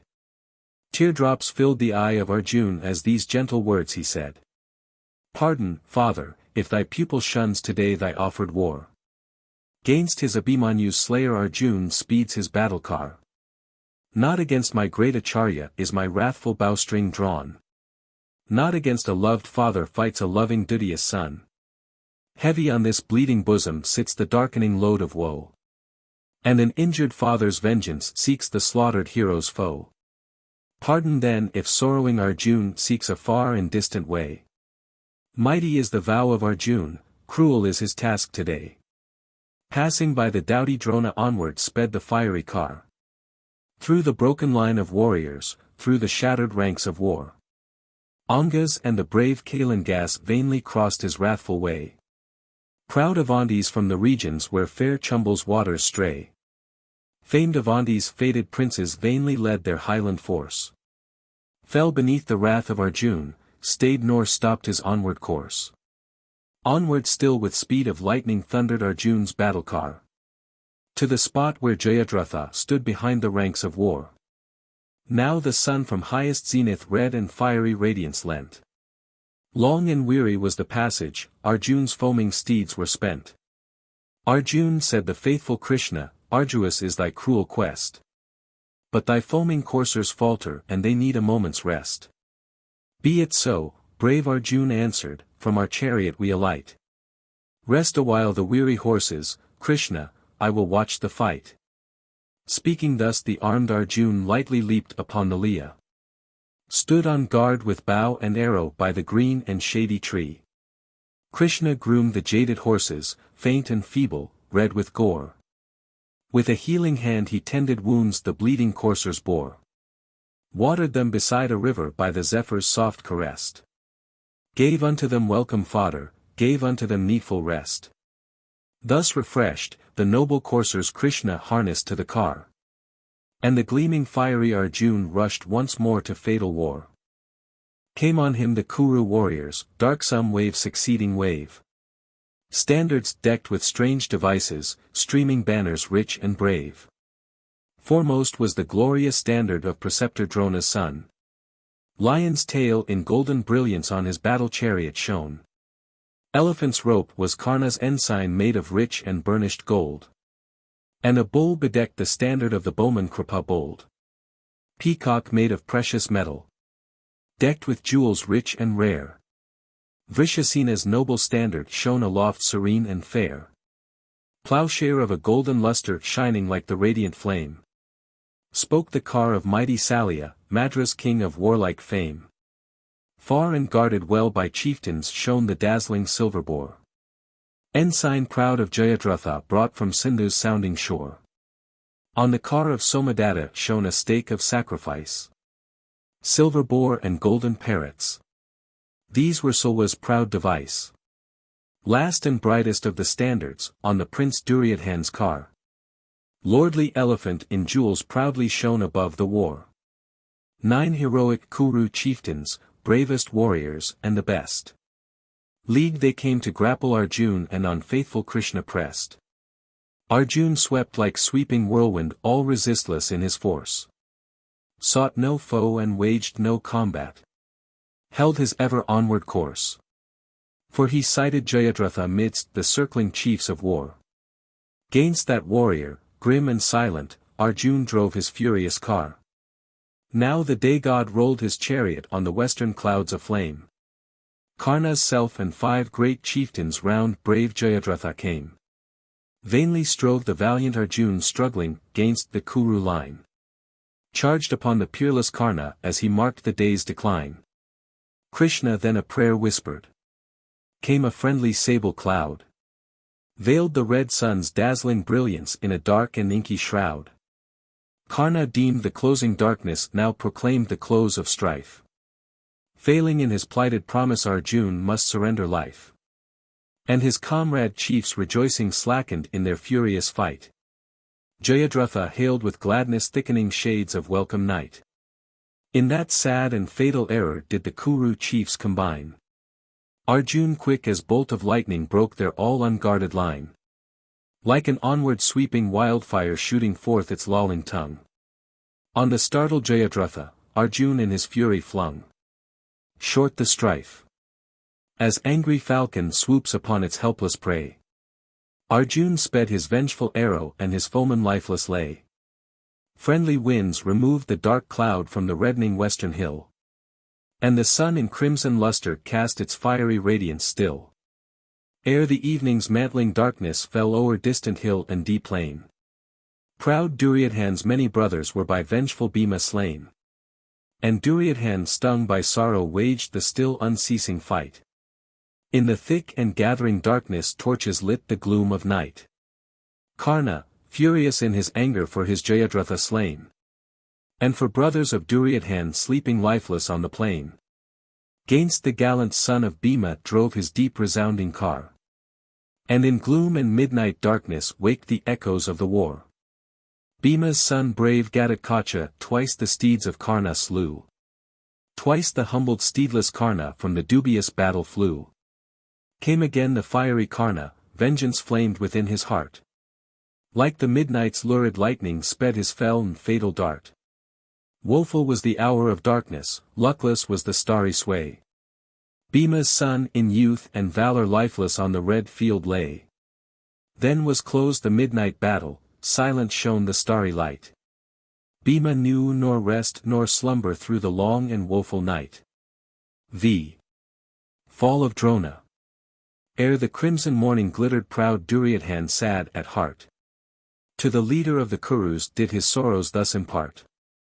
Sadly speeds the contest, Drona, on the battle's gory plain. Kuru chiefs are thinned and fallen and my brothers mostly slain. Can it be, O beat of Brahmins, peerless in the art of war? Can it be that we shall falter while thou speedst the battle car? Pandu's sons are but thy pupils, Arjun meets thee not in fight. None can face the great Acharya in his wrath and warlike might. Wherefore then in every battle are the Kuru chieftains slain? Wherefore lie my warlike brothers lifeless on the ghastly plain? Is it that the fates of battle gainst the Kuru house combine? Is it that thy heart's affection unto Panda's sons incline? If thy secret love and mercy still the sons of Panda claim, yield thy place to gallant Karna, Anga's prince of warlike fame. Answered Drona brief and wrathful, fair Gandhari's royal son. Reapest thou the gory harvest of thy sinful actions done? Cast no blame in youth's presumption on a warrior's fleecy hair. Faithful unto death is Drona to his promise plighted fair. Ask thyself, O Prince Duryodhan, bound by battle's sacred laws. Wherefore fightest not with Arjun for thy house and for thy cause? Ask the dark and deep Sakuni, where is now his low device? Wherefore wields he not his weapon as he wields the loaded dice? Ask the chief who proudly boasted, archer Arjun he would slay. Helmed Arjun sways the battle, whither now doth Karna stay? Know the truth. The gallant Arjun hath no peer on earth below. And no warrior breathes, Duryodhan, who can face thy helmed foe. Drona knows his sacred duty, and 'tis willed by heaven on high. Arjun or preceptor Drona shall in this day's battle die. Now the sun in crimson splendor rolled his car of glistening gold. Sent his shafts of purple radiance on the plain and mountain bold. And from elephant and charger, from each bravely bannered car, lighted mailed kings and chieftains and the leaders of the war. Faced the sun with hands conjoined and the sacred mantra told. Hymns by ancient rishis chanted, sanctified by bards of old. Worship done, each silent warrior mounted on his car or steed. Onward to the deathful contest did his gallant forces lead. Ill it fared with Pandav forces, doughty Drona took the field. Peer was none midst living warriors of the Brahmin trained and skilled. Arjun, faithful to his promise, his preceptor would not fight. King nor chief nor other archer dared to face his peerless might. But old feud like potent poison fires the warrior's heart with strife. Sire to son still unforgotten. Leaps the hate from death to life. Wrathful princes of Panchala by their deathless hatred stung. Saw their ancient foe in Drona and on him for vengeance sprung. Darkly thought the ancient warrior of the old relentless feud. Fiercely like a jungle tiger fell upon the hostile brood. Royal Drupad's valiant grandsons in their youth untimely slain. Victims of a deathless discord, pressed the gory battle plain. Drupad pale with grief and anger marked his gallant grandsons dead. And his army crushed and routed and his bravest chieftains fled. Filled with unforgotten hatred and with father's grief and pride. Rushed the king. And bold Virata charged by doughty Drupad's side. Rose a cry of nameless terror o'er the red and ghastly plain. Noble Drupad, brave Virata, lay among the countless slain. Burning tears the proud Draupadi wept for noble father killed. Maid and matron with their wailing fair Panchala's empire filled. Matsya's joyless widowed princess, for her fate was early crossed. Wept with added tears and anguish for her father loved and lost. Waged the war with fearful slaughter, Drona onward urged his way. Fate alone and battle's chances changed the fortunes of the day. Aswa-Medha son of Drona was a chief of peerless fame. And an elephant of battle bore that chieftain's warlike name. And that proud and lordly tusker Bhima in his prowess slew. Rank to rank from friend to foeman then a garbled message flew. Aswa-Medha son of Drona is by mighty Bhima slain. Drona heard that fatal message, bent his anguished head in pain. Speak Yudhishthir, soul of virtue, thus the proud preceptor cried. Thou in truth hast never faltered and thy lips have never lied. Speak of valiant Aswa-Medha, Drona's hope and pride and joy. Hath he fallen in this battle, is he slain? My gallant boy. Feeble are the hands of Drona and his prowess quenched and gone. Fleecy are his ancient tresses and his earthly task is done. Said Yudhishthir thus in answer, Tusker Aswa-Medha's dead. Drona heard but half the accents, feebly drooped his sinking head. Then the prince of fair Panchala swiftly drove across the plain. Marked his father's cruel slayer. Marked his noble father slain. Dristadhyumna bent his weapon and his shaft was pointed well. And the priest and proud preceptor, peerless Drona lifeless fell. And the fatal day was ended, Kurus fled in abject fear. Arjun for his ancient teacher dropped a silent filial tear. 10. Karna-Badha, Fall of Karna. Karna was chosen as the leader of the Kuru forces after the death of Drona, and held his own for 2 days. The great contest between Karna and Arjun, long expected and long deferred, came on at last. It is the crowning incident of the Indian epic, as the contest between Hector and Achilles is the crowning incident of the Iliad. With a truer artistic skill than that of Homer, the Indian poet represents Karna as equal to Arjun in strength and skill, and his defeat is only due to an accident. After the death of Karna, Salya led the Kuru troops on the 18th and last day of the war, and fell. A midnight slaughter in the Pandav camp, perpetrated by the vengeful son of Drona, concludes the war. Duryodhan, left wounded by Bhima, heard of the slaughter and died happy. Books 8, 9, and X of the original have been abridged in this book. I. Karna and Arjun meet. Sights of red and ghastly carnage day disclosed upon the plain. Mighty chiefs and countless warriors round the warlike Drona slain. Sad Duryodhan gazed in sorrow and the tear was in his eye. Till his glances fell on Karna and his warlike heart beat high. Karna! So exclaimed Duryodhan, hero of resistless might. Thou alone canst serve the Kuru in this dread and dubious fight. Step forth, Kuru's chief and leader, mount thy sounding battle car. Lead the still unconquered Kurus to the trophies of the war. Matchless was the ancient Bhishma in this famed and warlike land. But a weakness for Yudhishthir palsied Bhishma's slaying hand. Matchless too was doughty Drona in the warrior's skill and art. Kindness for his pupil Arjun lurked within the teacher's heart. Greater than the ancient grandsire, greater than the Brahman old. Fiercer in thy deathless hatred, stronger in thy prowess bold. Peerless Karna, lead us onward to a brighter happier fate. For thy arm is nerved to action by an unforgotten hate. Lead us as the martial Skanda led the conquering gods of old. Smite the foe as angry Ayandhara smote the Danavs fierce and bold. As before the light of morning flies the baleful gloom of night.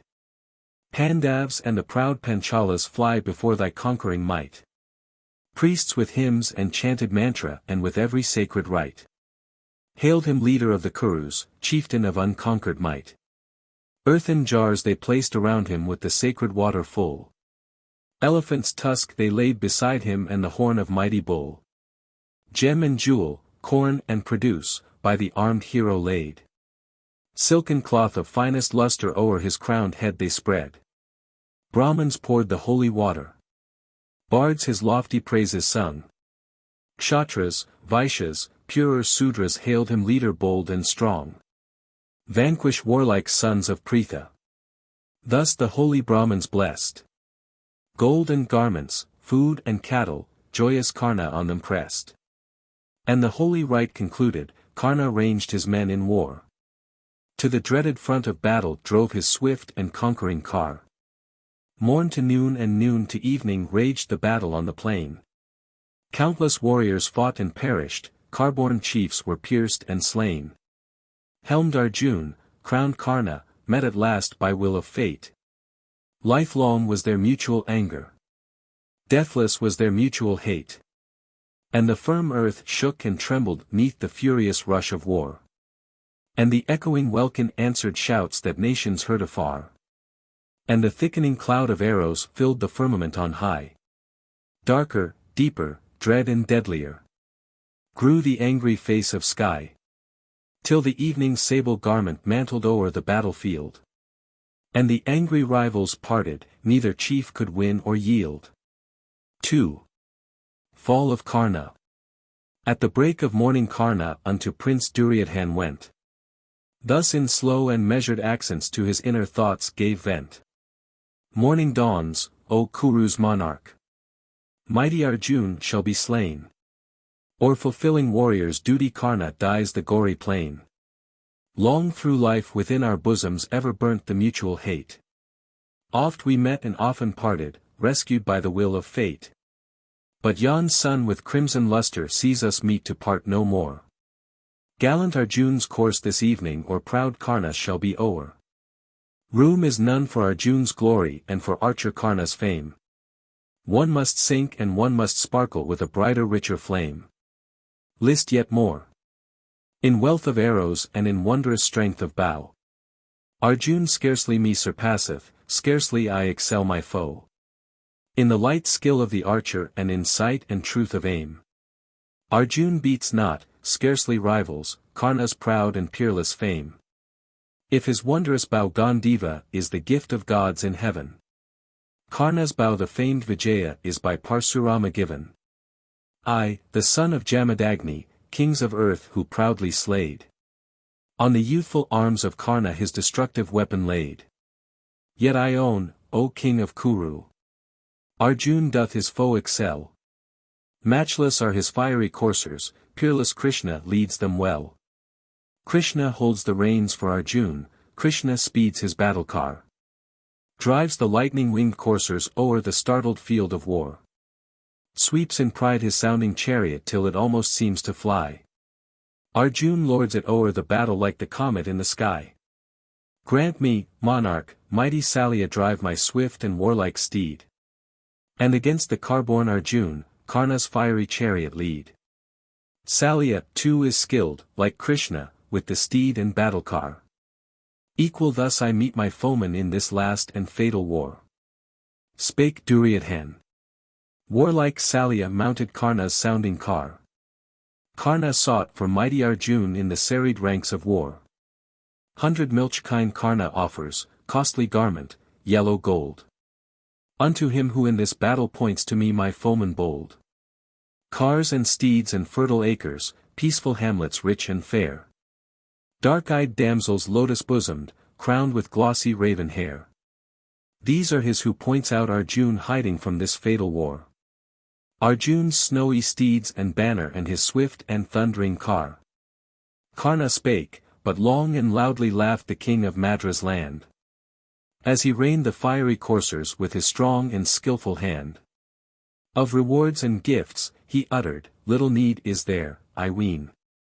Arjun is not wont to tarry from the battle's glorious scene. Soon will Arjun's snowy coursers shake the battle's startled field. Helmed Arjun like a comet gleam with bow and sword and shield. As the forest-ranging tiger springs upon his fated prey. As the homed bull infuriate doth the weakling cattle slay. As the fierce and lordly lion smites the timid jungle deer. Arjun soon shall smite thee, Karna, for he knows nor dread nor fear. Save thee then, O mighty archer I while I drive my sounding car. Pandu's son hath met no equal in the valiant art of war. Darkly frowned the angry Karna, Salya held the loosened rein. Dashing through the hostile forces then the warrior sped amain. Through the serried ranks of battle Karna drove in furious mood. Facing him in royal splendor good Yudhishthir fearless stood. Surging ranks of brave Nishadas closed between and fought in vain. Proud Panchala's stout and faithful vainly strove among the slain. Onward came the fiery Karna like the ocean's heaving swell. With the sweeping wrath of tempest on the good Yudhishthir fell. Wrathful then the son of Pandu marked his noblest chieftains dead. And in words of scornful anger thus to archer Karna said. Hast thou, Karna, vowed the slaughter of my younger Arjun brave? Wilt thou do Duryodhan's mandate? Proud Duryodhan's willing slave. Unfulfilled thy vow remaineth, for the righteous gods ordain. By Yudhishthir's hand thou fallest, go and slumber with the slain. Fiercely drew his bow Yudhishthir, fiercely was the arrow driven. Rocky cliff or solid mountain might the shaft have pierced and riven. Lightning like it came on Karna, struck and pierced him on the left. And the warrior fell and fainted as of life and sense bereft. Soon he rose. The cloud of anger darkened o'er his livid face. And he drew his godlike weapon with a more than godlike grace. Arrows keen and dark as midnight gleaming in their lightning flight. Struck Yudhishthir's royal armor with a fierce resistless might. Clanking fell the shattered armor from his person fair and pale. As from sun's meridian splendor clouds are drifted by the gale. Armorless but bright and radiant brave Yudhishthir waged the fight. Bright as sky with stars bespangled on a clear and cloudless night. And he threw his pointed lances like the summer's bursting flood. Once again Yudhishthir's weapons drank his fiery foeman's blood. Pale with anguish, wrathful Karna fiercely turned the tide of war. Out Yudhishthir's royal standard, crashed his sumptuous battle car. And he urged his gallant coursers till his chariot bounding flew. And with more than godlike prowess then his famed Vijaya drew. Faint Yudhishthir sorely bleeding waged no more the fatal fight. Carless, steedless, void of armor, sought his safety in his flight. Speed, thou timid man of penance, thus insulting Karna said. Famed for virtue not for valor. Blood of thine I will not shed. Speed and chant thy wonted mantra, do the rites that sages know. Bid the helmed warrior Arjun come and meet his warlike foe. To his tent retired Yudhishthir in his wrath and in his shame. Spake to Arjun who from battle to his angry elder came. Hast thou yet, O tardly Arjun, base insulting Karna slain? Karna dealing dire destruction on this battle's reddened plain. Like his teacher Parsurama dyes in purple blood his course. Like a snake of deathful poison Karna guards the Kuru force. Karna smote my chariot driver and my standard rent in twain. Shattered car and lifeless horses strew the red inglorious plain. Scarce with life in speechless anguish from the battlefield I fled. Scorn of foes and shame of kinsmen. Warriors' fame and honor dead. 10 long years and 3 Yudhishthir joy nor peace nor rest hath seen. And while Karna lives and glories all our insults still are green. Hast thou, Arjun, slain that chieftain as in swelling pride he stood? Hast thou wiped our wrongs and insults in that chariot driver's blood? At a distance, Krishna answered, fiery Arjun fought his way. Now he seeks the archer Karna and he vows his death today. Anger lit Yudhishthir's forehead and a tremor shook his frame. As he spake to silent Arjun words of insult and of shame. Wherefore like a painted warrior doth the helmed Arjun stand? Wherefore useless lies Gandiva in his weak and nerveless hand? Wherefore hangs yon mighty sabre from his belt of silk and gold? Wherefore doth the peerless Krishna drive his coursers fleet and bold? If afar from war's arena timid Arjun seeks to hide? If he shuns the mighty Karna battling in unconquered pride? Arjun! Yield thy famed Gandiva unto worthier hands than thine. On some braver, truer warrior let thy mighty standard shine. Yield thy helmet and thy armor, yield thy gleaming sword and shield. Hide thee from this deathful battle. Matchless Karna rules the field. Sparkled Arjun's eye in anger with a red and livid flame. And the tempest of his passion shook his more than mortal frame. Heedless, on the sword hilt Arjun placed his swift and trembling hand. Heedless, with a warrior's instinct drew the dark and glistening brand. Sacred blood of king and elder would have stained his trenchant steel. But the wise and noble Krishna strove the fatal feud to heal. Not before thy elder, Arjun, but in yonder purple field. Gainst thy rival and thy foeman use thy warlike sword and shield. Render honor to thy elder, quench thy hasty impious wrath. Render faith to holy Sastra, leave not virtue's sacred path. Bow before thy virtuous elder as before the gods in heaven. Sheath thy sword and quell thy passion, be thy hasty sin forgiven. Duteous Arjun silent listened and obeyed the mandate high. Tears of manly sorrow trickled from his soft and altered eye. Dear in joy and dear in suffering, calm his righteous elder stood. Dear in Indraprastha's mansions. Dearer in the jungle wood. Arjun sheathed his flashing saber, joined his hands and hung his head. Fixed his eye on good Yudhishthir and in humble accents said. Pardon, great and saintly monarch, vassal's disrespectful word. Pardon, elder. If a younger heedless drew his sinful sword. But thy best to yield my weapon stung my soul to bitter strife. Dearer is the bow Gandiva unto Arjun than his life. Pardon if the blood of anger mantled o'er this rugged brow. Pardon if I drew my saber, gainst my duty and my vow. For that hasty act repenting Arjun bows thy heart to move. Grant me, holy king and elder, monarch's grace and brother's love. From Yudhishthir's altered eyelids gentle tears of sorrow start. And he lifts his younger brother to his ever-loving heart. Arjun, I have wronged thee brother, and no fault or sin is thine. Hasty words of thoughtless anger scaped these sinful lips of mine. Bitter was my shame and anguish when from Karna's car I fled. Redder than my bleeding bosom warrior's fame and honor bled. Hasty words I uttered, Arjun. By my pain and anguish driven. Wipe them with a brother's kindness, be thy elder's sin forgiven. Stronger by his elder's blessing Arjun mounts the battle car. Krishna drives the milk-white coursers to the thickening ranks of war. Onward came the fiery Karna with his chiefs and armed men. Salya urged his flying coursers with the whip and loosened rein. Often met and often parted, lifelong rivals in their fame. Not to part again the heroes, each before the other came. Not to part until a chieftain by the other chief was slain. Arjun dead or lifeless Karna, pressed the Kurukshetra plain. Long they strove, but neither archer could his gallant foeman beat.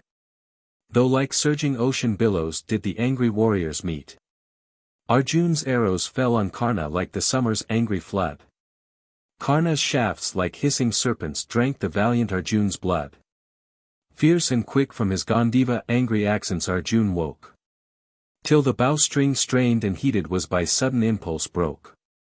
Hold, cried Arjun to his rival, mind the honored rules of war. Warriors strike not helpless foemen thus disabled on the car. Hold, brave Karna, until Arjun mends his overstrained bow. Arjun then will crave for mercy nor from God nor mortal foe. Vain he spake, for wild with anger heedless Karna, fiercely lowered. Thick and fast on bowless Arjun countless arrows darkly showered. Like the cobra dark and hissing Karna's gleaming lightning dart. Struck the helpless archer Arjun on his broad and bleeding heart. Furious like a wounded tiger quivering in the darksome wood. With his mended warlike weapon now the angry Arjun stood. Blazing with a mighty radiance like a flame in summer night. Fierce he fell on archer Karna with his more than mortal might. Little recked the dauntless Karna if his foe in anger rose. Karna feared not face of mortal, dreaded not immortal foes. Nor with all his wrath and valor Arjun conquered him in war. Till within the soft earth sinking stuck the wheel of Karna's car.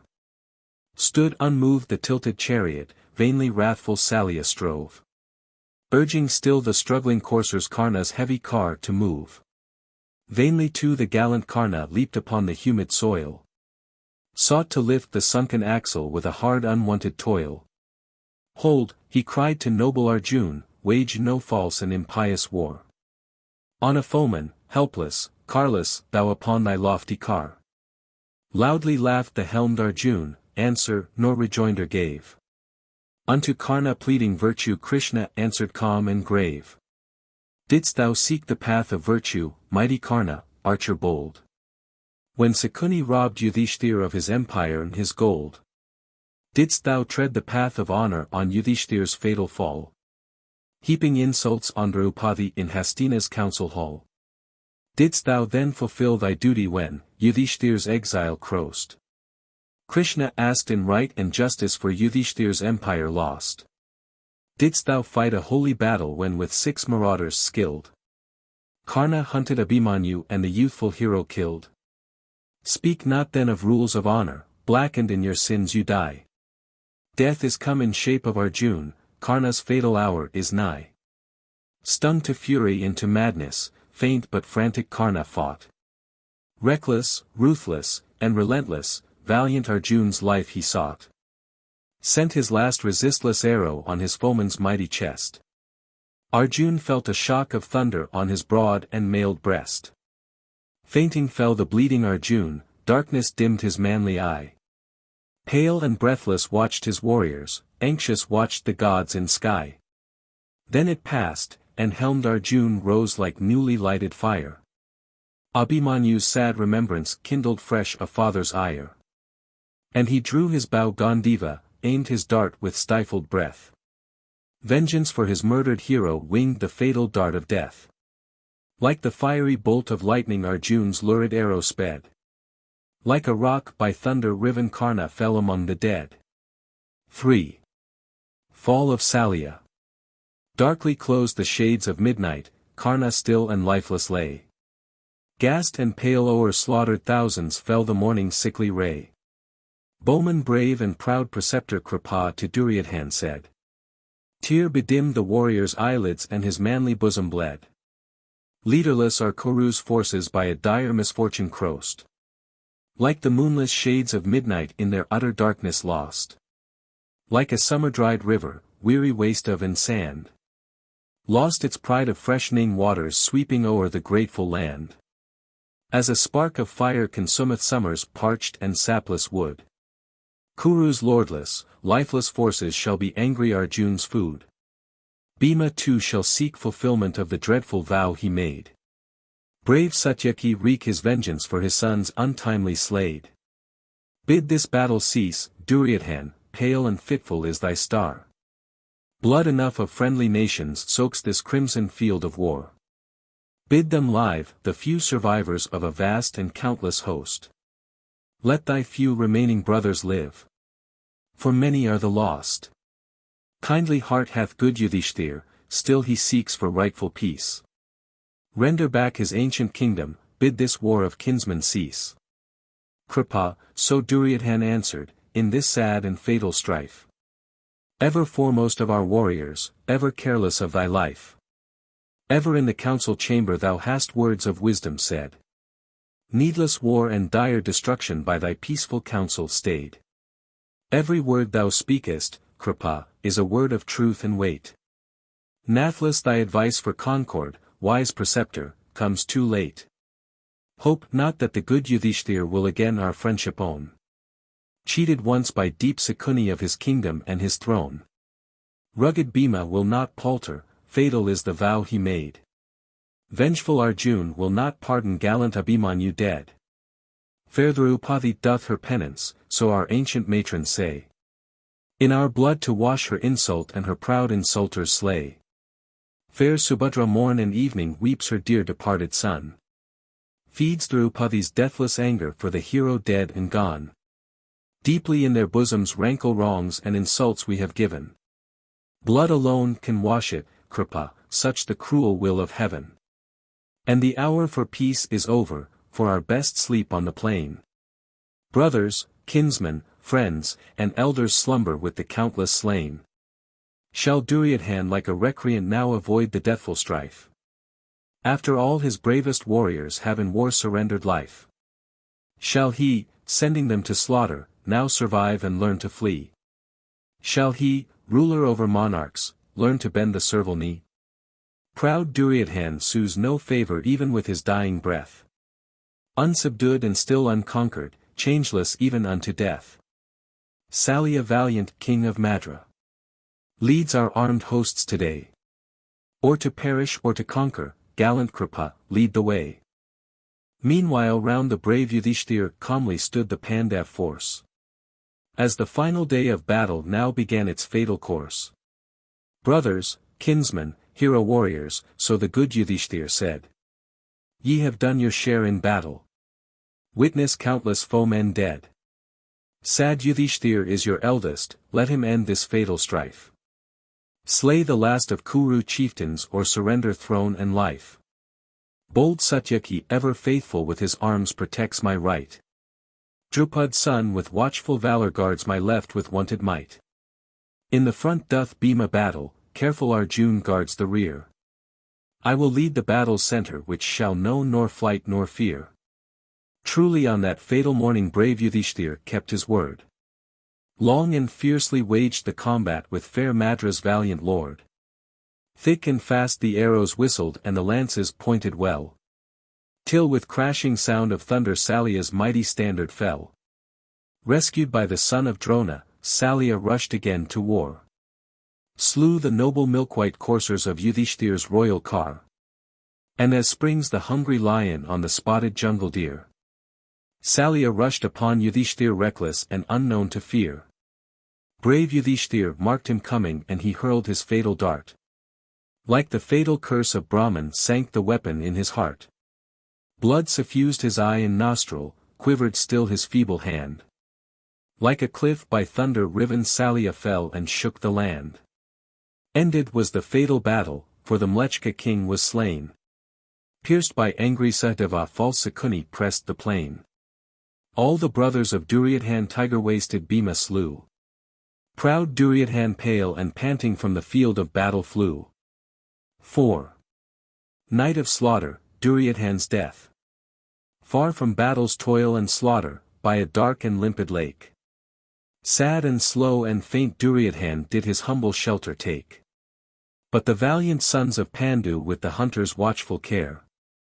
Thither tracked their fallen foeman like a wild beast in its lair.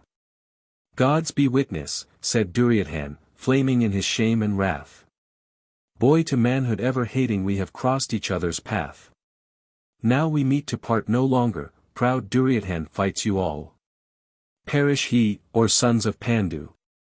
May this evening see your fall. Bhima answered, for the insults long endured but not forgiven. Me alone you fight, Duryodhan, witness righteous gods in heaven. Call to mind the dark destruction planned of old in fiendish ire. In the halls of Varnavada to consume us in the fire. Call to mind the scheme deceitful, deep Sakuni's dark device. Cheating us of fame and empire by the trick of loaded dice. Call to mind that coward insult and the outrage foul and keen. Flung on Drupad's saintly daughter and our noble spotless queen. Call to mind the stainless Bhishma for thy sins and folly slain. Lifeless proud preceptor Drona, Karna lifeless on the plain. Perish in thy sins, Duryodhan. Perish too thy hated name. And thy dark life crime polluted ends, Duryodhan, in thy shame. Like two bulls that fight in fury blind with wounds and oozing blood. Like two wild and warring tuskers shaking all the echoing wood. Me the thunder-wielding Ayandyare, Wayame monarch of the dead. Dauntless Bhima and Duryodhan fiercely strove and fought and bled. Sparks of fire shot from their maces and their faces ran with blood.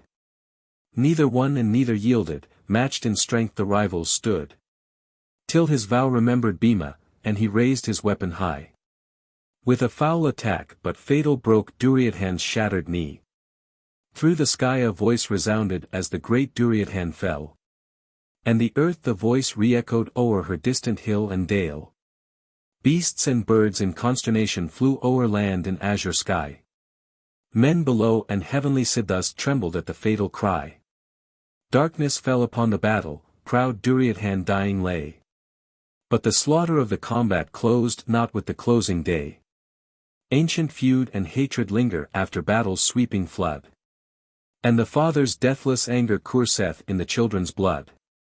Drona slept and gallant Drupad, for their earthly task was done. Vengeance fired the son of Drona, gainst the royal Drupad son. Sable shadows of the midnight fell o'er battle's silent plain. Faintly shone the fitful planets on the dying and the slain. And the vengeful son of Drona, fired by omens dark and dread, stole into the tents of foemen with a soft and noiseless tread. Dristadhyumna and Sikandin, princes of Panchala's land, fell beneath the proud avenger Aswathaman's reeking hand. I, where Drupad's sleeping grandsons, fair Draupadi's children lay, stole the cruel arm of vengeance, smothered them ere dawn of day. Done the ghastly work of slaughter, Aswathaman bent his way, where beside the limpid waters lone Duryodhan dying lay. And Duryodhan blessed the hero with his feeble fleeting breath. Joy of vengeance cheered his bosom and he died a happy death. 11. Shraddha, Funeral Rites.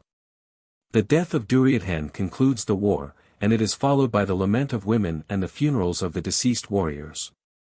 The passages translated in this book form Section X, portions of Sections 16, 17, and 26, and the whole of Section 27. Of Book 11. Of the original text. I. Kuru women visit the battlefield. Spake the ancient Dhritarashtra, father of 100 sons. Sonless now and sorrow-stricken, dark his ebbing life tide runs. Gods fulfill my life's last wishes. Henchmen, yoke my royal car.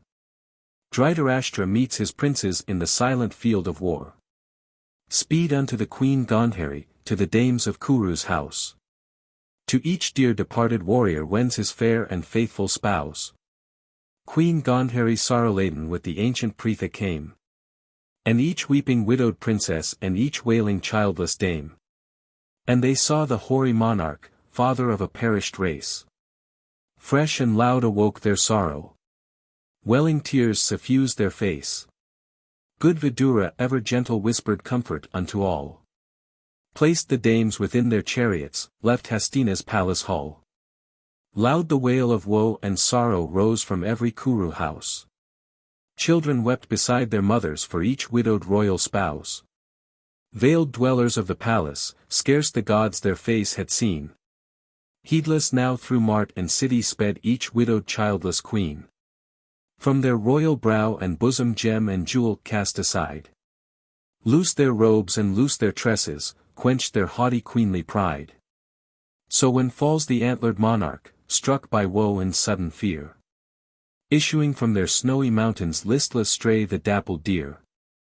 So when smit by sudden panic, milk-white maras that scour the plain. Wildly toss their flowing tresses. Shake their soft and glossy mane. Clinging to her weeping sister wept each dame in cureless pain. For the lord the son or father in the deathful battle slain. Wept and smote her throbbing bosom and in bitter anguish wailed. Till her senses reeled in sorrow. Till her woman's reason failed. Veiled queens and bashful maidens, erst they shunned the public eye. Blush nor shame suffused their faces as they passed the city by. Gentle-bosomed, kindly-hearted, erst they wiped each other's tear. Now by common sorrow laden knew no sister's words of cheer. With this troop of wailing women, deep in woe, disconsolate. Slow the monarch of the Kurus passed Hastina's outer gate. Men from stall and loom and anvil, men of every guild and trade, left the city with the monarch. Through the open country strayed. And a universal sorrow filled the air and answering sky. As when ends the mortal's yuga and the end of world is nigh. 2. Gandhari's lament for the slain. Stainless queen and stainless woman, ever righteous ever good. Stately in her mighty sorrow on the field Gandhari stood. Strewn with skulls and clotted tresses, darkened by the stream of gore. With the limbs of countless warriors is the red field covered o'er. Elephants and steeds of battle, car-borne chiefs untimely slain. Headless trunks and heads dissevered fill the red and ghastly plain. And the long-drawn howl of jackals o'er the scene of carnage rings. And the vulture and the raven flap their dark and loathsome wings. Feasting on the blood of warriors foul pisachas fill the air. Viewless forms of hungry Rakshas limb from limb the corpses tear. Through this scene of death and carnage was the ancient monarch led. Kuru dames with faltering footsteps stepped amidst the countless dead. And a piercing wail of anguish burst upon the echoing plain. As they saw their sons or fathers, brothers, lords, amidst the slain. As they saw the wolves of jungle feed upon the destined prey. Darksome wanderers of the midnight prowling in the light of day. Shriek of pain and wail of anguish o'er the ghastly field resound. And their feeble footsteps falter and they sink upon the ground.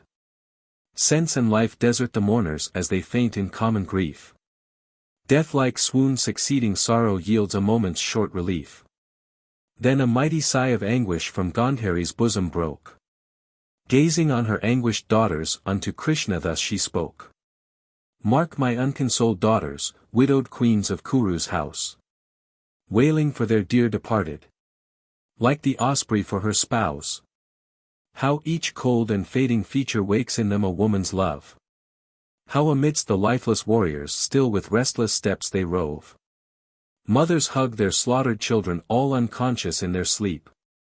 Widows bend upon their husbands and in ceaseless sorrow weep. Mighty Bhishma, hath he fallen, quenched is archer Karna's pride. Doth the monarch of Panchala sleep by foeman Drona's side? Shining mail and costly jewels, royal bangles strew the plain. Golden garlands rich and burnished deck the chiefs untimely slain. Lances hurled by stalwart fighters, clubs of mighty wrestlers killed. Swords and bows of ample measure. Quivers still with arrows filled. Mark the unforgotten heroes, jungle prowlers, mid them stray. On their brow and mailed bosoms heedless perch the birds of prey. Mark they great unconquered heroes famed on earth from west to east. Kankas perch upon their foreheads.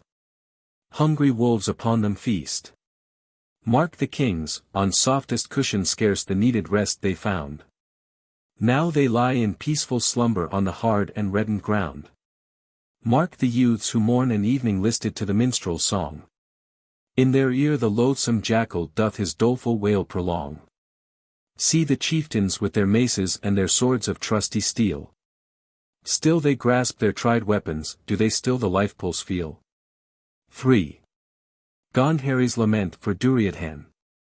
Thus to Krishna, Queen Gandhari strove her woeful thoughts to tell. When, alas, her wandering vision on her son Duryodhan fell.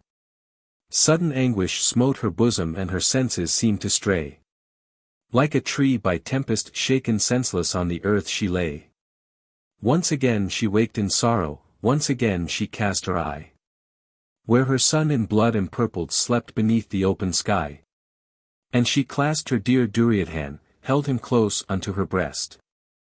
Sobs convulsive shook her bosom as the lifeless form she pressed. And her tears like rains of summer fell and washed his noble head. Decked with garlands still untarnished, graced with nishkas bright and red. Mother, said my dear Duryodhan when he went unto the war. Wish me joy and wish me triumph as I mount the battle car.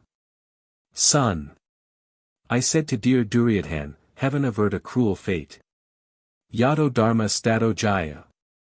Triumph doth on virtue wait. But he set his heart on battle, by his valor wiped his sins. Now he dwells in realms celestial which the faithful warrior wins. And I weep not for Duryodhan, like a prince he fought and fell. But my sorrow-stricken husband. Who can his misfortunes tell? My son was brave and princely, all resistless in the war. Now he sleeps the sleep of warriors, sunk in gloom his glorious star. My son, mid-crowned monarchs held the first and foremost way. Now he rests upon the red earth, quenched his bright effulgent ray. My son the best of heroes, he hath won the warrior's sky. Kshatras nobly conquer, Krishna, when in war they nobly die. Hark the loathsome cry of jackals, how the wolves their vigils keep. Maidens rich in song and beauty erst were wont to watch his sleep. Hark the foul and blood-beaked vultures flap their wings upon the dead. Maidens wave their feathery pankas round Duryodhan's royal bed. Peerless bowman. Mighty monarch. Nations still his hests obeyed. As a lion slays a tiger, Bhima hath Duryodhan slayed. 13 years o'er Kuru's empire proud Duryodhan held his sway. Ruled Hastina's ancient city where fair Ganga's waters stray. I have seen his regal splendor with these ancient eyes of mine. Elephants and battle chariots. Steeds of war and herds of kine. Kuru owns another master and Duryodhan's day is fled. And I 5 to be a witness. Krishna, oh that I were dead. Mark Duryodhan's noble widow, mother proud of Lakshman bold. Queenly in her youth and beauty, like an altar of bright gold. Torn from husband's sweet embraces, from her son's entwining arms. Doomed to lifelong woe and anguish in her youth and in her charms. Rend my hard and stony bosom crushed beneath this cruel pain. Should Gandhari live to witness noble son and grandson slain? Mark again Duryodhan's widow, how she hugs his gory head. How with gentle hands and tender softly holds him on his bed. How from dear departed husband turns she to her dearer son. And the teardrops of the mother choke the widow's bitter groan. Like the fibre of the lotus tender golden is her frame. O my lotus! O my daughter! Bharat's pride and Kuru's fame. If the truth resides in Vedas, brave Duryodhan dwells above. Wherefore linger we in sadness severed from his cherished love? If the truth resides in Sastra, dwells in sky my hero's son. Wherefore linger we in sorrow since their earthly task is done? 4. Funeral rite. Victor of a deathful battle, sad Yudhishthir viewed the plain. Friends and kinsmen, kings and chieftains, countless troops untimely slain. And he spake to wise Sudharman pious priest of Kuru's race. Unto Sanjay, unto Daumya. To Vidura full of grace. Spake unto the brave Yuyutsu, Kuru's last surviving chief. Spake to faithful Indrasena, and to warriors sunk in grief. Pious rites are due to foemen and to friends and kinsmen slain. None shall lack a fitting funeral. None shall perish on the plain. Wise Vidura and his comrades sped on sacred duty bound. Sandalwood and scented aloes, fragrant oil and perfumes found. Silken robes of costly splendor, fabrics by the artist wove. Dry wood from the thorny jungle, perfume from the scented grove. Shattered cars and splintered lances, hewed and ready for the fire. Piled and ranged in perfect order into many a funeral pyre. Kings and princes, noble warriors, were in rank and order laid. And with streams of fragrant grita were the rich libations made. Blazed the fire with wondrous radiance by the rich libations fed. Sanctifying and consuming mortal remnants of the dead. Brave Duryodhan and his brothers, Salya of the mighty car. Bhurisrava's king of nations, Jayadratha famed in war. Abhimanyu son of Arjun, Lakshman proud Duryodhan's son. Somadatta and the Shrinjas famed for deeds of valor done. Matsya's monarch proud Virata, Drupad fair Panchala's king. And his sons, Panchala's princes, whose great deeds the minstrels sing. Cultured monarch of Kosala and Gandhara's wily lord. Karna, proud and peerless archer. Matchless with his flaming sword. Bhagadatta eastern monarch all resistless in his car. Gatotkacha son of Bhima, Alambusha famed in war. And 100 other monarchs all received the pious rite. Till the radiance of the firelight chased the shadows of the night. Pitrimetha. Due to fathers was performed with pious care. Hymns and wails and lamentations mingled in the midnight air. Sacred songs of Rik and Saman rose with women's piercing wail. And the creatures of the wide earth heard the sound subdued and pale. Smokeless and with radiant luster shone each red and lighted pyre. Like the planets of the bright sky throbbing with celestial fire. Men in nations, countless, nameless, from each court and camp afar. From the east and west collected, fell in Kurukshetra's war. 1,000 fires for them were lighted, they received the pious rite. Such was good Yudhishthir's mandate. Such was wise Vidura's might. All the dead were burned to ashes and the sacred rite was o'er. Dhritarashtra and Yudhishthir slowly walked to Ganga's shore. V. Oblation to Karna. Sacred Ganga, ample-bosomed, sweeps along in regal pride. Rolling down her limpid waters through high banks on either side. Childless dames and weeping widows thither in their anguish came. Due and holy rites to render to departed chiefs of fame. Casting forth their jeweled girdles, gems and scarfs belised with gold. Gave oblations of the water unto warriors true and bold. Unto fathers, unto husbands, unto sons in battle slayed. Offerings of the sacred water sorrowing wives and mothers made. And so great the host of mourners wending to perform the rite, that their footsteps made a pathway in the sad and sacred site. And the shelving banks of Ganga, peopled by the sorrowing train, wide expanding, vast and sea-like, formed a scene of woe and pain. But a wave of keener sorrow swept o'er Pritha's heaving breast. As unto her weeping children thus her secret she expressed. He, my sons, the peerless bowman, mighty in his battle car, who by will of fate untimely was by Arjun slain in war. He whom as the son of Radha, chariot driver ye have thought, but who shone with Surya's luster as his countless foes he fought. He who faced your stoutest warriors and in battle never failed. Bravely led the Kuru forces and in danger never quailed. He who knew no peer in prowess, owned in war no haughtier name. Yielded life but not his honor and by death hath conquered fame. He in truth who never faltered, never left his vow undone. Offer unto him oblation, Karna was my eldest son. Karna was your honored elder and the sun inspired his birth. Karna in his rings and armor sunlike trod the spacious earth. Pritha spake. The Pandav brothers groaned in penitence and pain. And they wept in woe and anguish for the brother they had slain. Hissing forth his sigh of anguish like a crushed and wounded snake. Sad Yudhishthir to his mother thus his inward feeling spake. Didst thou, mother, bear the hero fathomless like ocean dread, whose unfailing glistening arrows like its countless billows sped? Didst thou bear that peerless archer all resistless in his car, sweeping with the roar of ocean through the shattered ranks of war? Didst thou hide the mighty warrior, mortal man of heavenly birth, crushing 'neath his arm of valor all his foemen on the earth? Didst thou hide the birth and lineage of that chief of deathful ire, as a man in folds of garments seeks to hide the flaming fire? Arjun wielder of Gandiva was for us no truer stay. Then was Karna for the Kurus in the battle's dread array.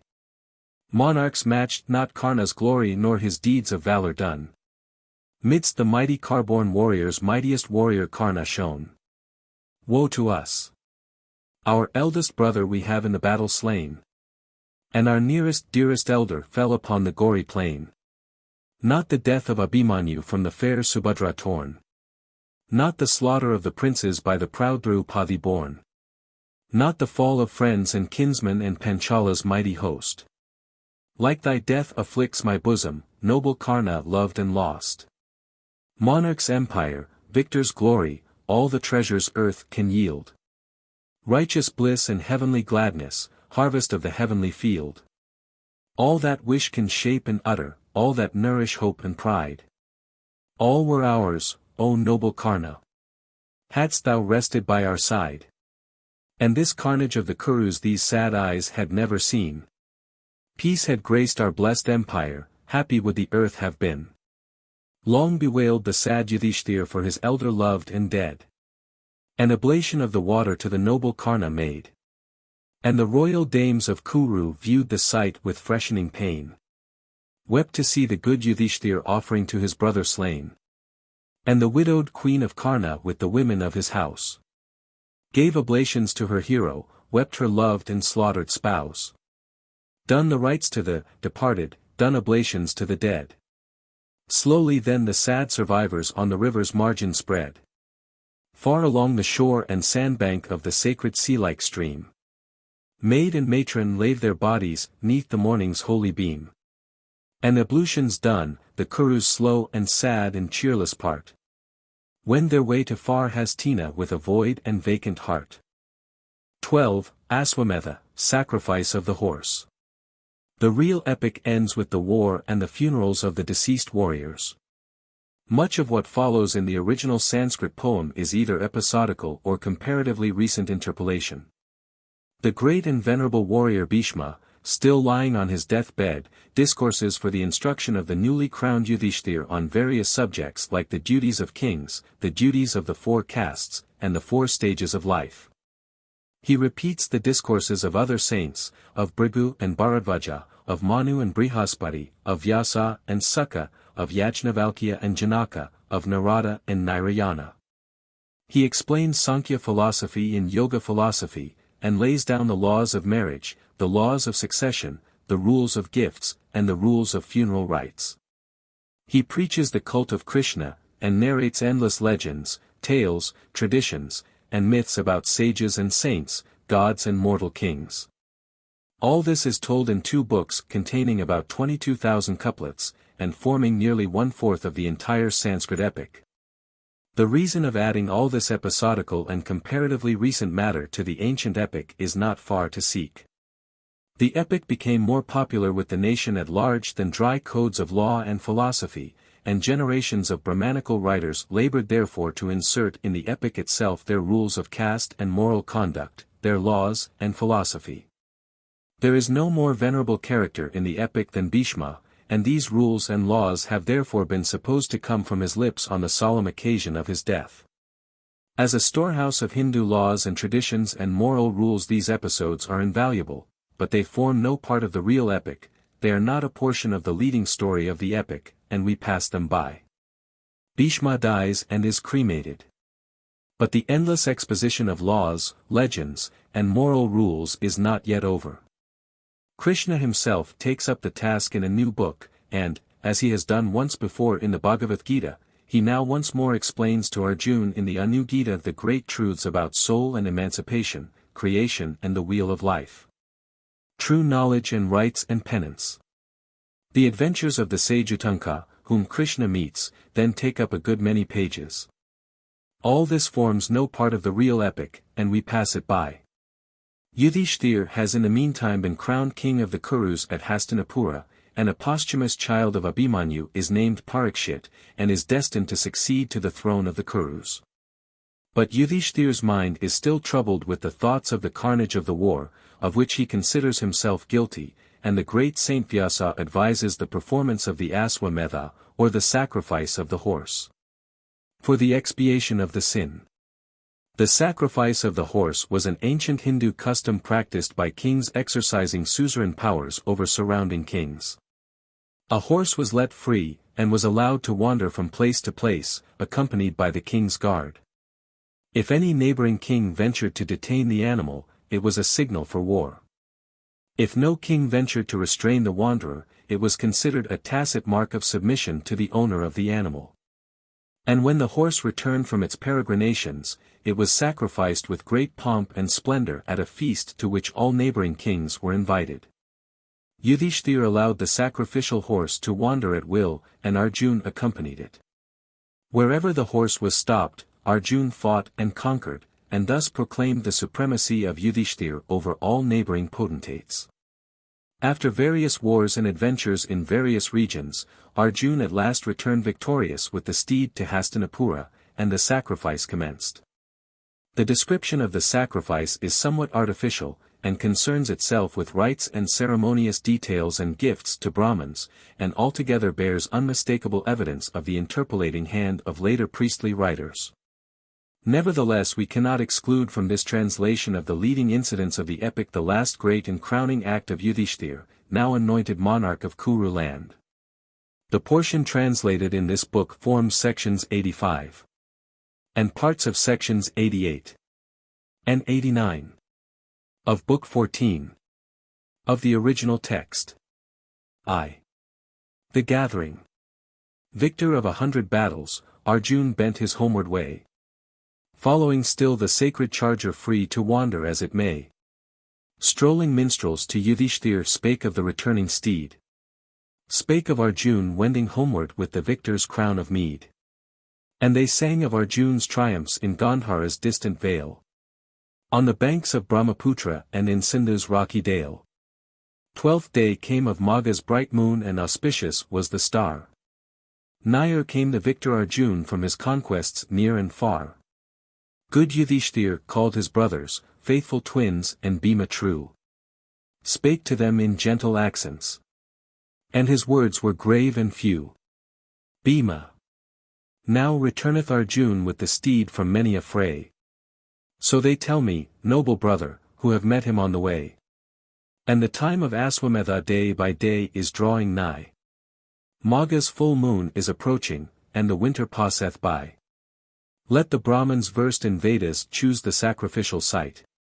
For the feast of many nations, for the Aswa-Medha rite. Bhima heard of Arjun's coming, hero with the curly hair. And to do Yudhishthir's mandate did with gladsome heart repair. Brahmins versed in sacrifices, cunning architects of fame. Builders of each various altar with the son of Pritha came. And upon a level greensward measured forth the sacred site. Laid it out with halls and pathways for the sacrificial rite. Mansions graced with gem and jewel round the bright arena shone.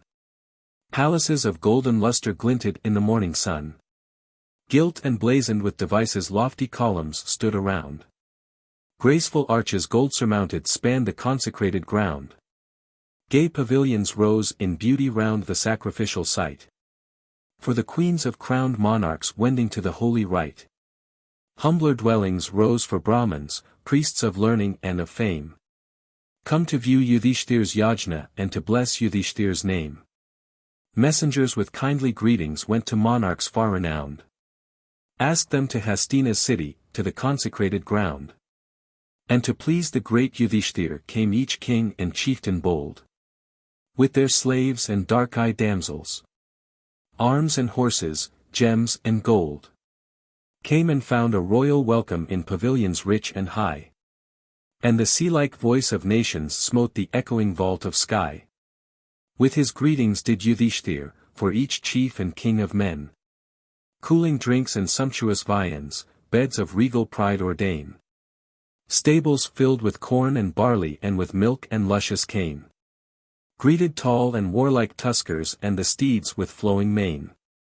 Munis from their hermitages to the sacred yajna came. Rishis from the grove and forest lisping Brahma's holy name. Famed acharyas versed in Vedas to the city held their way. Brahmacarans with grass girdle, chanting sweet the Saman lay. Welcomed Kuru's pious monarch, saint and sage and man of grace.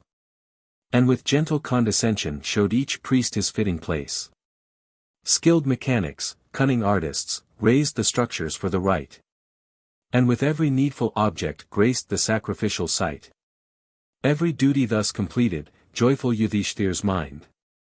And he blessed his faithful brothers with an elder's blessings kind. 2. The feasting. Men in nations are assembled, hymns are sung by saint and sage. And in learned disputations keen disputants oft engage. And the concourse of the monarchs view the splendor of the rite. Like the glorious sky of Indra is the sacrificial site. Bright festoons and flaming streamers are on golden arches hung.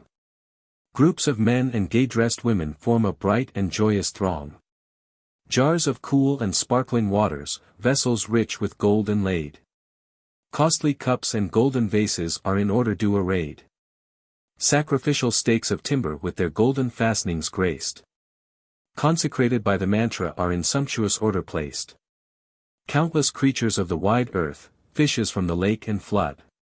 Buffaloes and bulls from pasture, beasts of prey from jungle wood. Birds and every egg-born creature, insects that from moisture spring. Denizens of cave and mountain for the sacrifice they bring. Noble chiefs and mighty monarchs gaze in wonder on the sight. Filled with every living object, corn and cattle for the rite. Curd and cake and sweet confection are for feasting Brahmins spread. And 100,000 people are with sumptuous viands fed. With the accents of the rain-cloud drum and trumpet raise their voice.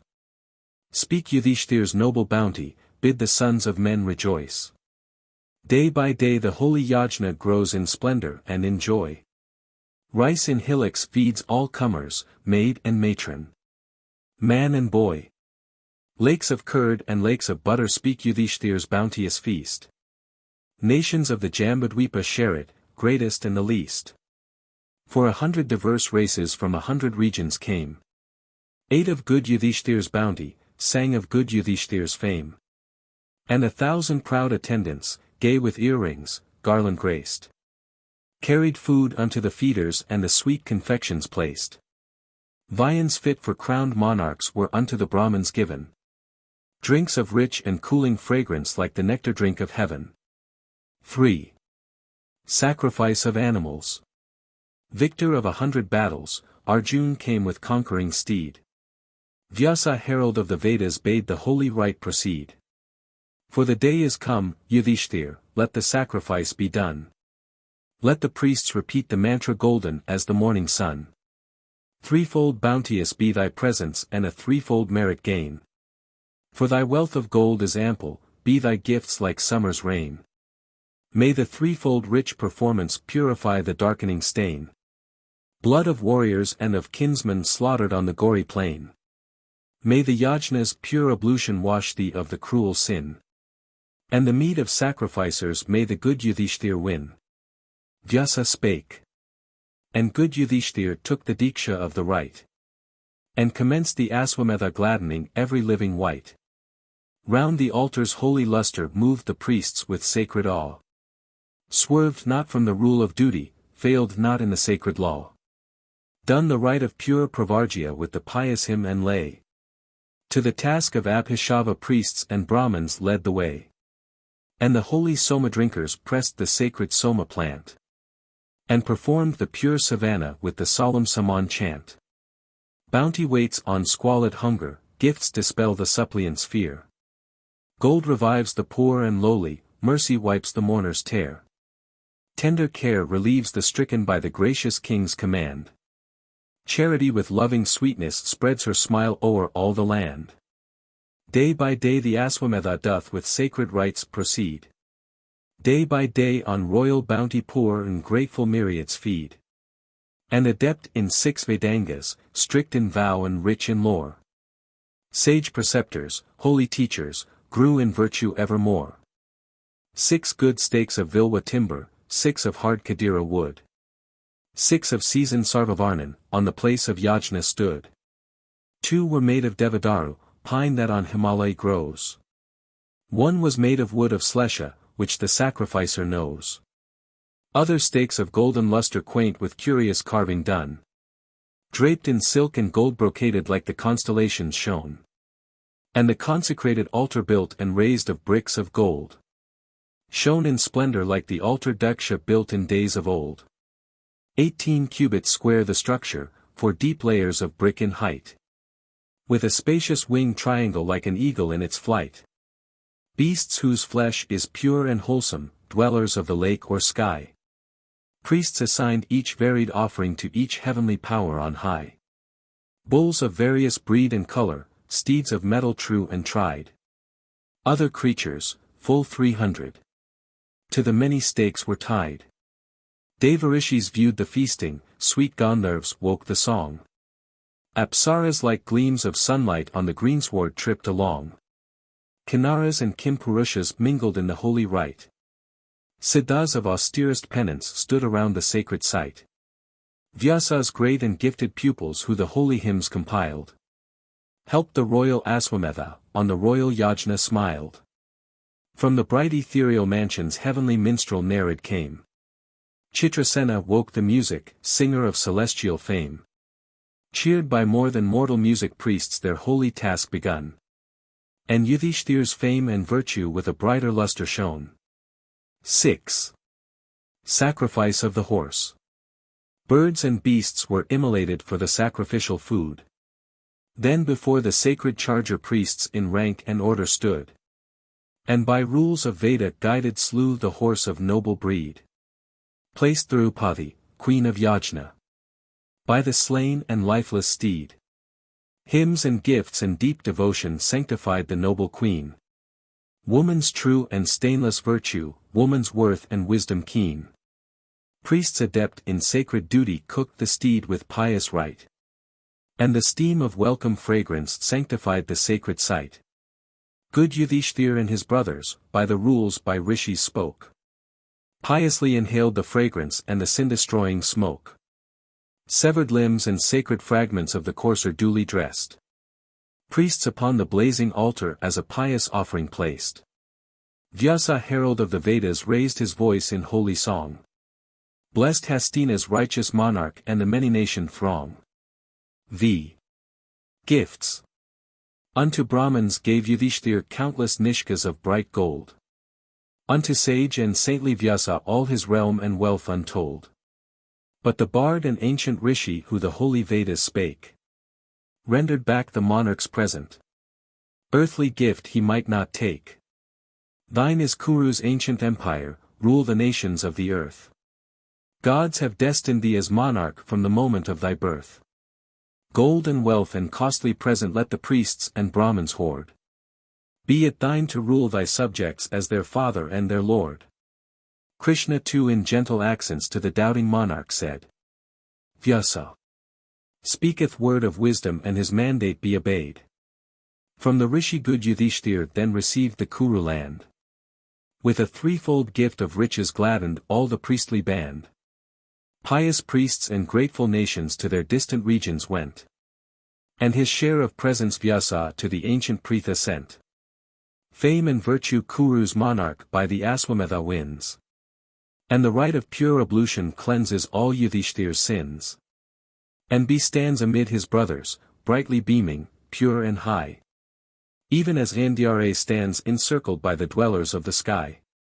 And the concourse of the monarchs grace Yudhishthir's regal might. As the stars and radiant planets graced the stillness of the night. Gems and jewels in his bounty, gold and garments rich and rare. Gave Yudhishthir to each monarch, slaves and damsels passing fair. Loving gifts to dear relations gave the king of righteous fame. And the grateful parting monarchs blessed Yudhishthir's hallowed name. Last of all with many teardrops Krishna mounts his lofty car. Faithful still in joy or sorrow, faithful still in peace or war. Arjun's comrade. Bhima's helper, good Yudhishthir's friend of yore. Krishna leaves Hastina's mansions for the sea-girt Dwarka's shore. Conclusion. The real epic ends with the war and with the funerals of the deceased warriors, as we have stated before, and Yudhishthir's horse sacrifice is rather a crowning ornament than a part of the solid edifice. What follows the sacrifice is in no sense a part of the real epic, it consists merely of concluding personal narratives of the heroes who have figured in the poem. Dhritarashtra retires into a forest with his queen Gandhari, and Pritha, the mother of the Pandav brothers, accompanies them. In the solitude of the forest the old Dhritarashtra sees as in a vision the spirits of all the slain warriors, his sons and grandsons and kinsmen, clad and armed as they were in battle. The spirits disappear in the morning at the bidding of Vyasa, who had called them up. At last Dhritarashtra and Gandhari and Pritha are burnt to death in a forest conflagration, death by fire being considered holy. Krishna at Dwarka meets with strange and tragic adventures. The Vrishnis and the Andhakas become irreligious and addicted to drinking, and fall a prey to internal dissensions. Valadeva and Krishna die shortly after, and the city of the Yadavas is swallowed up by the ocean. Then follow the two concluding books of the epic, The Great Journey in the Ascent to Heaven, so beautifully rendered into English by Sir Edwin Arnold. On hearing of the death of their friend Krishna, the Pandav brothers place Prakshit, the grandson of Arjun, on the throne, and retire to the Himalayas. Draupadi drops down dead on the way, then Sahadeva, then Nakula, then Arjun, and then Bhima. Yudhishthir alone proceeds to heaven in person in a celestial car.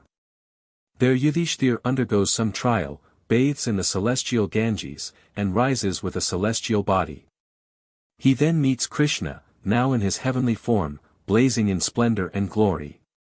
He meets his brothers whom he had lost on earth, but who are now immortals in the sky, clad in heavenly forms.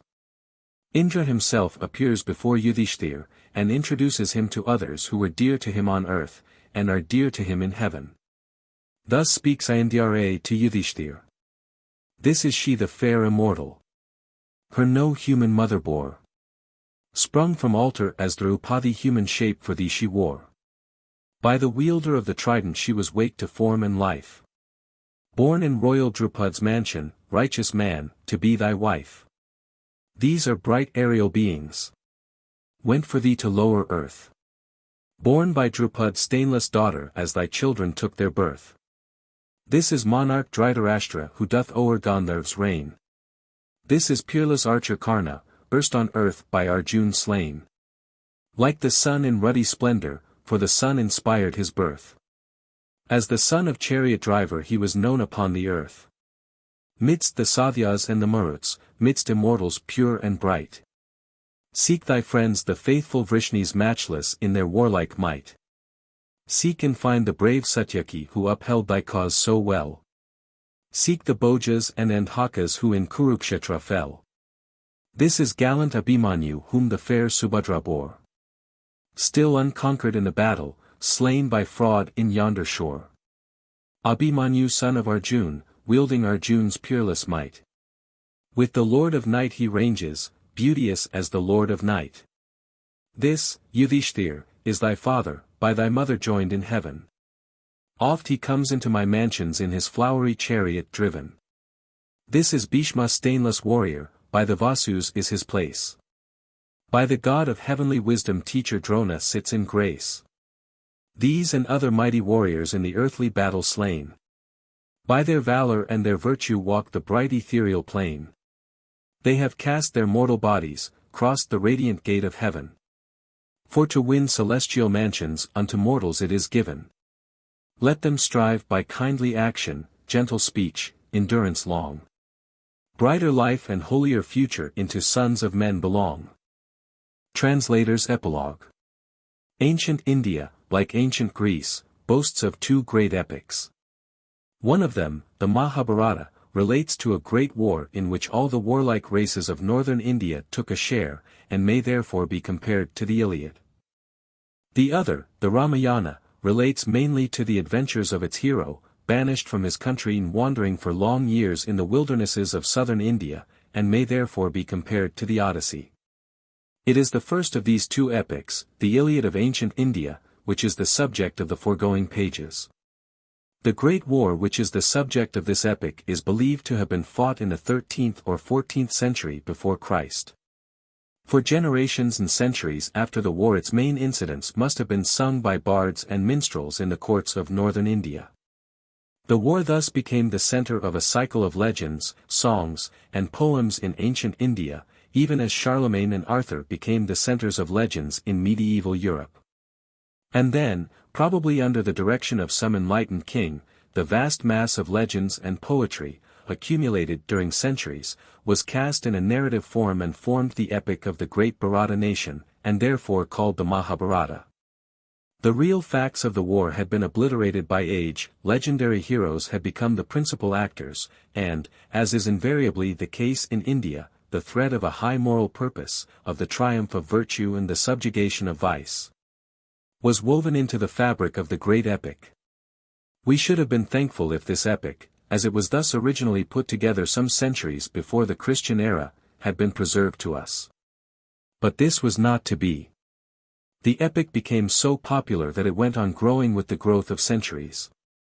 Every generation of poets had something to add.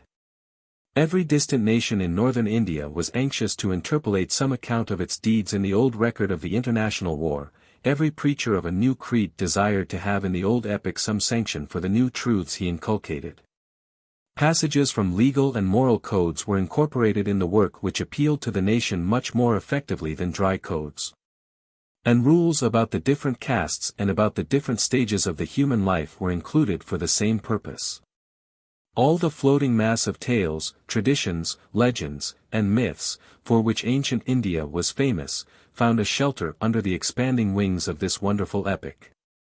And as Krishna worship became the prevailing religion of India after the decay of Buddhism, the old epic caught the complexion of the times, and Krishna cult is its dominating religious idea in its present shape.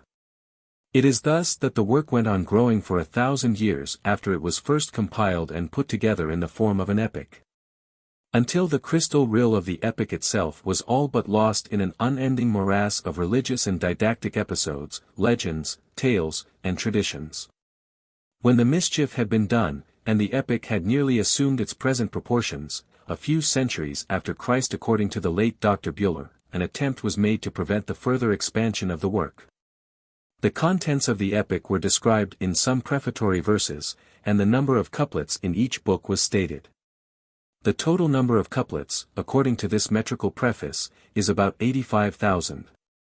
But the limit so fixed has been exceeded in still later centuries. Further additions and interpolations have been made. And the epic as printed and published in Calcutta in this century contains over 90,000 couplets, excluding the supplement about the race of Hari. The modern reader will now understand the reason why this great epic, the greatest work of imagination that Asia has produced, has never yet been put before the European reader in a readable form. A poem of 90,000 couplets, about 7 times the size of the Iliad and the Odyssey put together, is more than what the average reader can stand, and the heterogeneous nature of its contents does not add to the interest of the work.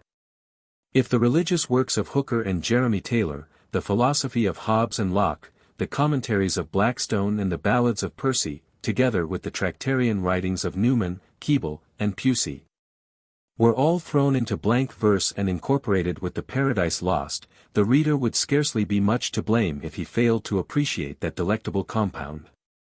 A complete translation of the Mahabharata therefore into English verse is neither possible nor desirable, but portions of it have now and then been placed before English readers by distinguished writers. Dean Milman's graceful rendering of the story of Nala and Damayanti is still read and appreciated by a select circle of readers. And Sir Edwin Arnold's beautiful translation of the concluding books of the epic is familiar to a larger circle of Englishmen. A complete translation of the epic into English prose has also been published in India, and is useful to Sanskrit scholars for the purpose of reference. But although the old epic had thus been spoilt by unlimited expansion, yet nevertheless the leading incidents and characters of the real epic are still discernible. Uninjured by the mass of foreign substance in which they are embedded, even like those immortal marble figures which have been recovered from the ruins of an ancient world, and now beautify the museums of modern Europe. For years past I have thought that it was perhaps not impossible to exhume this buried epic from the superincumbent mass of episodical matter, and to restore it to the modern world. For years past I have felt a longing to undertake this work, but the task was by no means an easy one. Leaving out all episodical matter, the leading narrative of the epic forms about 1/4 of the work. And a complete translation even of this leading story would be unreadable, both from its length and its prolixness. On the other hand, to condense the story into shorter limits would be, not to make a translation, but virtually to write a new poem. And that was not what I desired to undertake, nor what I was competent to perform. There seemed to me only one way out of this difficulty. The main incidents of the epic are narrated in the original work in passages which are neither diffuse nor unduly prolix, and which are interspersed in the leading narrative of the epic. That narrative itself is interspersed in the midst of more lengthy episodes. The more carefully I examined the arrangement, the more clearly it appeared to me that these main incidents of the epic would bear a full and unabridged translation into English verse. And that these translations, linked together by short connecting notes, would virtually present the entire story of the epic to the modern reader in a form and within limits which might be acceptable. It would be, no doubt, a condensed version of the original epic, but the condensation would be effected, not by the translator telling a short story in his own language, but by linking together those passages of the original which describe the main and striking incidents, and thus telling the main story as told in the original work. The advantage of this arrangement is that, in the passages presented to the reader, it is the poet who speaks to him, not the translator. Though vast portions of the original are skipped over, those which are presented are the portions which narrate the main incidents of the epic, and they describe those incidents as told by the poet himself. This is the plan I have generally adopted in the present work. Except in the 3 books which describe the actual war, books 8, 9, and X. The other 9 books of this translation are complete translations of selected passages of the original work. I have not attempted to condense these passages nor to expand them. I have endeavored to put them before the English reader as they have been told by the poet in Sanskrit. Occasionally, but rarely, a few redundant couplets have been left out, or a long list of proper names or obscure allusions has been shortened. And in one place only, at the beginning of the 5th book, I have added 12 couplets of my own to explain the circumstances under which the story of Savitri is told. Generally, therefore, the translation may be accepted as an unabridged, though necessarily a free translation of the passages describing the main incidents of the epic. From this method I have been compelled to depart, much against my wish, in the 3 books describing the actual war. No translation of an epic relating to a great war can be acceptable which does not narrate the main events of the war. The war of the Mahabharata was a series of 18 battles, fought on 18 consecutive days, and I felt it necessary to present the reader with an account of each day's work. In order to do so, I have been compelled to condense, and not merely to translate selected passages. For the transactions of the war, unlike the other incidents of the epic, have been narrated in the original with almost inconceivable prolixity and endless repetition. And the process of condensation in these 3 books has therefore been severe and thorough. But, nevertheless, even in these books I have endeavored to preserve the character and the spirit of the original. Not only are the incidents narrated in the same order as in the original, but they are told in the style of the poet as far as possible. Even the similes and metaphors and figures of speech are all or mostly adopted from the original. The translator has not ventured either to adopt his own distinct style of narration, or to improve on the style of the original with his own decorations. Such is the scheme I have adopted in presenting an epic of 90,000 Sanskrit couplets in about 2,000 English couplets. The excellent and deservedly popular prose translation of the Odyssey of Homer by Messrs. Butcher and Lang often led me to think that perhaps a prose translation of these selected passages from the Mahabharata might be more acceptable to the modern reader. But a more serious consideration of the question dispelled that idea. Homer has an interest for the European reader which the Mahabharata cannot lay claim to. As the father of European poetry he has a claim on the veneration of modern Europe which an Indian poet can never pretend to. To thousands of European readers Homer is familiar in the original, to hundreds of thousands he is known in various translations in various modern languages. What Homer actually wrote, a numerous class of students in Europe wish to know. And a literal prose translation therefore is welcome, after the great epic has been so often translated in verse. The case is very different with the Mahabharata, practically unknown to European readers. And the translators of Homer themselves gracefully acknowledge, we have tried to transfer, not all the truth about the poem, but the historical truth into English. In this process Homer must lose at least half his charm, his bright and equable speed, the musical current of that narrative, which, like the river of Egypt, flows from an undiscoverable source. And mirrors the temples and the palaces of unforgotten gods and kings. Without the music of verse, only a half-truth about Homer can be told. Another earnest worker of the present day, who is endeavoring to interpret to modern Englishmen the thoughts and sentiments and poetry of their Anglo-Saxon ancestors, has emphatically declared that, of all possible translations of poetry, a merely prose translation is the most inaccurate. Prose, says Mr. Stopford Brooke, further on, no more represents poetry than architecture does music. Translations of poetry are never much good, but at least they should always endeavor to have the musical movement of poetry, and to obey the laws of the verse they translate. This appears to me to be a very sound maxim. And one of my greatest difficulties in the task I have undertaken has been to try and preserve something of the musical movement of the sonorous Sanskrit poetry in the English translation. Much of the Sanskrit epic is written in the well-known sloka meter of 16 syllables in each line, and I endeavored to choose some English meter which is familiar to the English ear, and which would reproduce to some extent the rhythm, the majesty, and the long and measured sweep of the Sanskrit verse. It was necessary to adopt such a meter in order to transfer something of the truth about the Mahabharata. into English, for without such reproduction or imitation of the musical movement of the original very much less than a half-truth is told. My kind friend Mr. Edmund Russell, impelled by that enthusiasm for Indian poetry and Indian art which is a part of him, rendered me valuable help and assistance in this matter, and I gratefully acknowledge the benefit I have derived from his advice and suggestions.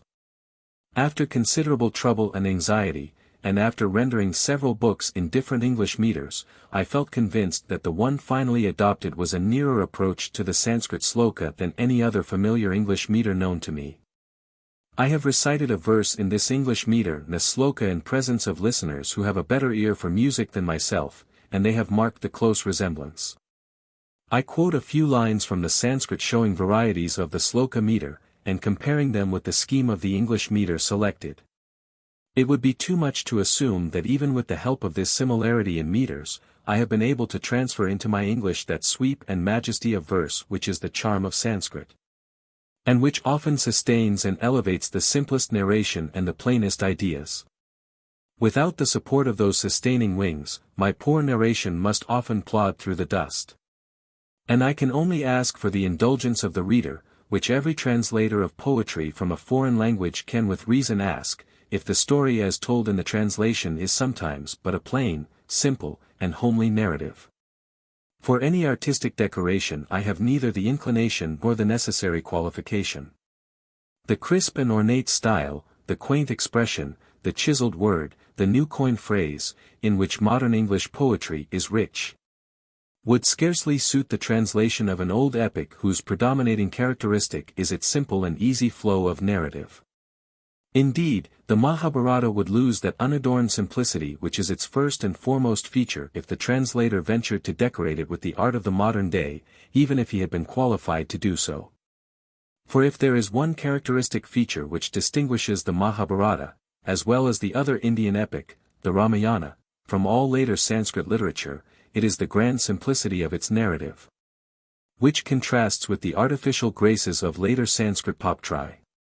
The poetry of Kalidasa, for instance, is ornate and beautiful, and almost scintillates with similes in every verse. The poetry of the Mahabharata is plain and unpolished, and scarcely stoops to a simile or a figure of speech unless the simile comes naturally to the poet. The great deeds of godlike kings sometimes suggest to the poet the mighty deeds of gods. The rushing of warriors suggests the rushing of angry elephants in the echoing jungle. The flight of whistling arrows suggests the flight of seabirds, the sound and movement of surging crowds suggest the heaving of billows. The erect attitude of a warrior suggests a tall cliff, the beauty of a maiden suggests the soft beauty of the blue lotus. When such comparisons come naturally to the poet, he accepts them and notes them down, but he never seems to go in quest of them, he is never anxious to beautify and decorate. He seems to trust entirely to his grand narrative, to his heroic characters, to his stirring incidents, to hold millions of listeners in perpetual thrall. The majestic and sonorous Sanskrit meter is at his command, and even this he uses, carelessly, and with frequent slips, known as arsha to later grammarians. The poet certainly seeks for no art to decorate his tale, he trusts to the lofty chronicle of bygone heroes to enchain the listening mankind. And what heroes! In the delineation of character the Mahabharata is far above anything which we find in later Sanskrit poetry. Indeed, with much that is fresh and sweet and lovely in later Sanskrit poetry, there is little or no portraiture of character. All heroes are cast much in the same heroic mold, all love-sick heroines suffer in silence and burn with fever, all fools are shrewd and impudent by turns, all knaves are heartless and cruel and suffer in the end. There is not much to distinguish between one warrior and another, between one tender woman and her sister. In the Mahabharata we find just the reverse. Each hero has a distinct individuality, a character of his own, clearly discernible from that of other heroes. No work of the imagination that could be named, always excepting the Iliad, is so rich and so true as the Mahabharata in the portraiture of the human character not in torment and suffering as in Dante. Not under overwhelming passions as in Shakespeare but human character in its calm dignity of strength and repose, like those immortal figures in marble which the ancients turned out, and which modern sculptors have vainly sought to reproduce. The old Kuru monarch Dhritarashtra, sightless and feeble, but majestic in his ancient grandeur, the noble grandsire Bhishma, death's subduer and unconquerable in war, the doughty Drona, venerable priest and vengeful warrior. And the proud and peerless archer Karna have each a distinct character of his own which cannot be mistaken for a moment. The good and royal Yudhishthir, I omit the final a in some long names which occur frequently, the tiger-waisted, Bhima, and the helmet-wearing, Arjun are the Agamemnon, the Ajax, and the Achilles of the Indian epic. The proud and unyielding Duryodhan, and the fierce and fiery Dushasana stand out foremost among the wrathful sons of the feeble old Kuru monarch. And Krishna possesses a character higher than that of Ulysses. Unmatched in human wisdom, ever striving for righteousness and peace, he is thorough and unrelenting in war when war has begun. And the women of the Indian epic possess characters as marked as those of the men. The stately and majestic Queen Gandhari, the loving and doting mother Pritha, the proud and scornful Draupadi nursing her wrath till her wrongs are fearfully revenged, and the bright and brilliant and sunny Subhadra. These are distinct images penciled by the hand of a true master in the realm of creative imagination. And if the characters of the Mahabharata impress themselves on the reader, the incidents of the epic are no less striking. Every scene on the shifting stage is a perfect and impressive picture. The tournament of the princes in which Arjun and Karna, the Achilles and Hector of the Indian epic first met and each marked the other for his foe, the gorgeous bridal of Draupadi. The equally gorgeous coronation of Yudhishthir and the death of the proud and boisterous Sisupala, the fatal game of dice and the scornful wrath of Draupadi against her insulters, the calm beauty of the forest life of the Pandavas. The cattle lifting in Matsyaland in which the gallant Arjun threw off his disguise and stood forth as warrior and conqueror. And the Homeric speeches of the warriors in the council of war on the eve of the great contest. Each scene of this venerable old epic impresses itself on the mind of the hushed and astonished reader. Then follows the War of 18 Days. The first few days are more or less uneventful, and have been condensed in this translation often into a few couplets, but the interest of the reader increases as he approaches the final battle and fall of the grand old fighter Bhishma. Then follows the stirring story of the death of Arjun's gallant boy, and Arjun's fierce revenge, and the death of the priest and warrior, doughty Drona. Last comes the crowning event of the epic, the final contest between Arjun and Karna, the heroes of the epic, and the war ends in a midnight slaughter and the death of Duryodhan. The rest of the story is told in this translation in 2 books describing the funerals of the deceased warriors, and Yudhishthir's horse sacrifice. The poems of Homer, says Mr. Gladstone, differ from all other known poetry in this, that they constitute in themselves an encyclopedia of life and knowledge.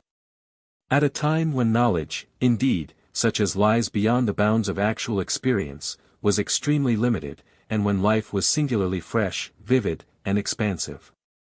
This remark applies with even greater force to the Mahabharata. It is an encyclopedia of the life and knowledge of ancient India. And it discloses to us an ancient and forgotten world, a proud and noble civilization which has passed away. Northern India was then parcelled among warlike races living side by side under their warlike kings, speaking the same language, performing the same religious rites and ceremonies, rejoicing in a common literature. Rivaling each other in their schools of philosophy and learning as in the arts of peace and civilization, and forming a confederation of Hindu nations unknown to and unknowing the outside world. What this confederation of nations has done for the cause of human knowledge and human civilization is a matter of history. Their inquiries into the hidden truths of religion, embalmed in the ancient Upanishads, have never been excelled within the last 3,000 years. Their inquiries into philosophy, preserved in the Sankhya and the Vedanta systems, were the first systems of true philosophy which the world produced. And their great works of imagination, the Mahabharata and the Ramayana, will be placed without hesitation by the side of Homer by critics who survey the world's literatures from a lofty standpoint, and judge impartially of the wares turned out by the hand of man in all parts of the globe. It is scarcely necessary to add that the discoveries of the ancient Hindus in science, and specially in mathematics, are the heritage of the modern world. And that the lofty religion of Buddha, proclaimed in India 5 centuries before Christ, is now the religion of a third of the human race. For the rest, the people of modern India know how to appreciate their ancient heritage. It is not an exaggeration to state that the 200 millions of Hindus of the present day cherish in their hearts the story of their ancient epics. The Hindu scarcely lives, man or woman, high or low, educated or ignorant, whose earliest recollections do not cling round the story and the characters of the great epics. The almost illiterate oil manufacturer or confectioner of Bengal spells out some modern translation of the Mahabharata to while away his leisure hour. The tall and stalwart peasantry of the northwest know of the 5 Pandav brothers, and of their friend the righteous Krishna. The people of Bombay and Madras cherish with equal ardor the story of the righteous war. And even the traditions and tales interspersed in the epic, and which spoil the work as an epic, have themselves a charm and an attraction. And the morals inculcated in these tales sink into the hearts of a naturally religious people, and form the basis of their moral education. Mothers in India know no better theme for imparting wisdom and instruction to their daughters, and elderly men know no richer storehouse for narrating tales to children, than these stories preserved in the epics. No work in Europe, not Homer in Greece or Virgil in Italy, not Shakespeare or Milton in English-speaking lands, is the national property of the nations to the same extent as the epics of India are of the Hindus. No single work except the Bible has such influence in affording moral instruction in Christian lands as the Mahabharata and the Ramayana in India. They have been the cherished heritage of the Hindus for 3,000 years. They are to the present day interwoven with the thoughts and beliefs and moral ideas of a nation numbering 200 millions. Romesh Dutt. University College, London, August 13, 1898. Glossary. Abhishava, a religious rite. Abhisheka, sacred ablution. Acharya, preceptor. Agnihotra, a sacrifice to the fire performed with a daily offering of milk morning and evening. Agrayana, an autumn harvest festival performed with offering of new grain. Ajya, a form of sacrificial offering. Apramata, without pride or passion. Apsara, celestial nymph. Arghya, an offering due to an honored guest. Arta, an honorable person, an Aryan. Asoka, name of a flower, orange and scarlet. Ashrama, hermitage. Asura, demon, enemies of gods. Aswakarna, a flower. Aswa-Medha, a horse sacrifice. Baidurya, lapis lazuli. Bindipala, a weapon of war. Brahmacharan, one who has taken vows and lives an austere life. Chaitya, a shrine or temple. Shakravaka, a ruddy goose, the male and female being regarded as a pattern of conjugal love. Champaka, a tree with yellow blossom, also the flower of the tree. Chandan, sandal tree, also the fragrant sandal paste. Chauri, properly chamois, the yak, the tail of which is used as a fan. Dakshina, gifts made at sacrifices. Dasaputra, son of a slave. Deva, gods. Devadaru, lit. Heavenly tree, the Himalayan pine. Devakanya, celestial maid. Devarishi, celestial saint. Dharmaraja, monarch by reason of piety and virtue. Diksha, initiation into a sacred rite. Dundubi, drum. Gandharv, celestial musician. Gandiva, Arjun's bow. Gauri, a goddess, wife of Shiva. Gurita or Ghe, clarified butter. Graha, the being of darkness who is supposed to seize the sun and the moon at eclipse. A planet with malignant influence. Guru, preceptor. Hansa, swan or goose. Homa, a sacrificial rite or offering. Howda, the seat on an elephant. Ida, a form of sacrificial offering. Kanka, a bird of prey. Karma, act which brings its fruit in life or in afterlife. Karnikara, a tree, also its flower. Kartika, October-November. Kautaka, wedding investiture with the nuptial cord. Kataka, a strong scented plant. Kadira, a tree, a kind of acacia. Kimpurusha, a class of imaginary beings. Kinara, a fabulous being with the body of a man and the face of a horse, the counterpart of the Greek centaur. Kinsuka, a flower. Kokil, an Indian bird answering to the English cuckoo, and prized for its sweet note. Kusa, grass strewn round the altar at sacrifice. Ladra, a tree. Magha, a winter month. Mahamatra, a royal officer. Mahua, properly Madhuka, a tree, Basha latifolia. Mahut or Mahamatra, elephant driver. Mantra, hymn, incantation. Maya, illusion. Mlechka, outer barbarian. All who were not Hindus were designated by this name. Mridanga, a kind of drum. Muni, saint, anchorite. Naga, snake, a being of the lower or snake world, also a tribe in eastern India. Nishada, an aboriginal race. Nishka, a coin, often used as ornament. Nulla, a rivulet or rill. Nyagrodhra, the banyan or Indian fig tree. Palasa, a tree bearing large red blossoms with no scent. Panka, from Sanskrit paksh, wing, a fan. Pataha, a kind of drum. Pishacha, ghost or goblin. Pitrimedha, sacrifice and offering due to departed ancestors. Pravargya, a religious rite. Priyungu, a fragrant ointment. Panaga, a flower tree. Purana, ancient and sacred chronicles. Purusha, the soul. Rahu, the being of darkness who is supposed to seize the sun and the moon at eclipses. Rajasuya, an imperial sacrifice. Raksha, a class of fabulous beings represented as demons and night rangers, and wearing various shapes at will. The inhabitants of Ceylon, with whom the hero of the epic fought, are represented as Rakshas. Rik, hymn recited at sacrifice. Rishi, saint or anchorite. Sabdabedi, an archer who shoots an invisible game by hearing the sound it makes. Sakti, javelin. Sala, a tall forest tree.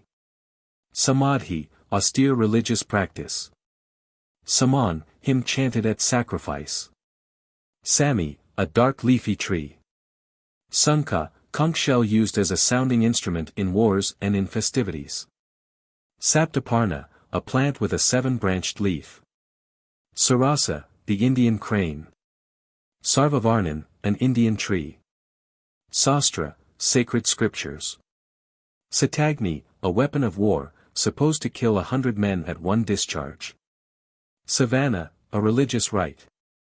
Savitri, a hymn, also the goddess of the hymn. Siddha, holy celestial beings. Slesha, an Indian tree. Sravna, July-August. Sr, the goddess of beauty and wealth, wife of Vishnu. Suparna, celestial bird. Swarga, heaven. Svisti, a word uttered to dispel evil. Swayamvara, a form of bridal, the bride selecting her husband from among suitors. Tala, a species of palm tree bearing a large round fruit, also the fruit of the tree. Tamala, a graceful leafy tree. Tirtha, holy rites at the crossing of rivers. Triratra, a 3 nights penance and fast. Uzira, a kind of hard wood. Vanara, monkey. The hill tribes of southern India, who formed an alliance with the hero of the epic, are represented as Vanaras. Veda, the most ancient and holiest scriptures of the Hindus. Vijaya, Karna's bow. Vilwa, a tree bearing an edible fruit. Veena, the lyre. Yajna, sacrifice. Yado dharma stato jyah, where there is virtue there is victory. Yojana, a measure of distance equal to about 9 English miles. Yuga, the period of the world's existence.